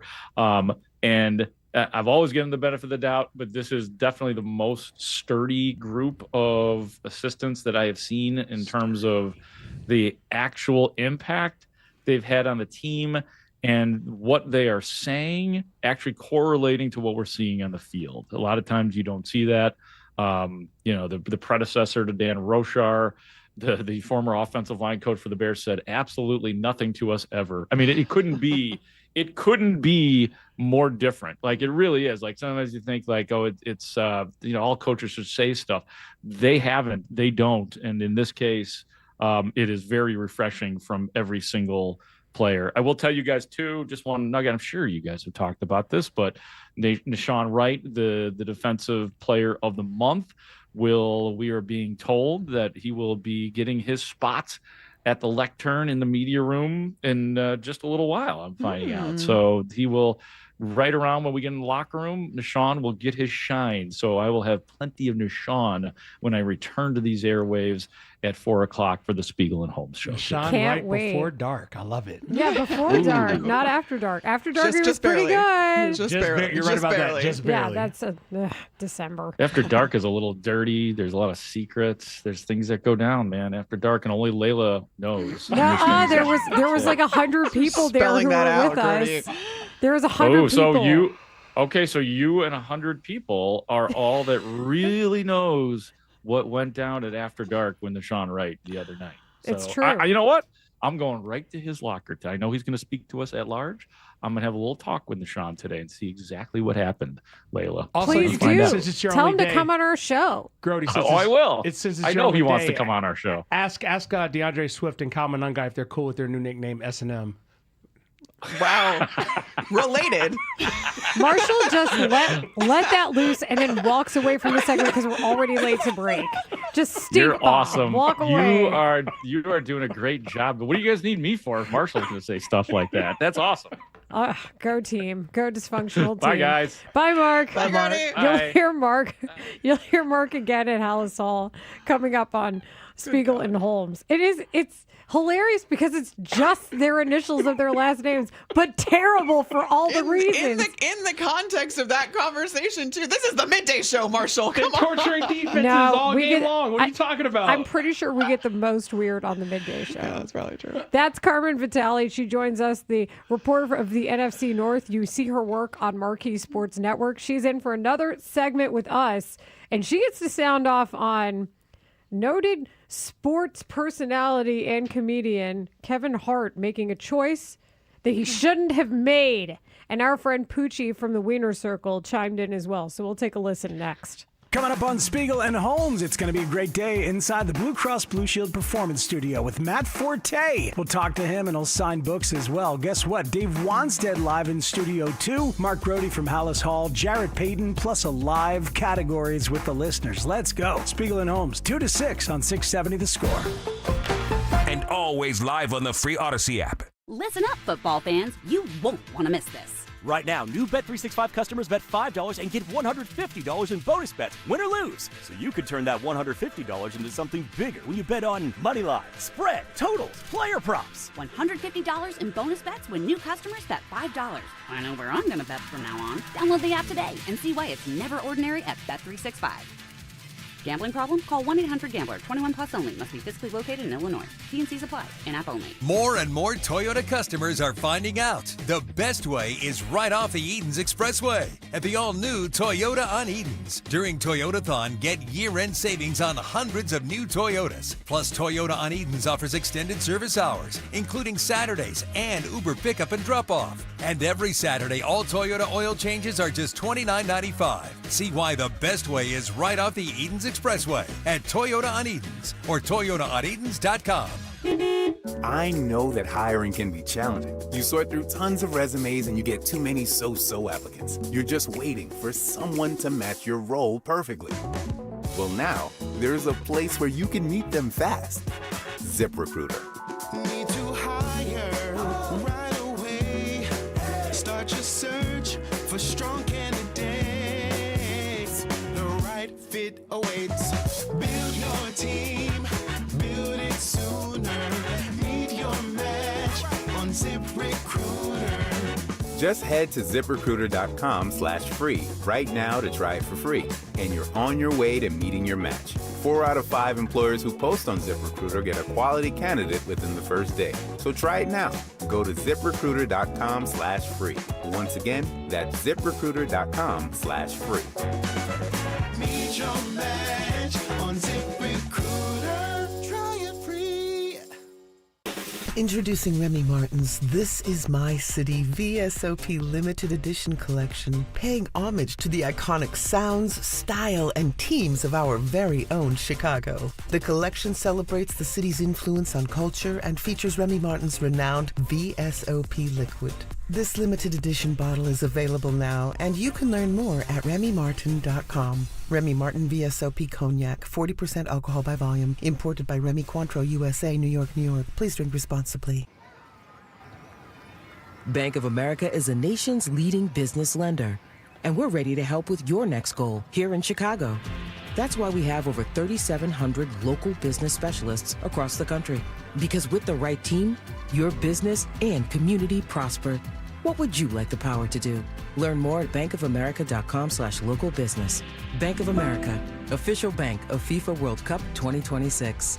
Bank of America Corporation, all rights reserved. Still looking for the perfect gift for the family member or friend who seems to have everything? Here's an idea. Give them the best steak and seafood on the planet with a gift from Second City Prime Steak and Seafood. Right now, it is Cyber Week at Second City Prime. Save 15% off the finest steaks and seafood with code CYBER15 at checkout. Owners Chris and Susie source only the top 2% of USDA prime steak, filet mignon, Japanese Wagyu, Australian Wagyu, bone and ribeye, porterhouse, New York strip. Plus, you'll find domestic Colorado lamb, Spanish Iberico pork, wild game, and the freshest wild seafood. Steaks from Second City Prime make incredible gifts, and they're based right here in Chicagoland. Cyber Week is the perfect time to stock up and save. Orders of $200 or more ship free. Visit secondcityprime.com. That's second, SECOND, cityprime.com. And don't forget to use code CYBER15 to save 15% off your entire order. Hey, football fans, tune in this week to kick off with Boomer and Valenti, where the guys break down the biggest headlines and storylines from across the NFL. Kickoff with Boomer and Valenti is brought to you by the Home Depot. When the job calls for the best, call on Makita. Available at the Home Depot. How pros get more done.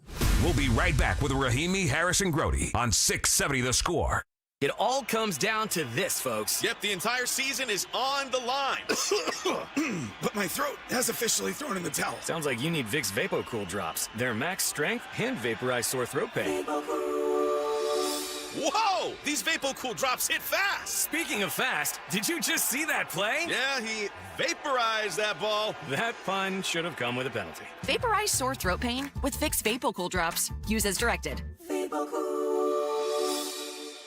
On the golf tee, it's Skechers World Champions Cup. Watch it live December 4th and 5th on ESPN and ESPN Plus, 12 to 4 p.m. It's PGA Champions Tour golfers from all over the world. Team USA versus Team Europe versus Team International. Watch it live December 4th and 5th on ESPN and ESPN Plus, 12 to 4 p.m. The competition will be tense, but feet will be comfy. Tune in to Skechers World Champions Cup. Final round of golf on Sunday, December 7th on ABC, 1 to 5 p.m. Rahimi, Harrison, Grody. Middays 10 a.m. to 2 on Chicago Sports Radio 670 The Score. Orange and blue representing. I don't care. My husband get all his bear stuff around. We don't care. So, yeah, he talks stuff when we go in the stores and everything else. Now he in the process of getting him a shirt made saying the Packers. I mean, forget the Packers.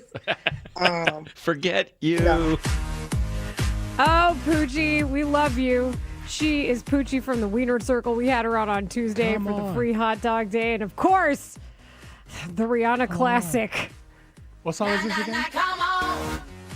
What song is that again? It's S&M by Rihanna. They can come out the tunnel It's to the Swift song. and Manungai by Rihanna. They could play this every time Swift or Manungai score a touchdown. Or That's Soldier Phil. As we talked about, they could play the TikTok of the guy that sings Kyle Manungai's name to the tune of Circle of Life from Lion King. Kyle Manungai. Have you not seen this? Have you not heard this? No. Oh my god. Okay, it's we gotta get that. We gotta get that. I try to spend. I can't spend time on TikTok because if I spend time on TikTok, then I'll spend all the time So on Marshall TikTok. just did this, but like it has made its way to Instagram Reels at this It point. has? Yes. Manungai. How did you have that, Tyler? So How? that one was from the Meatball Machine. So someone stole our guy from TikTok's bit, or paid homage to. I don't know the mindset of our meatballer there. Hopefully, he gave him credit. Oh, I don't think he I don't gave think him you're credit. right. So. It's the meatball, but What- I can't wait for whatever. Monday's Meatball Machine. Monday's Meatball Machine is going to be out of control. So Poochie, as you know, has been appropriately on people's minds because the Wiener Circle is what inspired Ben Johnson to take his shirt off. We still don't know who punched the ceiling. But we know that Poochie was on with us talking about the day that was had at the Wiener Circle. And she is a star. So that's why it's no surprise that she was on Sports on Prime with Kenan Thompson and Kevin Hart. And I'm so glad to hear that this exchange happened because Kevin Hart was doing things to his hot dog he shouldn't have been doing. Look, now, you're giving out a lot of free hot dogs, right? A ton of them. Yeah. And we know this is Chicago. So the question is, how many of those hot dogs going to have ketchup on them? Don't start that, okay? Ain't none of the hot dogs gonna have ketchup. We don't do none of that in Chicago. No ketchup. That sounds like a Philly thing. Where you from? Yeah, they take it serious. Sorry. They take that serious. Just a question, Poochie. Just a regular question. Well, I answered it regularly, didn't I? Right at the top, you set the tone. Don't start the. I just want to know why you can't put ketchup on hot dogs. It's a simple question. A lot of people do it. Everybody does it. It's a sin for Chicago. We don't do that. Okay, Poochie. We don't do that. All right. Okay. This is a friendly hot dog conversation. Yeah. Poochie, this is just another question for me. You telling me you ain't gonna put ketchup on one hot dog for nobody? No, you must like ketchup. That's why you got that ugly ass sweat on.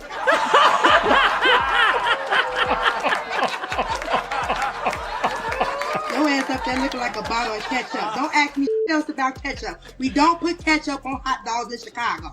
Okay, Kevin? Guess what I'm gonna do? my bad. Guess what I'm gonna do? Darnell. Guess what I'm gonna do? Darnell. I'm gonna come to Chicago. I'm gonna get a hot dog. Please. I'm gonna put ketchup on it. Nobody's gonna stop me. put it on Nobody's there. gonna stop me from putting ketchup on a hot dog. I'm gonna eat a You hot like dog it if you come with to ketchup Wiener on it in Circle. Chicago. If you come to Wiener Circle, we not putting ketchup on your damn hot dog. That's it. I'm gonna go to Wiener Circle. I'm gonna When? order my hot dog, and I'm gonna pull my own ketchup out, and I'm gonna put it on my hot dog. Whatever, Kevin. Wow.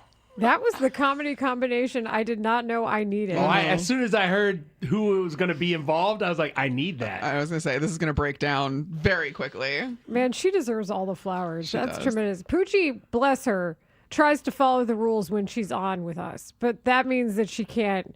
You don't get the full treatment. Well, did you see when I think it was WGN that was there, and they were like filming live from the Wiener Circle when they were giving out all the hot dogs, and there was like a sign that was like absolutely no profanity, and I was like, yeah, how is this gonna go? Did not go well. You can't do that at Wiener Circle, like you know, not live anyway. But she does have the chops to go toe to toe with Kevin Hart. I absolutely love it. As she should. She deserved that spotlight. She absolutely does. I love it. Carmen, we love having you on. Thanks for coming in. Thanks for having me. I Thanks love for being coming here. through, Carmen. No. And thank you for the cookies. I've had 3. That's true. Marshall was every like, break kept going out. I'm gonna get a cookie. He walked out of the studio and made like this definitive statement, and then took 3 steps over to the bar where the cookies are. Those cookies are insane. They're so amazing. good. Thanks, guys. Tanny, did you get a cookie yet? Yeah, he knows. Look. Tanny, seal of approval, because Carmen Tanny is our person who's good at everything at the score. So this is excellence recognizing excellence. Wow. Yeah, game recognized game. I know she looked real familiar to you right now. You guys.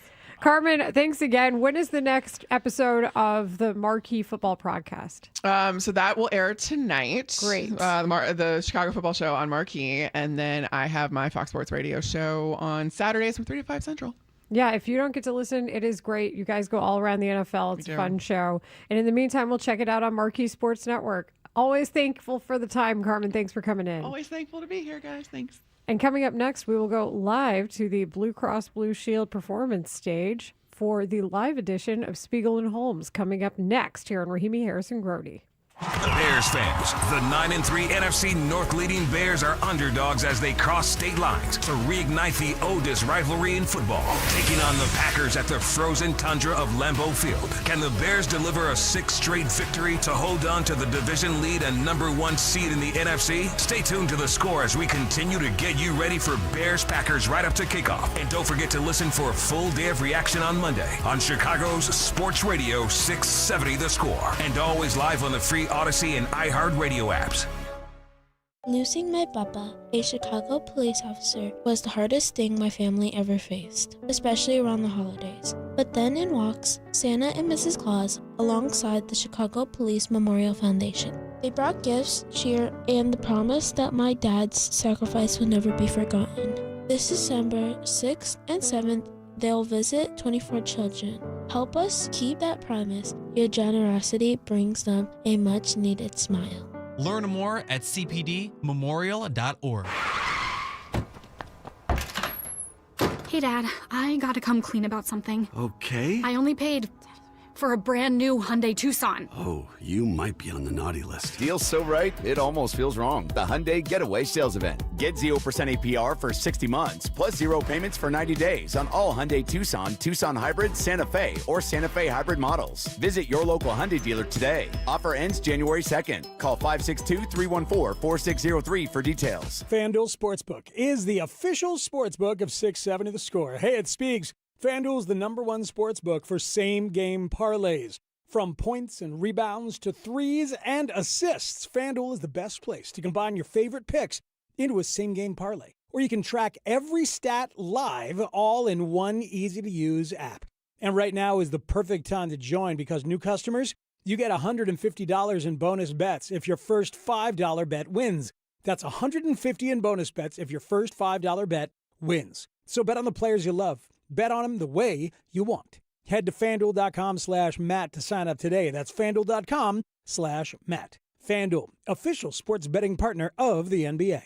21 plus and present in Illinois. First online real money wager only. $5 first deposit required. Bonus issued as non-withdrawable bonus bets, which expires 7 days after receipt. Restrictions apply. See terms at sportsbook.fanduel.com. Gambling problem? Call 1-800-GAMBLER. Hey, this is Coach Wanstead here. With the holiday season coming, that means extra time on your feet. I was kind of like the Grinch at Christmas. If you're living in pain, you owe it to yourself to see if the Good Feet arch supports will help you. When I first tried on the arch supports, I could feel the difference right away in my balance, posture, and didn't have any discomfort. It's free to try. You'll work one-on-one with a Good Feet arch specialist and then pairs you with with your own personalized arch support solution. If you're someone who's in pain, learning if Good Feet arch supports will work for you is as easy as going in for a free fitting and test walk. You can even use HSA or FSA account to purchase your arch supports. Get back to doing things that you love. Try for yourself and feel the difference. It all starts with one visit to your Good Feet store. Schedule your free fitting and test walk at goodfeet.com or just stop by the store nearest you, with locations in Skokie,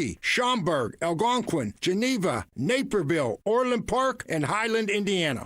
On the days when you're thriving. Come on, everyone. You're almost there. The nights when you need us most. Mom, I don't feel good. And every moment in between. As a Blue Cross and Blue Shield of Illinois member, we are committed to helping you stay covered at each stage of life. Whatever challenges may come your way, our mission is to be here for you and your family so you can feel confident as the new year approaches.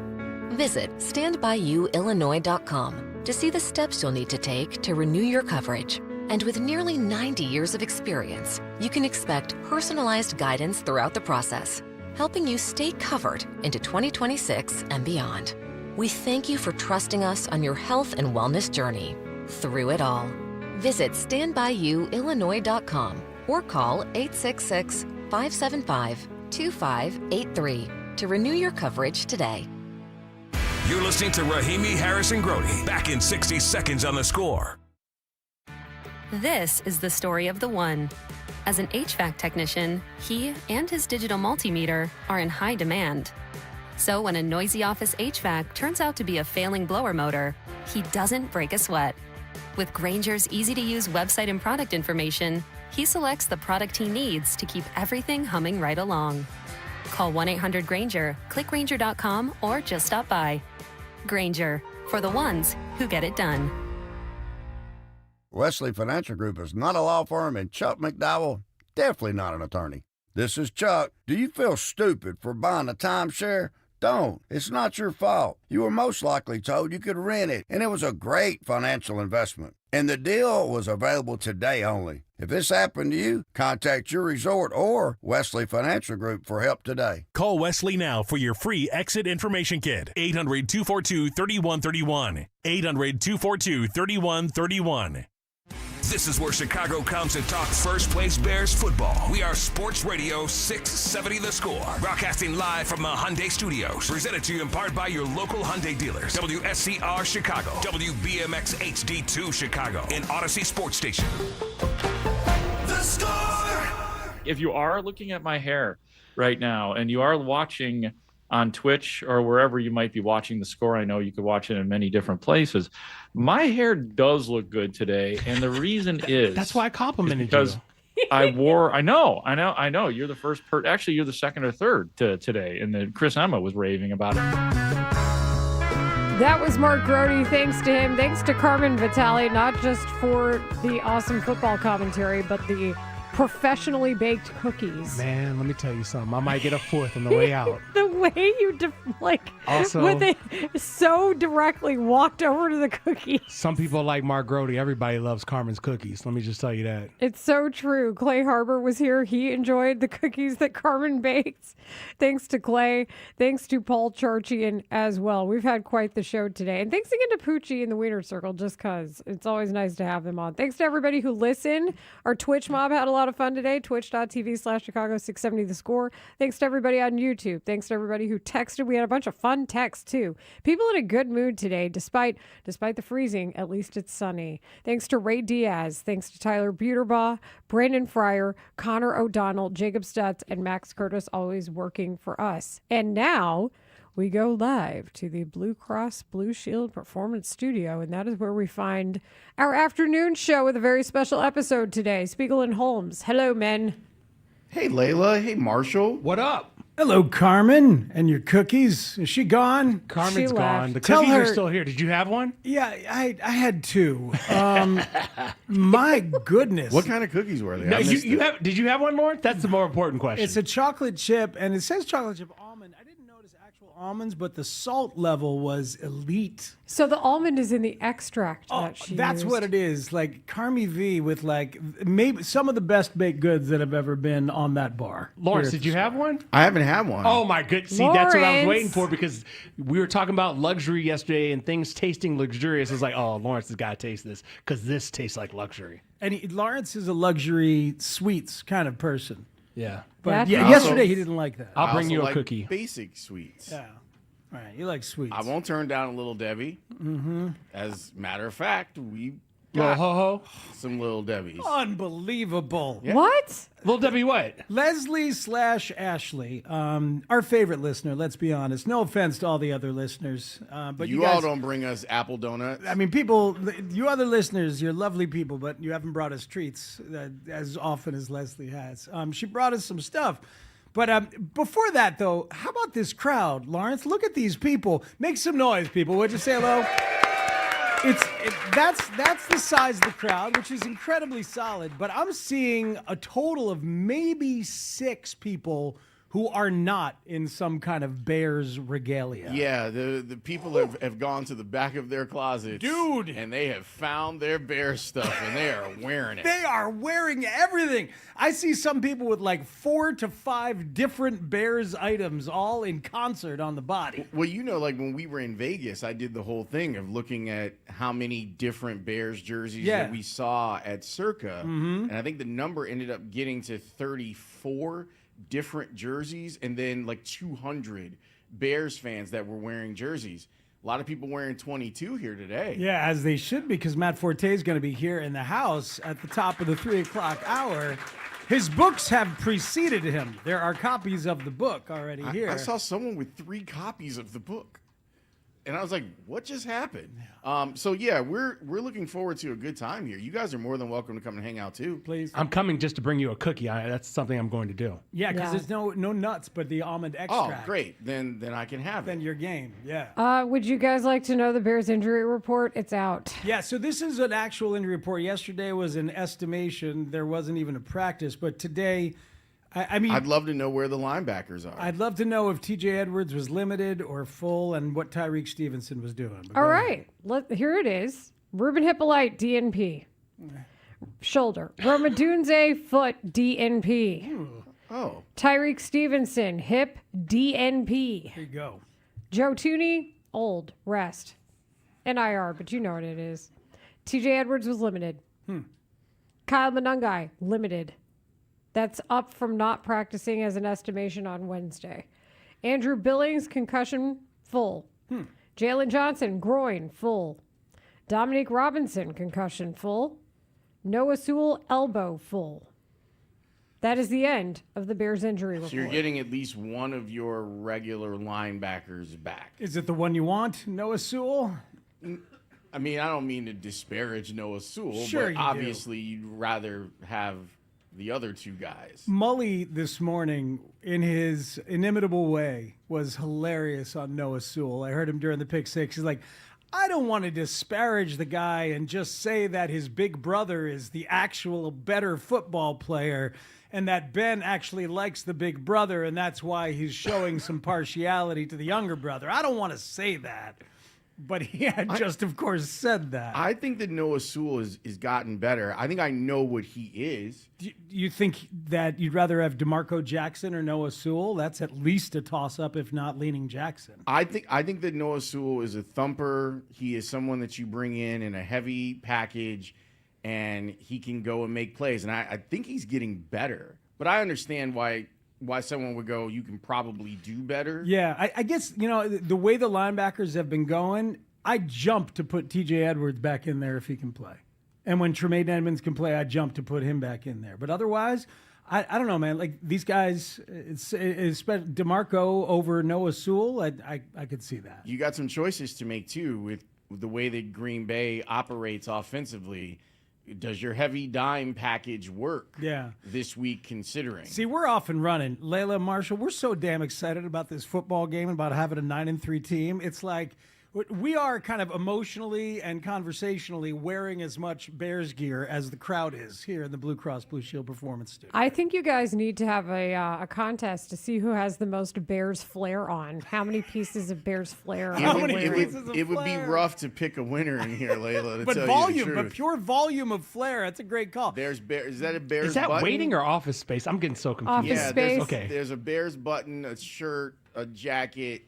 This guy's got socks and a hat. There's a jersey and a hoodie and a hat. And a hat, that's there's, 3. There's a lot going on here. Yeah, Layla, was it Aniston had to wear 7 pieces of flair? I think it was Yes. 15 pieces of flair. Or no, she only had 7 pieces of flair on. So it was that the minimum.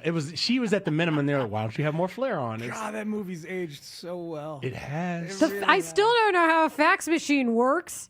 Oh, that's Office. Yeah, that's the same That's movie. the same movie. The stapler. Yeah. You see right. my stapler? It's always that guy who takes the whole Swingline place down. staplers, my staplers, Yeah. very nice stapler. All of it, and the slow-mo destruction of the of the copy machine. No, the Right? fax Is it a machine. fax That's machine? what Yeah. Layla's talking about. See, You go out there that's with a it. ball bat. You're so incredulous to the concept of a fax machine. It makes you forget everything else. Mm-hmm. The Barrett's Home Theater fax machine. 282-1160.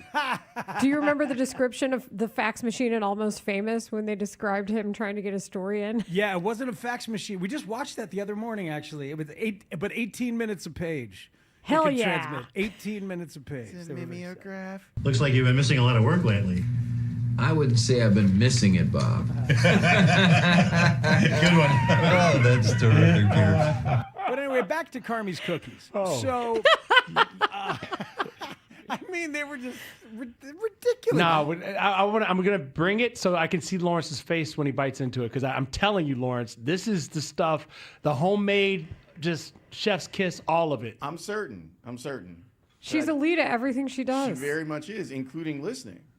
I got a gift from Carmi V because she's a good listener. What'd she bring you? It's very luxurious. Well, what'd she bring you? A bottle of Brugal. Oh, Brugal is rum. Uh-huh. Yeah. Wow. I brought that for Rich Wyatt. Rich, I think I brought you a bottle of rum from, this same bottle. So That's one of your favorites, Lawrence. It very much is. And see, Carmi V listens. She's a good person. I was and a looking. great baker. That's awesome. I was looking today at some of the Bears and Packers numbers through the years, and it can be jarring when you do that. You know, like the Bears started really well. They started 49, 26, and 6. You mean like at the beginning of the league? Yes. Like the Bears dominated the Packers. When it was just like 4 teams. It was just like 4 teams, and George Halas invented the damn thing, and he was just better at it than everybody. Okay. So they went 49, 26, and 6. Back when University of Chicago was still in the Big Ten.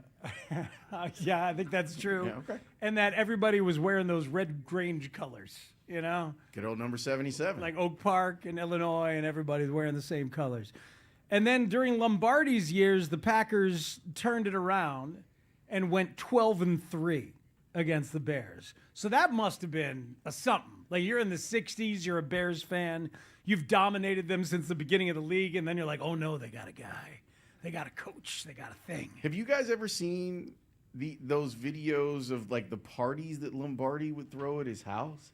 I have not. Oh my God. Like he used when they did, I think it was the 30 for 30s on him, Lombardi his place was the place. The swinging place? Yes. It had like Playboy After Dark vibes? Yes. Like not Playboy After Dark, it was a little bit more buttoned up than that.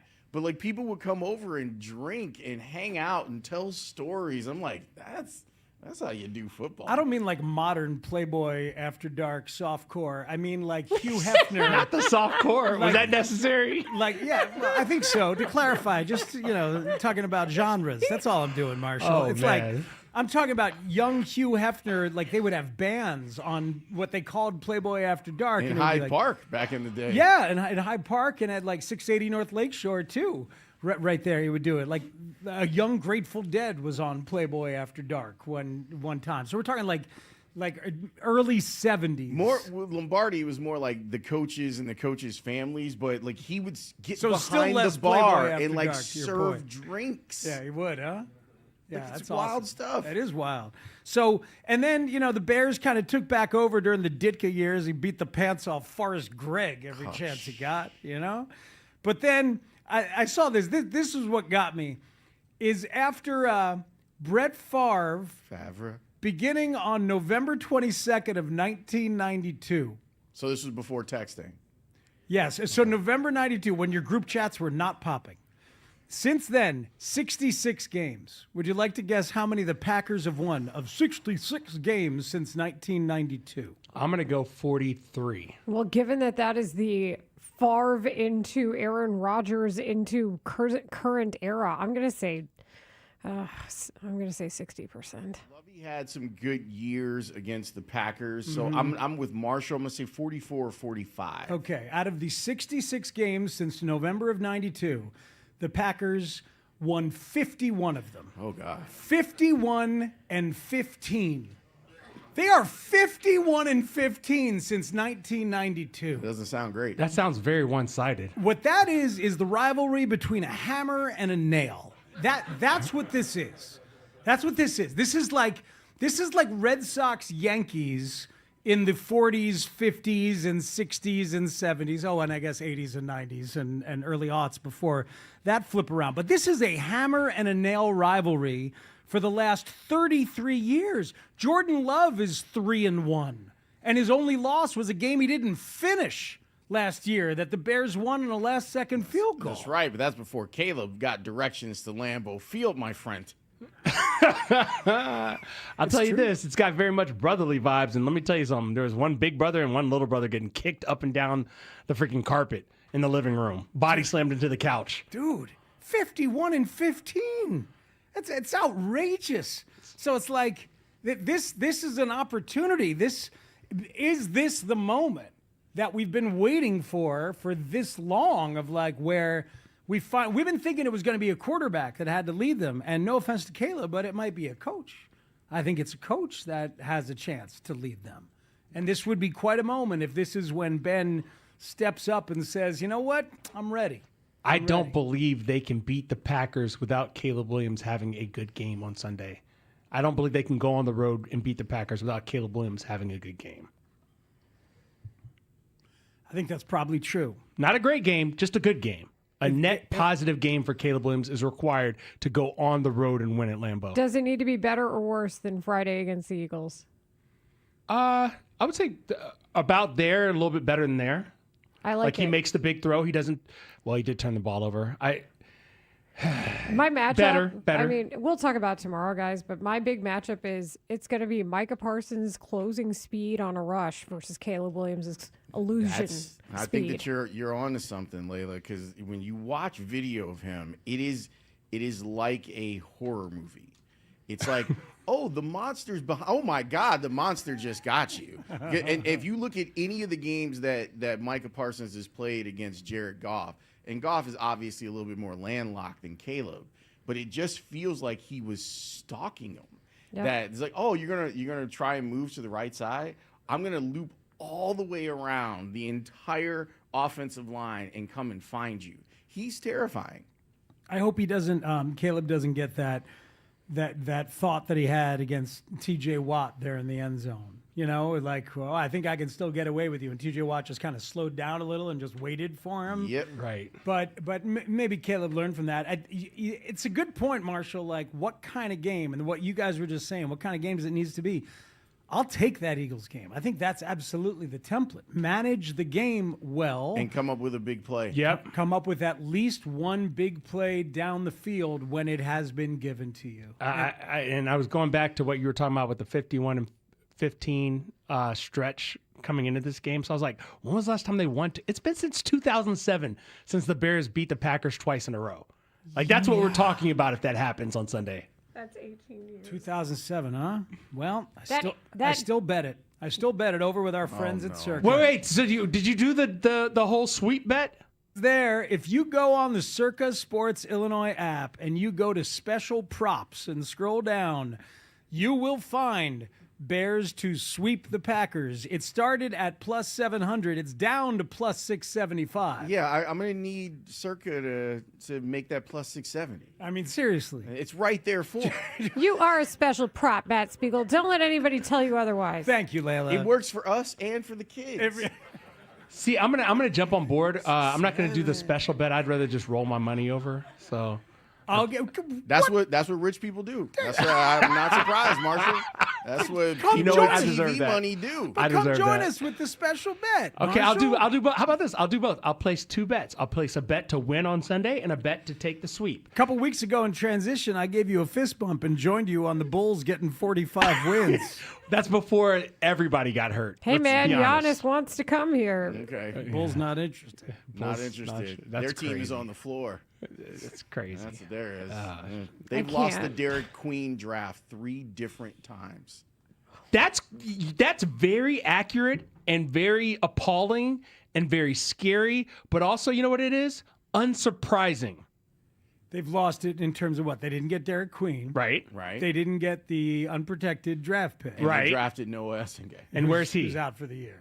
Yep. Lost it 3 times. Yeah, and Essengay was out for the year, by the way. It's a shoulder. You know where that guy really desperately needs strength and needs to work out? Be upper body. His shoulders. So you can't really do that while you're recovering from a shoulder injury, can you? So that means next year's a problem for him as well. Well, you weren't projecting him to be anything until 3 years down the road anyway. That's a horrendous draft. Now it's 4 years down the road. That's all. Yep. That's all. Look, and they may have lost it even in another way because don't forget they wouldn't have Essengay, but they would have Asa Newell or someone of the like, who, of course, everybody has played more time than Noah. So they'd still have another player this year. It's not like they wouldn't have had a pick. They would have had the 23rd pick as well. When you get extensions, you feel like you can draft projects. They feel like you can go as young as you want. They like young. They like young because it buys them time and expands the time horizon. Here's what we're going to do on the show today. We are going to talk with Jared Payton. That happens at 2:45. And then at 3 o'clock, Matt Forte is going to be in the building. We are going to have a book signing with him. His book, Stay in the Game. Wherever your favorite bookstore or book outlet is, you should go and pick up a copy. The folks here are going to get the chance to have their copy of the book signed by Matt Forte. So that's at 3 o'clock. Mark Grody has got a Bears report for us. Dave Wanstedt will be here, and I'm told that he has got his own bourbon in the bag. Oh, really? Yeah. Yeah, so Wani with a toast at 5 o'clock. It'll be 5 o'clock somewhere. And I hold in my hot little hands today's listener categories that we'll be playing live here in the studio. We did categories with the people the last time we were here with Olin, and it went really well. Mm-hmm. No pressure, though. No pressure on you guys to do well. I'm guessing there's a couple Bears-Packers ones in there. It could be. We will find out later on. Mm-hmm. But when we come back, we are going to talk more about this, and we're going to talk about Matt LaFleur and some of the things that he actually likes about the Bears, which is seemingly everything except for the head coach. We'll explain after Tandy's Open next here on The Score. And this segment is brought to you by NutsOnClark.com. Nuts on Clark, Chicago's original popcorn, serving Chicago for over 45 years.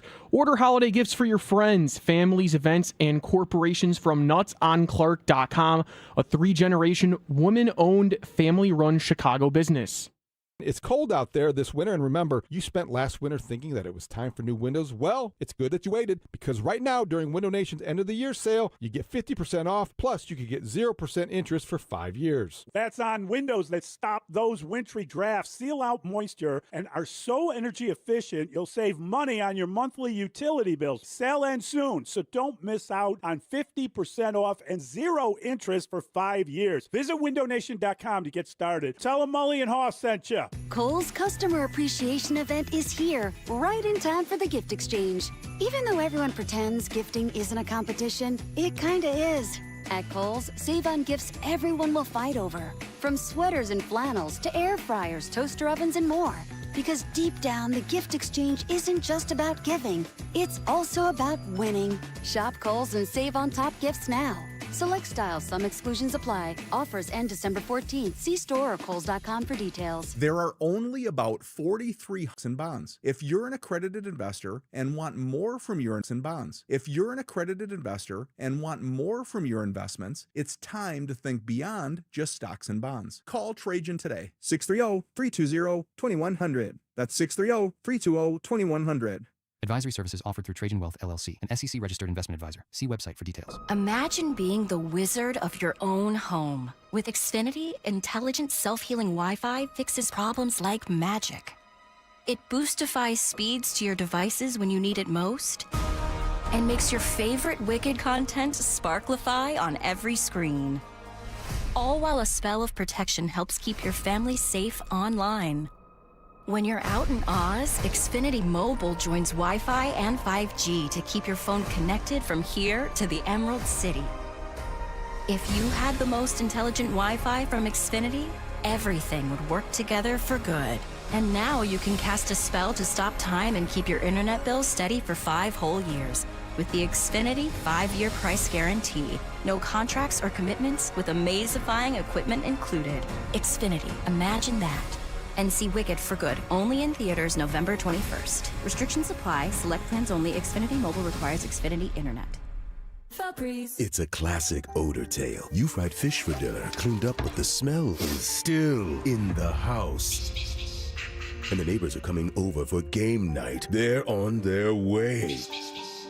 And then you spray Febreze Air Mist. Febreze Air starts working instantly to fight even your toughest odors, so you go from fish to fresh like that. Now, all you have to worry about is Pam cheating at charades. Breathe happy, Febreze, la la la la la. Too many tools, too much stress, and way too many bills. Odoo replaces it all. One connected platform for every part of your business, so you can work faster, smarter, and for less. Odoo, the only software you'll ever need. Try it free today at odoo.com. That's ODOO.com. Winterland at Gallagher Way is back this holiday season with festive fun for all ages. From November 23rd through December 31st, experience the Chris Kindle Market Wrigleyville, ice skating, train rides, visit with Santa, and more. Admission to Winterland is free. Visit GallagherWay.com for more info. The best part of holiday gifting? Giving them something they'll use all year. During December deal drops at Lowe's, save $40 on select Craftsman V20 tools, now just $59. Plus, all rewards members get free standard shipping. Shop new December deal drops every week this month. Lowe's, we help, you save. Valid through 12/10. While supplies last. Free shipping excludes Alaska and Hawaii. Exclusions and more terms apply. Loyalty program subject to terms and conditions. Subject to change. Visit Lowe's.com/shipping terms for details. What is your next success story? At University of Maryland Global Campus, you can succeed again with more than 135 affordable online degrees and certificates to help you move your career forward. From cybersecurity and AI to healthcare and MBA, our programs help you build critical thinking, leadership, and communication skills that set you apart in today's job market. Designed for working adults, focused on the future. Classes start soon. Learn more at umgc.edu. Certified to operate in Virginia by Chef. This is Andrew Bogish with an Odyssey Sports Minute. Only hockey, right? The NHL and IIHF finally figured out how to get the best players back in the Olympics. But now the rink in Italy isn't meeting NHL standards. Specifically, it is shorter end-to-end than it should be. This will apparently not keep NHLers from playing in February, but it shouldn't happen, and it's another way to knock a sport that needs as much good PR as possible. I'm Andrew Bogish. Spiegel and Holmes. Okay, here we go, sports fans. Afternoons on the Score. When Ben Johnson said the thing that he said, kind of enjoyed beating Matt LaFleur twice a year. Here's what Stacey Dale said. Trust me when I tell you guys, that comment, it is very much present. Well, here's what he had to say today about your Chicago Bears. And notice one name is missing. Offensively, they're doing a great job taking care of the football. I think Holmes has done a hell of a job of collecting a bunch of talent. One would think that if the offense and defense have made a lot of progress, that the person that should be praised for it would be the guy who is in charge of all of it. Ryan and apparently that's Ryan Poles. Ryan Poles is in charge. I think Kevin Warren has done a really nice job hiring everybody. And who's that new PR guy? Ted Cruz. Yeah, Ted Cruz has done a really nice job as well. It's not the senator from Texas. Antoine Randall clearly is a great assistant head coach. I mean, Al Harris. I mean, there's a guy with a Packer lineage. Antoine Fats Domino, Spike Lee's here. We got Brad Pitt. We had a chance to say hello to him.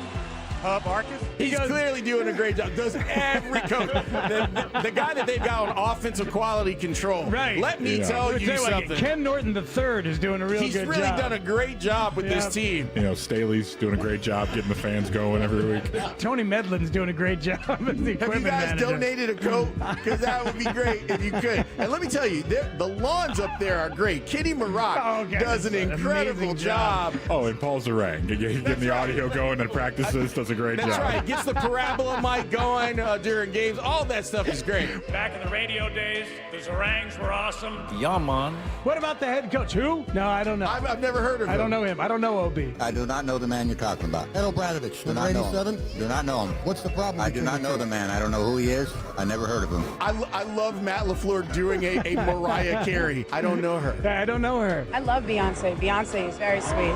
Und was ist mit J-Lo? I don't know. Die kenne ich nicht. The official adventures of... And now, live from the Blue Cross Blue Shield Performance Stage for the Matt Forte book signing, it's the Spiegel and Holmes Show. You can purchase Matt's book, Stay in the Game, making the most of every season wherever books are sold on 670 The Score. Welcome, welcome, welcome. It is the Spiegel and Holmes Show, and we've got you for the next 4 hours or so. We got a full show with a lot of things going on. Dave Wanstead is going to be here, and he is going to have him some bourbon. It's 5 o'clock somewhere, and that somewhere is here in the Score Studios. The whole crew is available and here. Alex has made his way. Tanny is back in the control studio. That man is Matt Spiegel. Hot damn, I love a crowd. Don't you, Lawrence? I mean, look at this. We got people, listeners in the flesh. They don't have to text us. I mean, you can still text us out there and we'll be reading, but these people can just like shout things out and derail the program. We don't really want them to do that. But we would like for them to just kind of hang out and have some fun. We would, but if they want to have a little energy and be part of it, I mean, like Alex has a microphone over there. He can take questions and such. The people are going to be part of categories today. They are. Because it worked once. So we're going to try it again. So there's no pressure on you. Uh-huh. But we are going to try it again. We are also looking forward to at 3 o'clock. We've had like the best conversations with Matt Forte. It's been a really good addition to what we do weekly, talking about the Bears. And the fact that he's written a book, and he's actually written a couple of books. He also has a children's book, which is really outstanding. We were like, why don't we if he's doing book signings at the airport, why can't he do a book signing with us? Yeah, it's really cool. I'm looking forward to talking. Very readable book. It's extremely readable. I think a lot of these people actually have the book in their hands now. They went and got one just outside the front door over there, and folks can get Matt Forte to sign it. Yeah, I'm really excited about it, and thanks to Matt's team too for helping us put all of this stuff together, because we wanted to make this happen. It just made sense because Matt was talking about his book signings. Yep. We were like, we could do a book signing. We're a big boy company that can put stuff together. So too. last time we had a former Bear in this space on this stage, Olin Kreutz was able to dissect some of my technique as a former center in the flag football circles, as you know. For the Mighty Sequoias. The Mighty Sequoias. We were very good for 3 years. Didn't win the title. It's very sad. But it's going to be in my upcoming book about flag football. Stay out of the game. But we did some with Olin on the stage. We got Matt Forte on the stage. We might have to ask for a little demo from Matt about what life is like as a running back, maybe for these Chicago Bears, who are the second best rushing team in the NFL. I'm going to get you ready for this, and I'm going to get the people who are here ready for this. Okay. Matt is bigger than you remember. The workhorse has been putting in the work in the gym. Still. His shoulders are going to get through the door before any other part of him gets through the door. Amazing. So when you see him, the first thing you're going to think is, he could still play. Yeah. And you're probably right. He probably can. About that. Yeah. So be ready for that. All right. Because you know, the bigger guys, they get small. Right. When they're done playing. Yeah, exactly. Not that Matt was a small guy, but he's not on the same plan as the offensive linemen who deflate and go from, like Olin right now. Olin's like a power forward now. You know, like he's probably down 60, 70 pounds from his playing weight. Spice Adams. Spice is down like 140 pounds. Crazy. Matt has been putting on muscle. So you'll see when he gets here. All right, cool. Looking forward to it. And then, as you mentioned, Wani and categories and a lot of stuff. Yesterday, I was a little freaked out by how Ben Johnson talked about that Packers defense. Kind of freaked me out a little bit, you know? That they're good?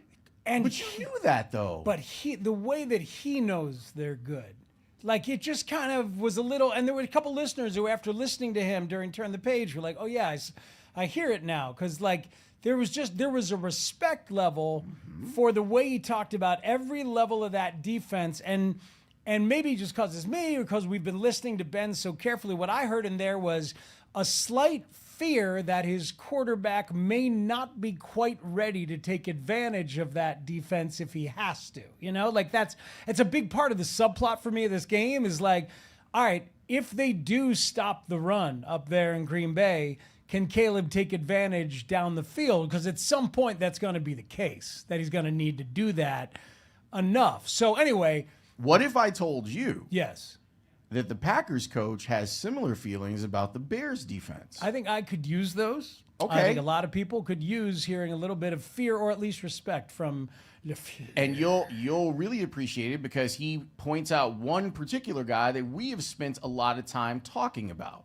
You remember from your time with Bayard, time of seeing, obviously, what have you seen from him this year? Yeah, very, very intelligent football player, obviously very talented too. I mean, you're not going to fool him at all. He does a really good job holding disguises, knowing where he needs to get to, has a good idea, is able to anticipate routes and route concepts. And I think that's a big reason why he has, 6 interceptions on the season, leading the league. And so he's a guy I got a ton of respect for. How do they get so many interceptions? Are they, do they gamble a lot, or do you see them just catching everything that's thrown? Well, I tell you what, there's a couple of those that just are 50-50 balls that they've been able to come down with and make just really good plays on the ball. I think, when you talk about the safeties, their ability to get out the post, or whether they're playing a half or a post safety, and get over the top and steal some things. I know Bayard had one as a flat defender versus Minnesota where he just fell underneath the high cross. And then the corners have just been making Wright's been making some great interceptions down the field. He's obviously a really lengthy corner that's got tremendous ball skills, and he's also got an awareness you saw what he did on the tush push when he ripped it from Jalen. So I think all in all, I watched all the interceptions. Edmonds, I know he's not available this week, but, just making just great plays on the ball. So I think they're primarily a vision-based defense, so a lot of spot dropping, and those guys do a really good job of reacting to the quarterbacks. Does that change anything for a quarterback at all when they're going against a defense that is so efficient at making plays on the football? Oh yeah, I think it can give you a little bit of pause at times, but that's why I think when you talk about the timing and the rhythm and trusting your feet and what you see, and trusting, the receiver's going to run the route on the right number of steps, whatever it may be, so a guy can't jump a route.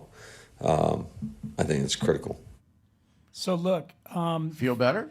A little bit. He just gave you one of those possibilities of how you can equalize things.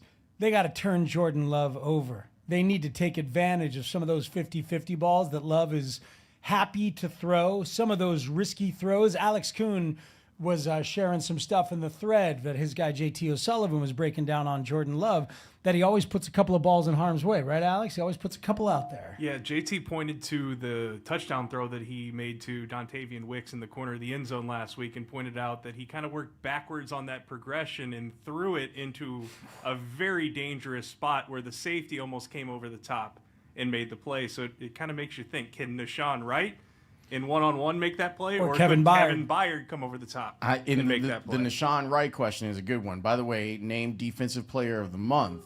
He's second in the league in interceptions, but he is first in the league in giving up touchdown receptions. So he's been really good at taking the ball away, but there have been some issues with him in coverage, and I wonder if he's going to be attacked, even knowing that he's a guy that takes the ball away. Probably, because Jordan Love isn't afraid to take his shots down there. But Love has been good in the Bears games. In the 4 games, he's thrown 6 touchdowns and only 1 interception. He has been really good of late. Last 8 games, he's over 70% in 6 of those 8 games. He's thrown 13 touchdowns, just 2 interceptions. But it's nice to know from somebody watching the film, thank you for that, Alex, that he's still putting the ball in harm's way every once in a while. He's the thing is that there's a lot of Favre in him too. I know. There's Rodgers in there and there's Favre in there. Sure. Which is also scary because those guys are really great. Mm-hmm. Need there to be some more Deshaun Kaiser in there this weekend. Why can't everybody keep it like the Kaiser? That would be good. When we come back, we are going to talk with Jared Payton. We've got things to ask him. The Walter Payton Man of the Year nominees around the league have been named, so we will talk with him about that and talk to him about this game and what this game means for the Payton family overall. That's coming up next. We got a full boat crowd here. Hello, everyone. Good to see you. We are in the Blue Cross Blue Shield Performance Studio, Blue Cross Blue Shield of Illinois, through it all. Back with more Bears conversation. Matt Forte joins us at 3 on The Score. The Bears fans, the 9-3 NFC North leading Bears are underdogs as they cross state lines to reignite the oldest rivalry in football, taking on the Packers at the frozen tundra of Lambeau Field. Will Ben Johnson and the Bears flex their muscles yet again? Good better back! Good better back! Never let it rest! Never let it rest! Good gets better! Good gets better! You better get better! You better get better! Stay tuned to The Score as we continue to get you ready for Bears-Packers right up to kickoff. Bears on 3! 1, 2, 3! Bears! Don't forget to listen for a full day of reaction on Monday on Chicago's Sports Radio 670 The Score, and always live on the free Odyssey and iHeartRadio apps. I'm PJ Glasser, host of Send It In Here to help you beat the books for the BetMGM Network. The Broncos travel to Vegas on Sunday to take on the Raiders. Denver is a 7.5-point favorite, looking to keep pace with New England in the AFC. The Broncos' last 4 wins have been by 3 points or fewer, and they're coming off a game versus Washington where their defense played 85 snaps. I think this is a big letdown game for the Broncos. Give me Raiders plus 7.5 and moneyline plus 325 as well.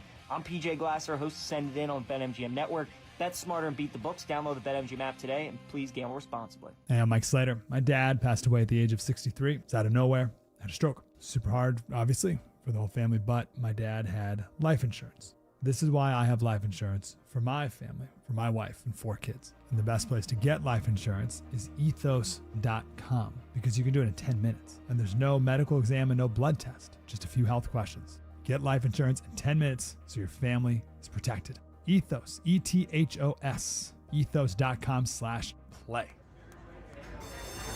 Unlike Mr. Pibb, in a classroom of sodas, most stay quiet. They take notes on sweetness. They whisper about bubbles. One in the front row keeps bragging about its doctorate.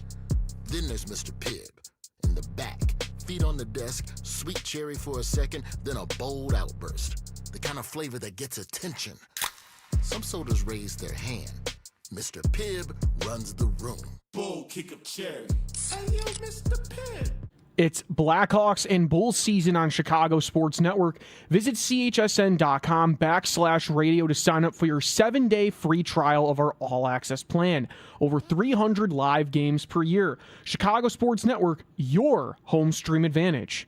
$5,000. That's the average amount of money people in the U.S. are now spending on gas in a year. $5,000. That's crazy. If you drive, you have to download Upside, the free app that gives you cash back every time you get gas. That's right. You can earn real cash back with Upside just by buying the gas you're already buying. You can literally start earning cash back today. I use Upside every time I fill up, and I've already made around $300. You're putting gas in your car anyway. Why not get real cash back? If you like free money, download Upside. I'm saving the cash I earn from using Upside to help pay for a vacation later this year. Download the free Upside app now to earn cash back every time you buy gas. Use promo code CODE to get an extra 35 cents per gallon on your first tank. You can cash out anytime right to your bank, PayPal, or a gift card for Amazon and other brands. Just download the free Upside app and use promo code CODE for a 35 cents per gallon bonus on your first tank. That's code CODE for a 35 cents per gallon bonus. Kick off football season like a pro with the world's largest sportsbook at your fingertips. Circa Sports Illinois. It's sports betting the way it should be. With high app limits, low holds, exceptional customer service, and no bet fees ever. Other books may charge you just to get on the field, but with Circa Sports, every play is yours to call. Start betting like a pro from anywhere, anytime in Illinois. Download your new bookie today at circasports.com. Must be 21 or older. Gambling problem? Call 1-800-GAMBLER. Do you have 3 ex-wives and your current trophy wife wants a life insurance policy 3 times the size of the policies you had to purchase for your previous mistakes?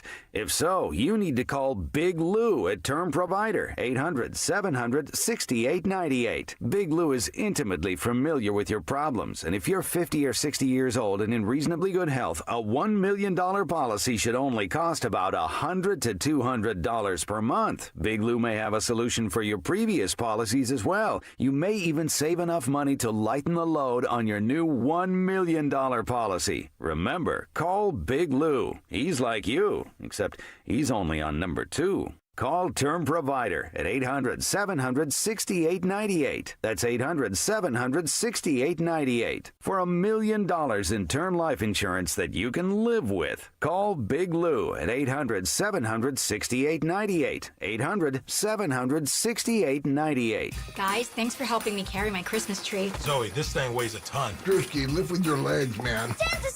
Did you get my letter? He's talking to you, Bridges. I'm not that. Of course he did. Right, Santa? You know, my elf Drewski here, he handles the nice list. An elf? I'm 6'3". What everyone wants is iPhone 17. And at T-Mobile, you can get it on them. That center stage front camera is amazing for group selfies. Right, Mrs. Claus? I'm Mrs. Claus's much younger sister. And at T-Mobile, there's no trade-in needed when you switch, so you can keep your old phone. Or give it as a gift. And the best part? You can make the switch to T-Mobile from your phone in just 15 minutes. Nice. My side of the tree is slipping. Timber! The holidays are better at T-Mobile. Switch in just 15 minutes and get iPhone 17 on us with no trade-in needed. With 24 monthly bill credits for well-qualified customers plus tax and $35 device connection charge. Credits end and balance due if you pay off early or cancel. Finance agreement, 256 gigs, $830. Eligible port in a new line. $100 plus a month plan with auto pay plus taxes and fees required. Check out in 15 minutes or less per line. Visit T-Mobile.com. How you doing, man? Hey, How you doing? Jarrett Payton. I always feel smarter when I get off the phone with you guys. Appreciate it. Former NFL running back. Payton will hit Pater. Touchdown, Titans. College football national champion. Jarrett Payton, one of my favorite teammates because he knew exactly what it was to be great. And we needed guys like him where Walter Payton was his dad. He lived under that shadow. When it was his time to step up, he did. Sports anchor for WGN. Hey, let's talk a little Bears football. With the cold temps expected on Sunday, the Bears should lean on their run game once again this week. That means a heavy dose of DeAndre Swift and Kyle Monungai. Swift, though, he was named co-FedEx Air and Ground Player of the Week for Week 13. Take a look at this. First game with 200-yard rushers since '85, the Super Bowl year. With Monungai and Swift today, who are the two guys? Walter Payton, of course, and Matt Suey. Well, if you're a Bears fan, how exciting is that? Just cool to see. They got an offense. Only been 40 years, 2nd and 1. The Jarrett Payton Show today. Jarrett Payton with Spiegel and Holmes on 670 The Score. You know that the Bears' run game is doing something right when Jarrett's dad and his uncle get mentioned. Because if we're talking about a great backfield, you have it with Payton and Suey. Jarrett Payton joining us on the Circa Resort and Casino Hotline, circalasvegas.com. JP, did you air pump, like the fist pump, when they said that last week during the game? You know I did, you guys, man. Anytime I hear, my pops and my uncle, Matt Suey, mentioned with those guys, pretty cool, though, to see that the ground game is back in Chicago, and both DeAndre Swift and Kyle Monungai doing their thing. Shouts out to the old line, though. We got to give the big guys up front a lot of love because they were the big guys up there making the moves for those guys back there getting through the holes. Yeah, every one of them got a game ball and well deserved. Speaks. Real quick. Yeah. Lawrence came out hot, and because it was, I just got to say what's up to the whole crowd. You guys got a live crowd there. I got to say what's up to them. You know what I'm saying? Got to say what's up to them. That's love. And I got to say what's up to you guys, and shouts out to you guys for teaming up with Matt. I know he's new to the team. I'm so grateful for him. A couple of weeks ago, I was in St. Louis with my daughter for her soccer tournament, and we were going to her second game at night, and we're listening to. My daughter likes listening to the song by Yeet named "Come and Go," so we're jamming in the car, and lo and behold, Matt Forte's name pops up on the screen, and I was like, I gotta take this. So why did he call me on a Saturday? And he called me to ask me to sit down with him and like basically do a conversation with him at the University Club in Chicago about his book. And he thought that I would be the best person to sit down with him and have a conversation, a fireside chat, talk some questions. So I'm always great for him, and it's so cool that you guys are teaming up with him along with our Score family. So kudos to you guys. I love it. And the University Club, swanky. Look at that. Mm-hmm. Yeah. You know, I couldn't even pronounce most of the stuff that was on the menu, Speak, so it was all good. That's outstanding. Yeah, we're looking forward. We'll have Matt here in just a little bit. But speaking of your pops, like, do you have memories of him versus the Packers? He lost a lot, but then he was fortunate to be around for a really good batch of games where he got to win an awful lot under Ditka, of course. Yeah, I mean, everybody that's listening right now at home and also live with you guys, my deep hatred and disgust for that team up north.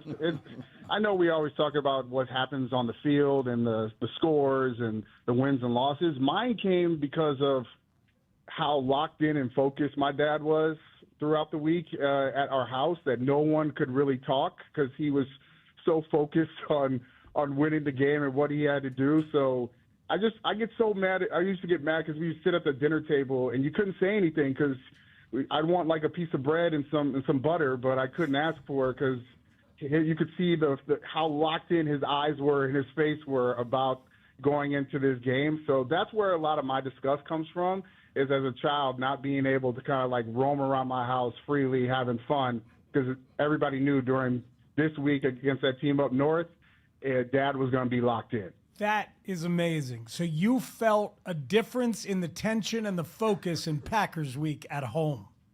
Yes. It was a totally different feel. My dad knew what it meant to the organization. He knew what it meant to the guys inside that locker room, and he also knew what it meant to the Bears fans that would stop him everywhere that he would go throughout that week and when he was out and about. So he always wanted to put on the best show. And I always go back to that 85 game, and I look at up in Lambeau and just seeing how determined he was, getting thrown over the bench, and Matt Suey taking that big hit. And it was just so much that went into that. But watching, that game, you can see if you watch that highlight of him, how much that game meant to him. So with this particular game, what do you think is important? Like, what's the formula if the Bears are going to win? Copy and paste from last week. It's got to be Lawrence. You got to find a way to assert your dominance early on in this game, and it's got to be having success on first down and running the ball on first down. You look at the team. You look at how the Bears played last week against Philly. I mean, even just being good on third down, but it was establishing the run. It was dominating the guy on the other side of the ball across from you, but then also scoring touchdowns when you're also getting long drives and sustaining drives. They kept Philly's offense over there on the sidelines drinking Gatorade for a long period of time. That has to be the same exact kind of recipe if they're going to have a way to leave out a Lambeau with a win. But, yeah, I heard you guys talking earlier. Caleb's going to have to throw the football at some point. I do think that the way that the weather forecast is being, put out there, it's going to be a tough one. But at some point, you're going to have to make some throws, take what the defense is giving you when it comes to Caleb, and his arm and legs are going to be so vital, I think, in this game on Sunday. We had a fun conversation, I thought, yesterday afternoon about the difference between a quarterback who's really good at managing the game and a quarterback who you disparagingly call a game manager. Like there's a semantics issue about it, and it's like a slur. It's like a quarterback slur when you call somebody a game manager. But the way Ben talked about Caleb managing the game, you realize that perhaps it shouldn't be. That's step one if you want to be an NFL quarterback, at least for Ben Johnson. Yeah, I mean, I think we talked about this when I was out in Atlanta, just about taking some of the pressure off of him, and that I thought that running the football would be key this whole entire season for him under his first year with Ben Johnson. And so, you can have that success, and everybody wants to have have the quarterback that can take over the game and all that. I feel like we haven't really seen that from Caleb yet, but I look at around the NFL to some of these other young quarterbacks, you guys. I mean, it's really hard. We crown these quarterbacks early on, and then it comes to the next year where we're trying to figure out where they are. For Caleb, I feel like he's right where he needs to be. He's scratching the surface of how good he actually can be. And, yeah, there are a lot of things that he needs to fix. But I love what I see from him. Tough as nails, hasn't missed a football game. And I know the accuracy is sometimes an issue there, but we all love what he does at the end of games when you need him to show up the most. So I think over time he is going to be good. That moniker on him right now, his team is winning. And he's still a young quarterback. We're talking about year 2. He has a lot more growth with Ben Johnson, how I feel for it when I look at his future. So as of right now, yes. But at some point down the stretch, though, he's gonna that Caleb that we're all hoping for has to come out at some point, and it might be a couple of times before we hit the end of the season. How cool is it to see Nahshon Wright win Player of the Month? I mean, I'm so happy for that young man. I look at him and I know all the stuff that he's been through, and it's hard to play in this league, and sometimes you have to wait for an opportunity because of injury or someone goes down in the game, whatever it is. But you have to find a way to be able to establish yourself. And to see him get an opportunity the way that he's been playing, and I know the stat that you were talking about, Lawrence, when it comes to how many touchdowns that he's given up as well. But the impact that he's had on games and his ball skills of these interceptions and that we've seen when you watch him, he's got crazy talent. And I feel like there's the sky's the limit for him to only get better. And getting that opportunity to play and not to have Jalen Johnson around and Tyreek Stevenson on the other side, he's got a chance to be able to build and grow. And I think that's what's so cool about watching this team, especially on the defensive side of the ball, is that injuries have happened, but you know that there's other guys behind there in depth that are getting really valuable playing opportunities and playing time. And I believe that's only going to help as they go down the stretch of this end of this season, because you never know what's going to happen. But luckily, it seems like this team is starting to get healthy at the perfect time. So are you carrying on the family tradition? Like, can anybody talk to you during Packers week at the dinner table, or are you tense? No, I'm cool. It's hard because I'm at a WGN most of the time at dinner time. So I just if you watch my newscasts all week, like, I've not said the P word at all. I never say it throughout the week. So I always reference that team, the NFL team from Wisconsin. So if you watch me tonight, you'll see. All right. I will not say it at all week. So that's the thing that I get mad about. If I about to say the P word and then I ratchet it back and you're live on TV, sometimes people are like, "Oh, what was he about to say?" They know. I'm not saying that word. Well, a good tense breakfast table will be good for family dynamics, too. No. It's totally fine. JP, you are the man. We appreciate you. We'll talk to you soon. All right. Talk to you guys. Jared Payton, man. It's so funny thinking about, because, we all have memories of being a kid and, like, mom and dad are in a fight or something and something's tense around the table. For him, it was Packers week. It's like, damn it. My dad wasn't playing Green Bay this week. Doug Buffon would always call it Packers Panic Week, and everyone's on edge, and it's a good thing. Thanks to Jared Payton for stopping by. We appreciate that. We love talking football with him. We also love talking football with Matt Forte.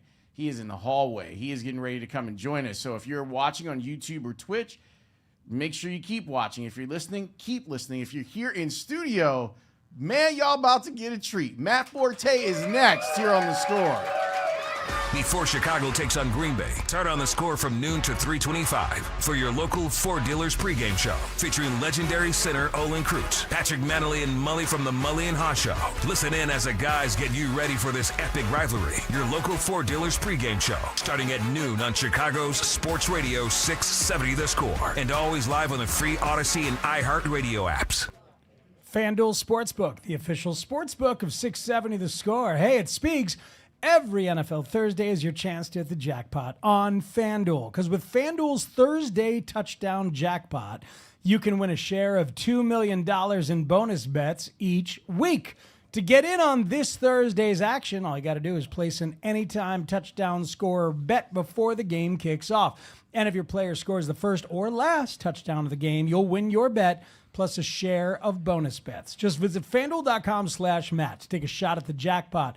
That's FanDuel.com/Matt for your chance to win a share of $2 million in bonus bets. Play your game with FanDuel, an official sports betting partner of the NFL. 21 plus and present in Illinois. Opt-in must apply a profit boost token on select market. Prize pool to be split equally among all eligible participants who made the correct first or last touchdown pick. Bonus issued as non-withdrawable bonus bets, which expire 21 days after receipt. Restrictions apply. See terms at sportsbook.fanduel.com. Gambling problem? Call 1-800-GAMBLER. Hey, this is Coach Wanstead here. With the holiday season coming, that means extra time on your feet. I was kind of like the Grinch at Christmas. If you're living in pain, you owe it to yourself to see if the Good Feet arch supports will help you. When I first tried on the arch supports, I could feel the difference right away in my balance, posture, and didn't have any discomfort. It's free to try. You'll work one-on-one with a Good Feet arch specialist and then pairs you with your own personalized arch support solution. If you're someone who's in pain, learning if Good Feet arch supports will work for you is as easy as going in for a free fitting and test walk. You can even use HSA or FSA account to purchase your arch supports. Get back to doing things that you love. Try for yourself and feel the difference. It all starts with one visit to your Good Feet store. Schedule your free fitting and test walk at goodfeet.com or just stop by the store nearest you with locations in Skokie, Schaumburg, Algonquin, Geneva, Naperville, Orland Park, and Highland, Indiana. This is Ari Azim, founder at Tax Hardship Center. Do you owe the IRS more than $25,000 and wonder where you stand with them? Are they poised to levy your bank account or garnish your next paycheck? Are you aware you can find out where you stand with the IRS without talking to them? Everything is in the IRS transcripts.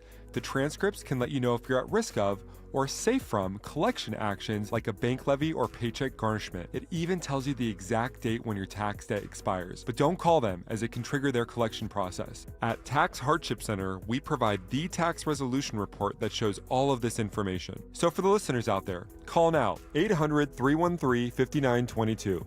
Let our team of experts at Tax Hardship Center help you see things clearly without poking the bear. We have live professionals ready for your call, 800-313-5922. 800-313-5922. That's 800-313-5922.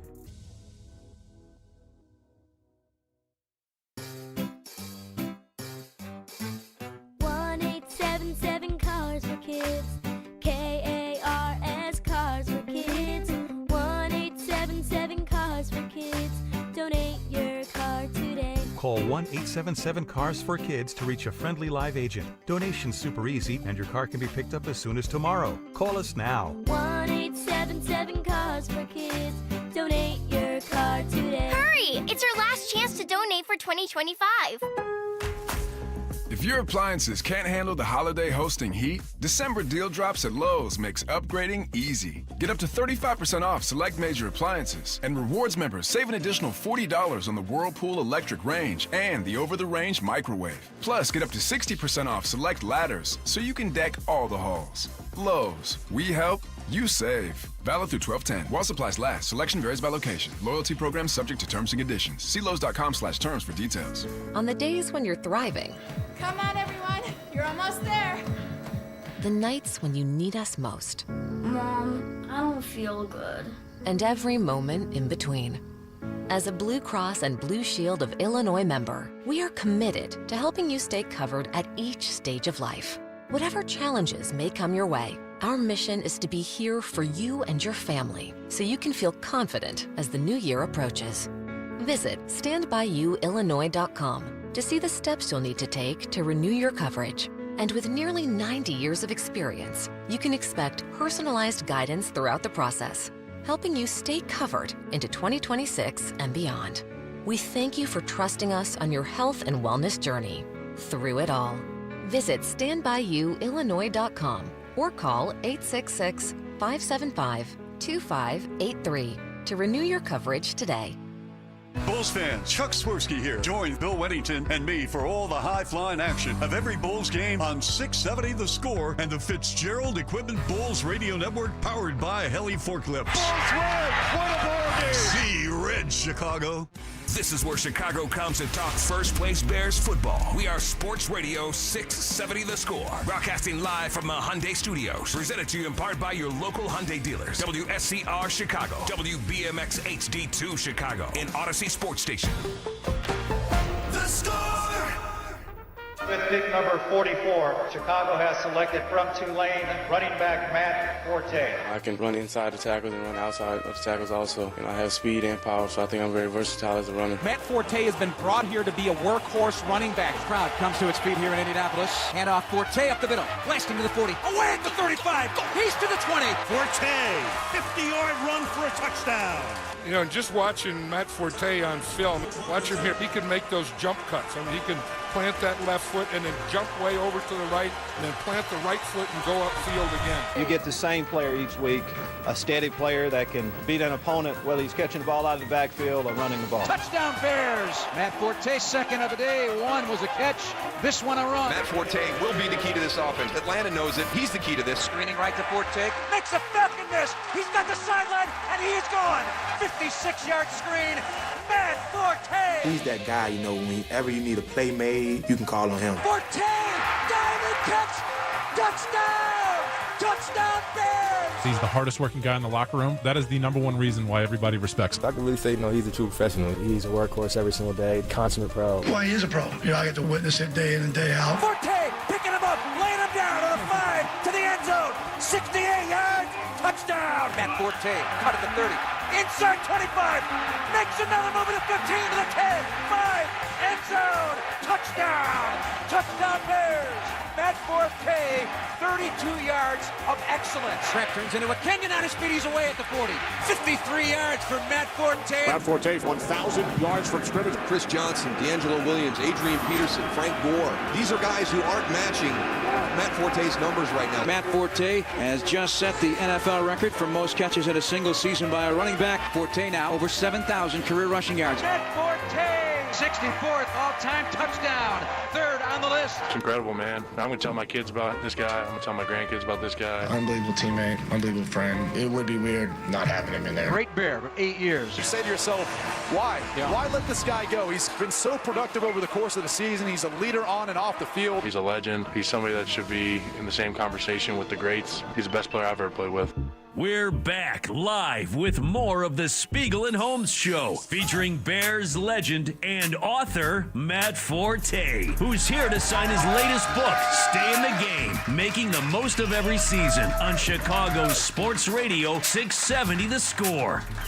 This is a real treat to have Matt here in the building. We are celebrating his book, Stay in the Game. We're going to talk about the book in the next segment, but you heard the great piece by Tanny. Ladies and gentlemen, here in the Blue Cross Blue Shield Performance Studio, give it up for Matt Forte. Thank y'all. We appreciate you being here, man. It's good to see you. Man, it's good to be in studio with you again. It's different this time. It's not TV. Right. We don't have to look pretty, or at least I don't have to try to look pretty. We get to hang out, and I'm glad that you finally get a chance to meet Speegs in person. Yes, sir. Yes, sir. He said you're a very good reader. Well, thank you very much. He was walking up as I'm reading a commercial. He's like, wow, he can stay focused over there. It's part of the gig. But, man, I love that these people, these Bears fans are here, and there's a lot of them in full Bears regalia, exploded like that for you. That's some pretty. 22 jerseys out there too. Yeah, right. I'm gone but not forgotten, right? Well, why do you think that is? Why do you think like the appreciation for what you did in your career, when you look back on it, why do you think that connection is what it is and you get a reaction like that? Man, it just was a blessing to be drafted and play for this type of organization. Like, coming from Louisiana, I was in Louisiana my entire life until getting drafted by the Bears. So to be drafted, and as I talk about too in the book, like learning the history of the Bears, and knowing like the footsteps that I'm going to be walking into as a rookie back in 2008 as a running back, with just an illustrious legacy of just players, Hall of Fame type of players. And so I know that the fans are kind of the fuel to the engine of the Bears, right? Mm-hmm. Where we have all these nice parts and pieces, but the engine needs the fuel to really go, and that's what the fans are. So that love for the Bears, that undying love, just it never dies. It never goes anywhere. Man, that's really cool. And I'll tell you what you represent in my mind when I think back on your career, and I bet people think of it,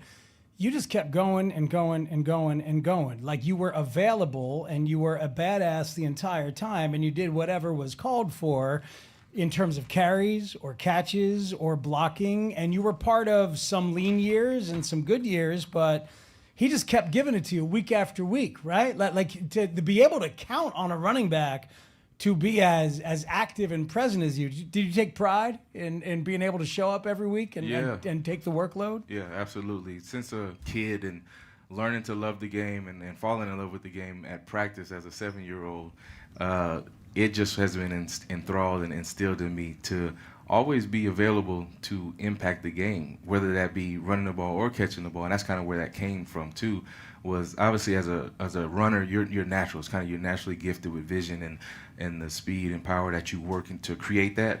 But pass catching wasn't really a part of my game until I really got to college and then really into the NFL, because, my senior year, 360-something touches, 2,000 rushing yards, I wasn't catching the ball a lot.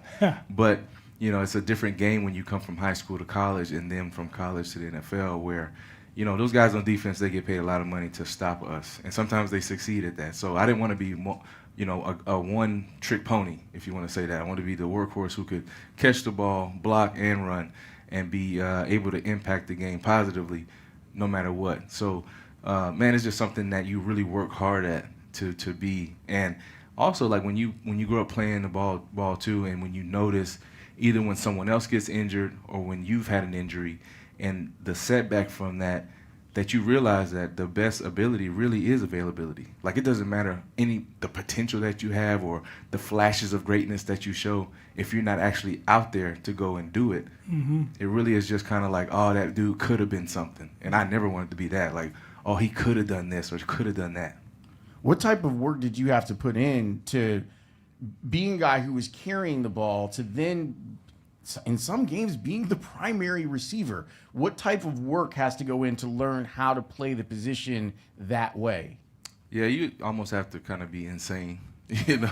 I would say the training aspect of what I did, I just went overboard. Like, anytime we would train as a team, I would look at that as just the base. Like, that's the surface level of what I should be doing. If I'm going to do what everybody else is doing, then we're going to be an average of what that is. So if I go above and beyond that, so I'm talking about, we play a game at Tulane and I rush for 100 yards or something like that, and guys are going to the club and celebrating.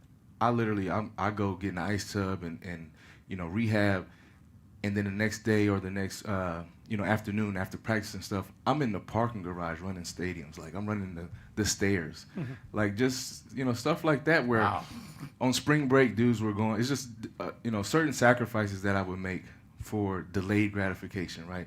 I know that this is going to pay off. So, spring break comes, we had a long season, maybe we didn't go to a bowl game, we didn't do well.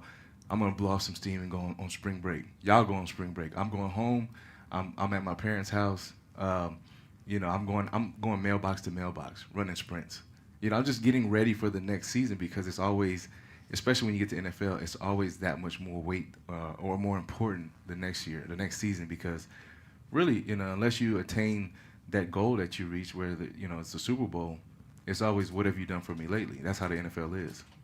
And now here you are post-career. Matt, it looks like you're still working out.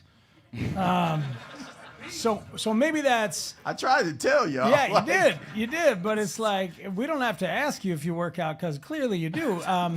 So maybe is it just a lifestyle at that point that continues and is part of your routine? Yeah, I think you see a lot of differences when guys retire from pro sports. They either go one way or the other. They either lose a lot of weight and they look, kind of you don't know who they are because they were big and they get really skinny, or they go the opposite way and they're unrecognizable because they got gained too much weight. And it's a lifestyle. So some of the guys, they played and they did the workouts and things like that for the job. And now that the job is over or the career is over, they don't necessarily want to do it. But health is a lifestyle. You need your body to work for you. You need it to be able to do whatever you want to do. Play with your kids, your grandkids, to do everything that you need to do. It requires some type of physical, accountability towards yourself. And just knowing that the discipline that I've been able to use in training and in my career, it just translates over into real life and having that same discipline. It's a switch that can't turn off. I've always been a gym rat guy, as they say, gym rat, but it's more of like I always wanted to have the upper edge on somebody, physically, because that's something that you can control. If I only go out there and I do, 10 reps of this or 10 sprints, but the other guy is doing 15 or 20, and then it shows up in the game, I could have controlled that. And you never want to have that regretful feeling of, I didn't do enough. It's Matt Forte with us here on Spiegel and Holmes on The Score. So since the bye week, the Bears have the best offense in the NFL. They have the best run game in the NFL, but they got the best offense overall. And it's like, and watching that thing on Friday, what was that like for you? What did you see as they were dominating with 280 plus rushing yards against a really good defense? I saw a statement being made, a really, really good statement by the offense and the Bears in general, but also just across the board, offensive line, running backs, plural, and also coaching.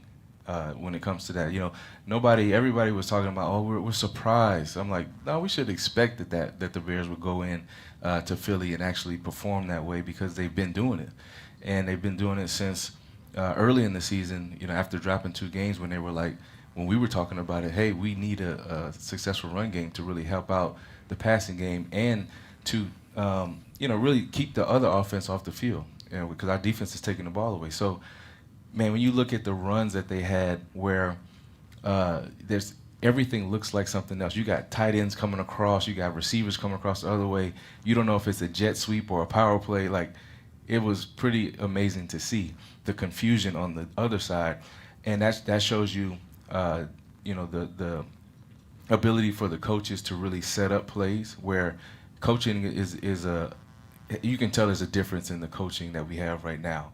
Across the board, not just head coach speaking, but the entire, organization as far as the coaching staff, where, these guys have bought into the system because systems do matter, like what system that you have and the talent and the parts and pieces that you put in, but also putting people in position to make the plays. It doesn't matter, you could be Walter Payton out there. If you don't have the guy put in the position to make a play, if you're running into like a known blitz in a 9-person box, it's not going to be very successful if they're getting penetration in the backfield and you're not opening up holes. It doesn't matter. I mean, you could look at Saquon. He's a former 2,000-yard rusher, and he's struggling to get 4 yards of carry right now. So and that's when it comes to, oh, man, is the guy losing and stepping up? It's not. You can't really do anything if those guys up front aren't doing their job too. So that's why it's the ultimate game too. So it's the offensive line, it's the coaches putting them in position, and the backs are hitting the hole and they're running hard. So for someone like you, if you were seeing defensive linemen get turned sideways, because that's what happened Friday, you're seeing Jordan Davis and Jalen Carter get turned on some of those zone runs for sure. What's that like for you? Like, what are you seeing in those moments when you see your offensive line is winning the line of scrimmage on damn near every down? When you see a defensive lineman turn sideways, that's how you know that, one, your O-line is overpowering them, because they should be square and reading you in the backfield where you're going. If they're turning sideways like that, they're just getting overpowered. And so that's, first of all, that's the sign to me to speed up, because I know if he's sideways, he can't react one way or the other. So if his back is turned and I got my guy that's sealing him off, I know I'm cutting back. And then the other way around, if he's turning the other way, I'm going to press it as far as I can to that one side, and then make sure I hit the, and cut up and not back on that one. So, man, it's exciting to see that they're like getting that type of push off of the line, because, man, when you're sitting back there and you're at, under the center and you're 7.5, 8 yards deep, and you just get the game really slows down as a running back for you, and you get the ball and you're looking and they're pushing those guys off of the ball, so you're already getting the ball and 2 or 3 yards, 2.5 yards is already made. It's already accomplished. That means that you're really pushing them off the ball, and then it's almost like those boxing matches. Those are the body punches that when you get late in the rounds, dudes don't want to get hit anymore. And so then you're running full speed downhill. Those guys don't want to tackle you like that. That's how you get 280-plus yards rushing by a couple running backs in one game. Man, to hear you talk about the nuances of a running game at a time when the running game is retaking the identity of the Bears in this football town is pretty damn cool. The timing of having Matt Forte on our show has been pretty awesome. Unbelievable. Unbelievable, because like we're seeing it, but we're also learning. Like even guys like us who've watched the game for decades, we're still learning.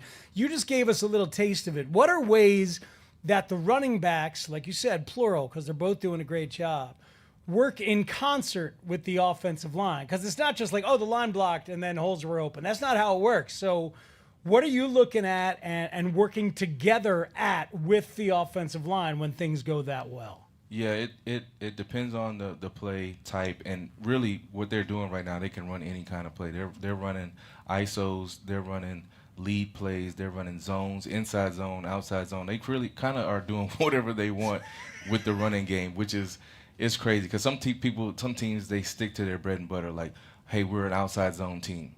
And you can't, as a defensive coordinator, I'd hate to be a defensive coordinator who has to prepare for the Bears running game or offense in general, because you can't say, oh, they're only this type of running team.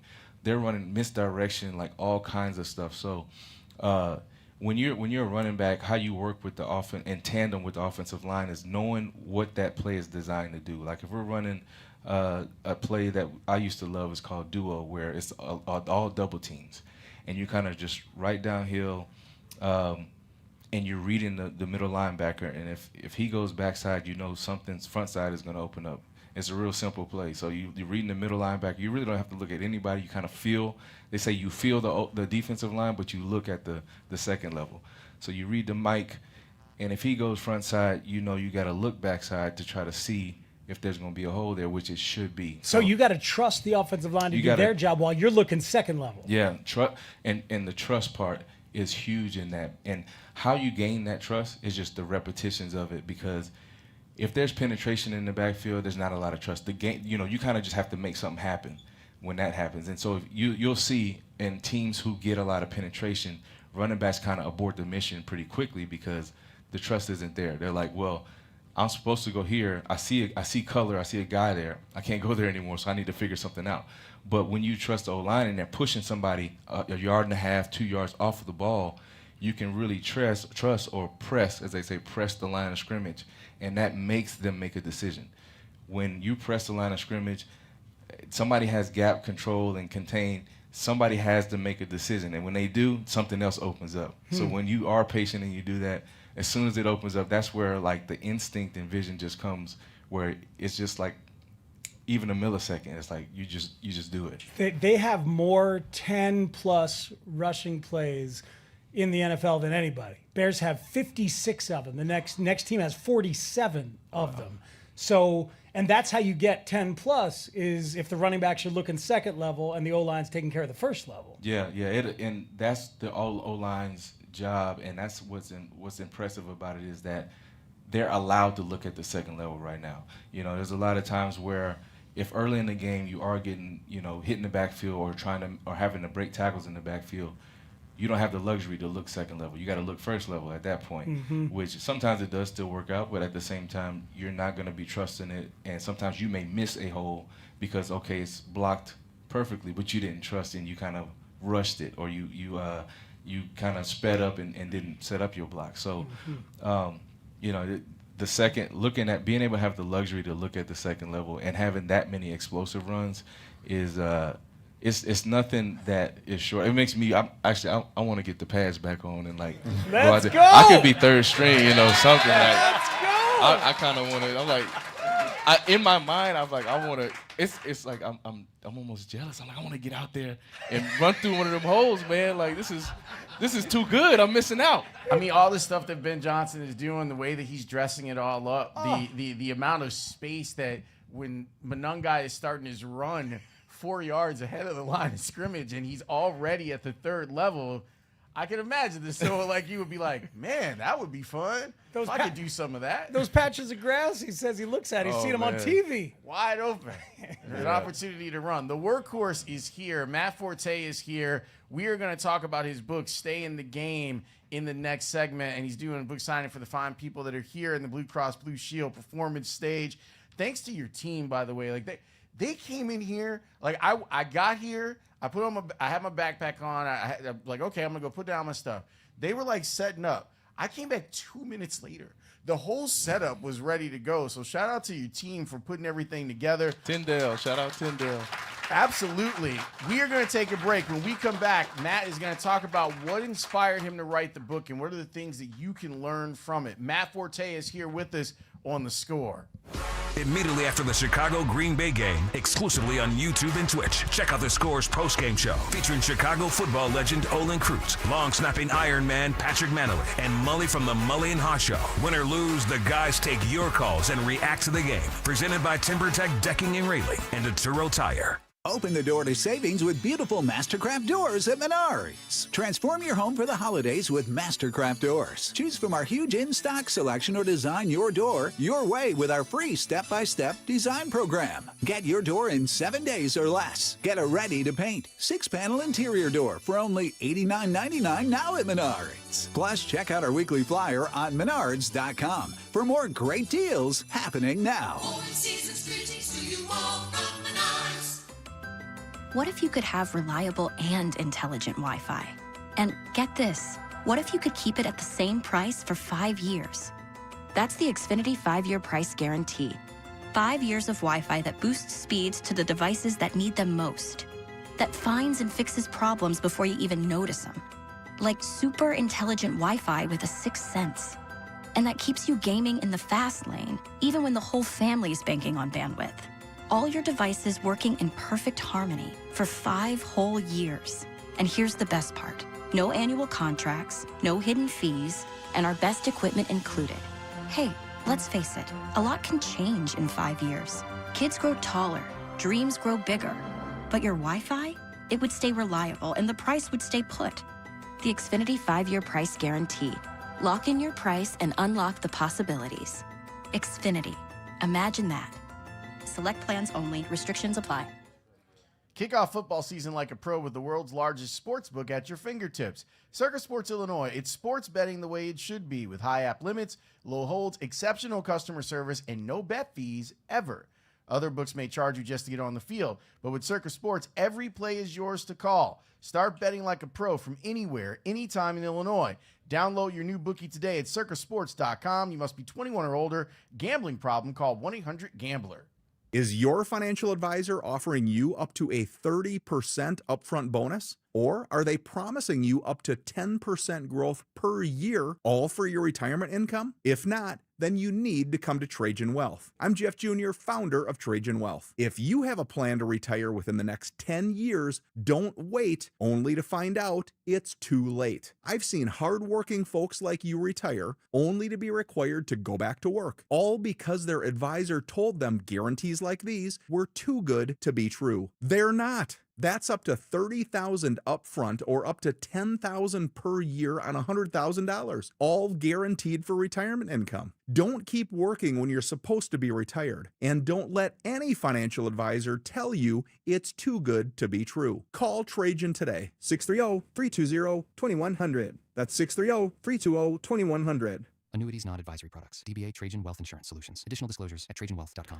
This segment is brought to you by AlmostFreeTeeth.com. New teeth, new smile, new you. Why pay more? At AlmostFreeTeeth.com, you can save up to 95% on full mouth implants. A brand new smile is finally within reach. Visit AlmostFreeTeeth.com today. Do you have a dark curiosity? Heart Starts Pounding, Horrors, Hauntings, and Mysteries is a weekly podcast hosted by me, Kaylin Moore. Each week, I'll take you on a dark journey through terrifying true urban legends, bizarre true crime cases, chilling tales of backwoods horror, and more.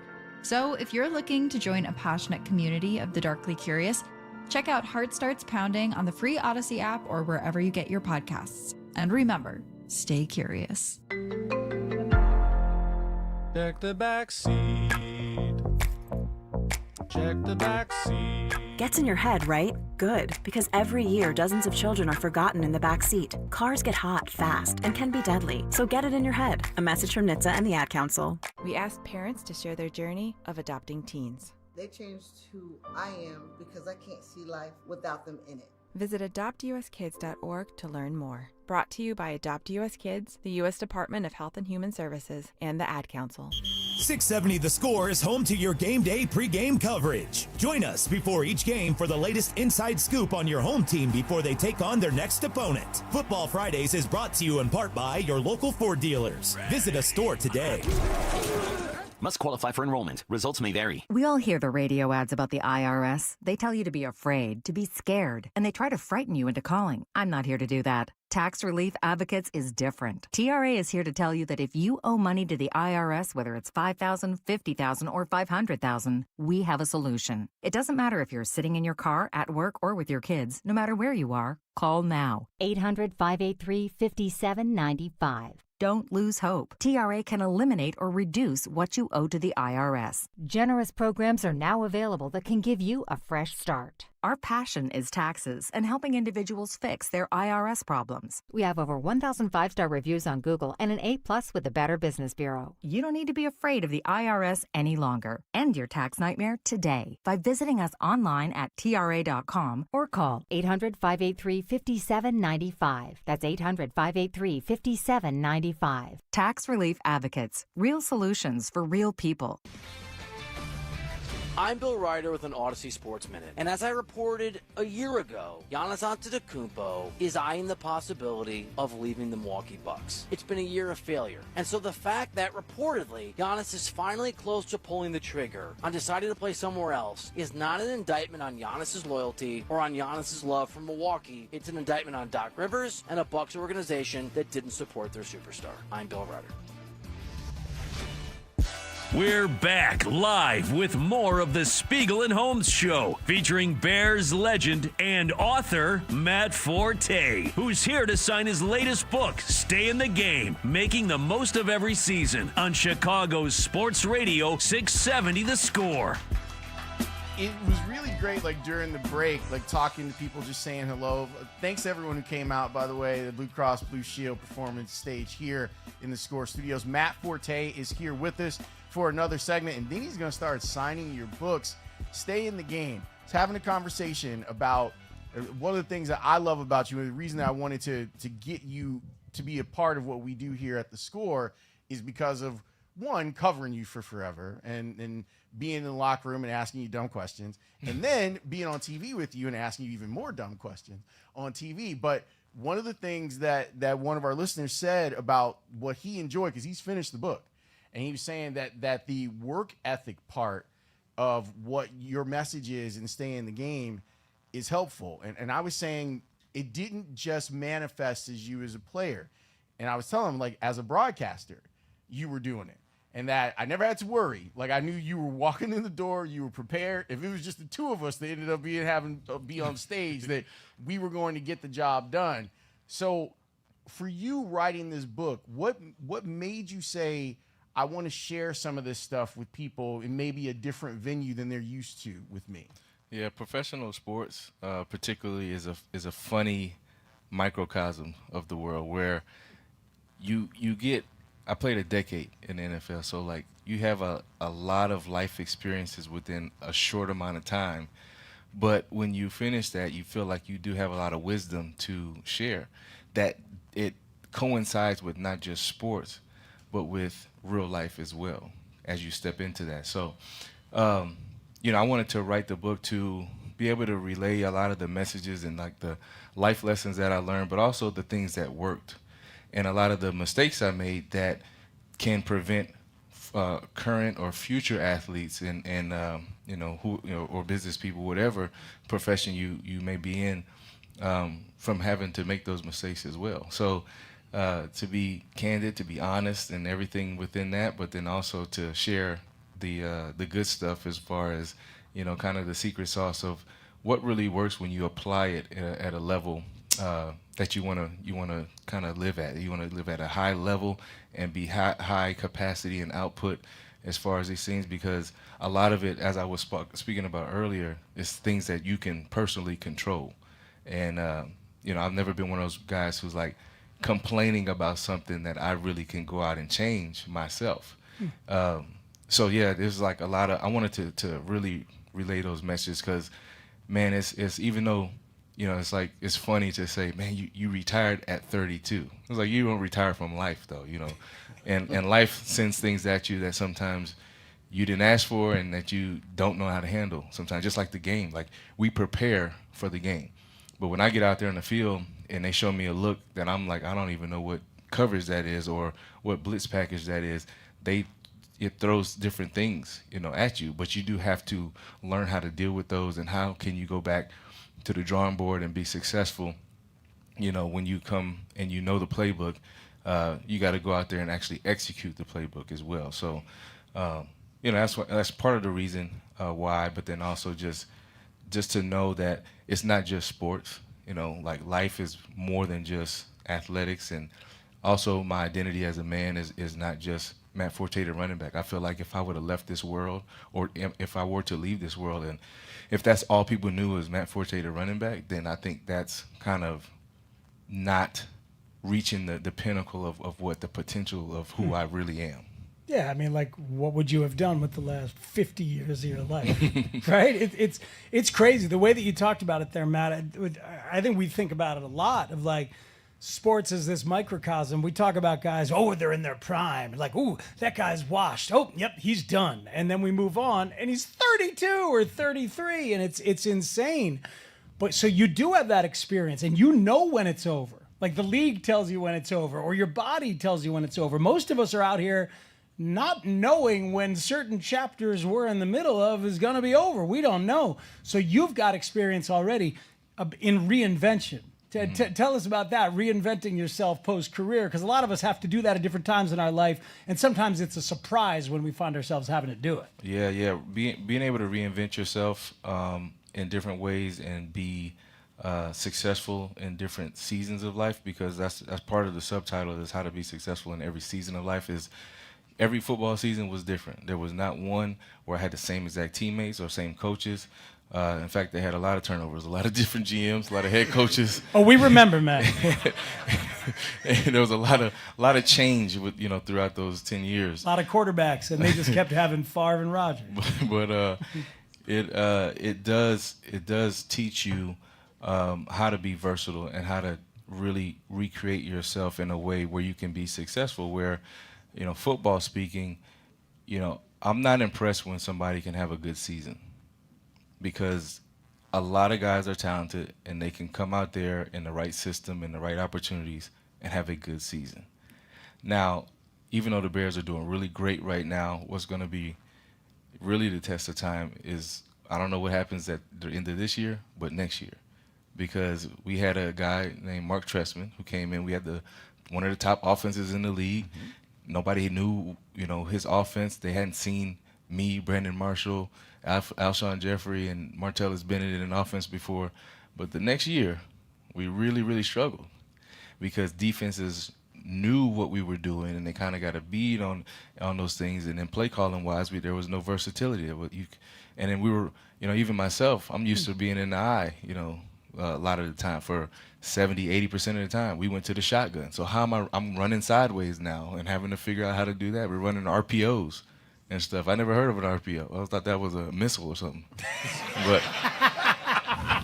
That's an RPG, right? Yeah. But I had to recreate myself in different ways, like in the game, to be effective. Same thing coming out of college, like didn't catch a lot of balls. Okay, man, I got 20 carries and 50 yards right now. Mhm. Can I catch the ball and maybe I go for 100 in total and really impact the game, recreating yourself that way. So same thing with the seasons of life. Like every season of life is going to be different. Life's going to throw some stuff at you. And honestly, life is a lot less forgiving than the sport of football is. As hard as football is, life is less forgiving than that. But the good thing is that we do get grace, the grace of God to really have time to adjust and figure it out on your own. So, it's an important thing to be able to learn from the tough things, the downfalls, and really the painful things are what really teaches you the lessons. Like anything that you've probably had a painful lesson of in life, you probably remember that. Whether it be emotional pain or physical pain, you definitely remember it because the pain made you remember it. But a lot of times within that pain becomes the purposeful thing that you have to do in your life. All these different football things are running through my head as you're talking about this. Like, you talk about Tressman when the league countered, he didn't have anything to do. I wonder what Ben's going to do when the league counters this run game. Like, what's the next thing he's going to do? He might have to do it this weekend. He might have to do it, right. He might have to do it as soon as this weekend. But then when you talked about the lesson of pain, I've been thinking about that after Caleb got sacked for the fumble and the touchdown against the Steelers. That like maybe that was a moment that tells him, oh no, I can't do some of that stuff that I've been getting away with. Because he was kind of fortunate to be getting away with it, right? And maybe that's a moment where he knows he can't do that. And that's a good thing. Even though it was bad, even though it sucked, that can be a good thing to learn from that. Yeah, I got 4 kids, and I tell you, they learn best when pain teaches them. Sometimes pain is the best experiential teacher. And sometimes they're doing stuff, and I'm like, all right, I done told you 3-4 times, but I'm gonna let you keep going. And then it's like, Dad, I told you, dude. When the other day my kid didn't want to wear a jacket, I'm like, what do I do? I called my sister. She said, let him feel cold. Go ahead, let him get out there. Yeah, this is a special type of cold. Yeah, it's different. It's different. It's real different. It's different. Between this book and your other book, like, did you ever think when you were at Tulane, like, I'll be a writer when I'm done playing football? No, absolutely not, man. The most that I would write is the papers that I was required to write to graduate from Tulane. And you got a lot at Tulane. At least you wrote them, though. I was one of the guys, I sat in the front row at class, and, I went to class and earned my degree, unlike some of these guys out here. But I went back after my rookie year to graduate from Tulane. And I had met my wife now, Danielle, back then. We were dating, and I tried my hardest to get her to write my papers. and I'm like, see, look at me now, girl, I'm writing books,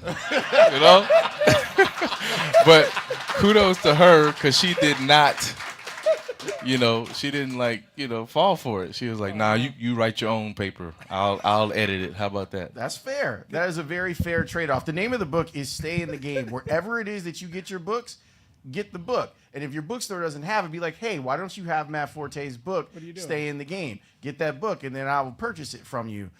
We are really happy that this came together, and we are really appreciative that you're going to get a chance to meet all these people that want to meet you and have bought the book. Can people hold up their copies of the book just so that Matt can see it? Look at that. Look at this. Huh? Hey, man, if the book is half as good as your impromptu thoughts off the cuff right here, then it's going to be an unbelievable read. That's really, really cool. And your wife didn't write the book, right? You wrote it. She edited it. No, I'm just.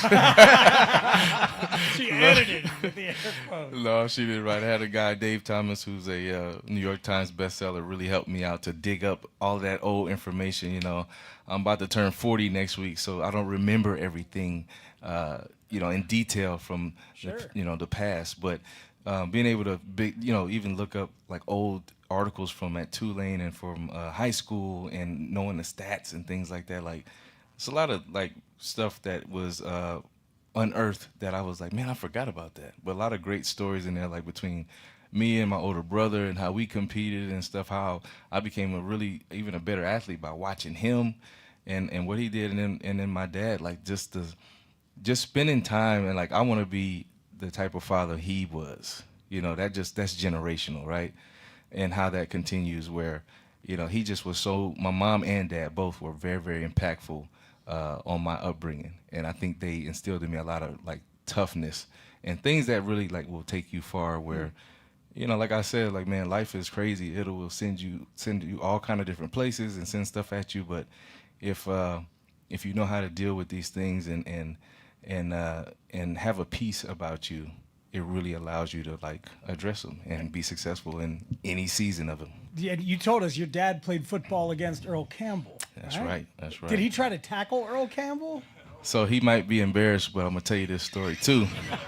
Was that he told us that he went to hit Earl Campbell. He's my dad's defensive tackle, and even in high school he was 6'2", like 230 back then. So he's a big country dude, and so he goes and he sheds a block, but he made the mistake of like going low to tackle Earl Campbell. Said Earl Campbell had like these 38-inch thighs in high school, and he caught one in the head on the way up. So he tackled him and made the tackle, and he said he got up and he saw 3 huddles. And I was a kid when I heard this story. I was like, well, what did you do? And he said, I went to the one in the middle.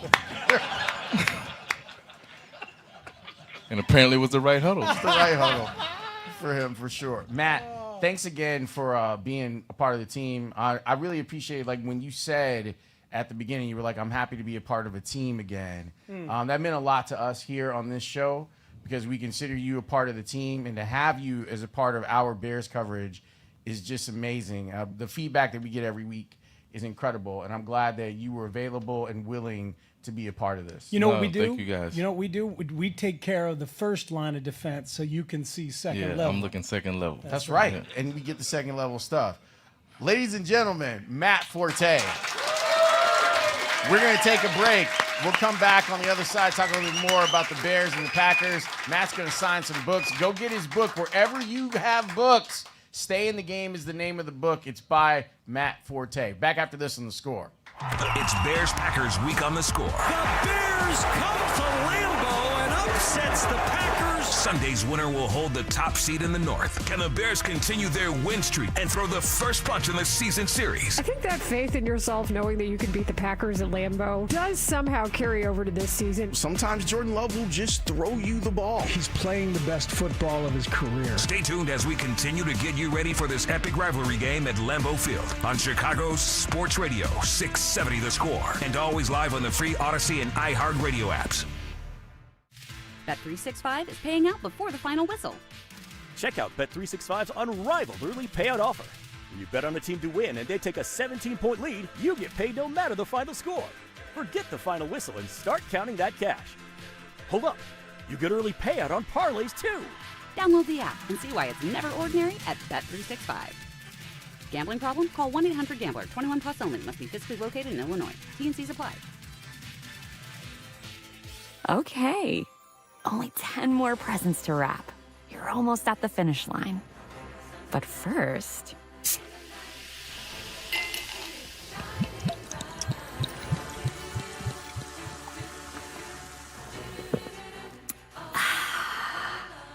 There. The last one. Enjoy a Coca-Cola for a pause that refreshes. Every now and then I rinse it out, and I need Johnny Rinse tonight, and I need it more. My king was the bed and the smell never leaves. I don't know what to do, I'm always in the dark. The sweat and dead short smells like a dog car. Downy Rinse tonight. Downy Rinse fights stubborn odors in just one wash. When impossible odors get stuck in, Rinse it out. It all comes down to this, folks. Yep, the entire season is on the line. but my throat has officially thrown in the towel. Sounds like you need Vicks VapoCool drops. They're max strength and vaporize sore throat pain.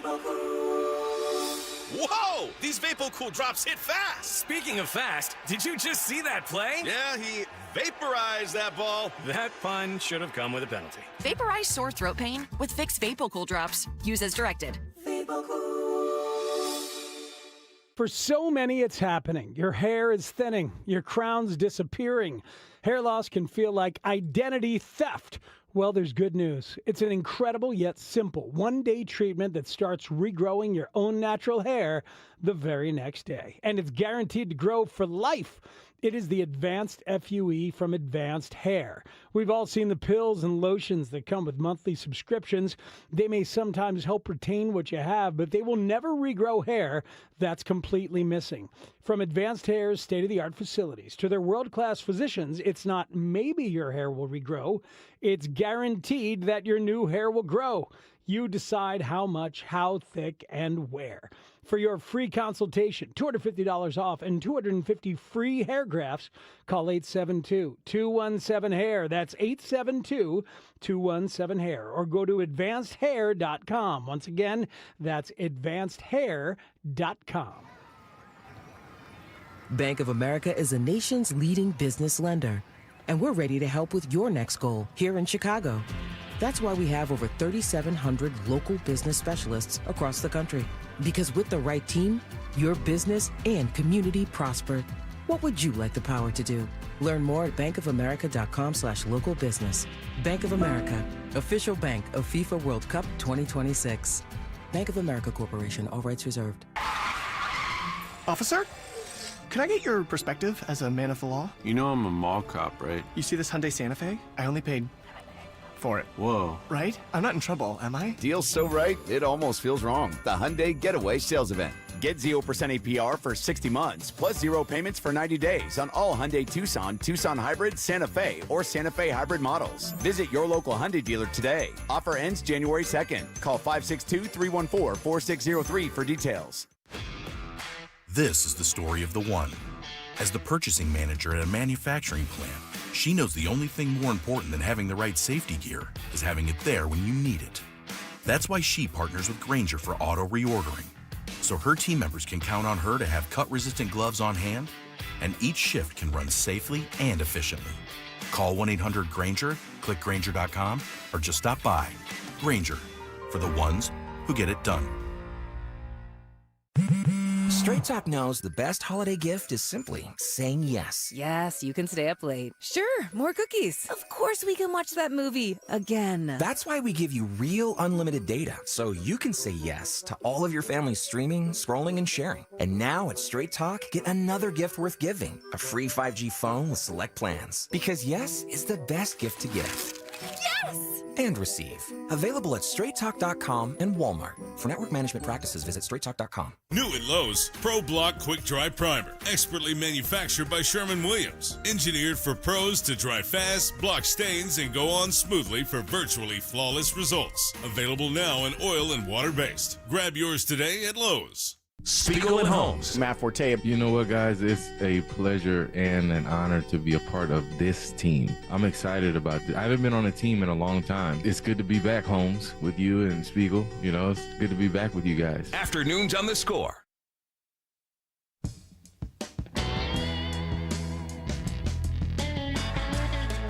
So, Speaks, this is the part of the show where we're really going to have to check our own egos here.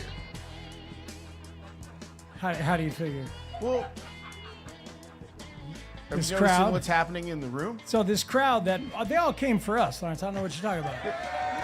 Like, listen to that. Listen to that. The 8 people who are still in their seats are applauding, while the other 45 are in line to meet Matt Forte. Yeah, Matt's signing his book on the other side, Yeah. and he's saying hi to people, and it's really nice to see. Hey, man. The interaction. He's taking pics too. You ever been to a show where you're like, wow, I can't believe, like, I remember going to see, I think it was U2. I went to see U2 at the United Center a long time ago, and PJ Harvey was opening up, and I was like such a huge fan of PJ Harvey, and nobody was listening to her. Just absolutely no one. Like, when you're the opener, that just might be the way that it goes. Yeah. You know what I mean? I'm okay with it. I mean, the same thing happened with Olin, right? When we had Olin on, Sure. and then people were like, oh, Olin's leaving? Yeah, well, because this is where you get reminded, Lawrence, like, the star of what we do is the game itself. Correct. Which is Sunday at 3:25. That's the star of what we do.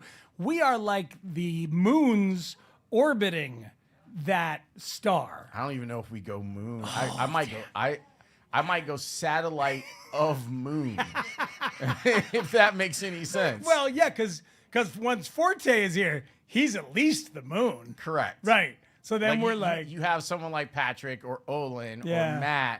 or Matt Bowen. Like those guys are interstellar bodies. It's good. We're man-made products that are there to kind of just circle and figure out what the hell is going on. Just wait till they're all done, and I also hop in line to get my book signed. We lost our producer. 'Cause that might happen here. Yeah. All right, Lawrence, that's good. So we're accidental space trash. That's us. I don't want to go that far. That's what you just said. No, we're like no. man-made product. Oh no, like we're put out there on purpose. Yes, that we're out there for a purpose. Okay. Now, once we get to the end of our career, yes, we're man-made space trash. And to tie it back to Matt, that could happen at any time. It could happen at any moment. Seriously, man, I thought it was quite eloquent the way that he was talking about the weird-ass life cycle of professional sports. We've watched these guys our whole life, man. That dude is done. Are you kidding me, man? He's 34. He is finished. And here we are a decade or two later in our lives going, I wonder what he's going to do with the rest of his life. I remember having a moment as the Bears beat reporter, and I was probably 4 seasons in at this point. And I was, how old was I? Wasn't yet 30. I was just turned 30, okay? And I remember meeting Devin Hester, and I remember being like, oh, I'm old. Devin Hester is in the Hall of Fame now. Like, that was 20 years ago when I felt old compared to guys in the locker room. And now, 20 years later, Devin's in the Hall of Fame. Matt's getting ready to turn 40. You know, like Charles has got kids in college now, like stuff like that. And you go, wow. Well, it depends. What a life. But there's people, dudes and ladies, and who are younger than us by plenty, who have their own reality that they're confronting even just this week. Like we were talking earlier on in the 2 o'clock hour about how since 1992, in the last 66 football games of this rivalry, the Packers own a 51-15 record in 66 games. They've won 29 of those games by at least 10 points. Okay? So I remember when we talked about it, someone texted in and said, I was born in 1990. Like, imagine, that is a person who's 35 years old who has no knowledge of any period of his life where the Bears had the upper hand in this series. The Packers now have, I think it's like 8 or 12 more wins than the Bears.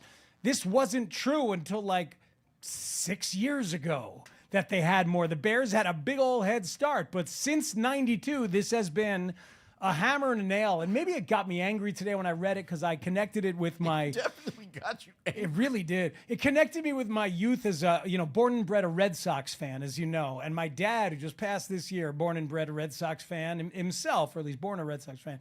And like the way that the Yankees felt about the Red Sox, that's the way the Packers feel about the Bears. And I was face to face with it, did a hit today up in Milwaukee with a radio show, and they were all laughing and chortling and like...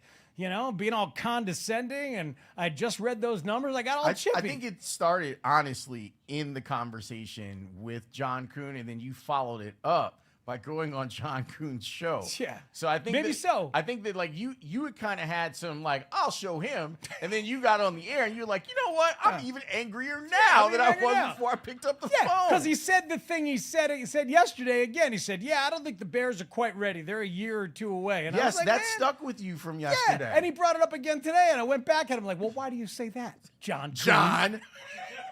Why not now, John Kuhn?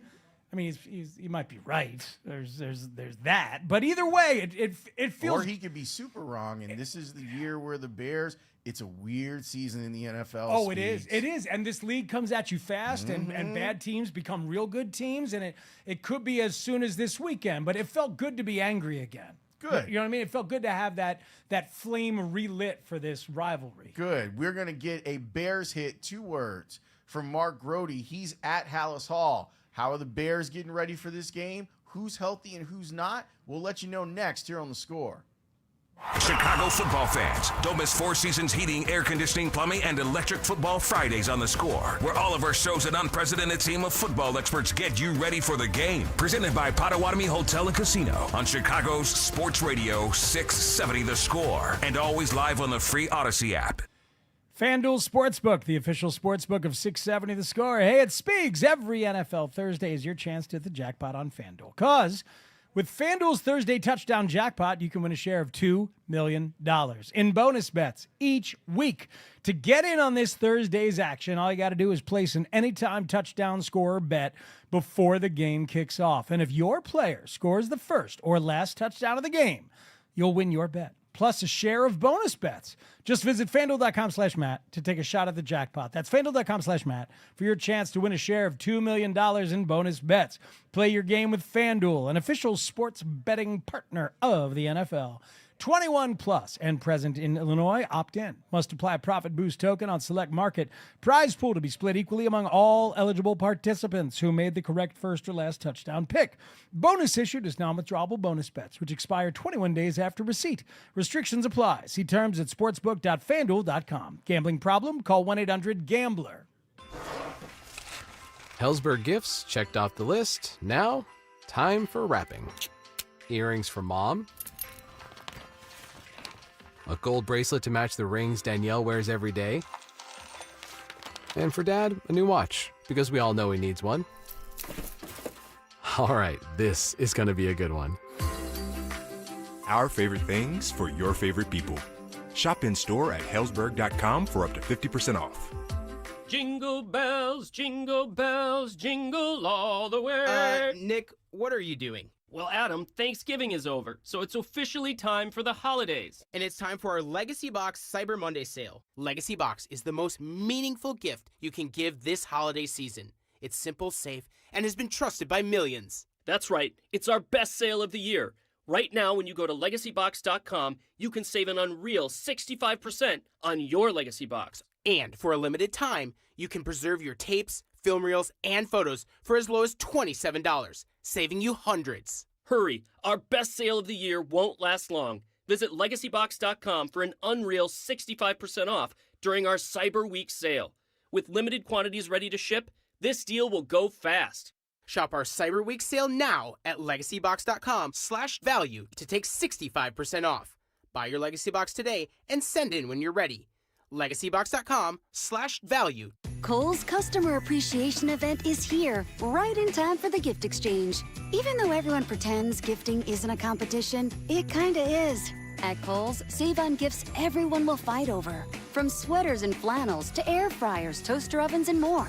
Because deep down, the gift exchange isn't just about giving. It's also about winning. Shop Kohl's and save on top gifts now. Select styles, some exclusions apply. Offers end December 14th. See store or Kohls.com for details. Hey, this is Coach Wanstead here. With the holiday season coming, that means extra time on your feet. I was kind of like the Grinch at Christmas. If you're living in pain, you owe it to yourself to see if the Good Feet arch supports will help you. When I first tried on the arch supports, I could feel the difference right away in my balance, posture, and didn't have any discomfort. It's free to try. You'll work one-on-one with a Good Feet arch specialist and then pairs you with your own personalized arch support solution. If you're someone who's in pain, learning if Good Feet arch supports will work for you is as easy as going in for a free fitting and test walk. You can even use HSA or FSA account to purchase your arch supports. Get back to doing things that you love. Try for yourself and feel the difference. It all starts with one visit to your Good Feet store. Schedule your free fitting and test walk at goodfeet.com or just stop by the store nearest you with locations in Skokie,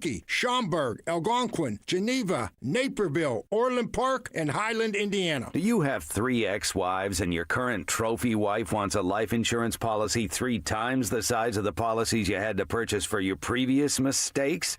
If so, you need to call Big Lou at Term Provider, 800-700-6898. Big Lou is intimately familiar with your problems, and if you're 50 or 60 years old and in reasonably good health, a $1 million policy should only cost about $100 to $200 per month. Big Lou may have a solution for your previous policies as well. You may even save enough money to lighten the load on your new $1 million policy. Remember, call Big Lou. He's like you, except he's only on number 2. Call Term Provider at 800-700-6898. That's 800-700-6898 for $1 million in term life insurance that you can live with. Call Big Lou at 800-700-6898. 800-700-6898. Cold tonight, lows between 1 below and 12 above by the lake. Weather brought to you by Staples. Have an easy holiday at Staples. Save on top tech and gaming gifts, shipping supplies and services to get your packages there safely, even custom cards and wrapping paper.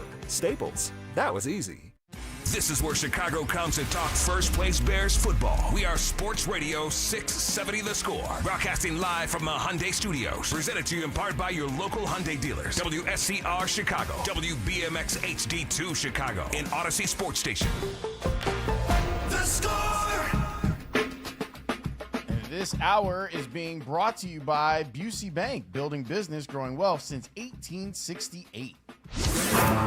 Here's the man that you fear most in football staring you right in the face. Mark Grody. I call him a maniac, a stone maniac. Covering the Bears for 670 The Score. You had to overcome the mystique. It was almost like an odor. He exuded a kind of a presence. Co-host of the Take the North podcast. His whole damn life was football. Wasn't driving a pretty car. Wasn't going to the local bar and pounding your chest, I'm the greatest. It was the opposite. Mark Grody. He was Moby Dick in a goldfish bowl. Mark Grody with Spiegel and Holmes on 670 The Score. Hell yeah. It's a Mark Grody Bears hit. 2 words. The Bears are getting ready for their game against the Green Bay Packers, and our on-the-spot passport is one Mark Grody. He joins us now on the Circa Resort and Casino hotline, circalasvegas.com. Groats, Bears. Bears, I got to tell you guys right off the bat, because people always ask the question, what's the locker room like? Whether or not the team is winning or losing, like what's everything like? I can say now that there has been discernible change in the locker room. The energy is different. It has gone up. You could feel it. It's loud. It's excitable. It's accessible.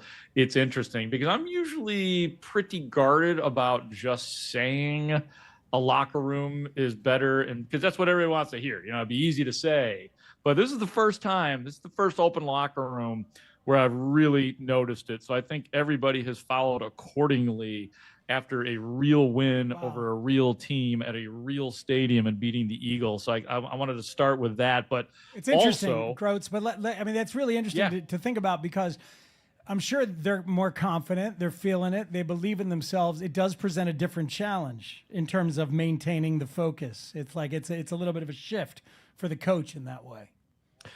It's, to me, Spiegel, it's be careful what you wish for. And I don't think anybody is being tentative about wanting to be a winner, but it's here now. And there's a new expectation. I've been saying it all along. This is no longer gravy and a bonus season and an extra season. And quite honestly, the players are acting accordingly, because I have yet to see, like, the locker room has been a good locker room. Quite frankly, it was a good locker room last year too, even with all the stuff happening. And maybe with all the stuff happening, they bonded together more. But I think I was asked the question, you know, maybe even a few weeks ago, about what's the locker room like when I'm winning. And honestly, I didn't really notice that much of a difference. Now I do.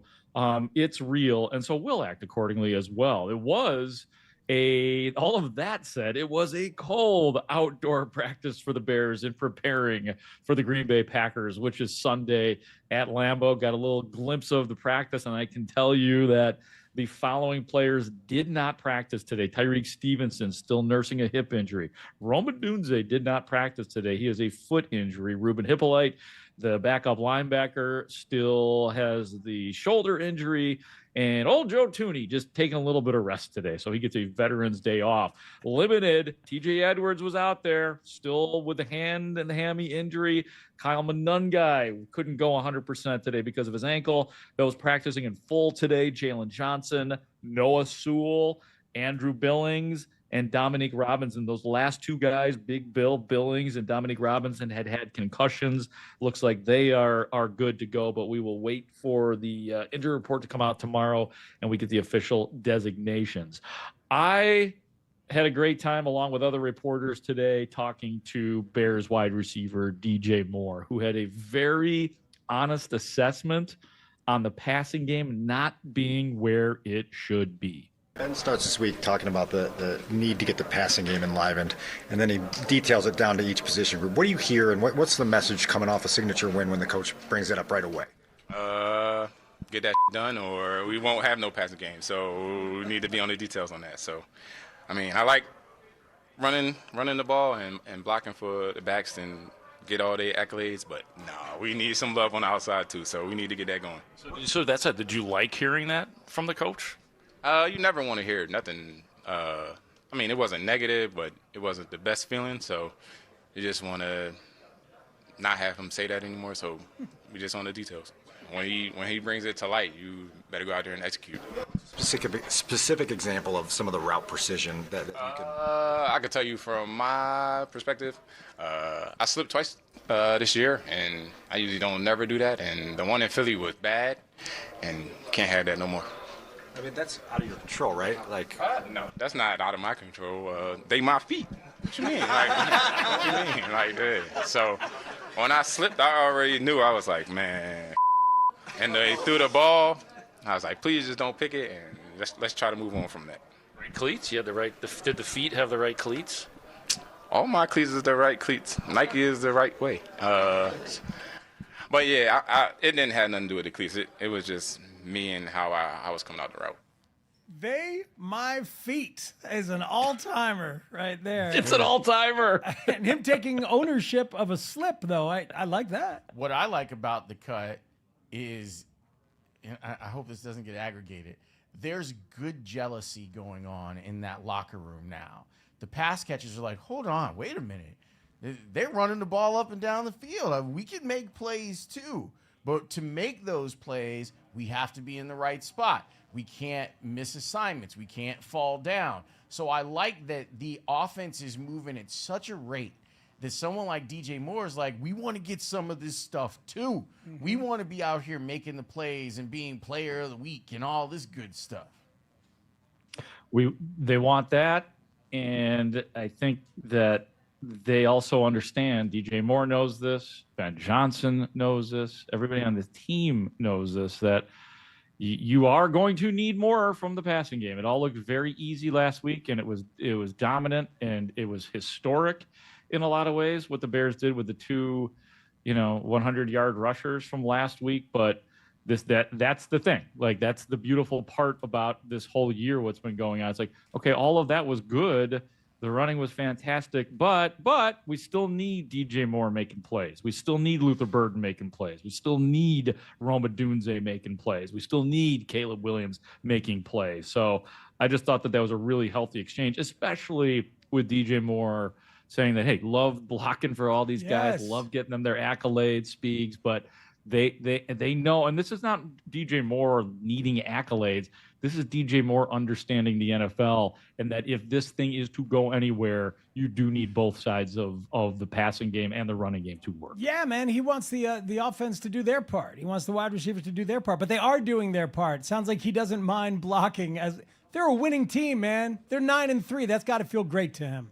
Yeah, no doubt about it. And he has had some bad seasons in terms of win-loss record speak. So let me pick it up right there with our conversation with DJ Moore. It's about winning for once while you're here. How gratifying is that? Feels great. Out of 8 years, it's probably the best record I done had, and I'm just having fun with it.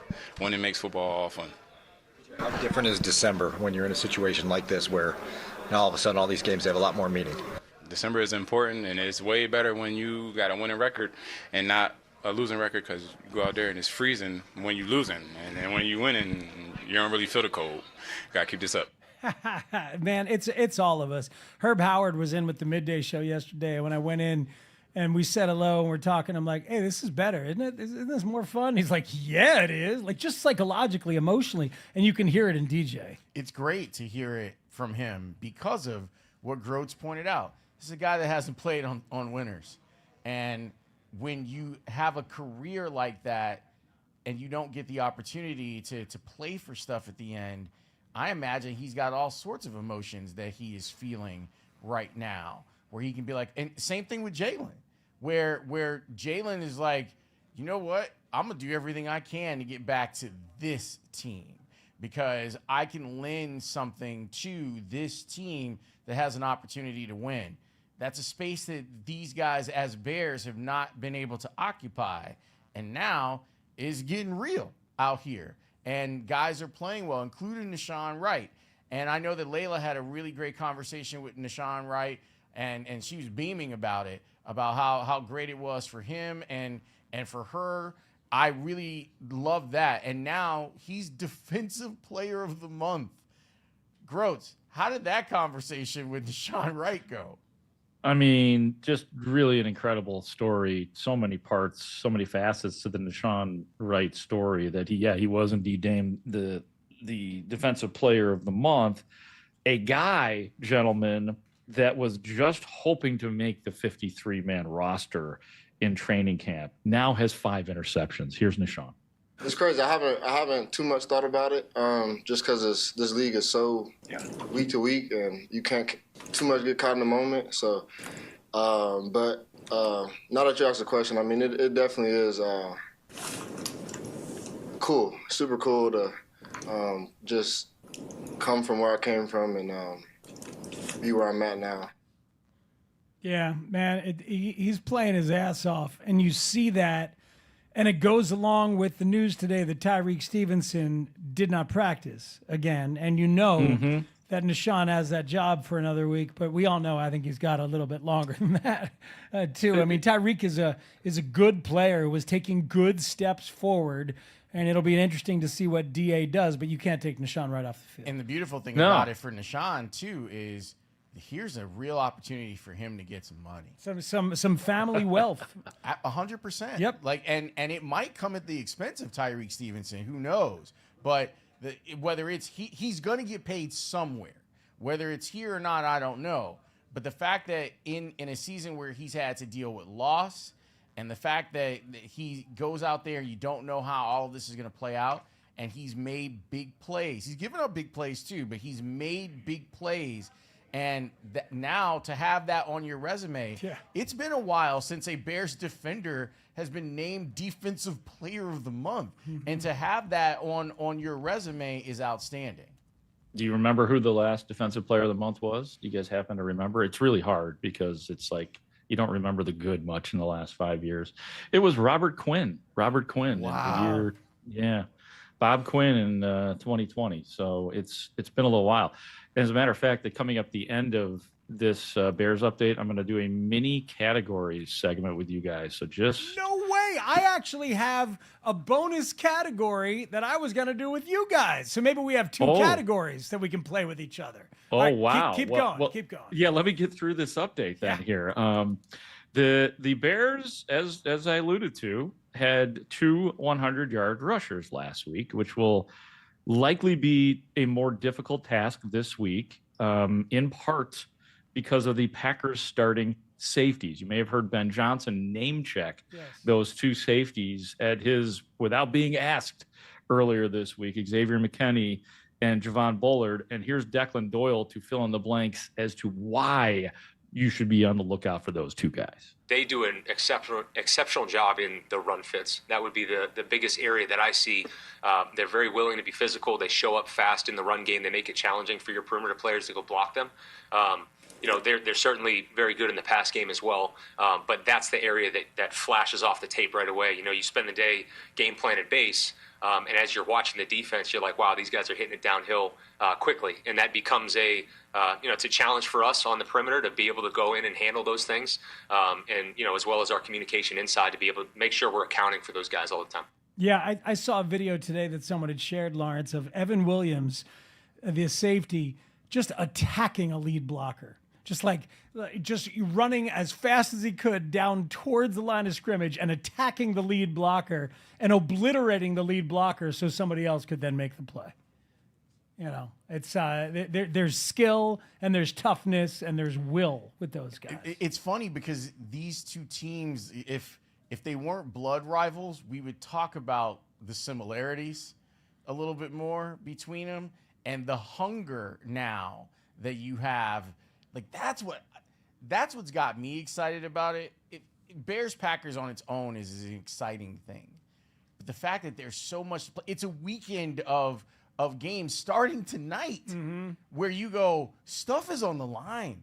Like the Lions could be damn near eliminated tonight. Yeah, no, Tanny made the point in our pre-show meeting, like every game every week matters. Because, like, what are you going to be the 1 seed and not have to go out to L.A. and play the Rams out there? Yes. Be nice to do that here instead, wouldn't it?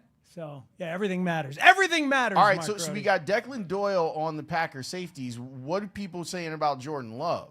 Yeah, Dennis Allen, the Bears defensive coordinator, was front and center today, asked about Jordan Love. And keep in mind, Jordan Love has what Caleb Williams desires, and that is a completion percentage near 70%. He's at 67%, 19 touchdowns to 3 picks, been sacked 17 times. Dennis Allen had this to say about the Packers starting quarterback, Jordan Love. I see a quarterback that does a really good job of processing. He gets through his reads. He knows where he wants to go with the football. He delivers the ball accurately. I see a guy that's playing really at a high level.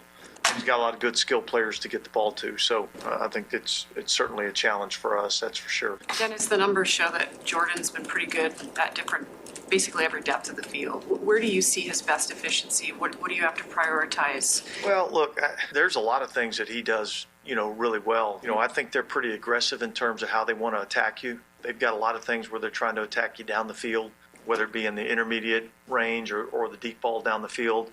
I think he throws a really nice deep ball, puts it in a very catchable spot for his guys to go make a play. And yet, when that's not there, he does a good job of getting the ball down to the check down, and those guys gain yards on check down. So they make it challenging with what they do schematically, what they do, in terms of the skill position players that they have. And so it'll be tough for us. That's the difference, is the deep ball touch. It's the difference. And when DJ talks about the passing game getting going, things would be different if Caleb had completed some of the deep balls in these past 4 or 5 weeks. So, Groats, I'm going to call an audible because the fact that you and Spiegs are on the same page is worrisome to me in the best possible way. So here's what we're going to do. We're going to take a break. When we come back, nuggets and tidbits and categories from each of you. Is that cool with you? Sounds good to me. All right, that's before we play the real listener categories. We got bonus categories before categories. Bonus Bears and I imagine Packers categories with Mark Grody plus his nuggets and tidbits from Haugh. Stick around. You're listening to Spiegel and Holmes here on The Score. We are Chicago's #1 and most listened to sports station. We're live from Chicago, talking Chicago sports. Listen on your radio, your laptop, your mobile device through the Odyssey app, AUDACY, or tell your smart speaker to play 670 The Score. We're live and we're local. 670 The Score. Always live on the free Odyssey app. This segment is brought to you by IDOT. Drive sober or get pulled over. Chicago tight end Cole Kmet here. Quick timeout. If you're drunk or high, call a rideshare or grab a sober friend. Protect yourself, protect your crew, make the right play call. If you feel different, you drive different. It's not a game. Visit itsnotagameillinois.com to learn more. Listen up, football fans. You won't want to miss this. Right now, new Bet365 customers bet $5 and get $150 in bonus bets, win or lose. So you could turn that $150 into something bigger when you bet on money line, spread, totals, player props. $150 in bonus bets when new customers bet $5. I know where I'm going to bet from now on. Download the app today and see why it's never ordinary at Bet365. Gambling problem? Call 1-800-GAMBLER. 21 plus only. Must be physically located in Illinois. T&Cs apply. In-app only. Hi, it's Russ Armstrong, the Chicago window guy. If you're in the market for windows, we do things different than those other big window companies. No subcontracted labor, no 3-hour-long sales pitches, simply the best product made here in Chicago with the best installation and best warranty, all at the lowest price. Deal directly with me and call the Chicago Window Guys at 847-881-3060 and check out our 5-star reviews at ChicagoWindowGuys.com. ChicagoWindowGuys.com. There are only about 4,300 publicly traded companies on the U.S. Stock Exchange, But there are an estimated 33 million companies in the U.S. Hi, I'm Jeff Jr., founder of Trajan Wealth. The average investor is missing out on over 99% of the investment opportunity that's happening in this beautiful country until now. True portfolio strength is found beyond the confines of the S&P 500, investing in promising companies before they go public. Private real estate, infrastructure, world-changing technologies. This is called the endowment model. The endowment model has historically outperformed the traditional model of just stocks and bonds. If you're an accredited investor and want more from your investments, it's time to think beyond just stocks and bonds. Call Trajan today, 630-320-2100. That's 630-320-2100. Advisory services offered through Trajan Wealth, LLC, an SEC-registered investment advisor. See website for details. Comcast Business is celebrating the holidays by giving your business the $1,000 holiday bonus when you switch to a gig speed internet package. Just imagine the thousands of possibilities of a $1,000 prepaid card. Like possibility number 12, a new laptop for the office holiday hero. Or possibility number 108, smart speakers to deck those hallways. Or possibility number 192, new equipment for the new year. Or possibility number 555, Bluetooth holiday lights for office decor. Switch to Comcast Business, designed for 100% reliability with business internet and wireless connect, plus advanced cybersecurity, and now get the $1,000 holiday bonus. Comcast Business, powering possibilities. Ends 12/14/25. New customers only with 2-year agreement. Requires qualifying gig package. Other restrictions apply. Nationwide is so much more than a great insurance company. They're one of America's largest financial services companies. Like how I'm more than just Peyton Manning. I'm also motivating Manning. When I say insurance, you say financial services. Insurance. Financial services. Insurance. Financial services. Now when I say nationwide, you say is both. Nationwide. Is both. Nationwide. Is both. For your insurance and financial needs, Nationwide is on your side. Nationwide Investment Services Corporation, member FINRA, Columbus, Ohio. That's the sound of James adding long-lasting Gain scent boosters to his laundry this morning. Several hours later, James sniffs the irresistible scent of Gain on his shirt. Gain. Several hours later, James has even caught the attention of his mother-in-law, and she never gives him attention. Ooh, you smell amazing, James. Oh, thanks, Mom. I love you too. I never said that. Add Gain scent boosters to your laundry. Add joy to your day. Cars for Kids reminds you time is running out to donate your car for 2025. Call 877-CARS-FOR-KIDS now to secure your 2025 tax deduction and vacation voucher. That's CARS with a K. Check engine or ABS light on? Take the guesswork out of your warning lights with O'Reilly Veriscan. It's free. Ask for O'Reilly Veriscan. O'Reilly Auto Parts. This is the story of the one. As the purchasing manager at a manufacturing plant, she knows the only thing more important than having the right safety gear is having it there when you need it. That's why she partners with Grainger for auto reordering, so her team members can count on her to have cut-resistant gloves on hand, and each shift can run safely and efficiently. Call 1-800-GRAINGER, click Grainger.com, or just stop by. Grainger, for the ones who get it done. Get 5 quarts of Syntec Full Synthetic and a MicroGuard Select Oil Filter for just $32.99 now at O'Reilly Auto Parts. Limit supply. O'Reilly Auto Parts. This is Zach Gelb with Odyssey Sports Minute, brought to you by BetMGM. Own your moment, make it legendary. Please gamble responsibly. Gambling problem? Call 1-800-GAMBLER. Tonight feels like a playoff elimination game in the NFL to kick off Week 14 when the Dallas Cowboys visit the Detroit Lions. The Cowboys have won 3 straight, while the Lions, after starting 4-1, are 3-4, having lost 2 out of their last 3 games. Nothing that happens tonight will surprise me, but I'll trust the Cowboys offense to find a way to win this contest. I'm Zach Gelb.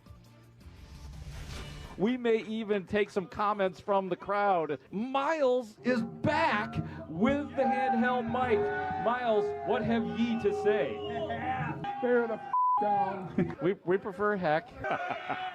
They had to pull the mic. Live shows. Okay. Yeah. It was so good in the pregame. Yes, it was. An emotional Miles. Yeah, well, and you know, and you understand. Olin and Big Cat are correct. You do understand. It is live radio, though, and we would like to keep our FCC license. It was quite the afternoon for Mark Grody last week, between cussing fans and being pelted with popcorn like he was sitting in front of Benny the Bull. Groats had himself a time last week with the boys. And let me say that Benny the Bull reference is the entirety of our Bulls coverage. Today on 670 The Score in this show, we had a Bulls segment that was slated here, but my man said, F the Bulls. And you know what? I support it, Lawrence Holmes, because Groats, you got nuggets, you got tidbits, you have a category, I have a category. Even before we play categories, Dave Wanstead's going to be right here with us at 5 o'clock. It is Bears and Packers week. The Bulls can disappoint us much deeper into the winter. What you got, Groats? I got a really quick nugget on Benny the Bull, actually. I don't know if you guys I know you probably didn't watch. Maybe for some reason I watched the Bulls game very closely last night. Adam Amin mentioned last night that the inventor of Benny the Bull was the old, and I can't think of his name off the top of my head. This is not going well for me. The old Orlando GM, Pat, what was his Croce. name? No, no, not Pat Croce. Williams. Pat Williams. It's Pat Williams, right? That's Yes. his name, Pat Williams? Because I think it was. He actually used to work with the Bulls, and he invented Benny the Bull. So there's a nugget you never thought that you were going to get out of me today. You were exactly right. He was the Bulls GM from 1969 to 1973, and he created Benny the Bull as a way to improve the team's arena entertainment. How about that? I didn't know that See? either. Thank you, Mark. I spoil you guys. That is what I do for you guys. And Benny the Bull was named after Ben Bentley, who was the team's first public relations manager and stadium announcer. No. Come on. Let's go. No. Is that true? Yes. That is. Yes. Oh my Somebody's God. That reading might Wikipedia. That's me. that might be only interesting to the three of us, but that is interesting. And Tellender. Somewhere Tellender and Mulligan both think that's very interesting. They're both lighting up a cigar as we speak and us mentioning it. In terms of nuggets, what I'm thinking about right now and what I'm looking at right now is some of the numbers for Caleb Williams. And one of the things that we know he still does, that he is high in the league in it and holding the ball over 3 seconds, which is the highest in the league right now. He's not going to be able to do that. Like, this is going to be a real interesting game in terms of that, as in Micah Parsons is coming at you with his 12 sacks, Rashawn Gary with his 7.5 as well. So it's going to be really interesting to see him attempt to overcome that. I talked to several players today, too, about, did it mean anything that you guys have beaten the Packers in calendar year 2025? And all of the players that I asked that question were like, it does mean something. DJ Moore kind of looked at me like, what are you talking about? Of course, like, that was a huge moment for them for a lot of reasons, obviously. So none of those guys were backing away from that particular part right there as well. And then just a couple of guys that the Bears will not have to deal with. People know that Tucker Kraft, the tight end for Green Bay, is out hurt. He's got the knee injury, hurt it in week 9 against Carolina. But I bring him up because he's still the number 2 wide receiver statistically for the Green Bay Packers. And then the other guy on the defense that needs to be mentioned is Devontae Wyatt. He is hurt for the Packers along that defensive line. That's a big deal, too, because he's been playing really well, and he's had 4 sacks this year. You're going to see more from guys like Carl Brooks. I only bring up Carl Brooks' name because he was the one that blocked the kick on November 17th last year. Oh, good stuff right there, Groats. Yeah. I will say on the time to throw, Caleb at his lowest time to throw against the Steelers. And that was clearly by design with all their excellent edge rushers. And to your point, I think that may be the design against this team as well. No doubt. It's got to be. It's just got to be this week. I mean, there's no other way around it. And I'm looking forward to the test. You know what I mean? Like, this is a good test for the Bears offense, and I love it. Okay, so next segment, we're going to do listener categories. Now, for some reason, both Spiegs and Groats have categories ready for us, which we were not expecting. Like, this is off the cuff. Like, we were not planning it. You just let this music roll for the rest of the show. What you got, Groats? Yeah, this might be categories overload. I mean, we might have to just put this segment away for a few weeks after Whoa. this, which I would, Put your programming ideas back in your pants, sir. Grody, that was an off-air man. conversation between the two of us, okay? Yeah. I don't know, Speaks. You're pretty mean to Alex, so I'm taking over the show. So I listen to you guys. It's pretty ugly sometimes. As mentioned earlier, Nashawn Wright named the NFC Player of the Month for November, the first Bears defender to win the award since I said 2020. It was actually in the year 2021 that Robert Quinn did win an defensive player of the month. He is the fourth member of the Nashawn Wright is the fourth member of the Bears secondary to win it since 2012. Who are the other three? This is a three-person category. Who are the other three members of the Bears secondary to win Defensive Player of the Month since the year 2012? I've got one of them. Can I go first? Yeah. Eddie Jackson. Yeah. Ding, ding, ding. Yeah. You said 2012, right? Yes, since 2012. Tim Jennings. Yes. What? Because he had 12 Yes. interceptions that year. Wow.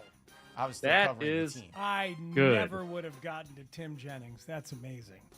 I did get it, by the way, Speaks, just so you feel worse. Thanks, buddy. Appreciate you. So we got One more. since 2012. Tanny, you got one? Yeah, did Prince Amukamara win it after he walked off? Was it the Seahawks that one game on Monday Night Football? Did he win it? It was not Prince Amukamara. No, but he was a fine choreographer. Bears. Oh, yeah. The listeners say Kyle Fuller. Did Kyle Fuller win at one time? No, but I guessed that too. Did Chris Harris win it? I mean, you guys are overthinking this right now. I'll just say that. Peanut? Did Jalen Johnson win it? Peanut. Jalen Johnson? Not Jalen Johnson. It was Peanut, Charles, Tillman, the other 33. My God. Originally a 33. Of course, Jalen is one now, but Charles Tillman wore 33 just like Jalen Johnson used to. The embarrassment is real. All right, so Charles Tillman, Eddie Jackson, Tim Jennings, of course, and now Nashawn Wright. I hope Nashawn Wright does not have the feeling that Tim Jennings brings up in a decade where it's like, oh yeah, that's right, he had that one year. He was great. I think it was 2 years where he was. One year he was great, and the other year he was really good. And he was also made a two vet. Pro Bowls. Yeah, he had a long Like, career. there's been guys like that, like R.W. McCorders had like a great year for the Bears, right? I'm Yeah. thinking about secondary guys. Mark Carrier back in the day. The other thing about had a R.W. fantastic. The other thing about R.W. McCorders is that his family restaurant had a terrific Monte Cristo. Yes. Did you guys ever go there? Yes. R.W. Tim McCorders. Jennings was a second-team All-Pro in 2012 and was a Pro Bowler in 2013, working the side circuit. Side circuit. All right, good stuff. All right, I have a category here. This is an extra category. I prepared it for categories, but I thought it was a little too deep, a little too niche. But I thought I would ask you two Jamokes and Tanny. So you three Jamokes, okay? Let's see how niche we are. All right. I am looking at a list of players, football players, who played at least 20 games for both the Bears and the Packers. 13 players played at least 20 games for each franchise. Lawrence, you can go first. Steve McMichael. McMichael did not play 20 games. Really? You're out. Yep. I'm out. For the Pack. So it is kind of niche. Grody, got one? Give me Edgar Bennett. Edgar Bennett absolutely played at least 20 games for each franchise. Tanny. Julius Peppers. Julius Peppers did 64 for the Bears and 48 for the Packers. Can I jump back in with one? Yes. Yeah. Amos. Adrian Amos Yeah. is the only guy to play 60 and 60. What? 60 games for the Bears and 66 for the Packers. Adrian Amos. There you go. Groats, you got any more? Give me Jim McMahon. Not Jim McMahon. Yeah, because he didn't play. Didn't play 20. Never play. Oh, right. Yeah, I'm sorry, you're out. Tanny. Womp womp. Yeah, pass. Pass to the crowd. Crowd, what do you got? Let's think. Crowd, Let's think raise a this hand. through. Equanimous St. Brown is correct. Yeah. So I get that. I get credit for that. Tanny, you get that. You get the crowd pick. I'm the You know what that is, facilitator. Spiegel? That's a very niche crowd you have there. It is a being able niche to crowd. Answer that. They're all wearing Bears regalia. Anybody else in the crowd? Edgar Bennett already guessed. Thank you for listening, though, and playing along. Don't give that man one of Leslie's donuts. We got donut jokes going on. Well, we got donuts is what we have. I didn't know you were doing donut Josh jokes. Sitton, Tanny, you just that's said right, Josh Sitton. Tremendous. There's another offensive lineman, the guy that. The guy at the center. Lucas Patrick. Lucas Patrick has played Patrick. 20 games for each. There's a tight end, a big, tall basketball. Mercedes Lewis. There's another tight Jimmy end. Graham. Yes, Another Mercedes one. Lewis, and another tight end. He just played for the Bears a couple of years ago, and he's from Chicago, and he's Tunyon. Oh God, Robert Tunyon Bob did not quite. Tunyon. Tunyon not quite. He only had 18. But Jimmy Graham played at least 20 for each team. Jimmy John G. Theory, ladies and gentlemen. Wow, that's No. going back in the John Wayback Theory. Machine. And then the other, Zeke Bratkowski. Wayback Machine. If you get the Zeke Bratkowski reference, folks, please get your affairs in order. Somebody named Bob Jeter, Derek's dad, and Brian Wagner and Anthony Morgan. I don't remember those guys. You're either. just making up names. You're like Grobber right now. You're just making stuff up. You But don't there think you go. anybody in that Ha-ha crowd's on going the to check list, He you? didn't play 20 games for the Bears, right? Who's that? Haha. Haha, no, he didn't quite play 20 for the Bears, I think. Think one season. Something like Yeah, that. he was in that line of like to Sean Hakeem. Gibson, haha, Clinton Dix, and then now to Kevin Byard in terms of the transient safeties the Bears have had through the years. You know what? That was actually more enjoyable than I thought it was going to be. That category? Yeah, that was a lot of fun. Come on, man. I was a little worried too, Lawrence. I didn't know what he had up his sleeve. All right. Well, I think that means I won categories this time. Well, we know that the real winner as always is the listener. Wait till next segment when they really get to win. Thanks, Mark Grody. You're the best. Bye, guys. Have fun. Hello, everybody. Good. Say hi to everybody in the crowd for me. I love everybody. Bears. Hi, Love everybody. you. Bears. See ya. Bye. We do have a couple minutes left. Do you want to get into the Bulls now? You want to do that? I really don't. and let me tell you why. Tell me why. Just real quick. That anger that you feel about going on with John Kuhn is the anger I feel about the Bulls.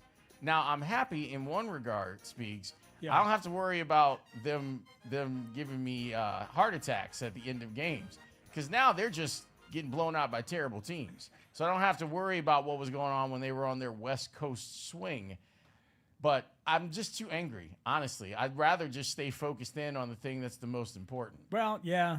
It's I think Bill Bixby said it best. Don't make me angry. You won't like me when I'm You won't like me when I'm angry. It's the whole thing. My favorite part of the Incredible Hulk on TV was definitely the sad piano music. It's the best. As he walked off at the end towards another town. That's right. He never knew where he was going to end up, but there was No. going to be some adventure, and someone was going to piss him off. Right, but he had to reinvent himself every time. A lonely man out there in the world with superpowers, sure, and he was going to do right, but I always like the two shot at the beginning of the show.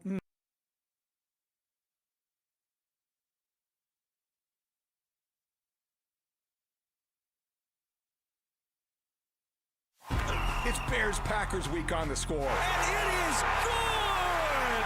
The Bears come to Lambeau and upsets the Packers. It's David Haugh here from the Mully and Haugh Show, 5:30 to 10 a.m. Ben Johnson faces off against Matt LaFleur for the first time as the Bears head coach. Ben Johnson. And to be quite frank with you, I kind of enjoyed beating Matt LaFleur twice a year. Matt LaFleur. You think it's good for this rivalry that these two teams are where they're at? To be honest with you, I don't really put too much thought into that. Stay tuned as we continue to get you ready for this epic rivalry game at Lambeau Field on Chicago Sports Radio 670 The Score and always live on the free Odyssey app and iHeartRadio app.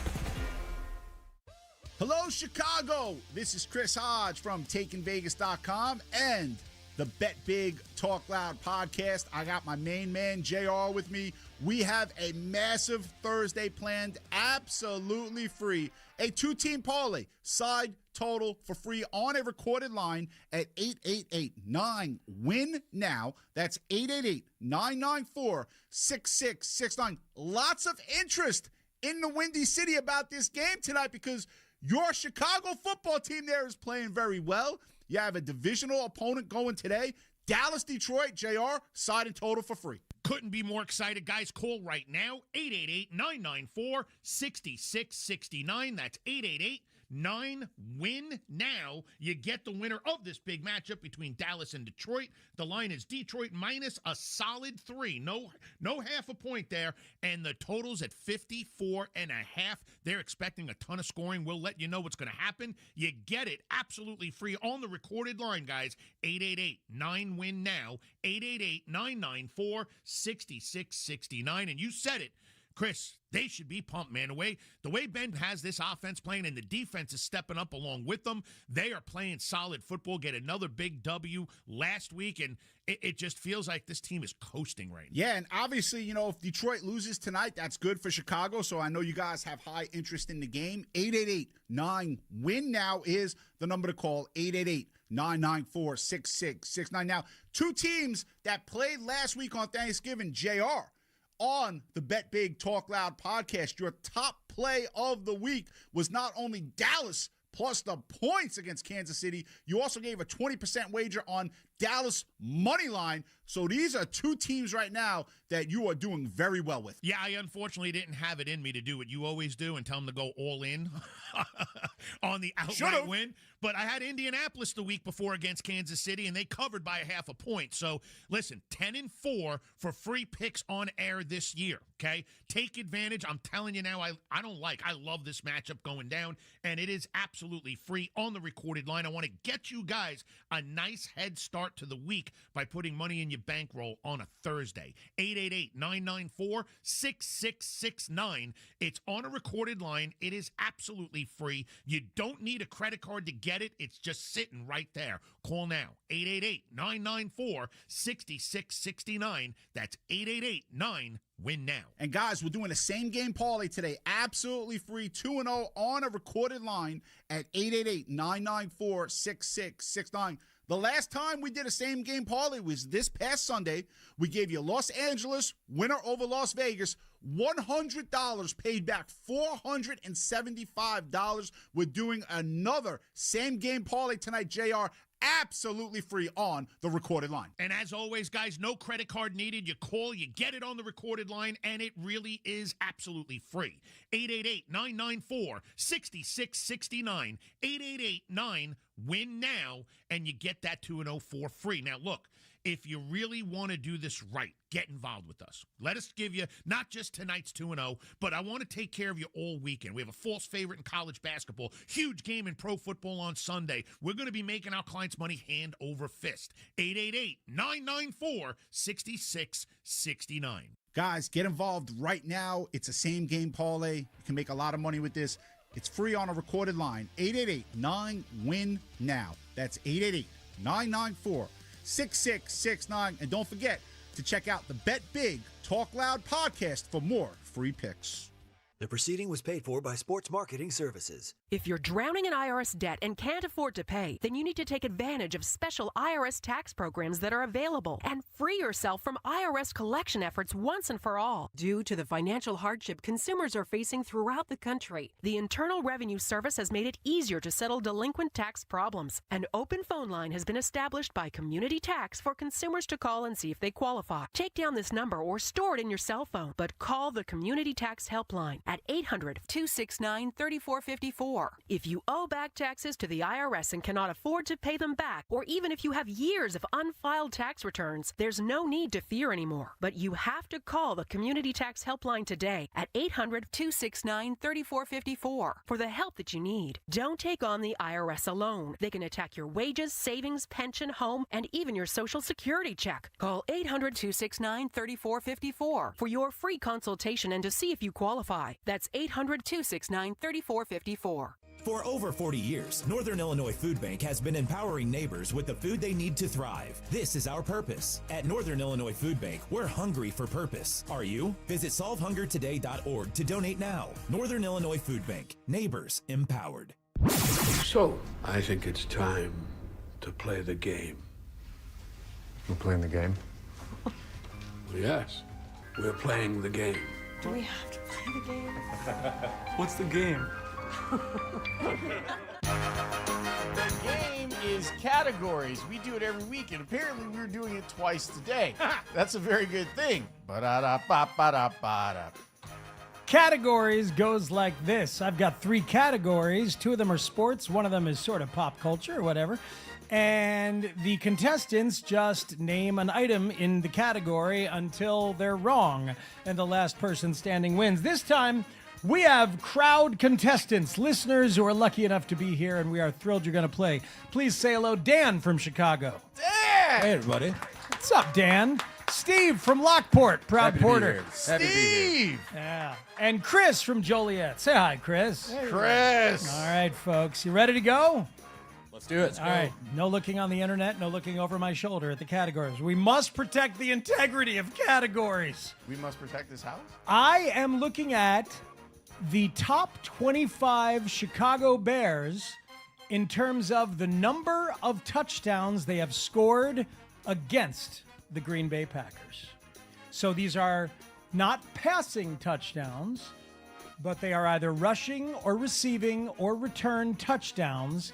The top 25 players, who are they? We will start with Dan in Chicago. Give me one. Let's start with number 1, Walter Payton. Walter Payton is indeed number 1 with 24 touchdowns scored.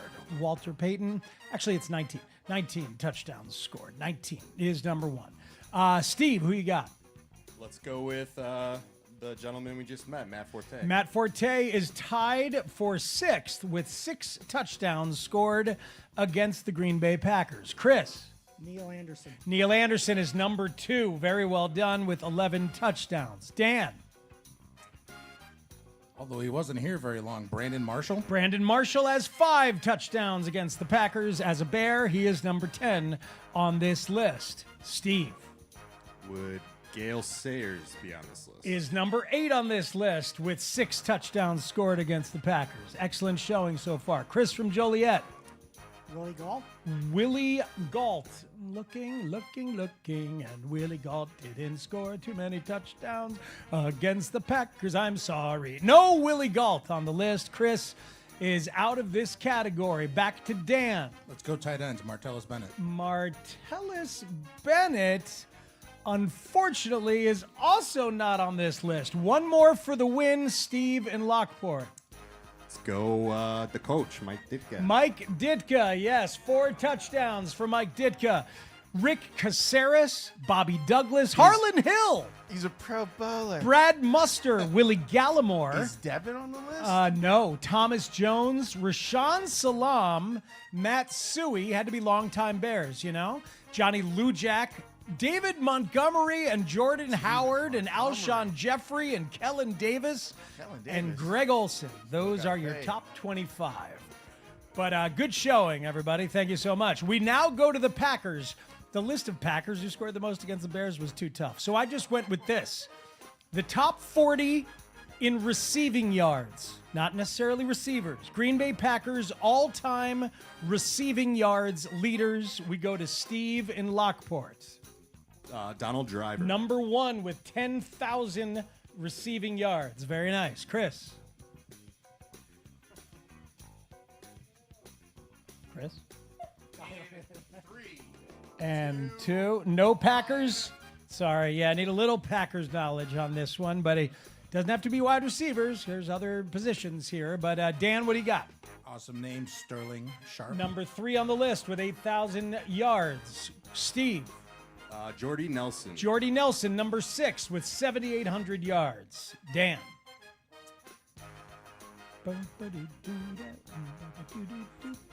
Amon Green. Amon Green, let's see. Yes, Amon Green, number 20 with 2,700 yards receiving. The assist to the wife. Way to go, wife. Steve in Lockport. Davante Adams. Davante Adams, number 4 with 8,000 yards as a Packer. Dan.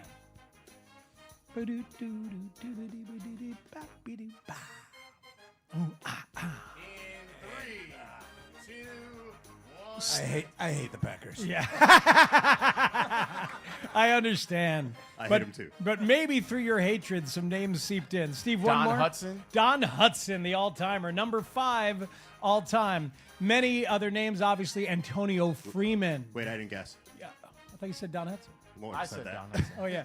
Oh, sorry All about right, that. yes. Steve? It's not Don Hudson or Antonio Freeman. Yeah, Steve, you got Or one? just say one of those names and you win. Greg Jennings. Greg Jennings, number 9, absolutely. Randall Cobb, James Jones, Robert Brooks, Jermichael Finley, Javon Walker, who else? Bubba Franks, Mark Chimura, Romeo Dobbs on this list. Aaron Jones down at number 35 as well. There's a great picture at the University of Arizona's football office of all of their great players in the history of playing in the NFL. The picture of Lance Briggs is him bending Bubba Franks' head backwards. Shoulder pad to head. Wow. Bubba Franks going backwards. I'm going Man. to see if I can find it. Please. Share it with you. Glad to give you that memory in the middle of categories. I love it. All right. I don't hate Wisconsin. You guys hate Wisconsin? Love it. Not No, right? just the Packers.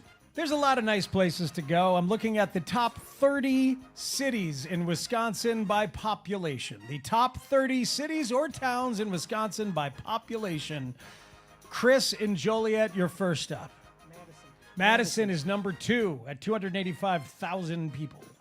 It's a small state in terms of population. Milwaukee. Dan, Milwaukee's number 1 at 563. Steve. Beloit. Beloit is number 23 at 36,000. Chris. Claire. Eau Claire is number 7 with 72,000 people. Yes, Dan. Racine. Racine, number 5 with 78,000. Chris. Wausau is number 19 at 40,262. Green Bay. Green Bay. Number 3 at 106,000. Jarrett would have never said that. No, he wouldn't have. We'll see how deep he could go. Steve. Kenosha. Number 4 at 99,000. Chris. Just shout. Sun Prairie. Sun Prairie. Number 20 at 39,000. Way to go. Dan. Appleton. Number 6 at 75,000. Steve. We're going way up north. Hayward. Hayward, Wisconsin. Fishing Hall of Fame. Come on. I'm sorry. Hayward does not make the top 30. Chris. Oshkosh. Oshkosh is number 9 at 67,000. These guys know a lot about Wisconsin. But we live right next to it. It's right there. Dan. I think is it Elkhart? Elkhart is in Indiana. I'm sorry. I take back what I said. They know a lot about Indiana, too. Chris, one more for the win. Menasha. Menasha. Pick another one. What about where Terry's manometer was? Yes. Manitowoc. Is that where? Or Menominee. Yeah, that's what he meant. Yeah, Menominee. That's what he meant. Yeah. Those are both on the list. Those are both on the list. All right. Well, I think we've exhausted Wisconsin. Chris, I can't give you that win. I believe our winner is Steve in Lockport. Way to go, Steve. Way to go. Guys, thanks so much for doing this. Thank you very much. Appreciate it. Janesville, Lacrosse, Sheboygan. That's fun to say. Fond du Lac, Brookfield, and whatever. A whole bunch We of got Kohler in there? Kohler on that list or too small? Kohler too small. Kohler too small. Thank God for that. Am I right, folks?